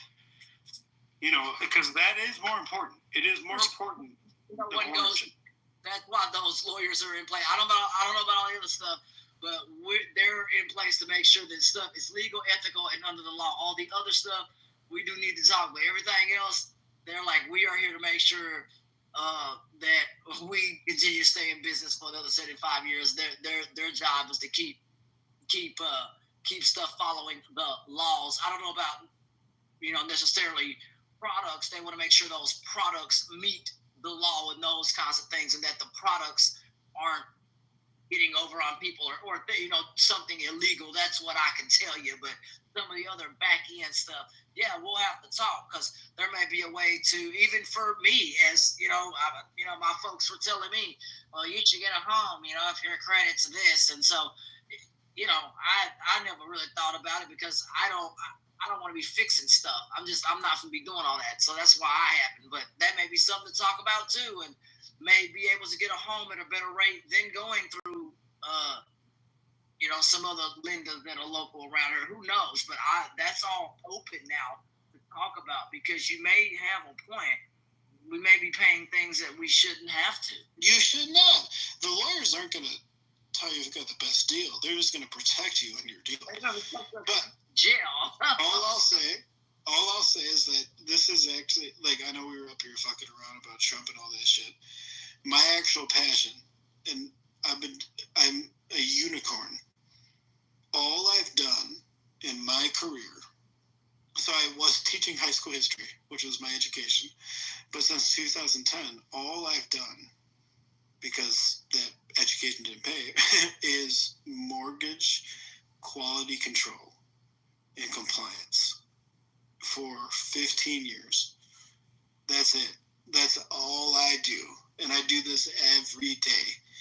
So I'm a resource for anybody who wants to ask any question, even though this may not be the room for it. I just want to put that out there. But it's informative because there aren't very many people like you. Like I see it with stuff. I don't sign nothing without it going through a lawyer or somebody to look at. Because lawyer, they're not out there to say, hi, there's a best deal on a car up the street. That's not what they are. I don't know where you go and find that. I don't know, but a lawyer ain't it. Their job is to make sure that paperwork complies with all state and federal regulation. So I routinely fight with lawyers because their scope is different. They're not worried. Lawyers are not worried about the best deal for you. Yeah. They're worried about the protection of the deal you agreed to. Yeah, they don't want you. Very big difference. Very big difference. If you agree you could agree to the worst deal. The lawyer is just going to ensure the protections of that deal that you agreed to. Well, they will probably make sure and go through it and you go through it. Don't just depend on him to make sure it's not a bad deal. If there's a rate in there, he said, highlight it. Tell me if you don't like something. Like I told somebody with a credit card company, I said, hello, hi. I'm not paying 31% APR on the dollar to borrow money from you guys. He was like, well, other consumers. I'm not other consumers. It's the same thing with tires. If you take, let's say you have this lawyer. It's like, I got your back. Give me everything. And this is like the loan estimate with mortgages. You take him 2 of these deals. One of them, the tires are worth $600. The other one, the tires are worth $300. The lawyer looks at those and tells you you're equally protected on both. It's still up to you to decide if the 600 or the 300 is better. That's what lawyers do. They don't say, hey, this deal is obviously better, take this deal. No, they say legal protections exist. Now, if you pay them a little bit more, they will. Yeah. I have a good. I do. You helping me? I don't know what y'all talking about. They've been really, man. I don't know. I mean, I'm not like I tell people. I go to people who know things because I'm not a lawyer, right? And so I go to people who are the same thing with a mechanic. I'm not finna sit up here and try to think I'm a know-it-all. Lawyers they're not a bad thing. They're just not someone that's going to tell you a deal on a car or some house. You may have to go to someone else to find the best deal on a product. Their job is, once you find the deal you like, is to encompass all of that to make sure laws and stuff are applicable. That's the way we have taught that when it comes to lawyers and that kind of stuff, and that consumers should do their own research and seek multiple opinions when looking at a house. Don't just go with one lender or one person or mortgage advisor or whatever you call those folks. Look around and start to understand certain things when you're trying to get a home. Yeah, that's the thing about America. People only tell you what you asked for. They won't tell you anymore that they went to college for or what they're getting paid for, because that's not right. People ask me all the time, how'd you do this? How'd you do that in my career, in my field? And I tell them, if I tell you, then you won't call me back to fix it or to do this, that, or the third again. So that's the same thing with lawyers or with any other career field. Like anything extracurricular that you know or that you feel like they should know or feel like they might want to tell you or should tell you, come out the pocket. Well, that's why we have such pockets of super wealthy people in America and people doing the same shit who aren't. So you got to find your tribe. If you're messing with money, you want to buy and sell real estate. You want to get investment properties.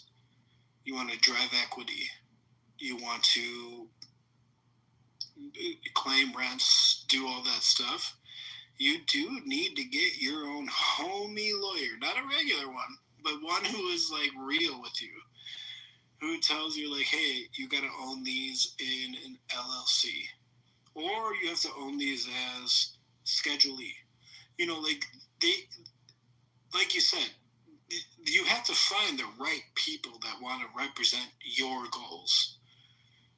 Because there are so many lawyers who are, I mean, that's their nature. They're cautious. So you tell them, hey, I want to wrap up all these investment properties that I own into an LLC that is not in my name. All right. Are you a signatory? No. What? Who is this person? Are they part of the LLC? No. Can't do it. But there are some lawyers who will work with you. So it's all that is America. It is. If you want to do business, you have to find the group of people that will do business with you, protect you, enrich your investments, be on the same page, and actualize that growth. So we have this problem right now in our bank. We have a large New York office that is, I mean, primarily Jewish. They only want to use Jewish appraisers, Jewish loan officers. We have to keep challenging them. Like, hey, we're a national bank. You can't do that. You can't just pick and choose your own people. But if we let them, and which sometimes we try to do, we try to say, okay, if you choose this person, we'll make sure they're on our eligible list. They do fucking great business. They do great business. So it's weird to try to enforce the regulations and the rules, but at the same time, this group of people is in their, one of the 5 points, they're in their area doing business that is so much different than what we're doing in Chicago that we have to let them. So that's what I mean. It's like subjective. Business is a subjective trait. Unless you have to understand and you have to trust your lawyers, you have to trust your the business owners that you're not breaking the law. That's the only line.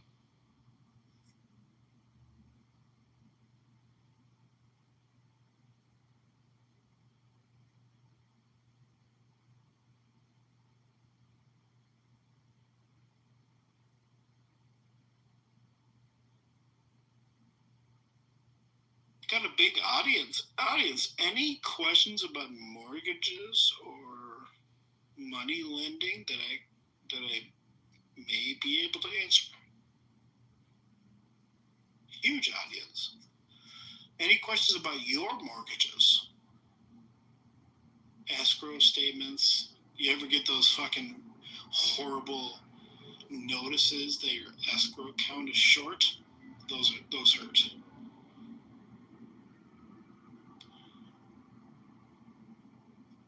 Your mortgage payment is going to increase by $100 for the next 12 months. So I got a question, right? So, like, if you've been in mortgage QC and compliance since 2010, right? Do you ever feel like you're less an auditor and more like the FBI agent in the bad Netflix series? Except instead of busting cartel money laundering, you're chasing down why somebody grandma wrote cash out on the gift funds on the FHA loan? What a great question. Yes, I have leaned more towards an investigative lender instead of, like, I'll chase it, like yesterday, chasing a bunny rabbit on a complaint. Borrower called. I never applied with you. Why'd you pull my credit? Turned into like fucking investigative journalism. What happened? Who pulled this guy's credit? Where did they pull it? When did they pull it? Who did that? Had to submit a request to remove the inquiry from their credit history. So yeah, I'm more of like a reactionary. I'm trying to keep everybody in line over here.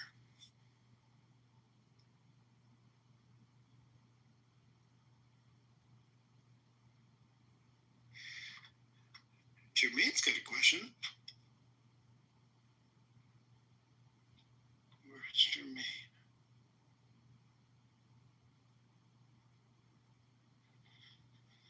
That's another point you guys should know. No one, just so you know, no one can touch your credit without your consent or a permissible purpose. Just so you know. Anybody who reaches out to you via email, text, or whatever about you being pre-approved for something, those are always lies. No one can access your credit without your consent.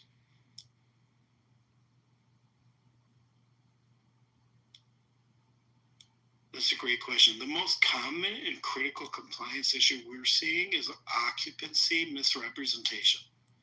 Right now, in the industry as a whole, and this is from the 2008 bubble, so many applicants are working with their banker and lying about their occupancy because it is much easier to get financing for a primary house. If you're a new homeowner, or you're going to purchase your own house, or you're going to move from one place to another, and you're looking to refinance your primary residence or purchase a new primary residence, the underwriting criteria are less because it is assumed that you are more willing to sacrifice to keep your home, the home you live in. What we are finding out now is so many people are lying about occupancy, and they're churning investment properties. They're trying to get a loan based on the requirements of a primary residence, and they're going to turn around and make that an investment property with a lien on it. So that's the most common compliance issue. The other one is ITIN numbers with Social Security numbers.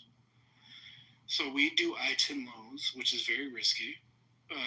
But an ITIN number is basically given to non-citizens so they can pay taxes. Unfortunately, most of their employers give them a fake Social Security number because it's easier for their systems. If we see any fake Social Security number, it is an automatic escalation to a compliance risk review department, and that loan can't go forward. So those are the two biggest items right now. Is occupancy, lying about occupancy from an applicant, and then also ITIN numbers which have false Social Security numbers.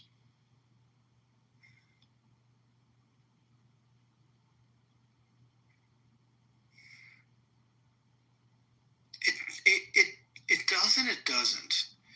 It's not so much a barrier. If you're legitimate, so the odd part is, I guess it can create barriers, but I've always challenged that if there is an individual who is making enough, like the occupancy situation is so odd because usually they have several, 1, 2, 3 rental income properties.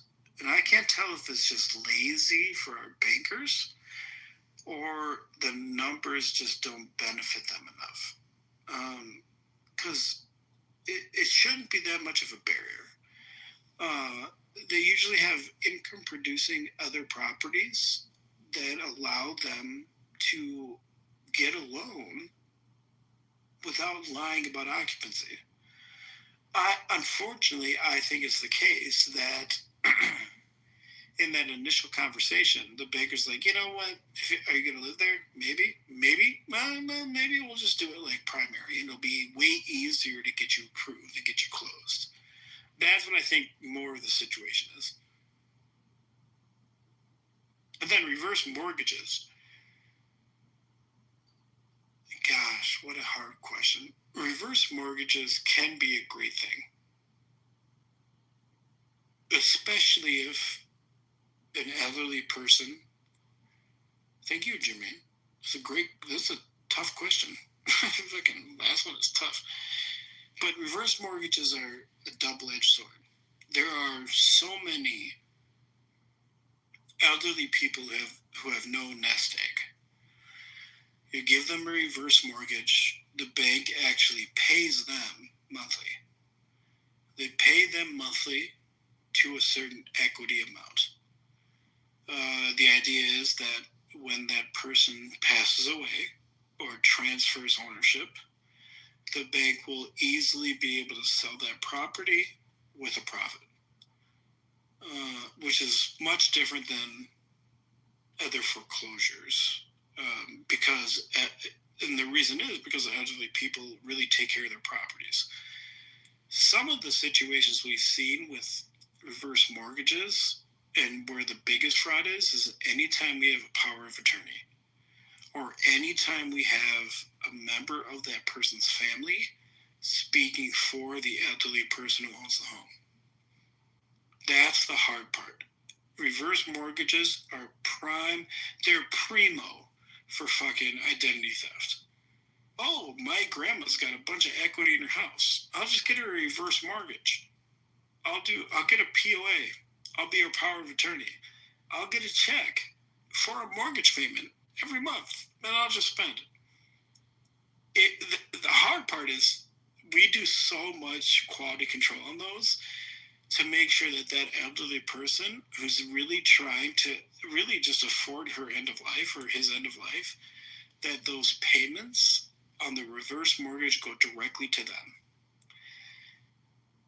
That's when it's the most beneficial. There are some situations where they're doing that just to get money and they don't qualify because of their age. We deny those right away.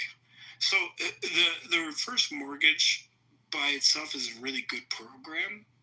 It just invites, it's just really hard. You got to be so fucking careful because it's so easy for people to take advantage of elderly people. So if we do all that right, it's a great program. Those individuals, honestly, most of them have run out of their retirement. So they reach out to a lender to get a reverse mortgage. Okay, you have a bunch of equity.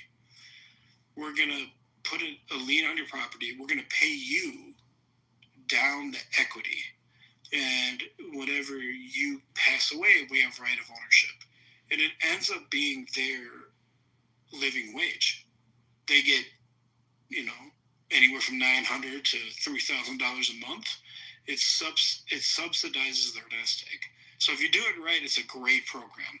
It's just really easy to hurt elderly if you do it wrong.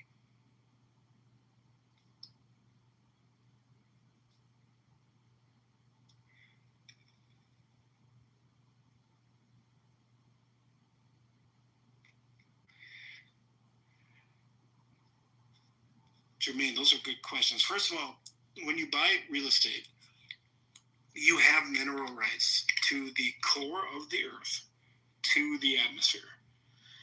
So you don't have to, let's talk about that first. You can't retroactively obtain mineral rights because, and this is one of the coolest things I've learned, is if you buy a piece of real estate, you actually own it in a cone all the way to the center of the earth, all the way to the atmosphere. And you have agreed upon encumbrances by air traffic control to fly through your space. It's actually all documented.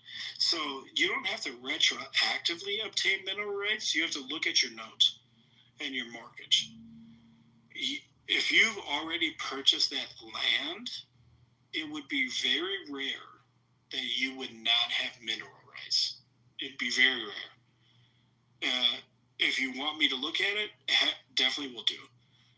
Because your mortgage note for that property includes a parcel, and that parcel includes mineral rights that go down in a cone, of course, because the earth is round, in a cone towards the center of the earth. So anything on your property that you bought with a real estate transaction is your rights, even if it's accessed laterally, which are some of the biggest legal battles in common history, is if fracking. Can you frack laterally? No, you can't. You can't infringe on property that is owned by an individual. You cannot draw out mineral rights that are owned by real estate. So yes, you don't have to retroactively obtain mineral rights. They should be included with your note and your security instrument.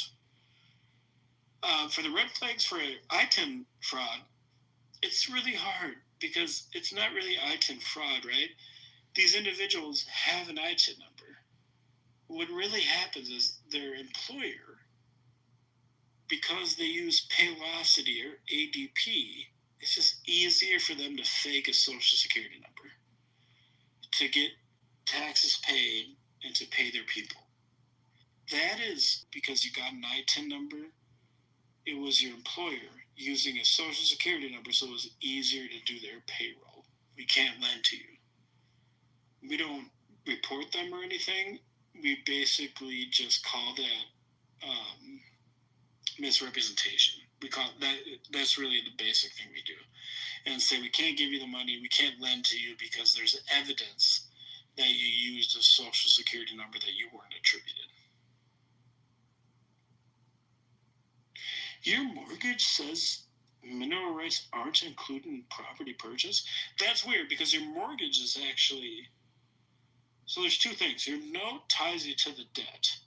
Your mortgage ties you to the land. I don't know. Where is this? Mineral rights aren't included in property purchase. There's only a couple places in the United States that have that.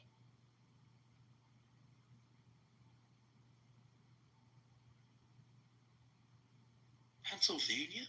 No fucking way. And Michigan? No way.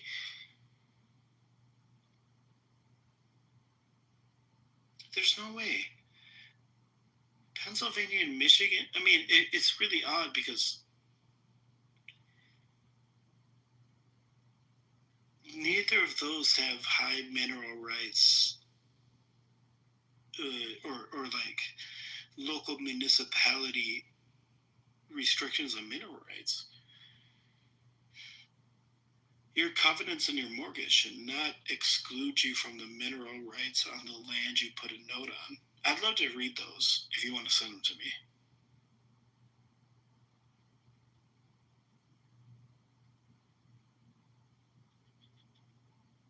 That would be really weird with a clause in your Pennsylvania mortgage. I mean, Pennsylvania doesn't have shit. There are situations where you're in like a municipality that has some sort of claim, like it happens in Colorado and Nevada where you have a carve out in your mortgage for fossils like that. But still, it's your property. It's your property. And don't let the ITIN stuff scare you. Like, all you really have to do, if you still want to get an ITIN loan, just don't submit anything from your employer. Or ask your employer to update your W-2s with your ITIN number, which is legally obtained, and not the SSN number they use to process your payroll.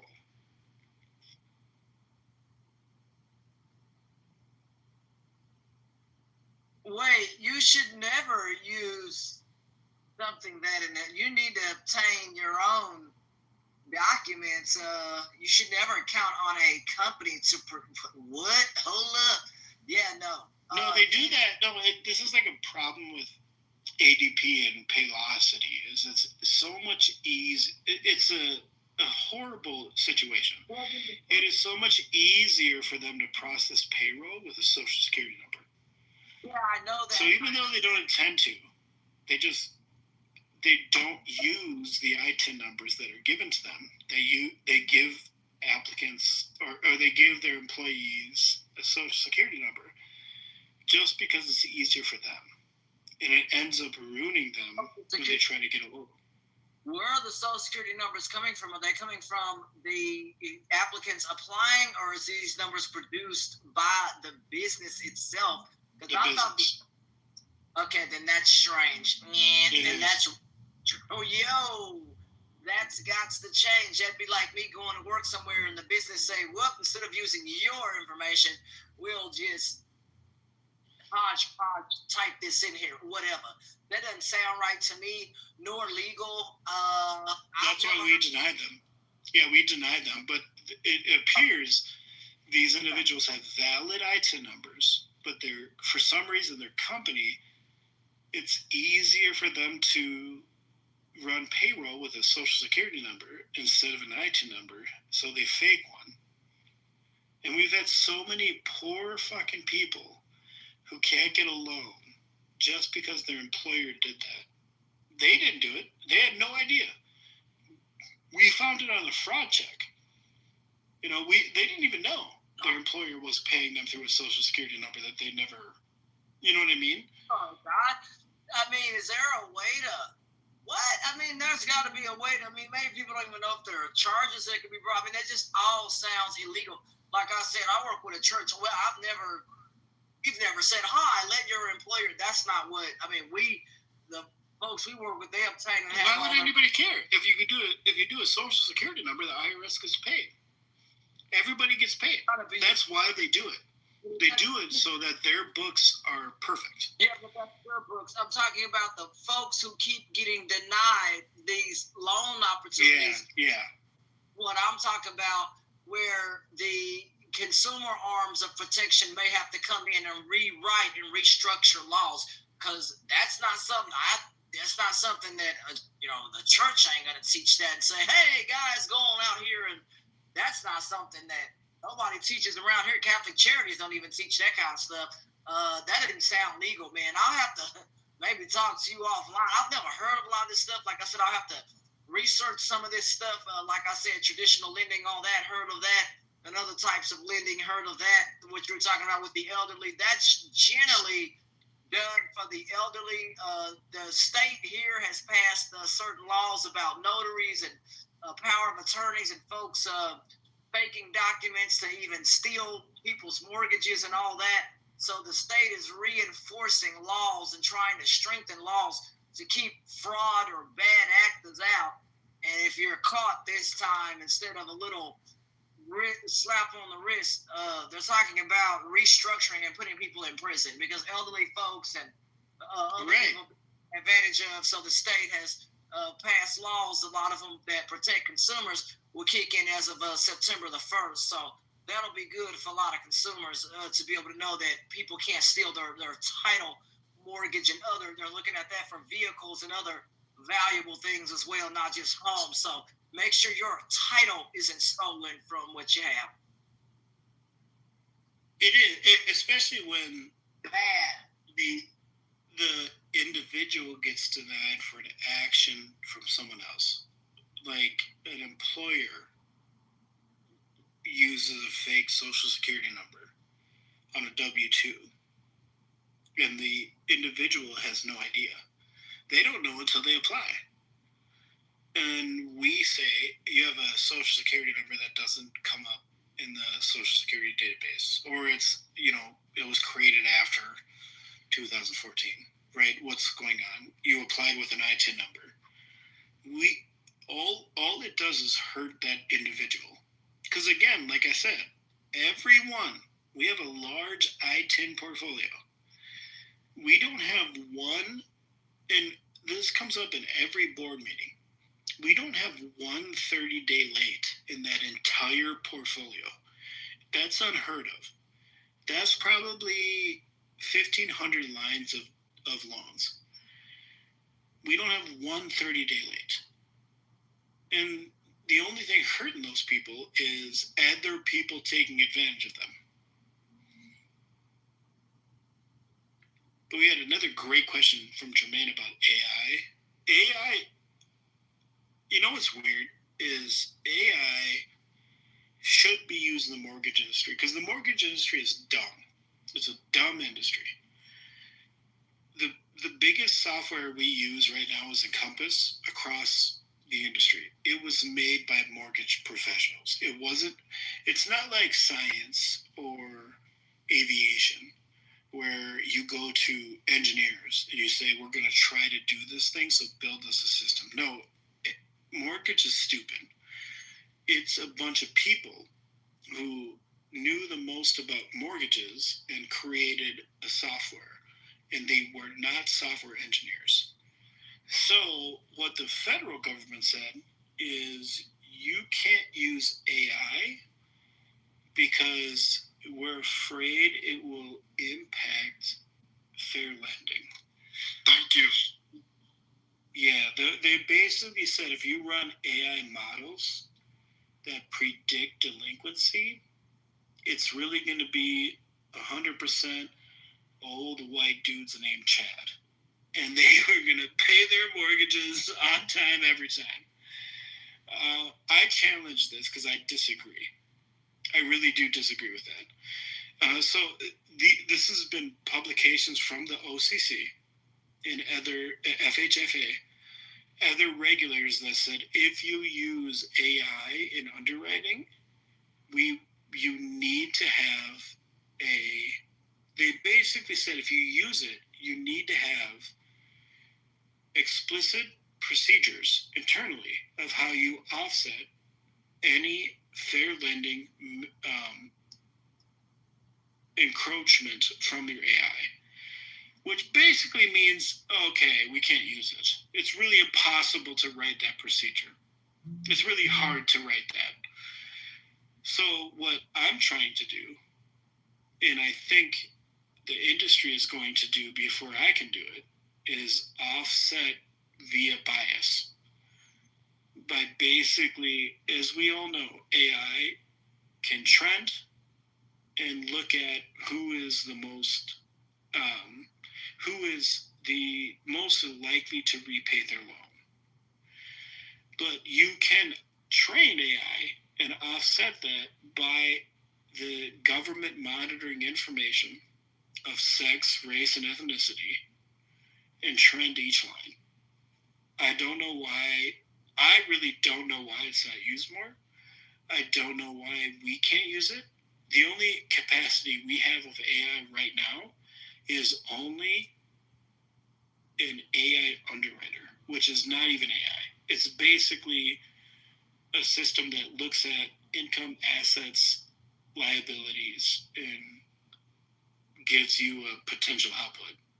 Like in layman's terms, they don't want to give AI no fucking power yet, dude. That shit could come up from anywhere. They don't. They really don't, because they're concerned, which I agree, because mortgage lending is one of the most racist things that's existed in the United States. The Equal Credit Opportunity Act is 1974. That's where they were like, hey, you can't even apply for a loan without your husband. I mean, so many African Americans would apply for a loan, they just throw it in the trash.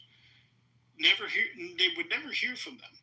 So the Equal Credit Opportunity Act that was born from the Civil Rights Acts in the 1960s is from 1974. There's no fucking cars driving around from 1974.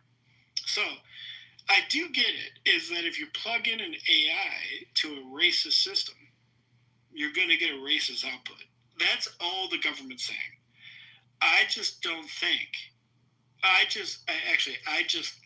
that we can overcome that. And we can because we have all this data, we can actually make it anonymous of ethnicity.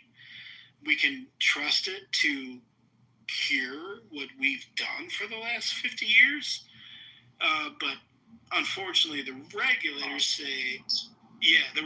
say because banking was racist, which is, I think is fair. I think this is where the government does well.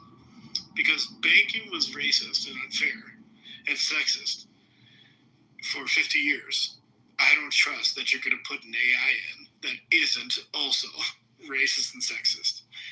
And that's why AI is so stunted in mortgage lending, is because all of the fair lending audits make you prove.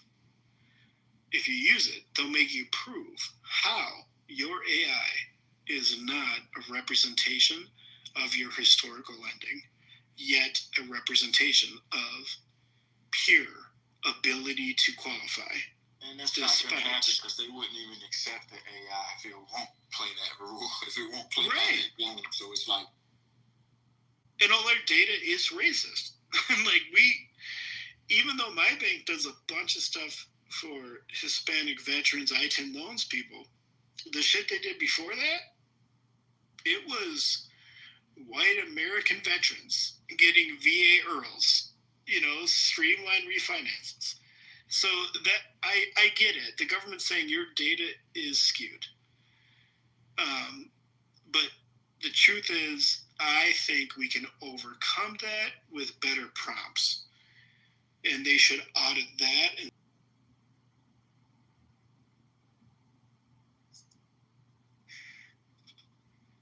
I need to go to bed. You guys are great. Thank you so much for listening to me so much. I hope you guys be well and have a great night. Thank you too. Y'all be blessed. And thank you for coming to the 420. Good night, you guys. See you tomorrow at 5:30. Well, today at 5:30. If you have a pink ticket, turn it in. Got a new follower, Alicia. Thank you. Thank you. Thanks for all the information, guys. It was good. I give it a couple more weeks. Cardi gonna be gay too. He already gay.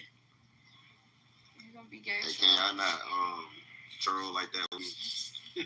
My man's zooming up You on don't my get no pictures and exemption. All that he already gay shit, like, you know what I'm saying? Yeah, Yeah, because they had him playing with Jay and shit already. Key that shit. Yeah, So I can't play with the gay joke. So, but Ross can bust nuts with Ross got a beautiful wife. Stop saying my name, bitch. You got a girlfriend and a boyfriend, bitch. You stay want to make these niggas me. They not me, no way. The fuck, bitch? They not me. Listen here, this room The is fuck? gay. This nigga need to get with the program.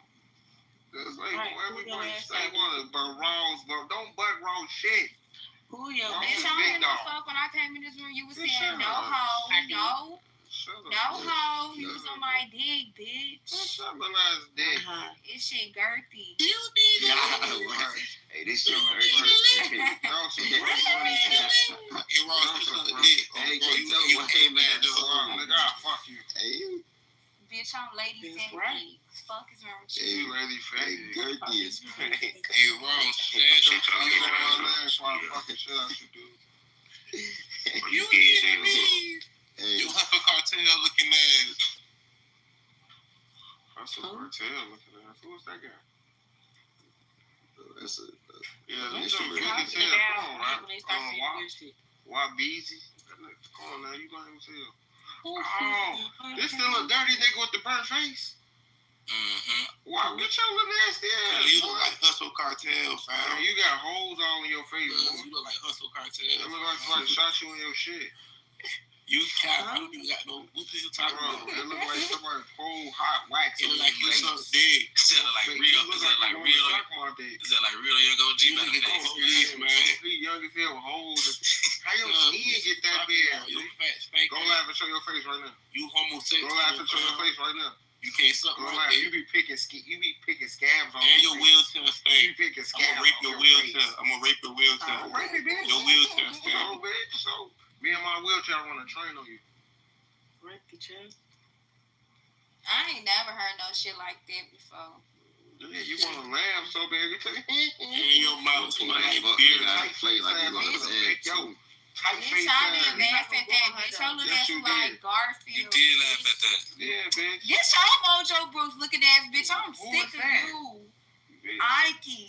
Yeah, Big who is face Mojo? ass. This Who is bitch Mojo look Brooks? dehydrated all in the fucking face, bitch. I'm You finna drink die your you. own urine. When your birthday? You drink your own urine. Clubhouse for 20 What? years. Bro. And she dressed like a You woman. said anything. I drink my own what, bitch? Show that stupid ass on, bitch. Ain't no way. Hey, bro, Oh, burgers, bitch. You don't eat meat no more, You bitch. drink your own piss. Hey, what the fuck? Bitch, get your dirty ass on. Exactly. know your pistol hit your lip before you licked it. Nasty bitch. What the fuck is funny, Cardi? Fuck. Hey, bro, Sammy, bro, stop saying my name, gang. Like, giggling ass. you gotta chill, bro. She like you, Cardi. No, I don't. Don't say that. Just be normal. Damn. Like, you say my shit more than Nelly. You say my shit more than Nelly. Okay, y'all being weird. Let's make shit weird. Y'all being weird. So just be normal, man. Just be normal. Yeah. The lame asshole, man. You ain't fucking skinny ass. No way you look tight, Botox face ass. Hey, Ross, you got a peek though. She put up a new picture. She put up a new picture. Look. She put a new picture. It's only tight on your face. Turkey neck ass. And she put a new picture up for me, Ross. Look. Bro, I didn't put no lift your arms up and shake And she them. put a new picture up for me. Whoa, I see. Ooh. That was like 3 years ago for her birthday. I remember that picture. Hey, Noise. Goofy ass. Oh, she tried to catfish me, gang? Hey, Noise. Ross, bitch, you been like somebody said ass auntie, bitch. You need a gastric sleeve, bitch. Bitch, you start taking all these sexy pictures, bitch. You ain't sexy. Bitch, fuck you talking about you furry bootleg, bitch. It don't matter, bitch. And your ass look like the little monster on the new snake spot. Bitch, you your big ass booger. Bitch, you put Botox on your face.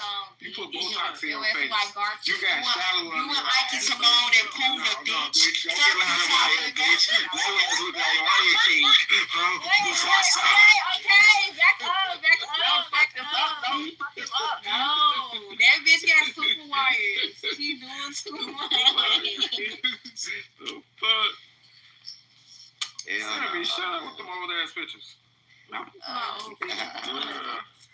That's when you had that blue hair for your birthday. Cardi and you and Fresh, y'all look like this dick and balls. Stop saying my name, no. Bitch.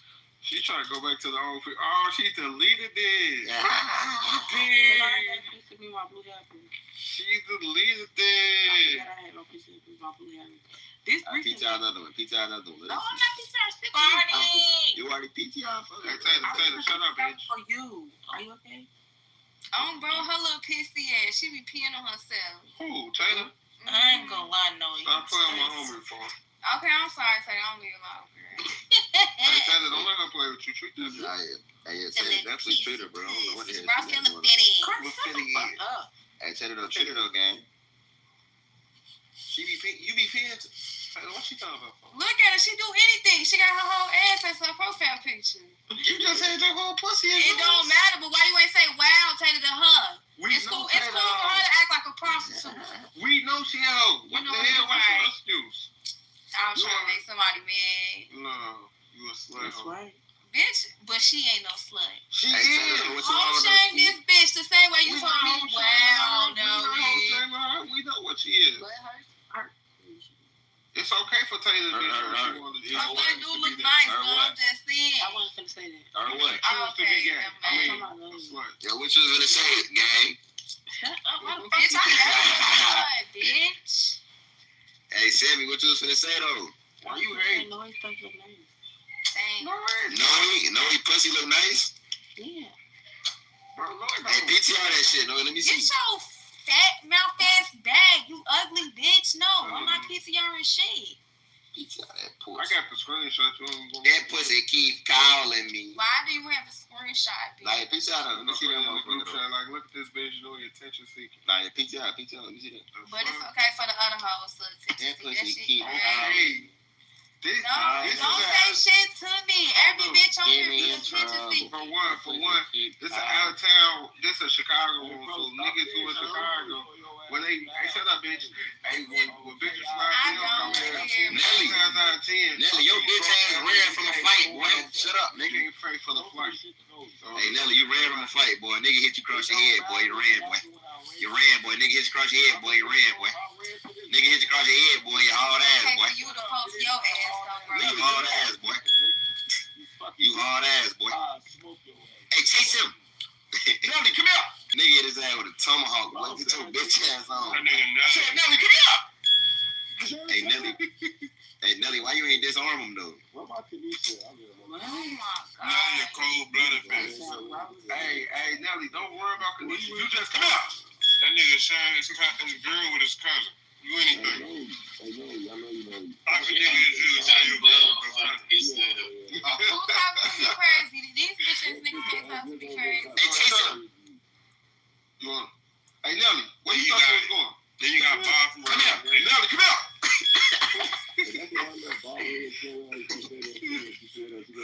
Watch your dumb ass. Get your dumb ass. Crazy, man. Who's about clock? Hey, no it. Curve. We bought it even from them. We didn't buy no shit. We bought from Denver or something. Hey, Nelly. Hey, Sammy. What? Don't answer. Curve. Oh my Hey, God. Hey, Nelly. Curve. The nigga from Denver. Curve what? She just like no, you got curve. You got curve. Bitch, I curve. Hey, Nelly. Hey, you. Hey, Nelly gang. From who? I'm listening. Curve. Hold on. It's an insider, Sammy. It's just like when they be trying to dick motherfuckers, he'll say Look at curve. this. So don't answer. Hey, Nelly. Oh, he lame as hell. You gotta beat him to it. Curve ain't hit no shit. Hey, Nelly, you ain't no shit. You ain't no bitch ass shop, bro. Everybody don't know about the curve, so you can't really do that to them. Right. That's Oh gonna make sense. But Nelly, you know Nelly gang. But Nah, Nelly, you know Nigga can't even see his kids. curve. Hey, PTR, Nelly. I think only me, you, and Mello. PTR, Nelly. This look familiar, gang? I'm not arguing. No nigga can't see his kids. No, that was Tommy. That was Tommy. I ain't watching no nigga won't take care of his kids. Hey, Nelly. What? Nelly. Hey, Rob, go ahead on right quick. Nelly, curve. That nigga on the run for child support. The fuck on. Damn, did he say what already? I was really trying to find it. Yeah, he did. I was trying to sound. Hey, Nelly, bro, why you letting them folks hit you inside this Nelly shit, said though, he boy? gonna teabag you. Nelly, why don't folks hit Nelly, I you? know your boss. Hey,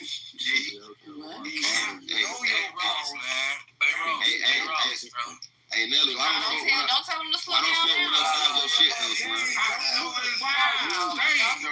Hey, Nelly, why don't fuck with upside your shit, though, Jack? Nelly, why you don't go wash your nuts? Who the fuck is Jack? Nelly got disconnected that day. Hey, Jack, why don't folks want upside your head? Nelly, you got the booty ball smell. He and that bitch Charlotte. We started.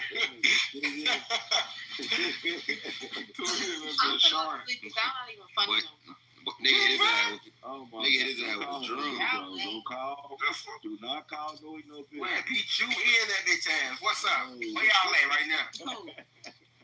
You and him. And Louis. The fuck? You can stop saying my name, you weak ass bitch. You know Shut better. up, bitches. The fuck?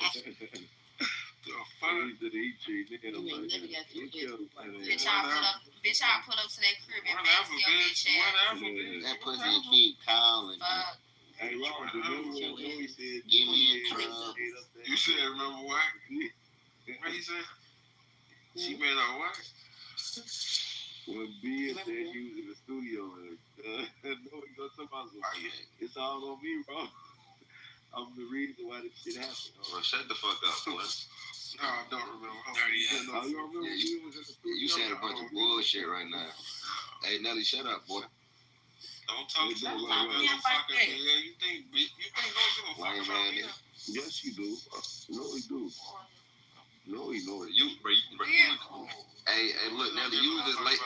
Hey, Nelly, you was just laid up to some heavy shit though, gang. Man, why you keep saying my name? Get my balls out your mouth. You was just laid up with some heavy shit. I ain't the one bitch lashes, no. So what? It was some pussy though. Bitch, cause I got bugs. Bitch, why you supposed to big man book that shit? Why you ain't send me that dust, bitch? Money talk. Bitch, you ain't send no dust. Bitch, you need to know better. Well, bitch, she and went to somebody else. I text her that. Nelly. I don't care. You send a little dust while you get a little bomb. For one, my bitch gonna get her shit. Hey, Nelly, know that. Hey, Nelly, I'm finna put this video in the chat, bro. You get clocked. We ain't sitting around waiting on no bitch. Hey, I ain't sitting around on no bitch. Alright, well, bitch, make the money and don't let that money make you bitch. It did. Fuck you, Hey, bro. Hey, I'm watching this video game. I wish my bitch would sit aroround waiting. Hey, Nelly, I'm watching this video. Nelly, why did you run, though, bro? That's what these bitches gonna do, bitch. I'm the go, bitch. Bitch, I'm the go. I'm the truth, bitch. She ain't these these gossip ass Chicago bitches. And I got the last line looking like a lunch line. And today is payday, so you know it's questions. Slow, bitch. Man, we went to a new lunch lady, bitch. We got a new lunch lady, bitch. No, she cold. She cold. Fuck you, She son. put a celebrity ashes. I don't give a fuck what no bitch doing. I'm a dog, bitch. I'm a dog in the flesh, bitch. I don't give a fuck about nothing you talk about. Fuck you. Fuck the lashes. Fuck my clients. Fuck my clients. Bitch, I'm gonna fuck. Bitch, fuck you, son. Fuck you talking about You stop cheap pushing my ass bitch. hoe. Push my Fuck bitch you, back. son. Bitch, I'm gonna push your bitch ass back. Your line already back, bitch. Fuck you, son. Bitch, how you feel like you gonna punch your head off, bitch? Your ass gonna fucking hit it, nigga. Look like a fat, girthy ass dick, you ugly ass bitch. Fuck you, son. Bitch, you ain't give me $100 tip. Shit, you cheap ass hoe. Fuck you, talking about, bitch, you called me. You talking about, so, hold on, how much should I pay you? I'm saying, shut your dog face ass up. Bitch, you ain't paid for no bitch to get their lashes done by me. Yeah, shut your bitch ass up. Spend some money with me, then you can talk, bitch. Until then, sit the fuck back and shut the fuck up. All she gonna do next time when she try to come back, she gonna act like she booked. Act like she booked and busy. No, we dealing with motherfuckers who appreciate our money. Man, fuck you niggas money. All the money I put in your pocket, bitch, you can suck my dick. Fuck you talking about, nigga. You put $100 in a nigga pocket, you act like you some big meat. Bitch, I put more than $100 in your pocket, bitch. Check our cash out. No, bitch. Cheap ass bitch. Check our cash out transactions. You was on my... No, we big purse. Get your dick sucking ass off, bitch. Get off my dick, nigga. Fuck you talking about? Pussy ass nigga. I know this. Shut your bum ass up, bitch. Bitch, how the fuck you on a clock with a white beat on? You broke ass bitch. You can't even afford a uniform. Get your 211 drinking ass on, bitch. You short me down ass nigga. Get your broke ass on. Fuck you talking about? Nobody ran. Where your pictures was at now? Hey, whatever. You talking about? Oh, bro, you a short me down ass nigga. And you ran. Why you saying bunch of shit on tape, gang? I'm tell you ran. You want a motherfucker. Come on, gang. Like, stop doing it. But this ain't even no serious conversation. Whatever. Just say on tape. Damn, both our transactions say $940. I sent you $944, bitch. Man, bro, that was for baddie. No, subtract 200, 250. The rest is all you, bitch. Hold on, bitch. Yeah, majority of that was for baddie. 600. No, Ross got $694 from me. Back. Yes. That's a lot. It's $944. I took $250 out. $250 was baddies. The rest is all you. Still got money on when baddie passed. No, I didn't. Yes, you did. When we did that shit, when we found out she was dead, you put up some bread, didn't you? Yeah, No. Yes, you did. No, I didn't. And if I did, it was directly on the GoFundMe. No, you did. It was $100. You put up. Hey, shut your broke ass up. What you do? You ain't do shit, bitch. What the fuck is you talking about? Shut your ass up. Wait. I said you 305, bitch. You talking about 6? So that's. I love you. What? Double? What? No. That don't count, bitch. Whatever. You only sent me $83. Let me go look. Come on, let me go look. He said you was looking at this shit right now. She lying, bro. But Noah, how you just figuring out? Hold on, Ross. Why the fuck did you send me $20 and say it was for sucking a fart out your ass? Ooh, why? Bitch, you dirty bitch. Why do you be playing with me? Why you send me $25 for Father's Day?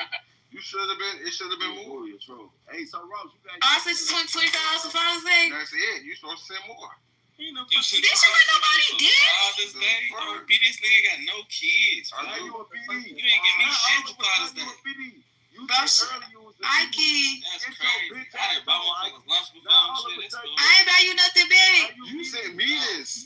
Get it back in blood, bitch. You sent me. You been playing with me too much. Oh, I told you that. She been putting on Nelly. Oh, look, on Nelly head, on Nelly again. Hey, no, you was putting that money on my head. What? Bitch, I told you I was putting that shit on your head, bitch. Fuck you talking about? You loaded in chops was my main target. is you talking about? Bitch, you did that to me, ho. Lil Rock, Man, shut your broke Terry Crews looking ass up talking to me, bitch. Your ass look like David Banner, bitch.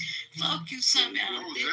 Yeah, that was for yes, I sent you some money for Ozempic, bitch. You need to lose weight, bitch. Wow.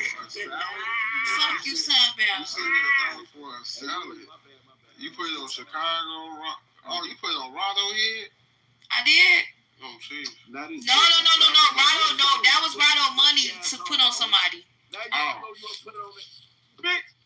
Hey, I ain't gonna lie, shut your nothing retarded glitching bitch ass up. That was to get low. That's the cool Yeah. Oh, okay. What's the one tonight? I like the Doublemint twins. What the fuck? What you made for the Doublemint twins? I'm trying to see who the Doublemint twins. She paid for the twins. Made them to get removed. No, that wasn't for them. Yes, it was. No, it wasn't. Them the only twins. She put on. What you sent some money for? Don't dump that right now. Bitch, your bitch ass on. She put on base and promo. Wasn't. I understand, baby. No, the Doublemint twins is Cairo and Lil Rock. That's who it was for. Oh, okay. I already know it's all lying. Hey, Mac, why you just saying my motherfucking name? You man, shut your whole ass up, nigga. Black ass nigga. Fuck Mississippi, pussy. Every week. Shut up, bitch. Fuck Mississippi, bitch. Fuck out, nigga. We know, hey, we let Emmett Till, we put Emmett Till in y'all hands and y'all let him die. You a bitch ass nigga. Y'all let Emmett Till die, bitch. You let Emmett Till, he died on your watch. Emmett Till died on your watch, bitch. Emmett Till died on your watch, nigga. Chicago came down there. They only show Chicago love, bitch. You let Emmett Till die, pussy. Why the fuck you ain't gonna slap the white bitch? Pussy ass.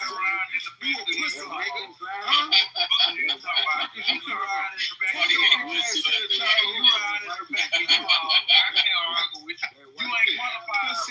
Nigga, fuck you. You ride in the back of you all. Nigga, fuck the Chattahoochee River. Nigga, fuck the Chattahoochee River, nigga. Fuck the Chattahoochee River, nigga. Hey, what's the name of it? I don't even know what you were trying to say. The yeah, what's the name of that? Yeah, what's the name of that? No. It's the Mississippi River, retarded. It's called the Tallahassee. Some shit like that. You talking about the Tallahassee? Get your stupid ass off. Fuck that river, bitch. Like, hey, these niggas, hey, y'all talk about somebody give it up for this guy. Y'all talk about a nigga being infatuated with Chicago. You gotta be infatuated. Nigga, you fuck Uncle Cliff. You fuck Uncle Clifford. You fuck Uncle Clifford, boy. You play Lil Murder and P Valley. Huh? Down in the valley where the girls get naked. 1, 2, break them. 3, 4, break them. Why do you know all the words like that? Oh, no. What do you say? Girls dancing from the ceiling. What do you say? What do you say? Yeah, I think you want to get funked. Yeah. This bitch Ike want to beef with me so bad. Hold on, let me look up who you look like. Hold on, bitch. Yeah. Hold on, bitch. I got something for you. You look like that nigga from Bone Thugs and Harmony. What the fuck is his name? Hold on, bitch. No, nigga. You was on there getting that ass toast. Is he crazy, Bone? You ain't qualified. You fucked the retarded girl on Clubhouse, gang. You the only nigga who fucked the retard. You took advantage of a retard, gang. You took advantage of a retard, gang. How the fuck you look like a cat and a dog at the same time, bitch? You knew that girl was a fucking retard. And then you know that bitch pussy. You know that bitch was retarded, gang.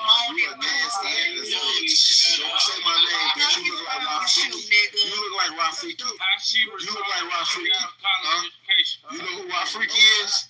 That's the little monkey. That's the little monkey off of Lion King. But look, this is what I want to tell you. Nelly, why the fuck is you saying my name, bitch? How the fuck I'm a hoe? Fuck is you talking about, bitch? You fuck bitches with Tweety Bird ponytails. That little hair ass bitch. Fuck you talking about, bitch? Your hoes got a scoop full of hair. Fuck up out of here. You know what? I'm glad you're singing that. Ike do look like Ludacris on my son. Bitch, and Ross, your ass look like Manny Fresh, bitch. Fuck is you talking about your bone crusher looking ass, bitch? I'm tired of you, hoe. Knock on left eye. You fake ass left eye. You talking about you? And this bitch over here stay giggling. You look like Shelly. Fuck, you look like a T-Bob. What's her name? Don't go chasing what? Bitch, we don't get no fuck. Fuck is you, son, baby? Yeah, y'all got his laced ass down here.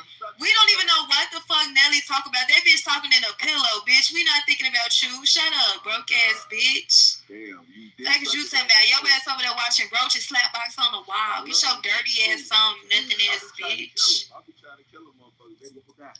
Then we got Mac chicken slinging ass down there. We got that bitch. Hey, my nigga, don't watch. I play with y'all. Fuck you, Mac. Rado, why are you playing with me? Your Nate dog looking ass. Fuck you, Mac. Mac, bitch. Your ass be selling chicken pot pies, bitch. Lame ass nigga. No, that bitch know he be beating the shit out your chicken selling ass. You suck dick too. You just tried to teabag a nigga. I did try to. Right, show faggot ass on. You tripping. You somebody daddy out here. Over here trying to teabag niggas. Merch, you ain't stick your dick in the chicken, Mac. Merch, you ain't stick your dick in the chicken, Mac. On God, what? On God. Merch, you didn't. Bro, you stuck your dick in the raw chicken game. You got, bro, they got him on camera, bro, fucking the chicken. They call him the chicken man because he was fucking the chicken, man. At your job, you ain't got it no more. Why you ain't at the chicken plant no more? You ain't at the chicken coop? Where you at? You ain't at the chicken coop? What the fuck? You out here fucking raw chicken. That's crazy, fucking the raw chicken. That's nasty. It's crazy. Why you steady talking about penises and shit, bitch? Be normal. They ain't said gay shit in 10 minutes. Hey, why are you even talking about what I'm just saying, why are you sticking your dick in raw chicken? I'm sorry. Yeah, thank you. I don't even know why you thought it was okay to play with Let me. motherfucker eat some. Let motherfuckers eat some of that raw chicken you ate, boy. Let motherfuckers eat some of that chicken, boy. You suing the fuck out of you. You ain't no fucking twin, bitch. I'll fuck your bitch right. Yeah, you ain't got to fuck you right. I'll fuck you right. I'll fuck you right, nigga. I'll fuck you right. Yeah, nigga. Yeah, just like that. Mm-hmm. Yeah, say that. Say it loud, nigga. Yeah. Say no, nigga. Say it, bitch. Yeah, say it, bitch. Come here, Mac. Come here, Mac. Yeah. Is you really smacking your ass or your arm? You know it's fat as hell everywhere. What part of your body you was just clapping? I be clapping his ass. I'm clapping his ass. I'm clapping his ass. I know his whole body just evaporated right now. I can even call him fat. Skinny ass up.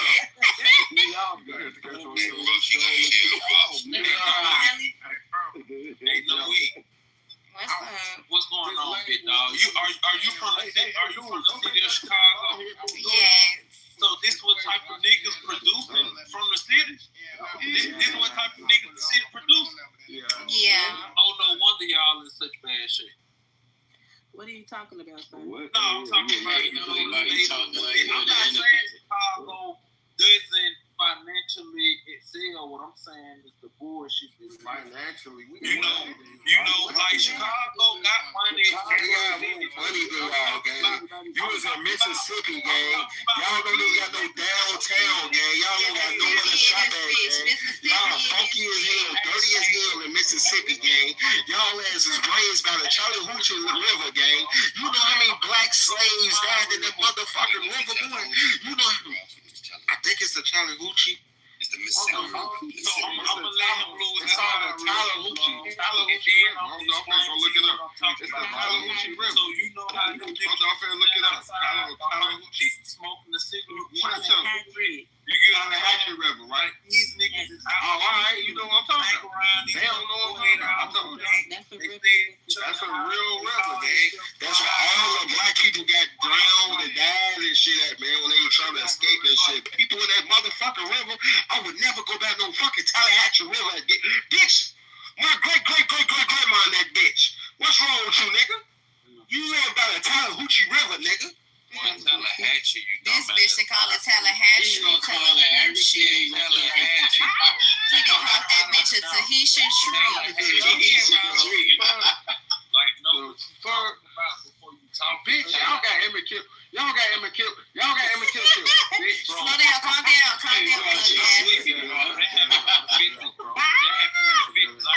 bitch, you got everything to do with that. You got everything to do with that. We ain't forget. We ain't forget, nigga. Well, what about what you niggas over here doing in Chicago? You got Emmett Till. Alright, so what about what you niggas? What about what you niggas promote against each other then? Worry about Emmett Till, but what about what you niggas doing? Gee, what you niggas doing? We just watched Little Murder Catch a Body. We just watched Little Murder Catch a Body, G. You was in the car with Little Murder. You was in the car with Little Murder now. You was in the car with Little Murder. What about what y'all? You and Little Murder and Uncle Clifford. Y'all just came off a drill. And all type of shit, man. Nigga, shut up, nigga. You fuck Uncle Cliff. Listen, hey, lady, that's what I meant by the. Hey, shut your bitch ass up. Hey, shut your bitch ass up.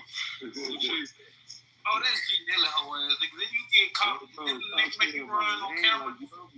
That nigga make you run on camera, nigga? You can't. You the same way, nigga. A nigga sent you in the club and chastised you. Ain't no weed. That's the perfect example of what I mean. Hey, gang, niggas sent you and put their fingers all in their head and they figured you. And the nigga got shot at on real. No, he didn't. Unheard of. That nigga got shot at on real. He's not from Chicago. He's not from Chicago. He's not from Chicago. He got shot at on real. That was baby L broke ass. He's not from Chicago. I got shot at all. You like to him and he is too. Man, you got chastised in the fucking casino. Motherfucker sent you to a casino and chastised you though. Bro, he touched you. Hey, man, nigga did. You let a nigga touch you. Why you let nigga touch you though? You let nigga touch you though, gang. And then he fucked on a little retard girl, bro. Everybody know Maury is retarded, y'all. He fucked Maury. Y'all remember Maury who used to be on here stuttering and shit? The retarded girl who used to be stuttering? He fucked Maury, G. He picked up from the airport and ate a pussy in the car. You ate a pussy in the front seat. You couldn't even wait till you got home. You horny ass motherfucker. And then your bathroom was so fucking dirty and nasty. She went on live and showed his fucking toilet gang in his tub, G. His tub was black and hell, rings everywhere. Toilet head shit and piss all in it. He don't flush. He don't flush. It's just like you don't wipe your ass. How the fuck you don't flush your toilet? You been around level. How the fuck you don't flush your toilet, man? Been around level too long. You opened up the motherfucking toilet and shit all in the toilet. How the fuck is this shit still left in your toilet, Mac? Dirty ass bitch. This shit gotta be stopped. Come on, Mac, G. Hey, you gotta stop this shit, Mac. You a disgusting old black motherfucker, bro. Go laugh right now to your toilet. Man, my nigga, bro. Fucking with your nigga and what, nigga? Who that's doing? Yeah, I can. Who that? That's lovely, bitch. No, dude. Come on, boy. Nah, I'll slap the shit out you. Let's get him. Get near. That's no. Man, Sam, drop that shit or something. No, they get on Sammy. Damn. Hey, she feel like that? She feel like me. Hey, bro, that's a nigga. Oh, wait. Sammy, nigga. Sammy. If we would sleep together, bro, it sound like two dogs fighting on Oh, yes. That was Nelly. Lil Sammy is a nigga. No, come on, baby. What? That's a man snore. That was definitely a man snore. Sammy a man. No, that was a woman. That was man. Sammy is a man. I just really said it. And Ross a bitch, he ain't got no facial hair. So we know that. No, I do got. I'm growing this shit You out. almost 40 with no facial hair, bitch. That's because I cut it off. You don't have any. I got it right now. I'm growing That shit bitch, up. that shit be so motherfucking stingy. Get your dyke ass on, bitch. Your ass taking Bitch, you need to take some hormone to get some titties. What? I'm gonna get some from you. Bitch, no, you're not, bitch. You was juggling them motherfuckers on live. I say, go ahead, bitch. You were still at the last teacher contest. I ain't participate in that. Yes, you did. Fuck I look like. These little mosquito bites. I can embarrass myself. Mosquito bite. No, she didn't, bitch. You jumped in a woman's contest and won.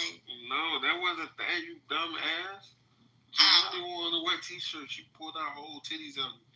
You have to put a banana peel on her ass. Oh, I didn't see that. She had that. She was like, hey, Mac, you broke country, bitch. I hate the way you dress. I beat your ass. That's like from North Carolina. Yeah, hey, Mac, why you saying shit? And who cut your hair, Mac? He did. Buddy, yeah. Come on, G. She look bold as shit. I want to tell her I have a tasteful, bro. Why your sideburns and shit? Come on, Mac. Ugly motherfucker. I'm crying. His shirt say I heart thick girls. Who, Max? Mm-hmm. Wow, let me see. How the fuck he heart thick girls if he fuck Marv? And then Tay just sent them off. She finessed his ass out the flight. He thought he was gonna fly Tage out there. She finessed the shit out of his ass and flew that, took it to flight crib and went to go see another nigga. I'm like, damn. Stupid ass nigga. No, he feel like a goofy. But he dumb as hell. Come on, man. Fucking goofy. Lame as hell, man. Lame ass, green ass. Stupid ass nigga. Country ass. Lame as hell, boy. We made you content. We made you content already. We already recorded. We made you content already. We on Clubhouse. Look at Nelly right there sucking Mac dick. Stupid. We made you content already. I'm gonna let you talk, bro. I'm not gonna talk over you. Chicken, man. I know you're not gonna talk over Which one is it gonna be? You say on chicken for a living. Which one is it gonna be? You gonna stop selling pussy? What? Like, bro. Like, so check this out. You actually think don't stop selling pussy? That nigga be selling pussy. Not selling pussy to Nelly. That's how this nigga will stop selling pussy. Like a bitch. I really want to say chicken, but Nelly said pussy. So these the type of niggas you don't know. We'll stop selling pussy. That's funny as hell. Hell no. Where you gonna sell the chicken, nigga? We'll stop selling pussy, man.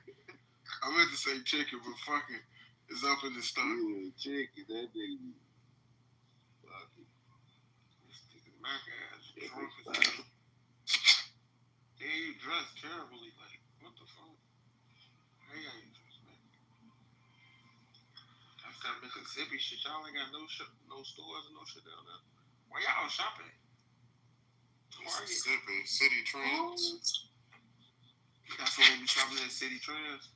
I hope I did not pay for that shit. Hey, these niggas be so lame, bro. It's pathetic, man. So check this out. What? No weed. That means these the type of niggas you been fucking with your whole life. If this was Chicago producing. You know what I'm saying? A nigga can't play gay. Why you saying Lloyd name, bro? She gonna shoot your dumb ass in the second game. Lloyd my dog. I don't give a fuck who dog she is. Lloyd my dog.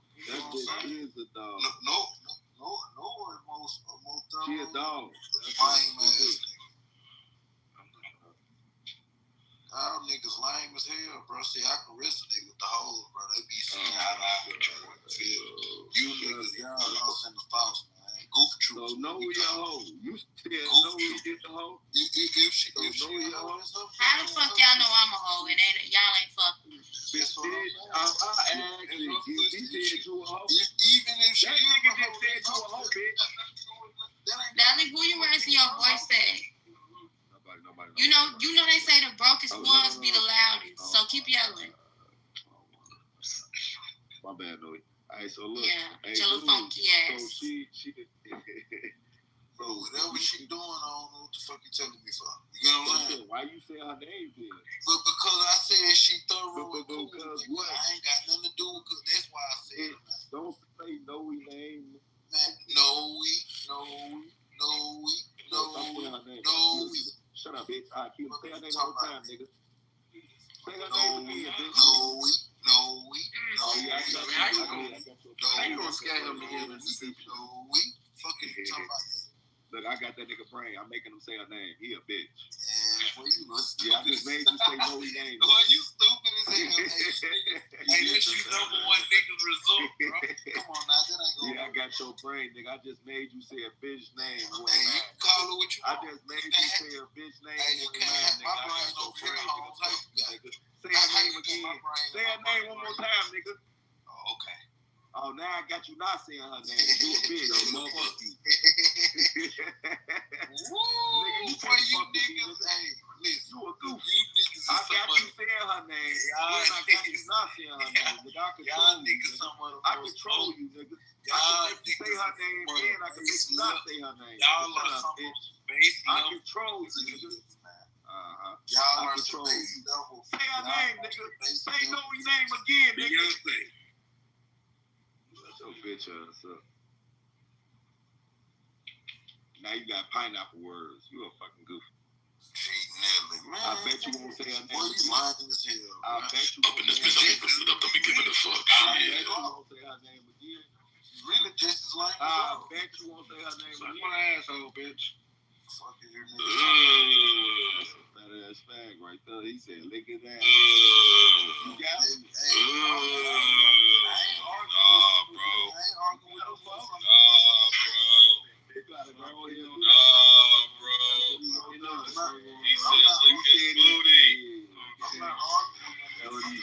He said, lick his booty. You, nigga.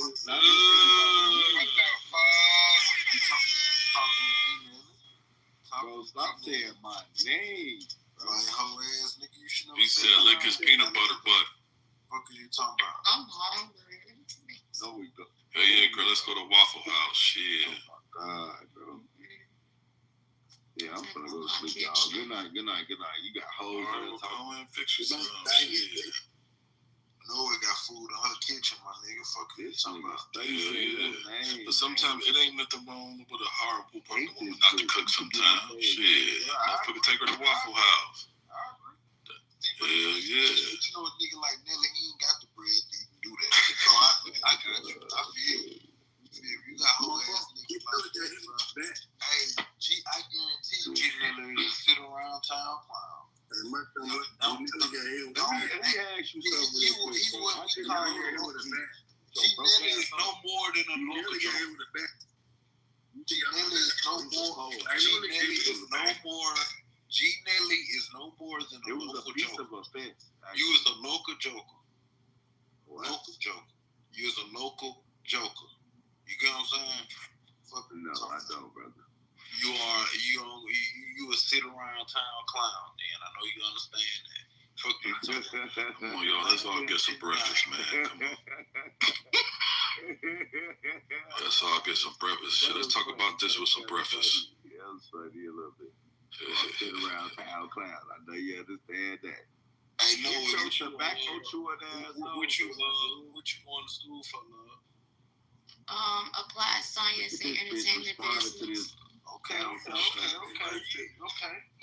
Unless you got a brain to do something, niggas like him, shit, probably don't even have his GED. Nigga probably don't even have his GED, man. Damn.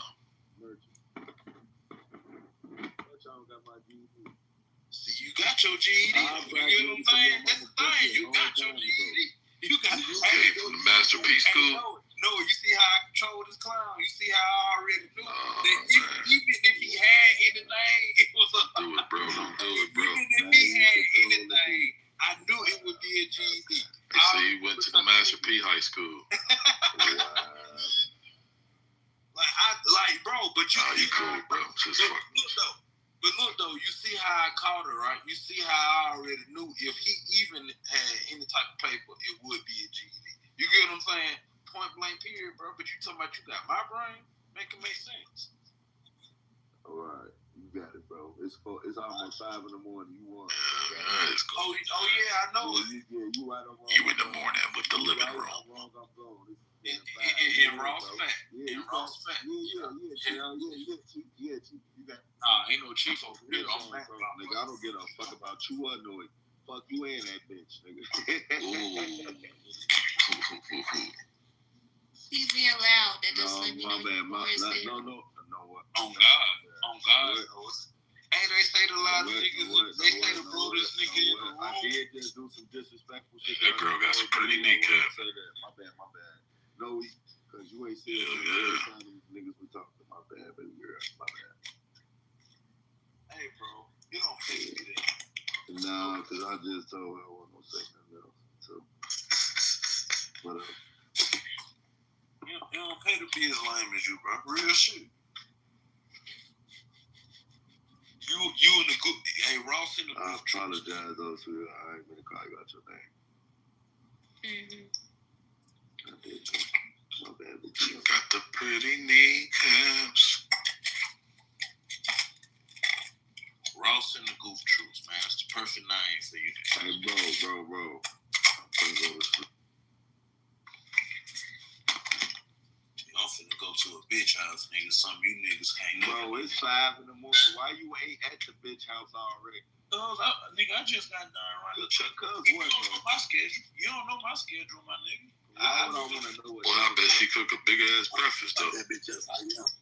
That bitch ain't cooking nothing. That bitch ain't got nothing in her refrigerator. That bitch broke. Huh? That bitch got lunchables. Nigga, your bitch stomach be in her back. That bitch don't eat either. Y'all ass is homeless. Hell nah. Motherfuckers get their stamps today. Hell yeah, motherfuckers get their stamps today. Merch on. Man, fuck on somewhere, nigga. Don't nobody get no stamps in the middle of the month, bitch. Yeah, they do. No, they do. Because I think the first go fall on the weekend, ain't it? Bitch, guys. Stop saying that shit. I don't know no bitch that get no stamps in the middle of the month. It's the beginning. Oh, they don't get their stamps today. Get your broke ass on, nigga. You must. Hell yeah, I'm trying to buy some stamps. You trying to buy some? Hell yeah. Shit, hit me on the night.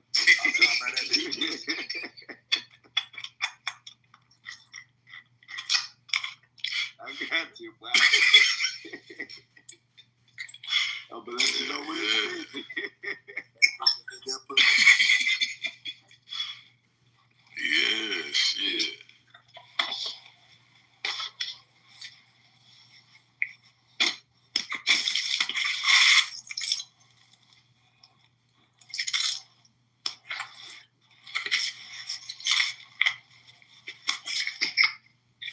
Well, that nigga Max said I'm on lane, bro. Keep on lane out your mouth. Oh, shit. No,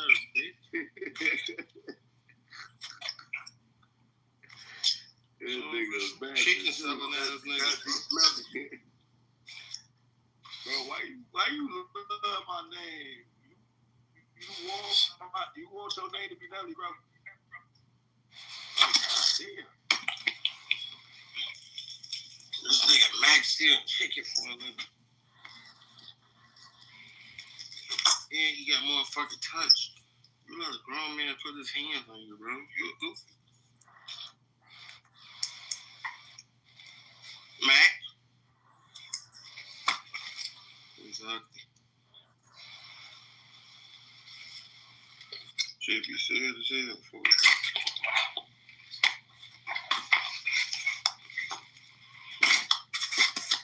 Hey, Mac, why you let that grown man put his hands on you for?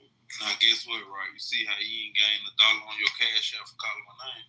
Who? Like real shit, man.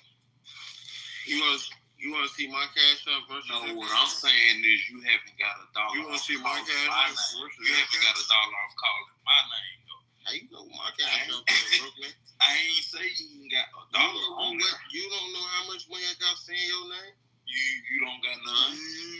Well, you don't want to see how much money you got on your cash out? You ain't got none on my name. Who?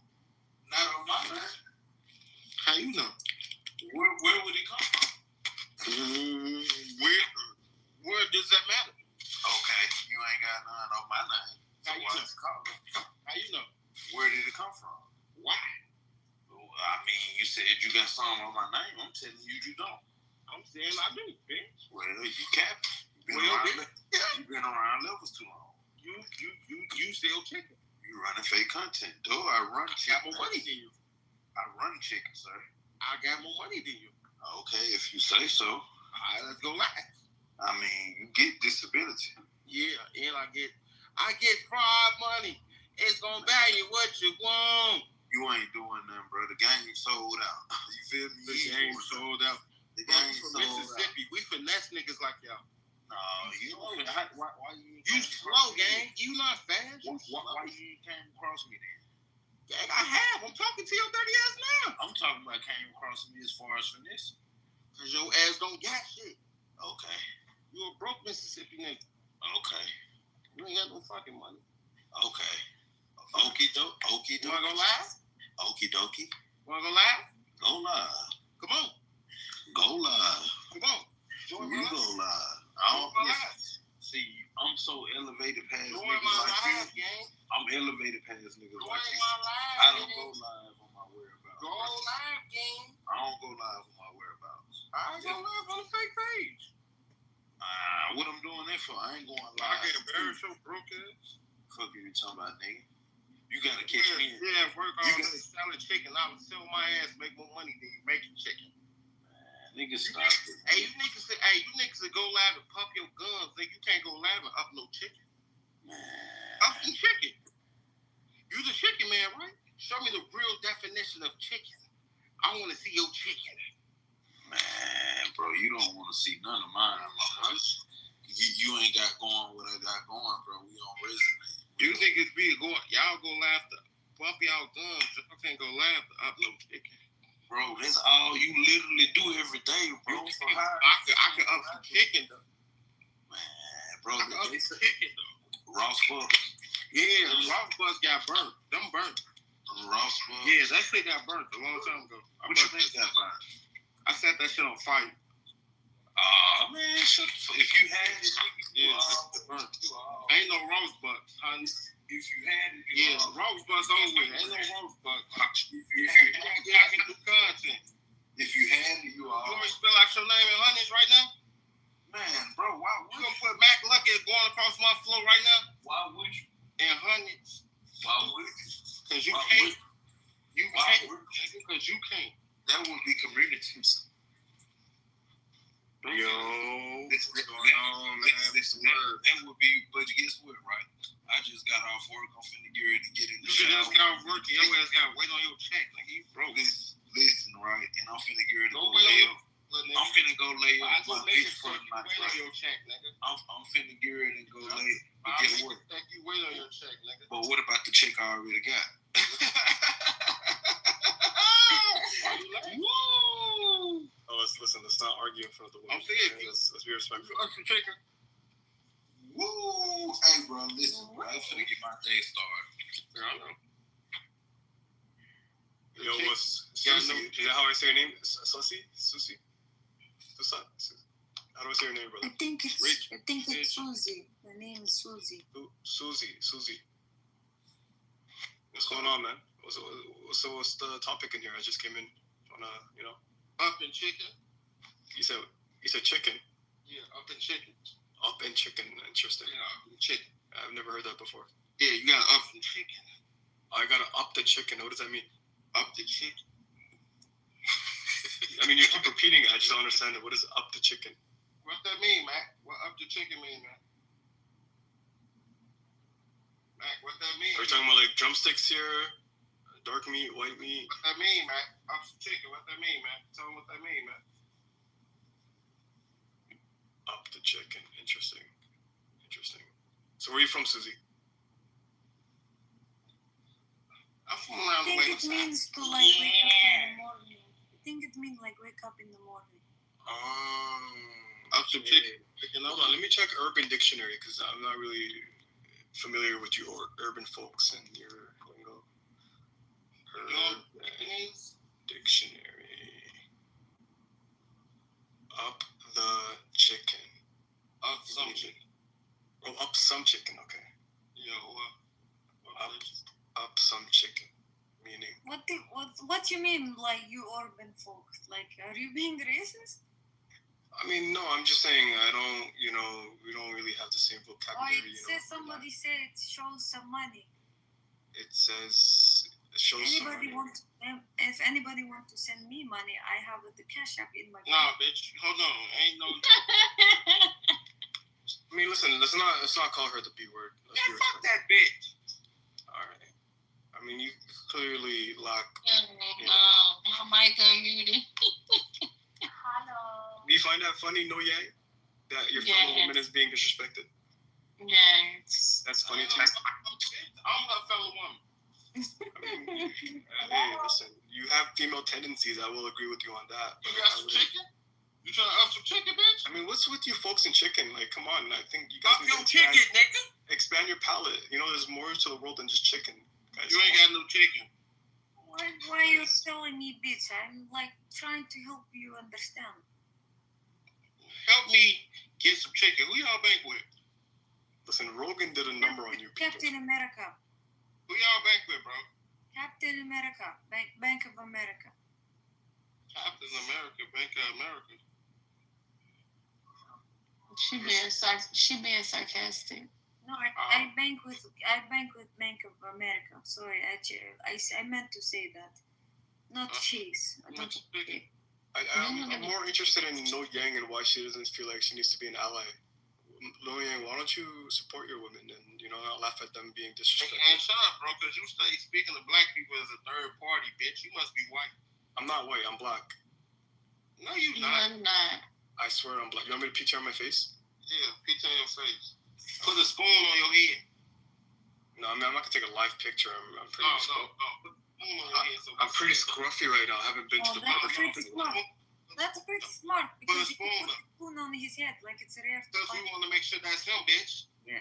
Okay. Okay. Let me find black. Let me find a picture. Find a spoon. Here's one second. Let me find a black picture. No, I didn't say that. He was about to. I didn't say that. He was about to. You know me? Mm-hmm. All right, PTR. You got the spoon? Yeah, PTR. Come on, bro. Black. What you want on Google and type in black man holding spoon? No, it's me. He looks like black man for sure. Bitch, shut up. Listen, you call her the B word one more time, I'm gonna control her, right? Come on, man. Hey, listen, I'm trying to be calm with you, alright? Watch your mouth, brother.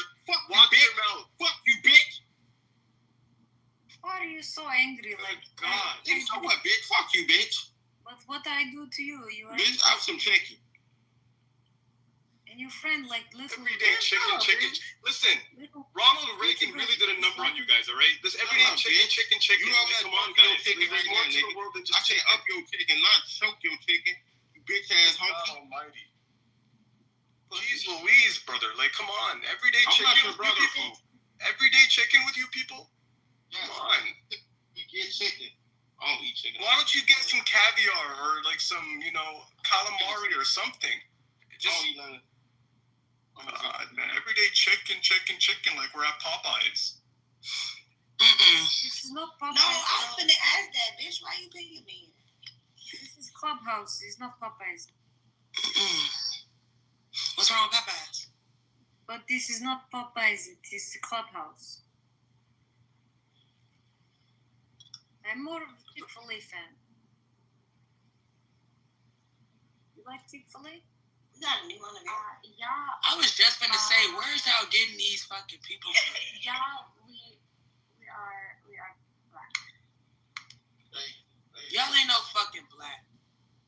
Yeah. You know what? Yo, I was putting on. Hey, this is how I really talk, twin. Like, I ain't gonna lie to you, man. I ain't black. If y'all want to be black, I'm from the A, Shotty. I'm from the A. Talking about I ain't black, nigga. I'm black, nigga. Talking about I ain't black, nigga. I'm from the A, Shotty. Talking about I ain't black. We are. Hey, listen, man. My mama made me and back Cobra.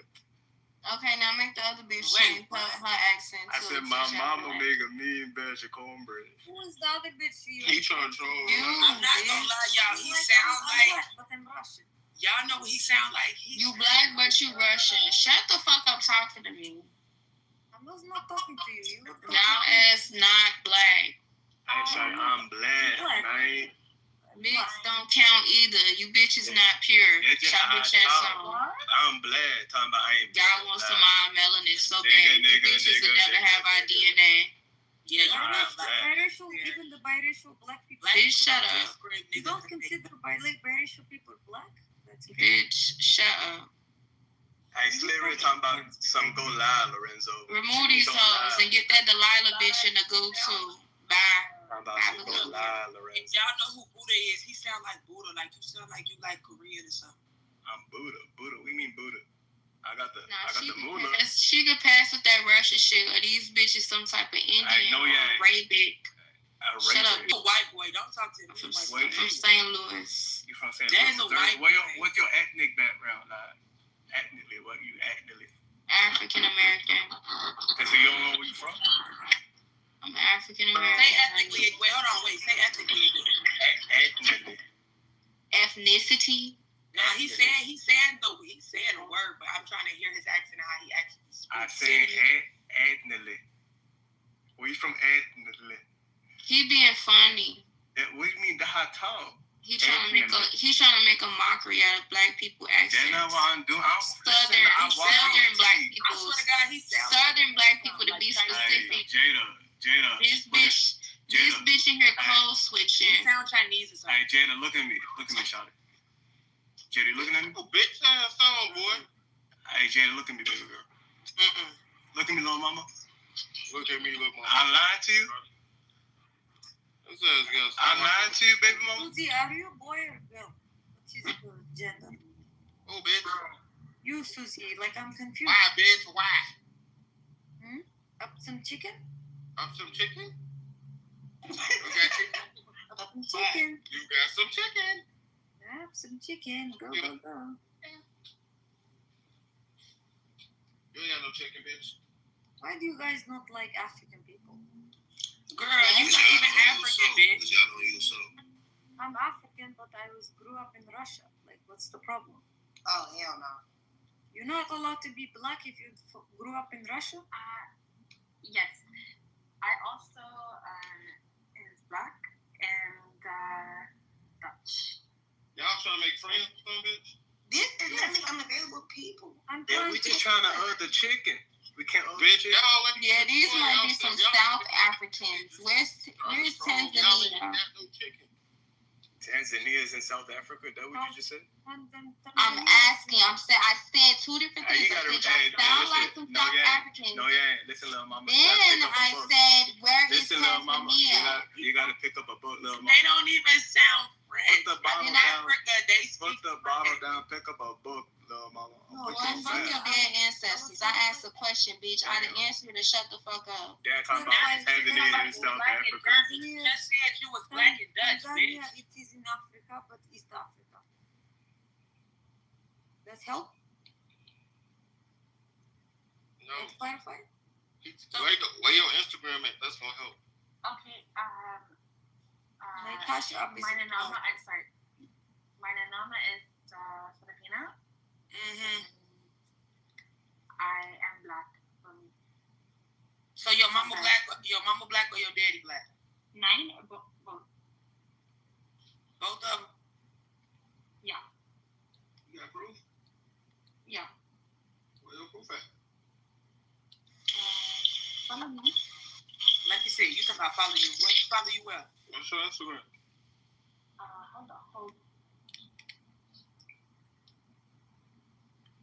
Then she talking about some Africa, but you speaking Russian. In Africa, they speak French, not fucking Russian. I'm the Russian girl. Hey, so you telling me the whole continent of Africa they only speak French? No, they don't only speak whatever language they got, but it's Africa. And you saying that you speak any other language besides African, it's probably 9 times out of 10 French. African is not a language. I mean, you know what I mean. You gotta pick up a book, little mama. You gotta take up a book. You in Ghana, you speak whatever they speak in Ghana, and wherever you at, that's what you speak. So if you ain't speaking their general language of wherever you at, then you You gotta pick up the foot up. You need to go to a psych ward. You up in here code switching. You got two different accents. That's just how it be. That's just how it be. That's an imposter. What's wrong with this bitch? She said her name on Instagram, Piece of Pussy 69. My balls are itchy.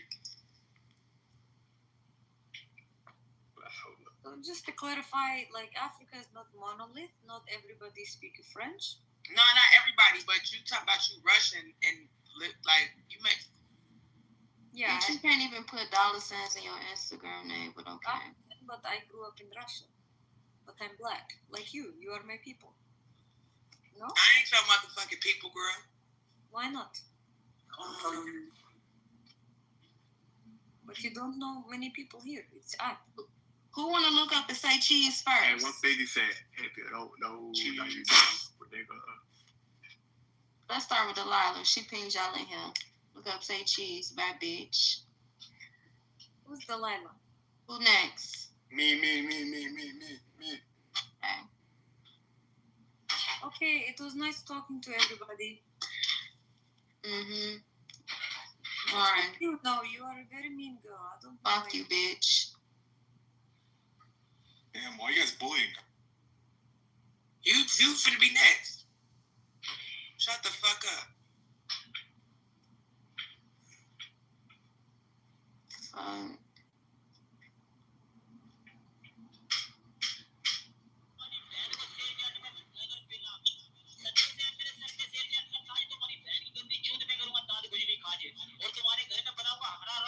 Y'all stay doing weird shit.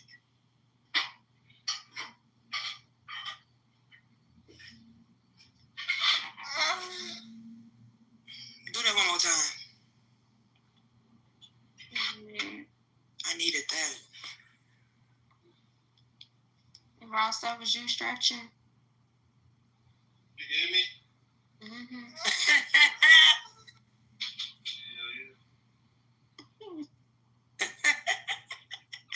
Your laugh is ugly. I don't give a fuck your face ugly, bitch. And don't play with somebody else.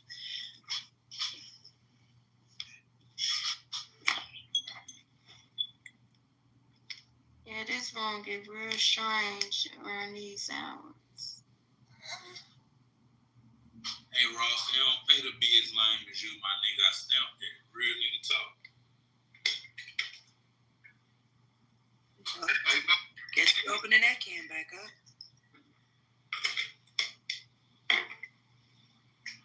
Lousy, you came in here quiet. What the fuck? Hey, Mike, you look up to niggas like me, short.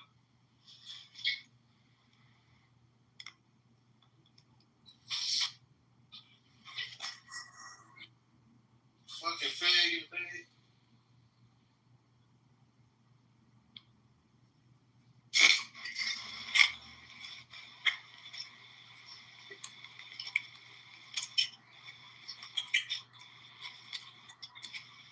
Hey, Ross, my nigga, man. I wish you had something better to do, bro, but I guess it just ain't in you, bro. Man, shut up, bitch. I guess it just ain't. Damn, man, you come in and suck my dick every day, bro. I guess it just ain't in you. Ross, come on. Oh, my dear. I guess it just ain't in you, man. That nigga suck my dick every day. Bro, you gotta stop repeating that, Ross. That nigga gay. Get off his knees and stop sucking dick. Hey, Ross, come on, fuck. What lotto got y'all calling these niggas brokey? Who broke me? Who broke me? Yeah. You wanna show some chicken? Yep. Come on, let's go live. No, you go live. Then I'll finish my live. You're so broke ass. I don't want to be on your live, and I don't want you on mine. It sound broke, like.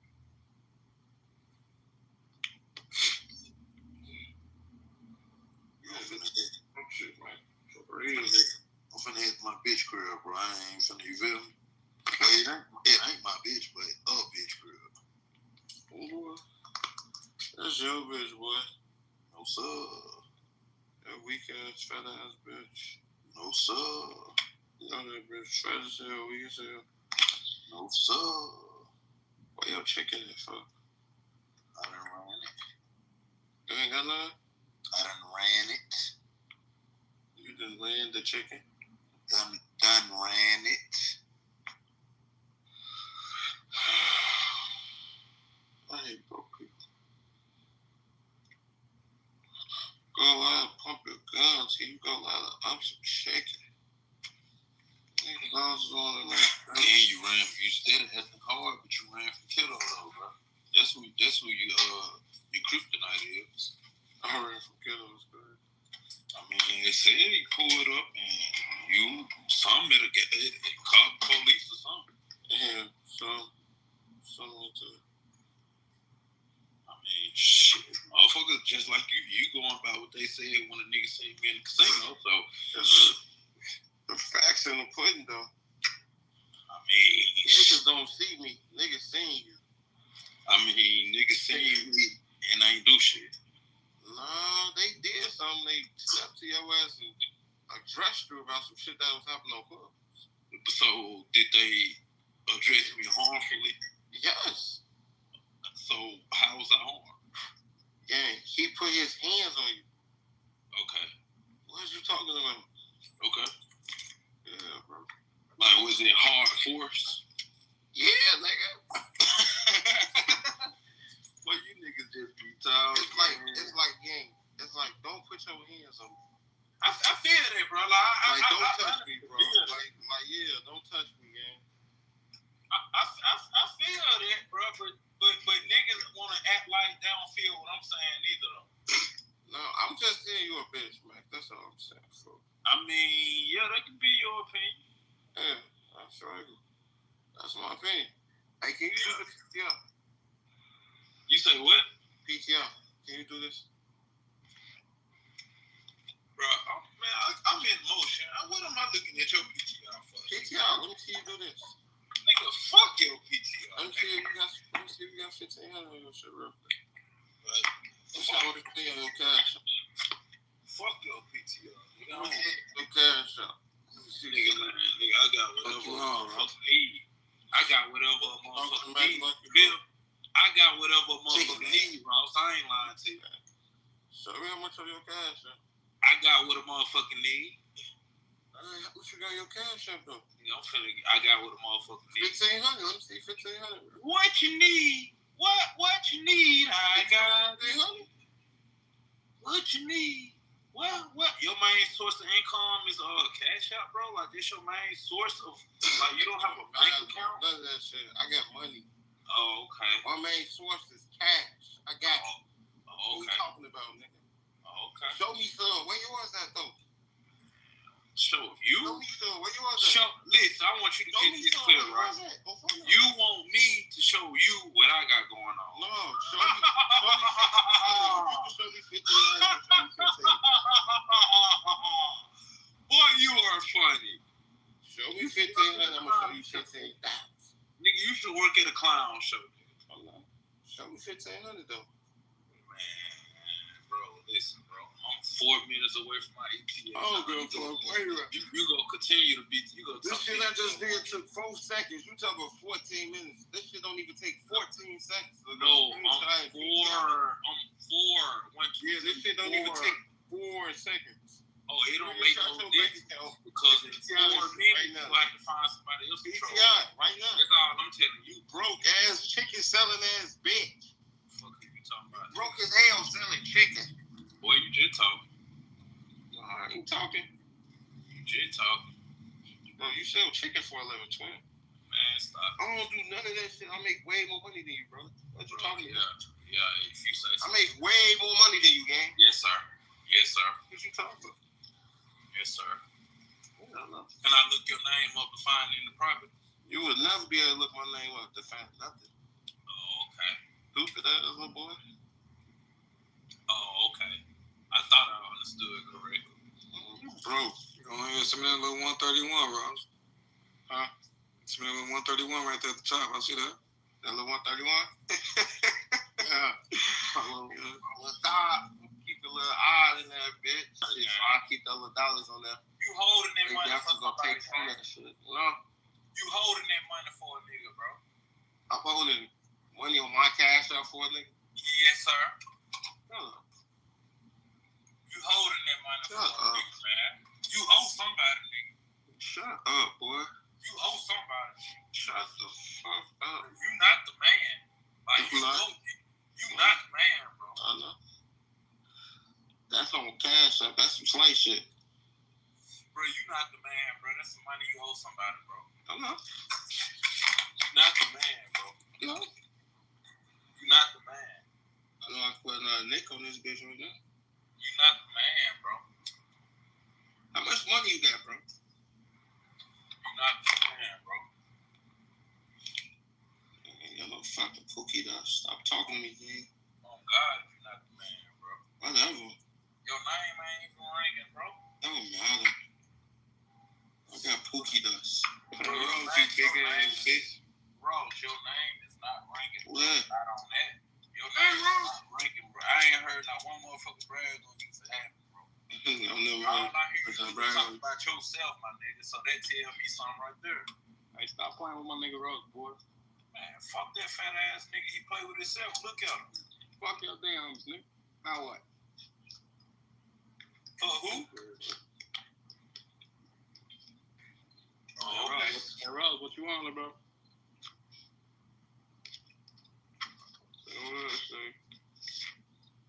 Go live Bumpers gun. Can you go live? He said, can you go live off shit? This dog shit racket. She eat the dick for breakfast. Hey, man. Mac. We used to have this shit with that stupid ass head on, bro. Hey, Mac, is that you? Some nigga. Is that me? What? They got him all red. Who the fuck? Yeah. Calling that nigga. Oh, I forgot the nigga. Bro, is you looking that hard? You look like a bitch, I ain't lying. This nigga, look at this nigga Jacob, bro. Hell yeah, shit. Okay, bro. Fuck you off his hell yeah and shit, fuck nigga. Shit was going on, poor chop. What's up, bitch? Motherfucker chilling. Hell yeah, good morning, everybody. Shit. Hey, Rose gang. What up? What we learning? What we learning? Shit, these niggas can go live up no chicken. Cool, nigga. Cool, let's get on here right now. Mac broker. Hard. That nigga look broke, so I'm like, you work hard as hell at work. I ain't know that jacket cost like $10, blood. Who broke it? I know you saying. That's a shirt. It's $30. That little ass chain on your neck. Yeah, Mac. What's going on, man? Bro, I just arrived. I'm trying to sign You are goofy. You just that motherfucker just. I'm trying to sign out with a partner. Nigga, well, that was your bitch ass. Bro, niggas is just talking, bro, over the net, fool. This is what you do, my nigga. You get me scarred that. It was goofy. Okay. You got the Usher cut. Hell yeah. What's up, Usher? Well, see, we got the Usher cut. It's like I'm phony. 7 o'clock on the dot. I'm on the track. And that's a chili bug.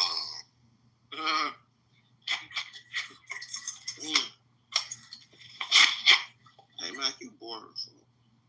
Y'all know you niggas is lying, bro. Bro, I'm not finna act the fool. I told you, bro. Now, this is a dude that used to be singing. I'm finna go to my shit, bro. So shit, I'm finna be doing this square ass shit all night. Shit, nigga, come on, ass shit. You ever talking to me? Nigga, no, you said my name. I come here looking for you. You said my name. You said my name. You get fucked up. Yo, thank you for this. Thank you for this shit. Bro, man, that bitch. You crazy for that shit. You let us finesse you. You're a goofy. I don't give a fuck, nigga. That was 7 years ago, nigga. I don't give a fuck. I'm sitting right here looking at $600 right now, bro. Like, what are you saying? You looking at $600? Yeah. That's it? Hey man, let me get a corned beef sandwich, man. I got finesse for 600 when I'm sitting right here looking at it, bro. Let me see your PCR 600. Oh. PCR 600. Nothing. PCR, I'm gonna give you $50 right now. Man, nigga, please, man. $50 right now if you can show me $600. You talking about some $50. Are you hungry?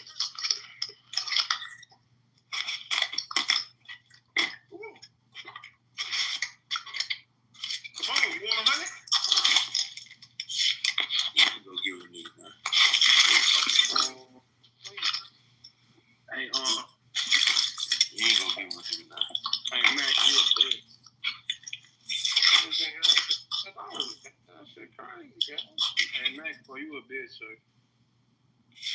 Man, I'm gonna holler at y'all guys, man. Yo, broke ass soul.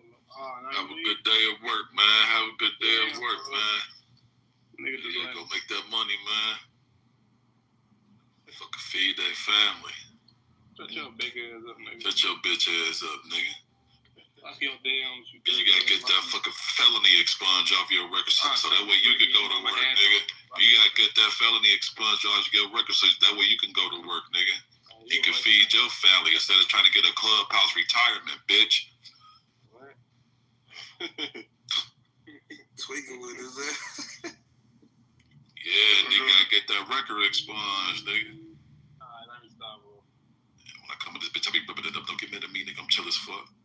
You a fucking monkey, man. Shut up. But who's sucking on the banana? You? Because you the monkey. What the fuck? That nigga gay? Yeah, you. Bitch, I be in this bitch. Hell yeah, shit. She gonna be alright, pork chop. That's life. Yeah, you win some, you lose some, pork chop. You finna suck a banana. Hell yeah, you old motherfucking silverback bitch. Hell yeah, don't get mad at me. Watch TV. There you go. What color is your mama toenails? Shit. Why hey, these niggas be my fans, gang. Look at this nigga down there. Come on, Michael Jordan, gang. You fan ass bitch. It's alright, pork chop. These niggas got me in that PTI, so you niggas so fanned out.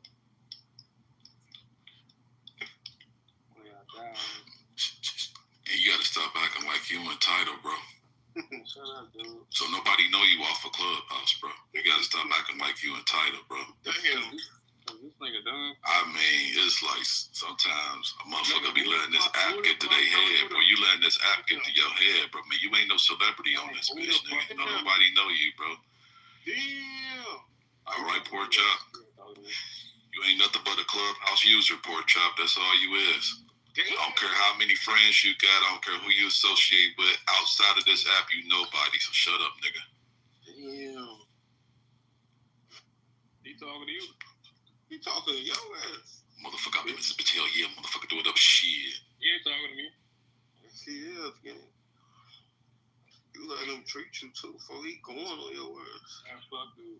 It's just nobody know your ass in the real world, gang. You say your ass a nobody. We all nobodies if you want to see it like that. Hell no, I'm a somebody, boy. I'm well known. Man, shut your fat ass up, dude. Gang, I'm known as fuck, nigga. You know those clubhouses, fuck. Nigga, Jarvis go great. Like I'm known in my city, Chicago. Man, shut your big ass up. Fuck you talking about? The rack know me. These be popping clubhouse knowing exactly who I am before I open my mouth, gang. You tweaking. I'm not no clubhouse nigga, boy. I'm just a nigga on clubhouse. Fuck on you. Hey, Lousy gang, where you at? Let me take that chain real quick. Let me see that shit. That shit look nice in my house. Hey, fuck you right now. Yeah. What you say? Yeah. Fuck you. Can't suck right now. Nigga, your mic is fucked up, dude. You can't suck this dick right now. Mike, bitch ass up. Who the fuck is this Asian nigga? Man, y'all just treated the fuck out you for. Why you let y'all treat you like that, kid? I Shut the fuck up. Shut up. Look at him. Damn, bro, that nigga Yuck just talk to you. Hey, Rose, what you think out there? There you go. You just let that nigga Yuck talk to you like a fucking goofy. I don't care, gang. The fuck? The nigga had a mic, gang. If I had my mic. He ain't had no mic. That nigga was I my shit, nigga, over with, nigga. Nigga, no, I'm coming. You just got treated by Yuck. I don't get no fuck. He just treated the fuck out you, bro. You a lame. Hey, these niggas in the comments is gay, bro. You a lame, though, for you talk about all other shit. You ain't talking about dude that treated you. I don't care, gang. You shut your big ass up or I get on your ass. Now you don't care because you got treated. You a goofy. Yeah. Nigga told you you gotta stop acting like you a celebrity. No way. I said I'm not acting like that. Cause you said somebody was failing out, he went off on your dumb ass. He snapped on your ass. So. Oh, that was so fucked up. You just let him snap on your ass. So you a fucking goofy. Man. I think I found a picture, but let me see. Well, why you let him treat you like that? Nigga, fuck dude, gang. What the fuck? No, you can't say that after he treat you and he left. You can't say fuck him now because you ain't say fuck him then. Hey, let me PTR something for you, bitch. I got something for you. Fuck that. You supposed to went on him. You went on your ass, folks. You were goofy, folks. Now you sitting there looking lame as hell, sounding lame as hell. Hey, you a big ass bitch. Why I gotta be all that because you got treated, folks? Why I gotta be all that because you got treated? I ain't got treated. You did get treated, gang. Nah, nigga. Yes.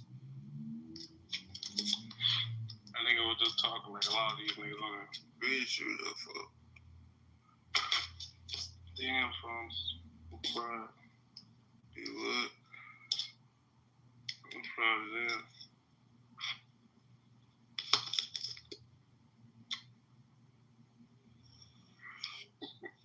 Where this nigga baby living at?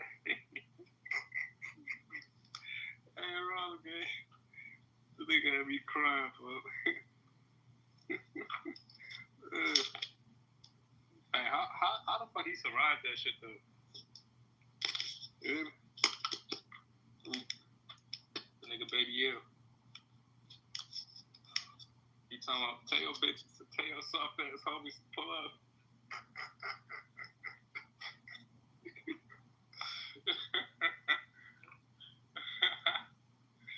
Yeah, I'm dead, fool.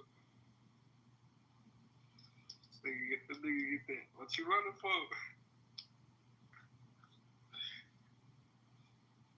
Oh my god. Oh hell no.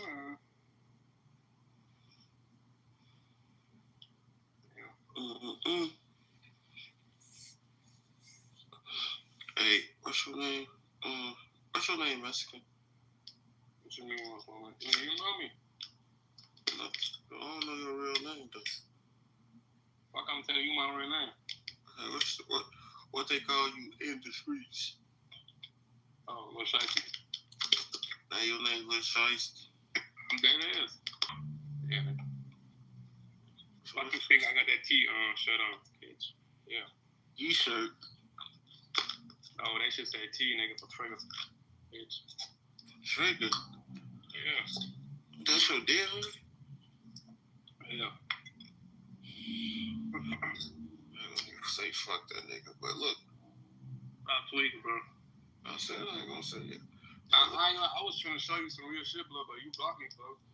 No, I don't like you be calling me, bro. You weird. Dang. Who you up in here talking to? You was mad because I put you in. Anybody. Get around. I'm talking to anybody, bro. Are we mad I put you in that group chat with Kiddo? Alright, I'll block the fuck out you for that. I ain't gonna answer no calls. What you mean, gang? I got on his ass, though. Bro, that nigga scared me. He doesn't answer no calls with me and that goof. Every time I call him before he answer. Yeah, but he not gonna answer while I'm on that like he didn't. Like I call nigga phone regular. He don't pick up. You know what the fuck? Nigga scared of me. Fuck is you calling me on the phone? Why the nigga, why is that shit? What's the nigga name again? The other nigga in the wheelchair. What's the nigga name? Where he at?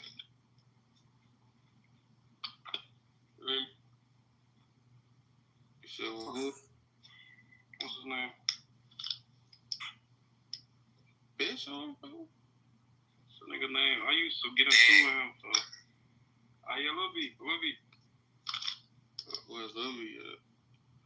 Yeah, where you at? I don't know.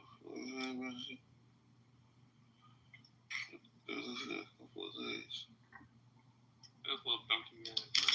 Like they talking for you don't know you. Yeah, I don't get off. Like, you go on mute, goofy.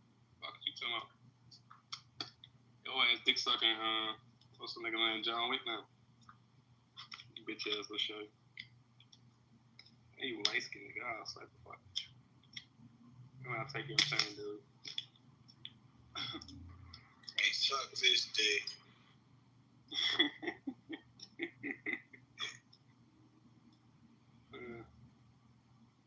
Want me to put my chain around your neck, fool? Yeah, I'm gonna take off then. I ain't gonna lie. You want me to put my chain around your neck? Nah, you don't need to. So I'm gonna come grab it. Sure. You want to see how my chain look on you? Yeah, I'll walk you down with Drake though, bitch. You want to see how my chain look on you? I know it look good on me. You want to look in the mirror with my chain on? Damn, that's a Drake. I didn't even see that. You want to look in the mirror with my chain on? Man, I'm just trolling you, gang. Get off that shit, Paul. Treat the shit out you. I'm just asking you a question. No, bitch. But I ain't gonna lie, I fuck with the Drake chain. You trying to see how handsome you look with my chain on? What you pay for the Drake chain?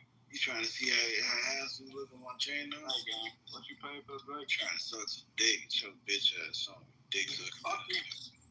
I ain't gonna lie, boy. You finna get me mad, gang. Bitch ass nigga. Dick sucking ass nigga. Whatever. You want to look in the mirror and see. I ain't the same nigga that hang with Melvin. Nigga, fuck you, Melvin and John Wick. What up, nigga?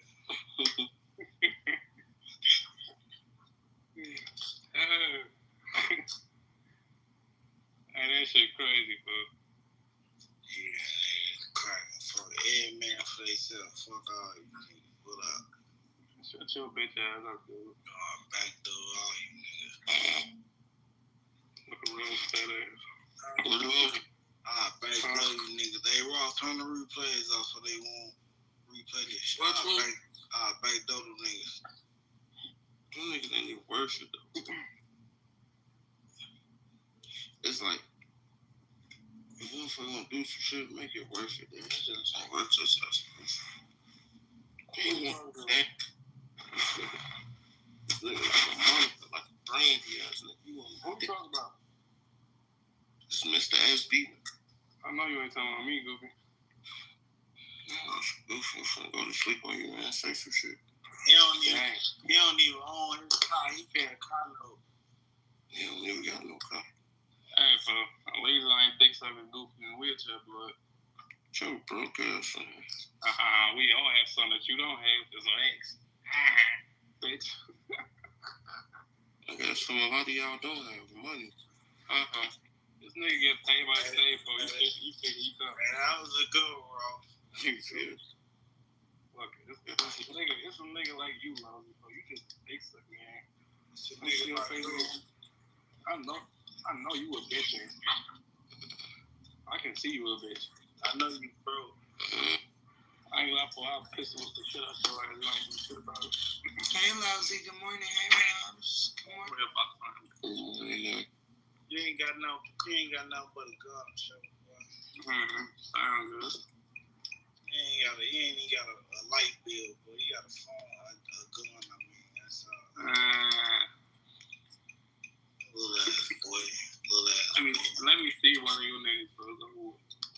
You niggas be friendly as hell when I see you niggas, man. Yeah, you don't don't even walk around with that chain on it. Come on. Crazy.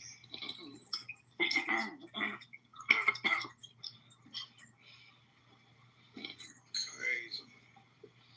I actually be playing with fire. Man, shut up, bitch. I actually gotta touch the stove to see if it's hot. I'm that type of guy. I'm the type of guy to see the stove.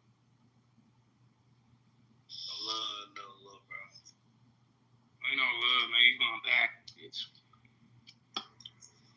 Just cause I'm cool with, Can't suck dick together.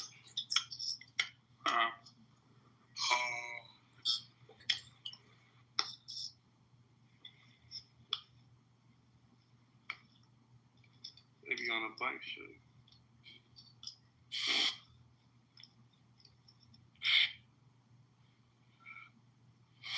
I hate Mexicans. I hate your big ass. You 800 pounds, you fat ass nigga. Oh, yeah, Mexican hoe. Hey, your ass told, gang. Hey, Ron, Ain't that him on the PTO? Mm-hmm. Hey, you better not. Hey, gang, stay on mute, bro, before I treat the shit out you, bitch. I got a Jerry curl. You gotta treat shit. You got a wig on, you big booty ass bitch. Ain't Nate Wayne come back out here. I'm waiting on you. Yeah, right. Stay on mute, bitch. You know. I'm finna come out there. I'm waiting on you.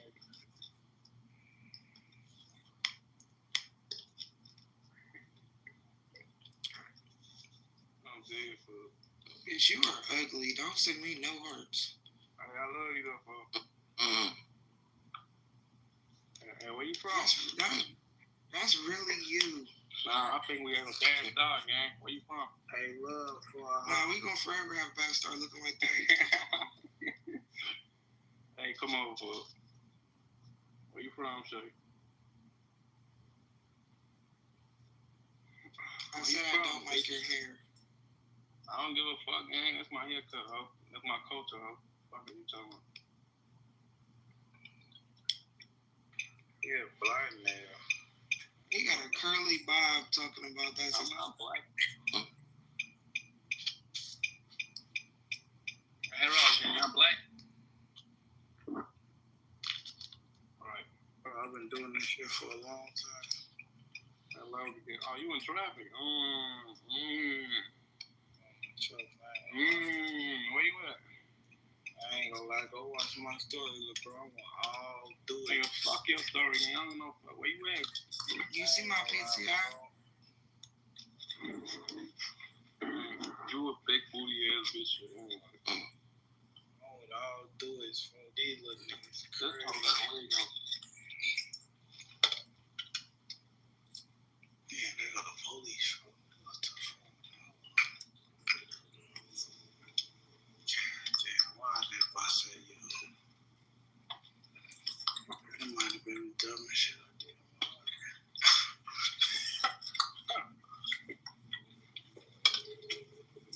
Hey, Ross, I did bust the you. Some of that might have been the dumbest shit I did in my life.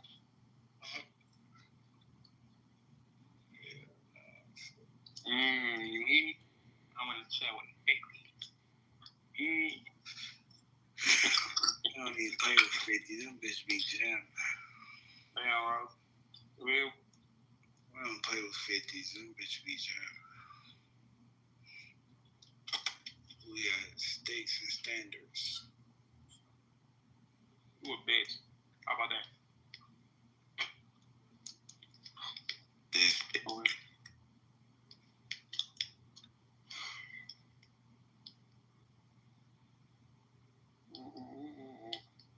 So many niggas in the comments, but no ass to pop up.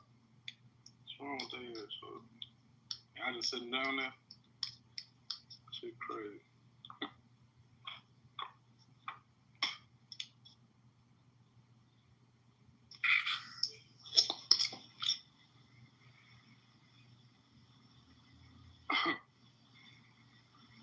Damn.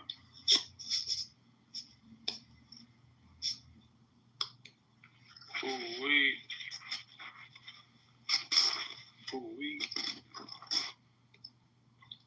King motherfucker love, nigga. All that stone killer bitch. Cycle killer, nigga. Nigga know what it is.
man. She knew I was bad as fuck.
know there are people that's standing on the wall that realize what is going on, and we're not going to sit back and allow the enemy to come in and pervert our music and pervert the sound of the Lord. You know, there are people that they're releasing words of God. They're releasing the Spirit of the Lord, and if they don't even, if you don't look like them, if you don't act like them, if you don't act like the world, then oh no. That's so we need to get together. Hear the beat. We've been listening to a beat that's not a beat of God. We've been listening to sounds that's not the sound of the Lord. And then you wonder why everything outside the church is so messed up. But God is bringing us back to a place. He's bringing us back to a place where we rekindle our covenant with Him, where we go back to our first love. We talked about you can either be hot or cold. He'll spew you out. We must get the fire of the Lord and keep it. So those of you you're writing music, you're doing music, you're doing praise and worship, some of you are dancers and liturgical dancers, and some of you are at that front line. We want to pray for you. Pastor Norman, because you're a musician also, could you pray for them right now? One of the greatest things that I've ever been told concerning the music ministry is that your music should be that which speaks and echoes the sentiments of heaven. One preacher told me years ago, Michael, when you play, don't play what you know, play what you hear. There's a big difference between playing what you know, because that's demonstrating your skill set. But playing what you hear is an echo of the heavens, the echo of the Spirit of God. And so I want to challenge every songwriter, every musician, not to be so fixated on trending, but playing what the Spirit of the Lord gives to you, right as the Spirit of the Lord leads you, so that you become a scribe, so that your music might be as simple as ABC 1, 2, 3, but it's going to be so anointed that it's going to see success at a level that something that's more complex and more involved would never see. So again, I come against every spirit that would try to bring depression and anxiety to you as a songwriter because of your frustration. You're trying to move ahead. You're trying to advance your career. You're trying to advance your production, and it seems like you're running up against a brick wall. Listen, as I said earlier, there are methods that are available to you. You don't have to sign your life away. You don't have to sign contracts with multinational record companies, literally signing in blood to the point that you're doing. We saw just on the news just this week, the recording artist Lil Nas X. I don't know if you're familiar with him, but it basically, he literally signed his life away. And as you see, he's demonstrating behavior as though he's lost his mind. He's strung out on drugs. And so you don't have to go the traditional route. There are methods and means that are available to you that you don't have to sign your life to some man or some corporation to the point that you become enslaved to them. So I speak freedom. I speak the liberty of God. I declare that no weapon formed against you will prosper, that you will not succumb to depression and anxiety, that no one cares about your gift, that your gift will make room for you. In the name of Jesus, we declare it, and it is so. Amen. Amen. Well, we cover the words that we're speaking today.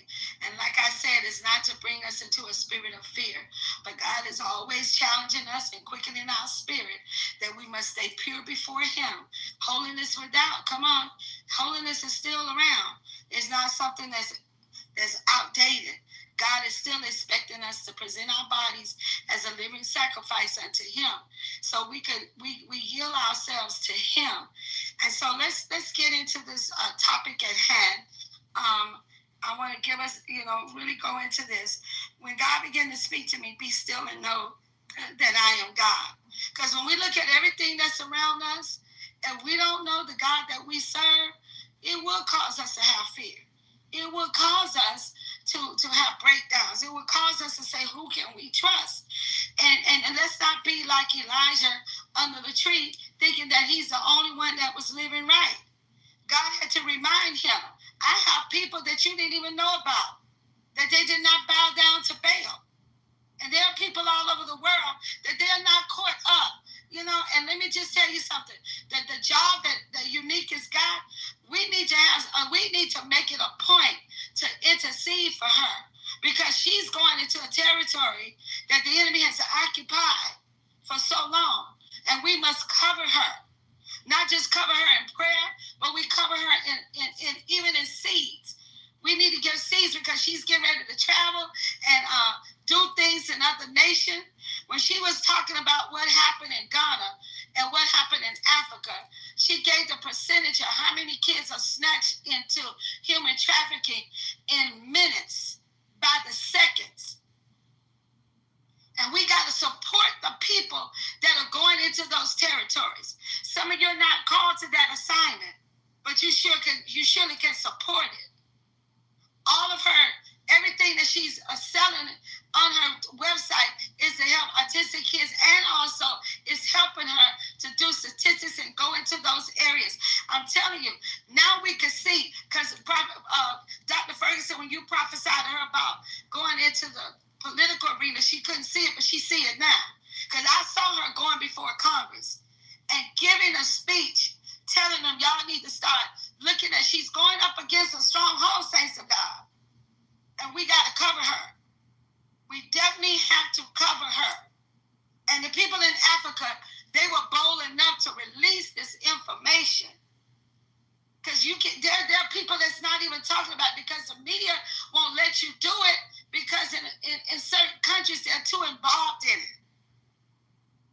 How could you sit up there and you have all these young girls in West Palm Beach being summoned to a man's house, talking about, and to make a little money while they grope them, they feel on them. And the parents are sitting back just saying nothing. You got to watch your children, what they're doing on the internet. What are they doing? Monitor them. Because this is so important. So let me just get into this. And the education system, we need people like, that's why Dr. Watkins gets so hit. The enemy try to hit him in his personal life, because he's making a difference. People don't want him in that position. He's spirit-filled. When you go into the bathroom, they say even at 3 and 4 years old, they're training the little kids how to recruit in the bathroom. That's why when Bryce is with me and my husband not around me, I don't care if he's 17 years old, he's going in the bathroom where I'm going, and I let him go in the stall where I stand in the front of him. Many people don't, see, Unique tell them what happened when we went to England. When we were in the lounge, in the first class lounge, and she went to the restroom because she looks young. What did that lady do? What did that lady say to you? Yeah, she was actually one of the cleaning workers, and sizing me up, meaning she was seeing was I there alone? Who did I come up with? And she was like, your hair. She said, you're so beautiful, and she said, your hair is so gorgeous. She was sizing me up. It's like, man, I could get some money off of this this woman, and asking weird questions. How long you gonna be here? Were you traveling? Because they're everywhere. They work in airlines. They're cleaners. Just FYI, so you definitely need to be vigilant. And I told my mom about it, and I was like, yeah, let's go let the staff and them know. My mom went to the lady, so Mama Bear went to everybody who would listen. But yes, so please be vigilant, especially when you're traveling overseas, just in general, because they're everywhere in uncommon places that you can even imagine. And to be honest, they're your next door neighbors as well. Do you not know the lady was trying to recruit her in human trafficking? And so when she told me, I went to the bathroom where the lady was, and she was an older lady. And then I went to the staff of the airlines. We were in the UK. I went to the staff of the airlines. I told them about this lady. I went to the top people. I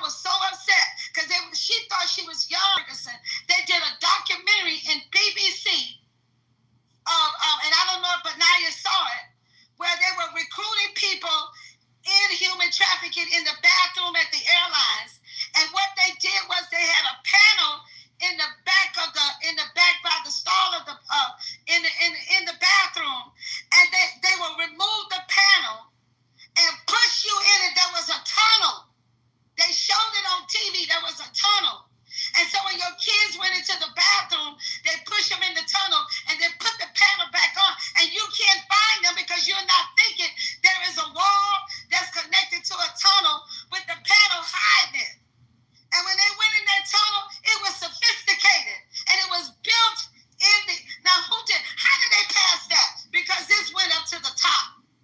How were they able to go to an airline in their building to build a tunnel where they could push the kids in the tunnel and then put the panel back on there? And when you go try to find your children that went to the bathroom, they're nowhere to be found. You're not thinking they're going through a tunnel that's in the bathroom, that's in the toilet. Could you imagine that? And so that lady she was there to recruit. Because we got her fired. But how many people were victims of that? I was so upset. Y'all know it took me everything in my power not to grab that old lady. Then she tried to play like she didn't understand English. I raised up my fist and told her she understand that. And that's what she said. I'm telling y'all right now, the Bible tells us to watch as well as pray. I don't know if you heard of that. Did you hear about that, Dr. Ferguson, how they had that panel there in the bathroom and they removed the panel, push them in? Apostle, it's so unfortunate. I actually get to see this a lot. And it's so sophisticated. It's not just a business. It's a full-blown industry. And I'm telling you, they are so skilled at what they do. I mean, they got recruiters. They have a complete system, a network across nations. It's not just in one. They have transporters. They have buyers. They got the sellers. They actually have it set up. They got financiers that take care of things. And they even have those within justice to make sure, because it's at such a high level. This is not something that's low level. It's a network that has to be uncovered. And I really believe that with Unique, and there's going to be others. I'm telling you, the Lord is raising up prophets and seers and intercessors. And this is what you were talking about with the ecclesia. This is that. To be able to discern these tactics, and even before some of them are executed. And I'm telling you, you talk about principalities. This is that which she has been called to you. And we really do need to cover her and the others. I'm telling you, there's going to be a network in the kingdom of God that they're going to work from nation to nation to be able to call and how to do and how to work to be able to do this. And the Lord is going to begin to connect Unique to the others. God is giving a heart and a passion that they're not going to be able to rest, not as in rest and not sleep, but this is something that they have been called to because of God's children and who they are. And we've been naive to a lot, but we're going to see so much exposure. But he's going to build a company of prophets and seers and intercessors. And there will be money to be able to do it. There will be the right people. There are godly people in influence that are not yet known that God has put in places to be able to support, to help and do, and we really do have an assignment. He's going to give them divine intelligence. I see it clearly, and it's going to be coming out of heaven. It's going to be like when Elijah said, Lord, let him see what I see. And so they're going to be speaking, and people are going to begin to see, and they're going to be trying to figure out, how do they know this? And then there are going to be those that the Lord is actually calling to build treatment centers, to build homes, to build restorative places so that they have their education, that they can get back on their feet, because they can't just expose and bring them out. They've got to have a place of restoration. And so God is doing this thing. Is how it's getting ready to work. And he's going, law enforcement, government, righteous organizations will be in place with supernatural wisdom and prophetic insight to help dismantle these dark systems that have been in place. Amen. So, and we're going to support her. And I'm not just doing this because she's my child. I'm doing it because I believe in what she's doing. I believe in the work. This is what God called her to do. So those of you that would like to sow seeds in her ministry, you could just click on, and Sharon can help you out. We need to go ahead because there's a lot of stuff that she's going to be doing. There's platforms that want her to come and speak. There's a major doors that just opened up to her, and she's going to have to go. And there's not going to be any excuse. So we're going to support it. I want y'all to go ahead, whatever God is leading you, let's sow seeds into this ministry as she begin to go forth in it. She's been using her own money and trying to make sure that you, and let me tell you something, then we got to have a support system that when we get these people out of human trafficking, that we got to have a support system that they could get counseling. And that's why it's a lot of people in this room, Dr. Ferguson, that I didn't even know that they specialize in mental health and they specialize in that counseling, because we got to be there to not just only pray for them. We got to put a system together that when they come out of this, being raped by men 10 and 12 at a time, and you were a child. There's someone, I just could not believe it. There's somebody I know that that came out of their own parents, put them in human trafficking. You think they had it in their home. The father was having sex, molesting them all their lives, and then when the sons got older, he had the sons molest them all their lives. This has to stop. And the child gets pregnant, and she don't even know if the baby from the father or from the son. Don't you think that person is messed up? We got to be able to put them in position that they could get the counseling that they need.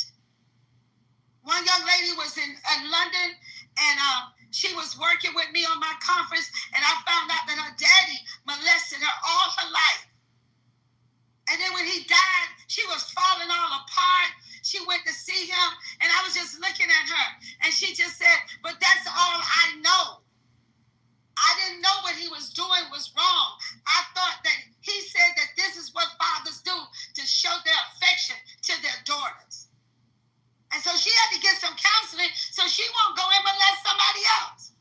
And the church has not positioned themselves for counseling. Some of these men have molested these people in the church, and then they have nowhere to go, and then they end up molested, and then they keep the cycle going. And this has to stop. So y'all go ahead. We're gonna launch Unique. Some of you want to join effort with her. Send her an email. Some of you you have a passion for human trafficking, and y'all could collaborate. We're not trying to do this by ourselves. She need other people, other volunteers. That's why we're gonna deal with the state of the church for real. Y'all get ready to fly down to Miami. We're going to give y'all the date because we're going to deal with some issues for real. We're not sitting up there like having church. We're going to become the church. And we're going to cause this thing for us to be made whole. And so y'all can go ahead and do this. Let me go and do this right here. So when God spoke to me and said, "Be still and know that I am God." Now I see why he's telling us this. Because there's stuff that's coming, and we got to know who our God is. Be still and know that I am God is Psalm 46 and 10. Be still and know that I am God. Psalm 46 and 10 says, "Be still and know that I am God. I will exalt among the nations. I will exalt in the earth." So the Lord is saying, I know all this is going on, but I will still be exalted. Because life is full of noise and chaos and constant motion. The psalmists remind us that in the midst of war, turmoil, and shaking, God is commanded. His command is not to fight harder, but to be still. Okay, we got to get our assignment. God's presence is the anchor when everything else is unstable. Let's look at the word "be still." It's a call to silence and surrender so that we can hear God clearly in what it is that he wants us to do. Be still, and this is a Hebrew word. It means rapha. It means to let go, cease striving, relax, and sink down. So he's saying, let go all the stuff, all the cares. Let go of everything that's causing you problems. Cease striving. Don't do it in your own ability. Hold on. Don't do it in your own ability. Let go. Relax. Stillness is not in activity, but intentional trust. Exodus 14, 13 through 14. The Lord will fight for you. You need only to be still. Sometimes the greatest act of faith is to stop trying to fix it and trust God to handle it. Like a child learning to swim, thrashing causes sinking, but resting in the parent's arms keeps them safe. Know that I am God. The call to revelation. Stillness leads to revelation. God says, know that I am God. Know me as what? Jehovah Shalom, your peace in chaos. Jehovah Jireh, your provider in lack. Jehovah Nissi, your banner in battle. Jehovah Rapha, your healer in sickness. Knowledge of God comes not only through study, but through encounters with stillness. In stillness, you move from knowing about God to truly knowing God. God will be exalted. The call to confidence. The outcome is clear. I will be exalted among the nations. I will be exalted in the earth. Your stillness doesn't just impact you. It testifies to others about who God is. When the world sees you unshaken in storms, they see the greatness of your God. Philippians 4:7, and the peace of God, which transcends all understanding, and guard your hearts and your minds in Christ Jesus. They probably wonder how Dr. Watkins is so calm in the midst of all the chaos that's going on in Jackson, Mississippi. How is it that many of you are so calm when all this stuff is going on? This is a season where God is saying, stop striving in your own strength. Let go of the battles you've been trying to fight in the flesh. Rest in my sovereignty. I am shifting things behind the scene. Be still and you will see my hand. Stillness is a prophetic position. It's a trusting that God of angels' armies is already at work. So we practice daily stillness. Start in your day with 10 minutes of quietness so God can speak to you. Release your control to God. Write down what you're holding on and surrender it in prayer. Trust in his timing. Remember, delays are not denials. They are divine alignments. So Lord, today we release control to you. We choose to be still. We choose to know you as our God. We trust that you are exalted over our circumstances, over our families, over our finances, and over the nations. Our heart is still and our eyes are on you. We're being still. It's a prophetic pause before movement. Be still is not just about silence. It's about divine alignment before breakthrough. God is saying, stop striving in the flesh so you can step into what I'm releasing in the spirit. The stillness is a spiritual reset, which heaven recalibrates you for the next season. Prophetic stillness represents ceasing warfare in your strength and letting God fight. Laying down your agenda to pick up his plan. Resting before the release. Know that I am God is a prophetic revelation of his nature. Prophetically, to know means to encounter. God is not just calling for head knowledge, but heart revelation. In stillness, he unveils himself. To the weary, he reveals himself as a restorer. To the fearful, he reveals himself as a protector. To the uncertain, he reveals himself as a guide. The prophetic meaning, when you stop, you see who he really is. He says, I will be exalted, a prophetic shift from you to him. Prophetically, this phase announces victory and vindication. God is declaring the outcome does not rest on you. I will be exalted through this. This is a word for those in hidden seasons. When you step back and trust God himself steps forward to be glorified. Prophetically, it also points to a global shaking where nations will know God is a true authority. So the prophetic word to connect us to this verse, God is saying, I'm calling you, my people, into a season of sacred stillness. For in stillness, I will sharpen your discernment. In stillness, I will download blueprints and strategies for what is ahead. Do not confuse silence and absence. My silence is often the womb of revelation. Be still and you will see me move. Be still and you will know me in a deeper way. Be still, for I am setting the stage for my exaltation in your life, your family, and in your nation. So prophetically, this scripture is not passive. It is an invitation to posture yourself in rest, revelation, and recognition so that God can exalt himself through you and around you. I yield my mic. Be still and know that I am God. You listen to the words of that phrase, to be still and you can't really be still until you know that he is God, because it's your knowledge about him that enables and empowers you to be still. When the winds and waves are buffering you, when everything around you seems to be topsy-turvy, it's the knowledge that God is with you that allows you and affords you the power to be still, to not panic, not to react, but to respond in a way that in many cases will amaze those that are around you, in the same likeness as Christ was in the hull of the ship or the boat or whatever it was, that when the winds and the waves begin to buffet the ship, everybody around him was panicking. Everybody around him was alarmed, except him. He was not only being still and knowing, he was asleep and knowing that he was God, or that God had his hands on them.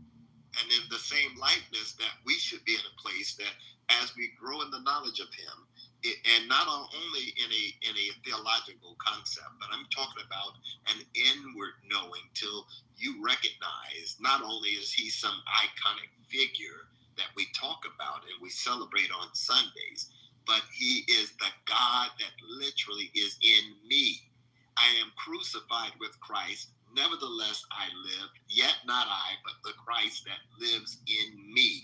Know ye not that your bodies are the temple of the Holy Spirit, and that God dwells in you? So honor your body. So again, when you begin to embrace these ideologies and these thoughts, then that transforms your mind. You won't be alarmed. You won't be in a panic. But just because people are being laid off, you won't lose your mind. You won't go crazy, because you know that the source himself, the source that supplies the light, the sun, the moons, the waters, everything that exists. I mean, you see the animal life. There's not been one day that you've ever seen a bird knocking on your door, feathers falling out of their heads, in a panic because there's no food out there. You can go walk outside of your door right now and watch the squirrels, particularly if you're here or in Florida. Squirrels and lizards, they're everywhere, but God is taking care of them, and they're being fed. And there's never been a time when they came to us looking for food, because God has supernaturally provided for them. So how much more, if he provides for them, how much more is he going to provide for you? How much more will he make ways out of no way for you? All you need to do is stop running ahead of God. Stop presupposing that you're going to fail, that you're going to lose everything, and just believe that if God be for you, he's more than the world against you. I yield my mic. Thank you so much. Dr. Ferguson? Apostle, I think Psalms 46:10 is really timely for where we're headed. And again, I appreciate the fact that you're telling us, don't fear. I'm trying to make you aware of what's going on. And I love the example that Pastor Mike actually used. And I really think we need to take the whole Psalms 46 with verse 10 being that key, because it really speaks to where we are right now with what's going on in the nations and everything being shaken. We hear all this loud noise everywhere. We see this chaos in politics, and the Lord is really saying to us, I really do have this. And so we can rest. This Psalms 46:10 for me is really for us to rest in the power and the authority of God. But the key is you have to know that he's sovereign. You have to know that he's supreme. And this is a time to know him, and not just know him intellectually, what people have said and how they've said, but to really trust that God has you in this time. Cease from your warring the way that war from a position of rest, war from a place that says, Lord, I trust you. I'm seated in heavenly places. However you move, I'm going to follow behind you. This is what I'm going to do. And so you can let go and let God. And I almost hate you just use those often as a cliche, but you can release, be still. Be still in your spirit. Be still in your soul. And for some people, you got to be still physically. Stop going, running, ripping, and come into alignment with what God is really saying to us. And you can actually relax and trust that your God, the King of Glory, really is going to keep you no matter what is happening and what is going on. And you can really have the joy of the Lord, and your strength is in Him. You don't have to fear what the nations, the leaders, enemies are doing, because they sound big. God, if He kicks Satan out of heaven, and heaven is darkness, is the head of all things, then God is greater than Satan. So anything in the earth, you're greater than that, because you're seated in Him. So I choose say, rest, be still, and know that He really is God, and He has you, and He's getting ready to actually perform and show you just who He is. And I yield the mic. Thank you so much. Be still means that you could fight and rest. Probably Sheila, did you want to say something? I know I don't want to not acknowledge that you're here. Thank you, Apostle. God bless you. And I honor everyone in the room, everyone under the sound of my voice. Just briefly, as the word of the Lord has been going forward, and as you've been sharing things about what's going on in the world, in the midst of the chaos, the confusion, and the Lord said compromise, there is a remnant that God is raising up. And so I'm thankful to God, because I'm going to bring a word of encouragement. That's just an anointing that's upon my life to do so in the midst of all the things that are happening bad in the earth. I do believe that God still is on the throne, and whatever is happening in the world is not, he's not shocked, nor has it caught him by surprise. And so with that being said, I want to encourage the body of Christ, as you said as well. It's not a time to fear. It's really a time for us to really, really seek the heart of the Father as to how we should be responding to what is happening around the world as relates to our kingdom assignment, being kingdom ambassadors. So briefly, I want to just release Romans 11, and this is out of the Passion Translation. And it says, God has not rejected His chosen, destined people. It's talking about Israel in this context. Haven't you heard Elijah's testimony in the scriptures, and how he prays to God, agonizing over Israel? We can put ourselves in this context as we agonize over what's happening around the world with the human trafficking, with all the things that's happening in the body of Christ. We have a responsibility as the remnant, because even Elijah, he cried out. He said, Lord, they've murdered your prophets. They've demolished your altars. Now I'm the only one left, and they want to kill me. Well, he wasn't the only one left. Verse 4 says, but what was the revelation God spoke to him in response? And that's the word of the Lord. What is our response to what is happening around the world? And I commend Unique and the oil is upon her life, and others that God is calling, that remnant that He's raising up to go forward, to be the light in the dark world. It says, you're not alone. And so to those in the room, you're not alone. For the word of the Lord says, I have preserved a remnant for myself, 7,000 others who are faithful and have refused to worship Baal. Verse 5, and I'm going to yield my mic. It says, and that is but one example of what God is doing in this age of fulfillment. We're in an age of fulfillment, for God's grace empowers His chosen remnant. And verse 6 says, and since it is by God's grace, it can be a matter of their good works. Otherwise, it wouldn't be a gift of grace, but earned by human effort. And so I'm excited even in the midst of what is happening, because I know that in the end we win. We have the victory already as we continue to remain pure in our hearts. Clean hands, as you mentioned earlier. I've been teaching on that. Legislating in the courts of heaven, we're talking about the integrity piece, how we as the body of Christ, we must continue to walk and move forward in our assignment with a heart of compassion, being those ministers of reconciliation. Because when it all falls apart, who's going to be left to pick up the pieces? God's going to need us to be there, to stand in the gap. Everybody can't abandon ship. Glory be to God. Who's going to be there to be there to minister and to encourage those that have fallen? Glory be to God. So be encouraged, family. It's not over until God says it's over. I love you. I'm going to yield my mic. Thank you so much for allowing me to share. Apostle Francina, Pastor Michael, love you all. God bless. Thank you so much. Thank you. And that's one of the things that I love about this room, is that we brought balance. We talked about that. Elijah thought that he was the only one. And that's what I was saying. God told him, you ain't the only one. Okay. Dr. Watkins. Good morning, Apostle. I'm listening and receiving this morning. Okay. Now, Dirk, be mindful. We got to hurry up today. I'm going to yield the mic to you. Sure, I don't have much to say about it, but I do greet everybody in the name of Jesus from Accra, of course. I do want to say that, just say quickly, when it comes to being still and knowing God, a lot of things get activated when you be still. And that's the beauty of it, because the Bible says that grace and mercy shall follow you all the days of your life. So that when you be still and take the time to stop, the very thing that has been chasing you, the very thing that chases you all the days of your life catches up to you. So there's a grace and mercy that's activated and catches you by being still. And also when you be still, you position yourself as a reset to God, because the knowing and then the grace and mercy that's catching up to you, all the elements that are coming together, activates a powerful thing. So those are the things that I would say about it. I could say more, but God bless us today. I hope that helps somebody. Amen. That really did. That's good. That's really good. Thank you, Dirk. We want to go to I was just trying to see who I have here. Okay. We want to go to Reese. Good morning, Apostle, and thank you and everyone else that shared on today. My ad will be: stillness is not the absence of movement, it's the presence of trust. When you are still, you make room for God to move.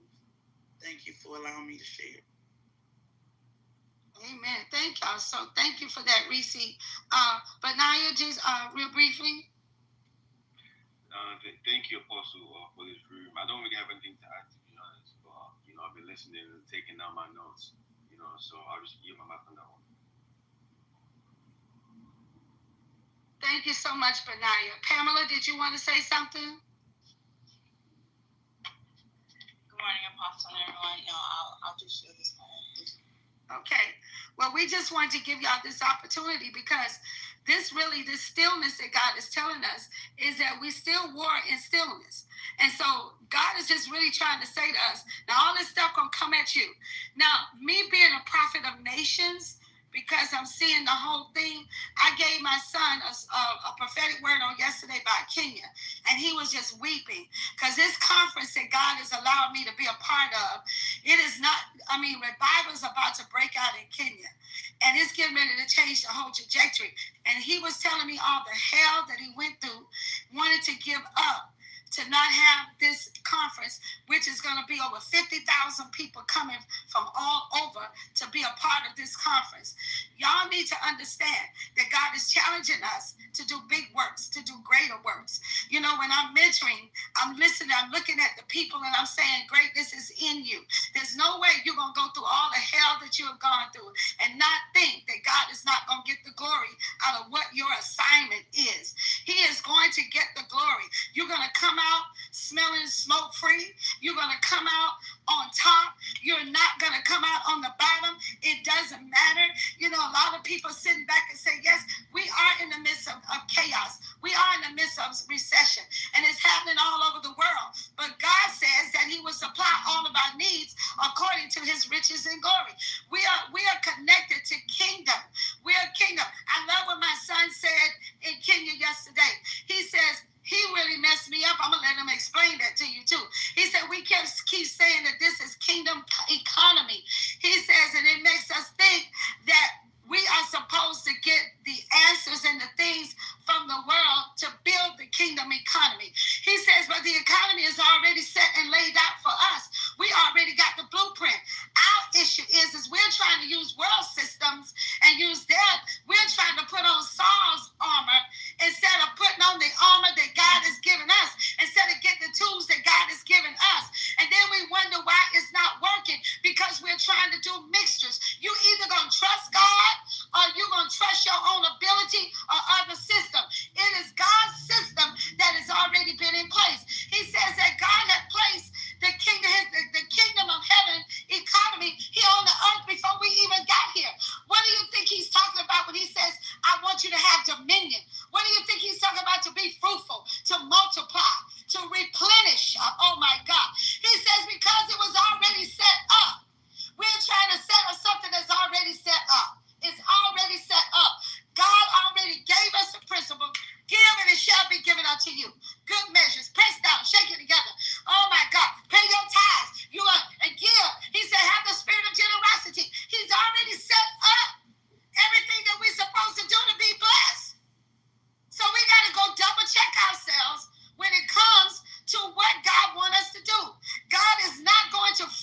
at you and put you in position and not provide for you.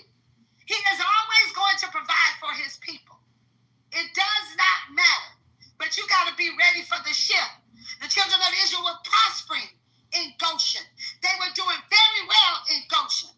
And then all of a sudden God says they're getting too comfortable. They think that Goshen is a promised land. They think working from 9 to 5 because they're prospering, got a little pension, got a little bit in the bank is the place I called them to. I did not call them into that place.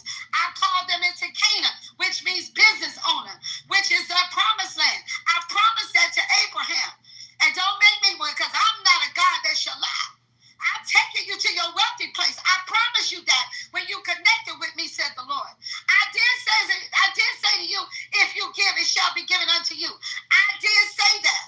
So then I want you to rest in me. Be still and know that I am going to take care of you. Don't you think nothing surprises God? God says there's nothing that surprises me. I knew Donald Trump was going to be in office. I knew what was going to happen with the administrator. I knew what was going to happen in your country. I knew what was happening in other nations. I knew what the dollar was going to happen with the dollar. I know what was happening with cryptocurrency.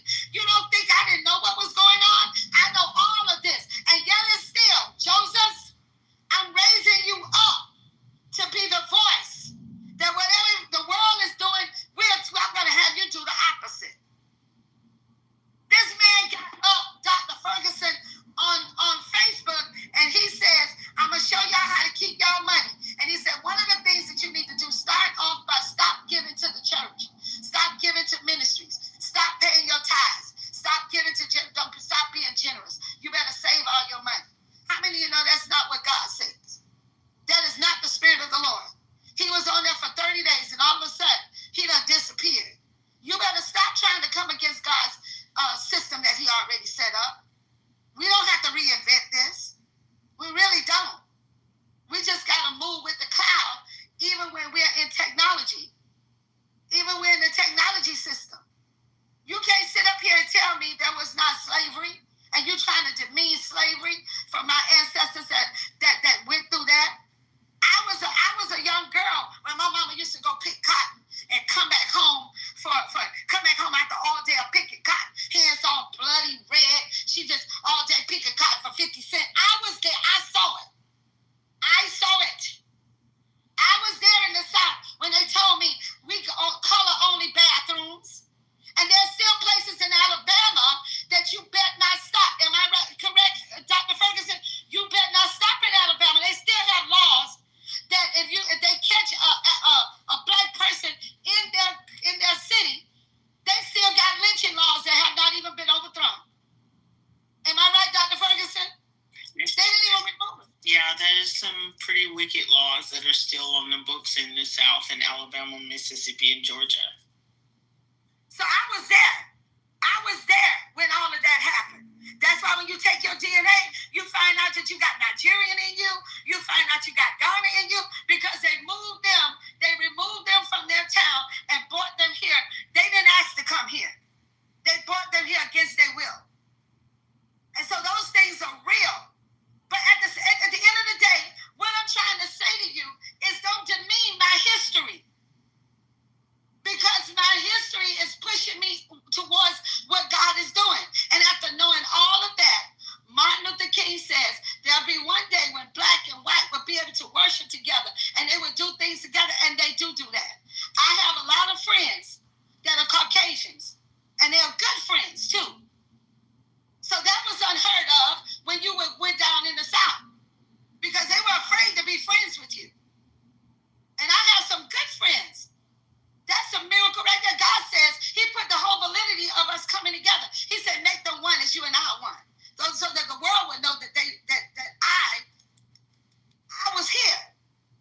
When he see us all worshiping together, putting all our differences aside. But don't demean my history, as we're not trying to demean your history.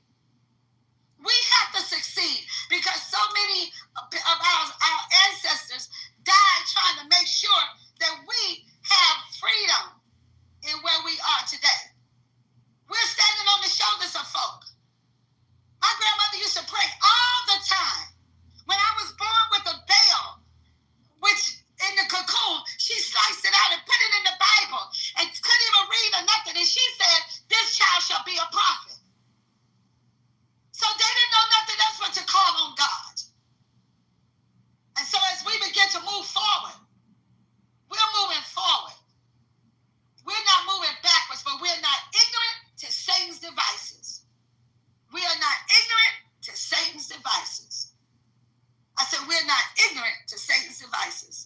We got all the tools to make us successful. You can't go around talking about que sera, sera. You know, things are happening, but God is. There are times when you got to stop and take authority over territories. Learn how to fight. My God. We're getting ready to let y'all out. God is just so good. Y'all be encouraged today. Be still and know that he is God. That's why I'm encouraged, because the God that I serve, you can't even come against him like that. God is with us. Everywhere we go, God is with us. How many of y'all ready for that? So I want you to be encouraged. Those of you, don't forget, go ahead, Unique, real quick and make the announcements, and we're going to pray and get us out of here. You guys know this Understanding the Courts of Heaven Part 2 with Apostle Francina Norman is coming up on September 7th at 6 p.m. Eastern Standard Time. Make sure you guys go ahead and register right now if you haven't done so. Again, go to FrancineNormanMinistries.org. Understanding the Courts of Heaven Part 2 is even going to be more intense than the last one. So again, make sure you go ahead and register. Your Zoom link will be in your Eventbrite. So we look forward to seeing you guys in that session. Thank you. I'm excited because I know one thing. When I was talking to the mentees, everybody kept saying, you changed my prayer life with the Courts of Heaven. And we made it so low and so affordable. Make sure y'all go. 100 people, go and register. You need to go register because we're empowering you so you could be on the front line. You could be on the front line. I'm telling you. We're going to Kenya next year with the prophetic signature of the prophet. And we're going to give y'all time, put some package together. We want to take y'all to Kenya. I will be going there when I leave to go this weekend. I will be going there to set up everything in Kenya. We're not going to London next year. With God's grace, we're going to go to Kenya. And we want y'all to come and go with us. Because we want to go. I'm telling you, it's time for us to enlarge the place of our territory. It's time for us to stretch. And we're stretching now so that we could do exactly what God has called us to do. And if you're ready for all of this, get ready. So that's why we're training you, and that's why you're getting equipped, because we're getting ready to go and take territories. This movement that they get ready to have in Kenya, I'm telling you, it's going to be momentum. Y'all going to hear about this on the news. And I'm going to try to capture as much as I can. We were able to bring Unique. She'll be coming with her camera so we can capture it as if you were there. And I thank God for you guys, because the seeds that you have sown to make sure that we're in this place so we could come back and be a blessing to you. We could not do this without you guys. Even when you give $1, I pray over your dollar. Because I know that God is going to, one day that dollar is going to turn into millions of dollars. Y'all keep it up. Keep on giving. Don't let the enemy take that from you, because that's what's sparing. That's what's going to cause us to be set aside for everybody else. We love you today. We thank God for you. Thank you for those of you that's gone to invite Eventbrite to register. Thank you for those of you that's sowing seeds. I'm just asking God to just blow your mind in things that you believe in him for. So with that in mind, 5, 4, 3, 2, 1, shalom, shalom. Oh, and double shalom. Is an inflated view of self that forgets dependence on God. If you need Bible for that, you can go read Deuteronomy chapter 8, verses 11 through 14. Pride blinds us. It blinds us. It convinces us that we are self-sufficient. Pride convinces us that we are above correction. Obadiah 1 and 3. Pride blinds us. It convinces us that we are self-sufficient. Correction. Watch this. Pride is at the root of rebellion against God. So then, this teaches us, this reveals to us why pride leads to destruction. Let me give you 3 things really fast of why pride leads to destruction. Number one, pride leads to destruction because of spiritual rebellion. Pride leads to destruction because of spiritual rebellion. Pride causes us to elevate ourselves above the wisdom of God, above the principles of God, above the word of God. Watch this. It was pride that was sown into Eve's heart by the devil that caused her to desire, watch this, to be like God. Genesis chapter 3, verse number 6 is where that's referenced. And so this leads to sin, which ultimately produces destruction. We understand now that pride leads to destruction because, number one, it is spiritual rebellion. Number two, pride leads to destruction because of broken relationships. Pride breeds arrogance. Pride breeds conflict. Pride breeds division. Watch this. Proverbs 13 and 10 says, by pride comes nothing but strife and contention. It destroys and breaks relationships. Number one, pride leads to destruction because of spiritual rebellion. Number two, pride leads to destruction because it's broken relationships. But then thirdly and finally, pride leads to destruction because of false security. Because of false security. Pride creates overconfidence.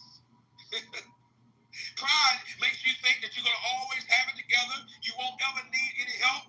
And it blinds us to danger. 1 Corinthians chapter 10, verse 12 says, therefore let anyone who thinks he stands take heed lest he fall.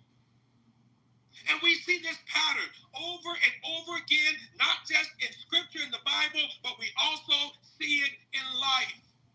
Satan, Lucifer himself, wanted to be like God and led to his downfall. We see that in Isaiah 14, verse 12 through 15. Nebuchadnezzar, his pride and Babylon's greatness led to his humiliation until he acknowledged who God actually was. We see that in Daniel chapter 4, verse 28 through 37. Watch this. Even Peter, the disciple, the faithful, loved disciple of Jesus, his overconfidence in his loyalty to Jesus led to him denying Jesus 3 times.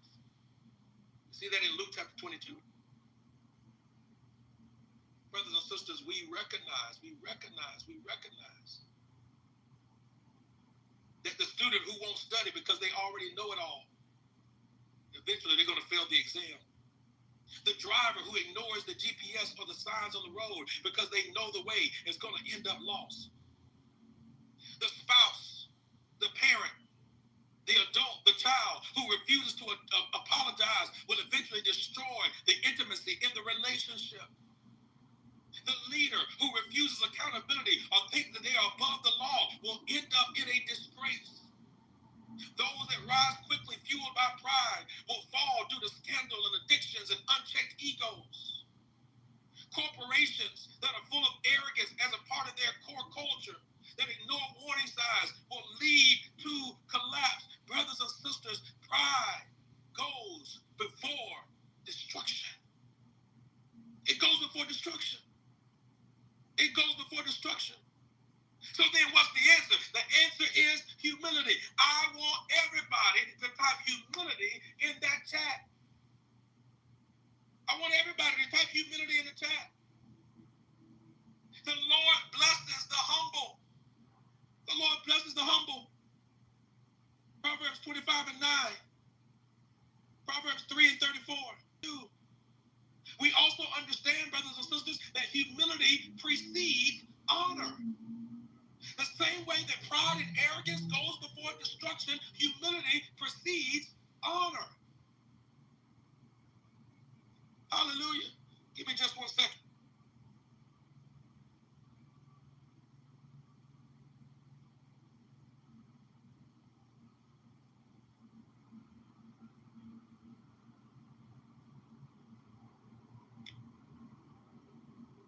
So we understand that the way of humility is the way of the kingdom. The way of humility is the way of the kingdom. Humility recognizes dependence on God. God opposes the proud, but he gives grace to the humble. James 4 and 6, 1 Peter 5 and 5. Humility begins with the recognition. It begins with the recognition that every gift, every success, every breath, it comes from God. Acts 17:28 says, it is in him that we live, move, breathe, and have our being.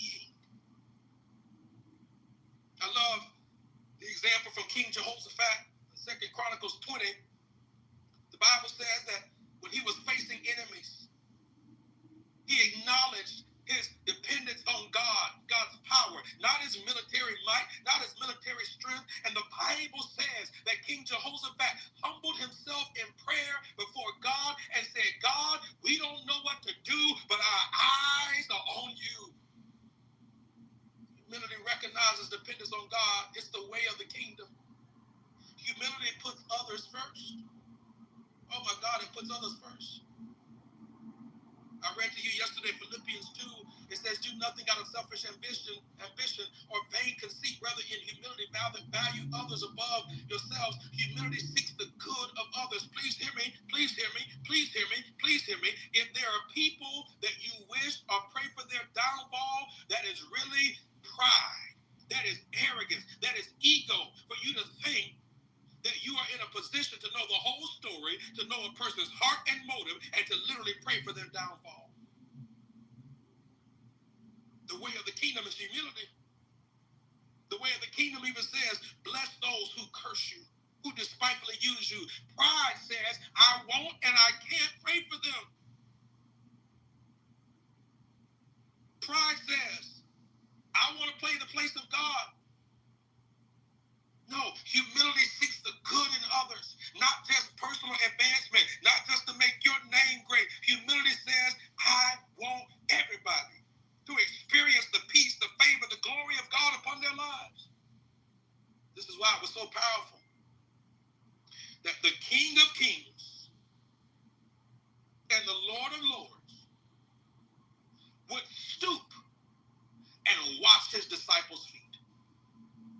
John 13, the Bible says that the King of Kings stooped to the lowest task in that culture of washing dirty feet, because he recognized that he needed an object lesson, a clear understanding to teach his disciples that humility puts others first. Humility welcomes correction. Hallelujah. It welcomes correction. When pride comes, the Bible says, then comes disgrace. But watch this, with humility comes wisdom. Proverbs 11:2. A humble heart receives rebuke and correction and instruction, knowing that it leads to growth. Watch this. I'm getting ready to help somebody. I'm getting ready to help somebody. I'm getting ready to help somebody. If your default, when you see rebuke, correction, or instruction, if your default is defensiveness, that is an element of pride.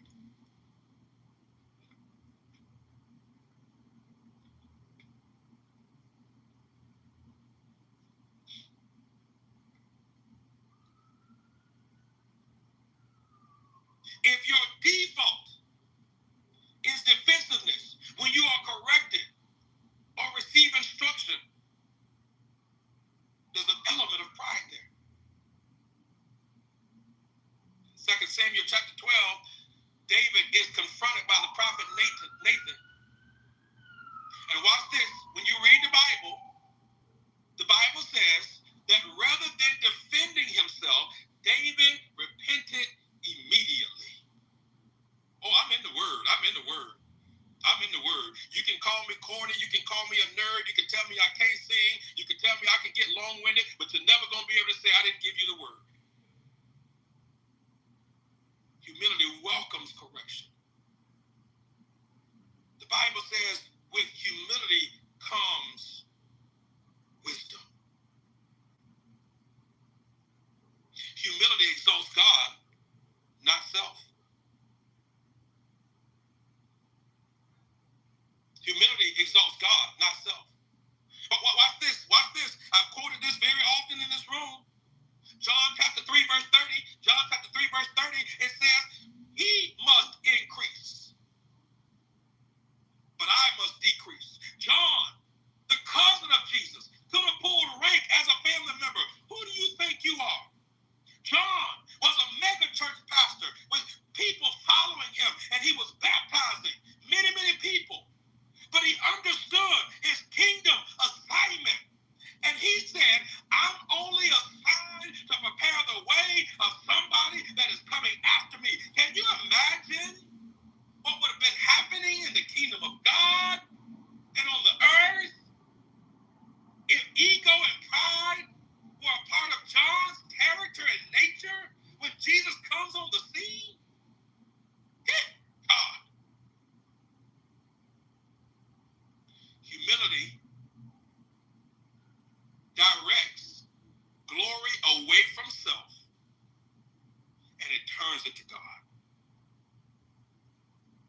Humility. Humility. It redirects glory away from you, and it points it back to God. The Apostle Paul was constantly crediting his ministry and his success to God's grace. 1 Corinthians 15 and 10. Over and over again, he said it's for the love of God. Over and over again, it's for the grace of God. Over and over again, it's not me, but it's him. Humility exalts God, not self. Humility reflects the character of Christ. Humility reflects the character of Christ. Having this mind amongst yourselves, which is yours in Christ Jesus, who humbled himself to become obedient to death, even death on a cross. Philippians 2, I read it yesterday. Christ himself is the perfect model of humility. He laid aside his glory for our salvation. He laid aside his glory for our salvation.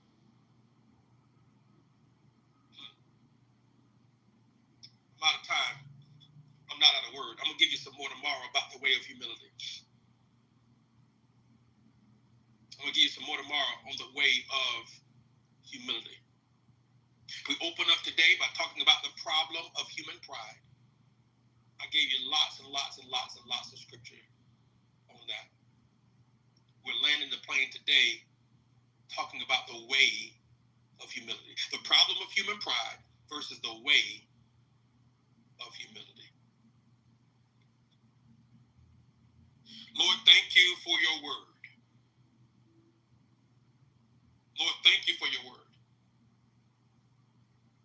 I pray that you will allow your word to meet us all where we are.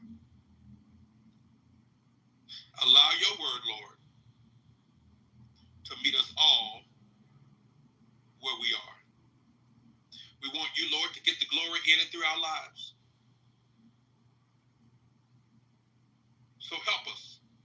Holy Spirit, reveal to us where we are in this. Before the beginning of time, before the beginning of civilization, Lord, you knew that we would be here today. So I pray in Jesus' name that you would speak to us loudly and speak to us clearly.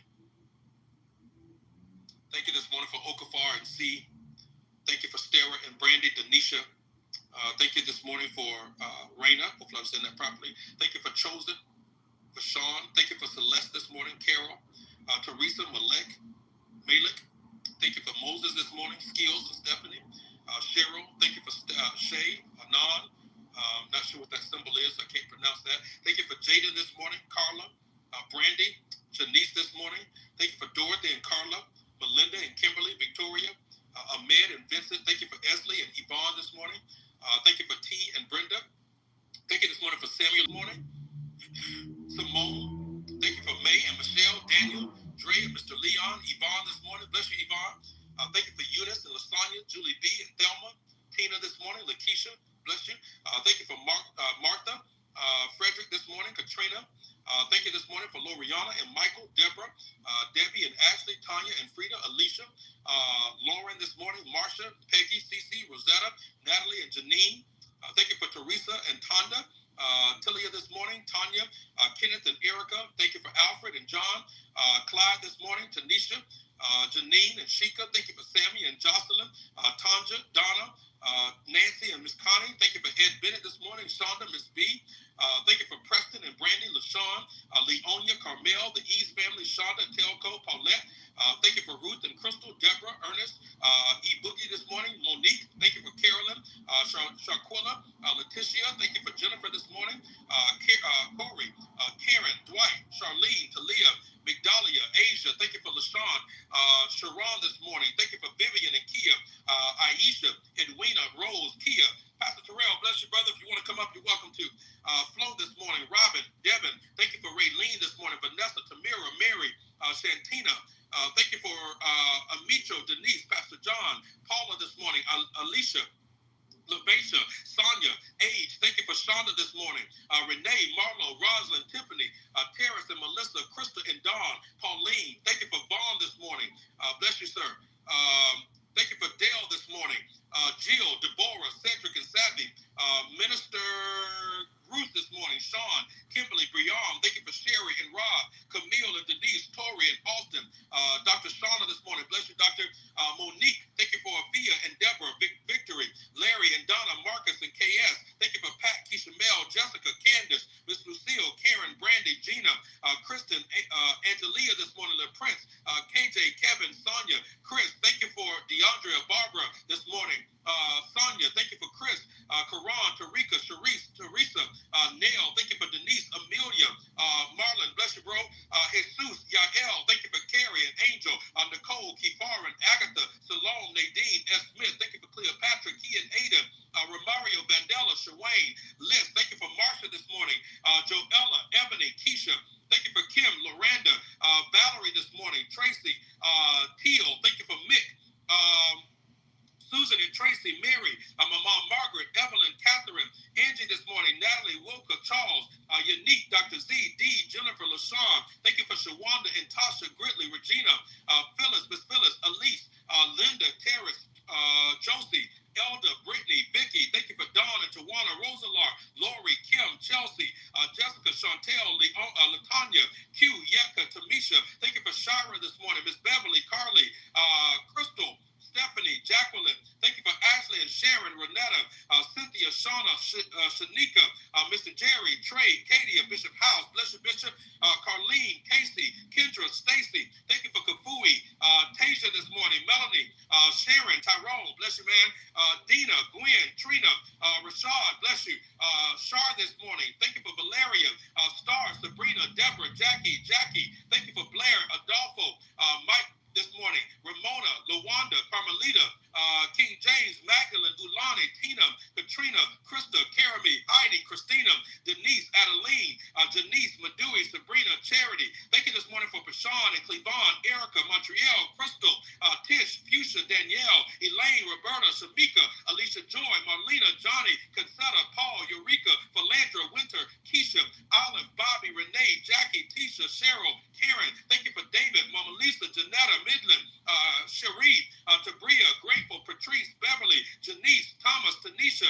Yacosta, Ebony, and Takoya. Thank you for Jonathan DeWan this morning, Dr. Angela, any other co-moderators that are not here. The grace, peace, and power of God be upon our lives today. And I pray, Lord, that pride would have no place in our lives.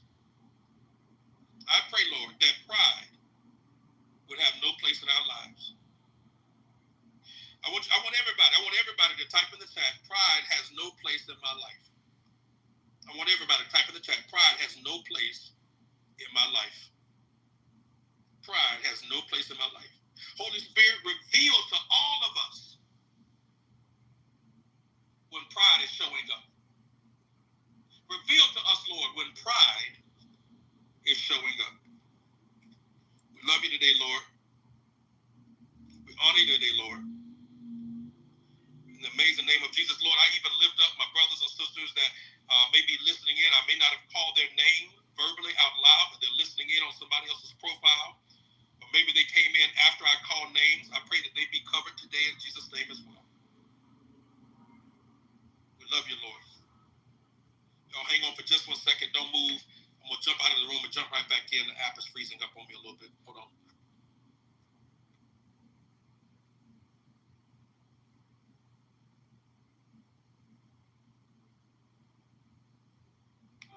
Hallelujah. Hallelujah. Hallelujah. I pray y'all got something today. Just curious, anybody in the room, you were authentically challenged today? Anybody in the room, you were authentically challenged today? Dr. Angela, anything you feel led to say or add, or anything the Lord speaking to you this morning? A couple of things stood out. I'm not sure if I'm going to speak to it fully today, but this whole concept of overconfidence and its relationship to pride. There's a theory around overconfidence bias where basically we put too much confidence in our ability, skill, decision making that exceeds the true accuracy of those skills, abilities. And so I was just thinking about how that connects with pride. Like, pride leads us into thinking that we can do more, be more than where we actually are. And your conversation around humility really speaks to how to counter overconfidence, but also the danger of that. And pride is that, yes, pride leads to destruction, but not your own, not only your own, but also those around you. And so we have to be very intentional about giving over to Christ so that we're in a place of humility in such a way that we're not causing harm to other people. And I'm sure we can identify many instances of that today. But that's just one thought, and the other thought is around false humility. And yeah, I'm just thinking that through and looking for scriptures around false humility. She dropped the mic and then said, yeah, that's about it. That's about it. I will leave you all with Colossians 2:18. You can go read it, but that speaks a little bit about false humility. But yeah, that's where I am. I love it. Amen. I love it. I love it. I love it. I love it. That's why she's a wisdom walker. Amen. That's why she's a wisdom walker. All right.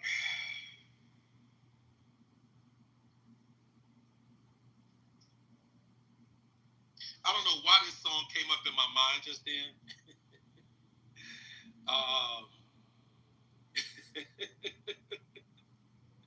Y'all gonna be like, what's the connection? It makes sense in my head. It makes sense in my head. Jonathan Nelson has a song that says "So long, bye bye," and I just, in my head, I'm like, pride, so long, bye bye. So long, bye bye, pride. If y'all can get with that, just type in the chat. So long, bye bye. So long, bye bye, pride. Pride, you've had enough activity in my life. You're not welcome here anymore. Oh my goodness. My goodness. Did that make sense to y'all? Maybe that just made sense in my head. Now I gotta find the song.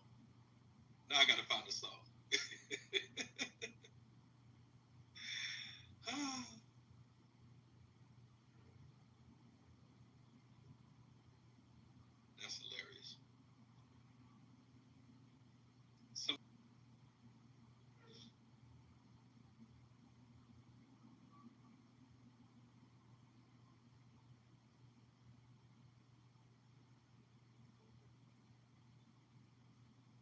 I can't find it.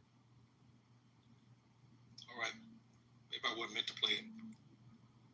It's all good. All good. All good. The DJ in me hates when I can't find the song. Is that pride? Lord have mercy. Is that pride showing up? The DJ in me hates when I can't find the song. Y'all pray for the preacher. Pray for the preacher. All right.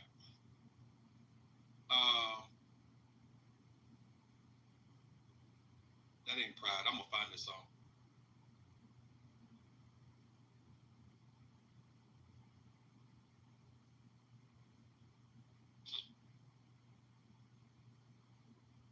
Here it is. I knew I was gonna find it.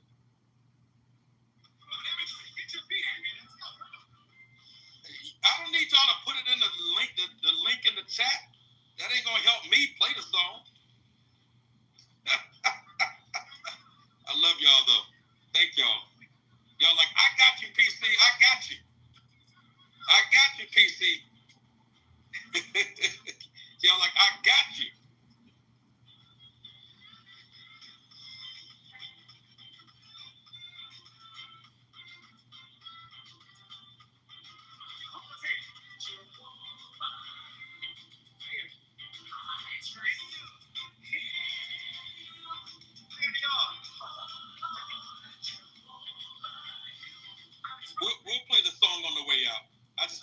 find the song there, y'all pray for me. Y'all pray for me. Y'all pray for me.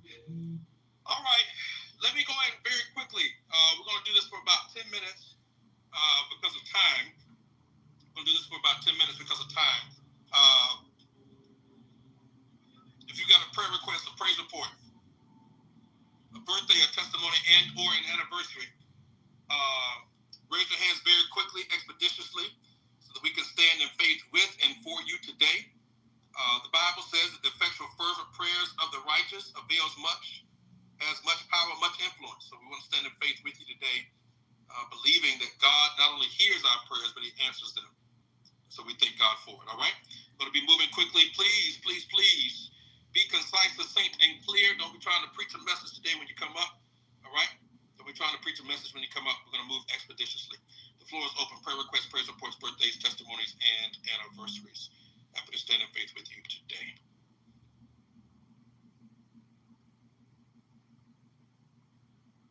All right. Good morning, Carly. How can we pray for you this morning? Good morning. So I got back with my uncle. I spoke to him, and what happened was he had You got back with your uncle? Yes. You have to fill me in. What are we talking about? Oh, I'm sorry. So yesterday I asked for a prayer request for him.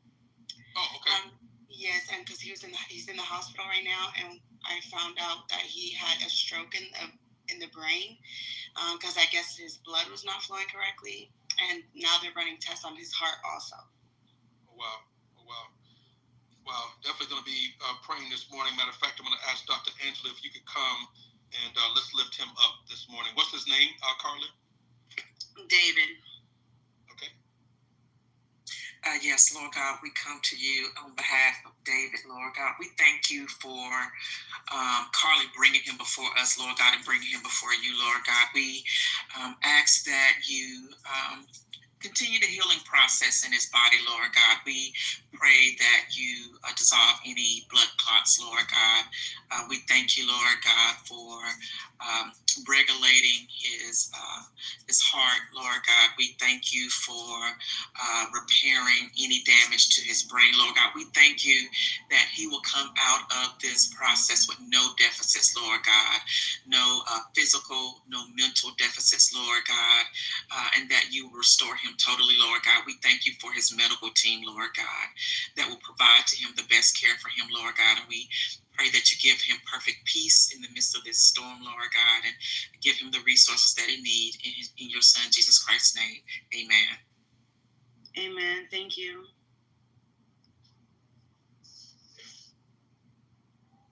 Amen. Amen. Thank you, Dr. Angela. And that just goes to show, family, just as a general rule, I remember it now after you started talking. I did not necessarily remember when you initially brought it, but when you guys are bringing a prayer request, bring some of the context so we'll know how and what to pray for. Yesterday, if we just started praying for his foot, we'd have been praying wrongly, right? We want to pray accurate prayer. So thank God for that.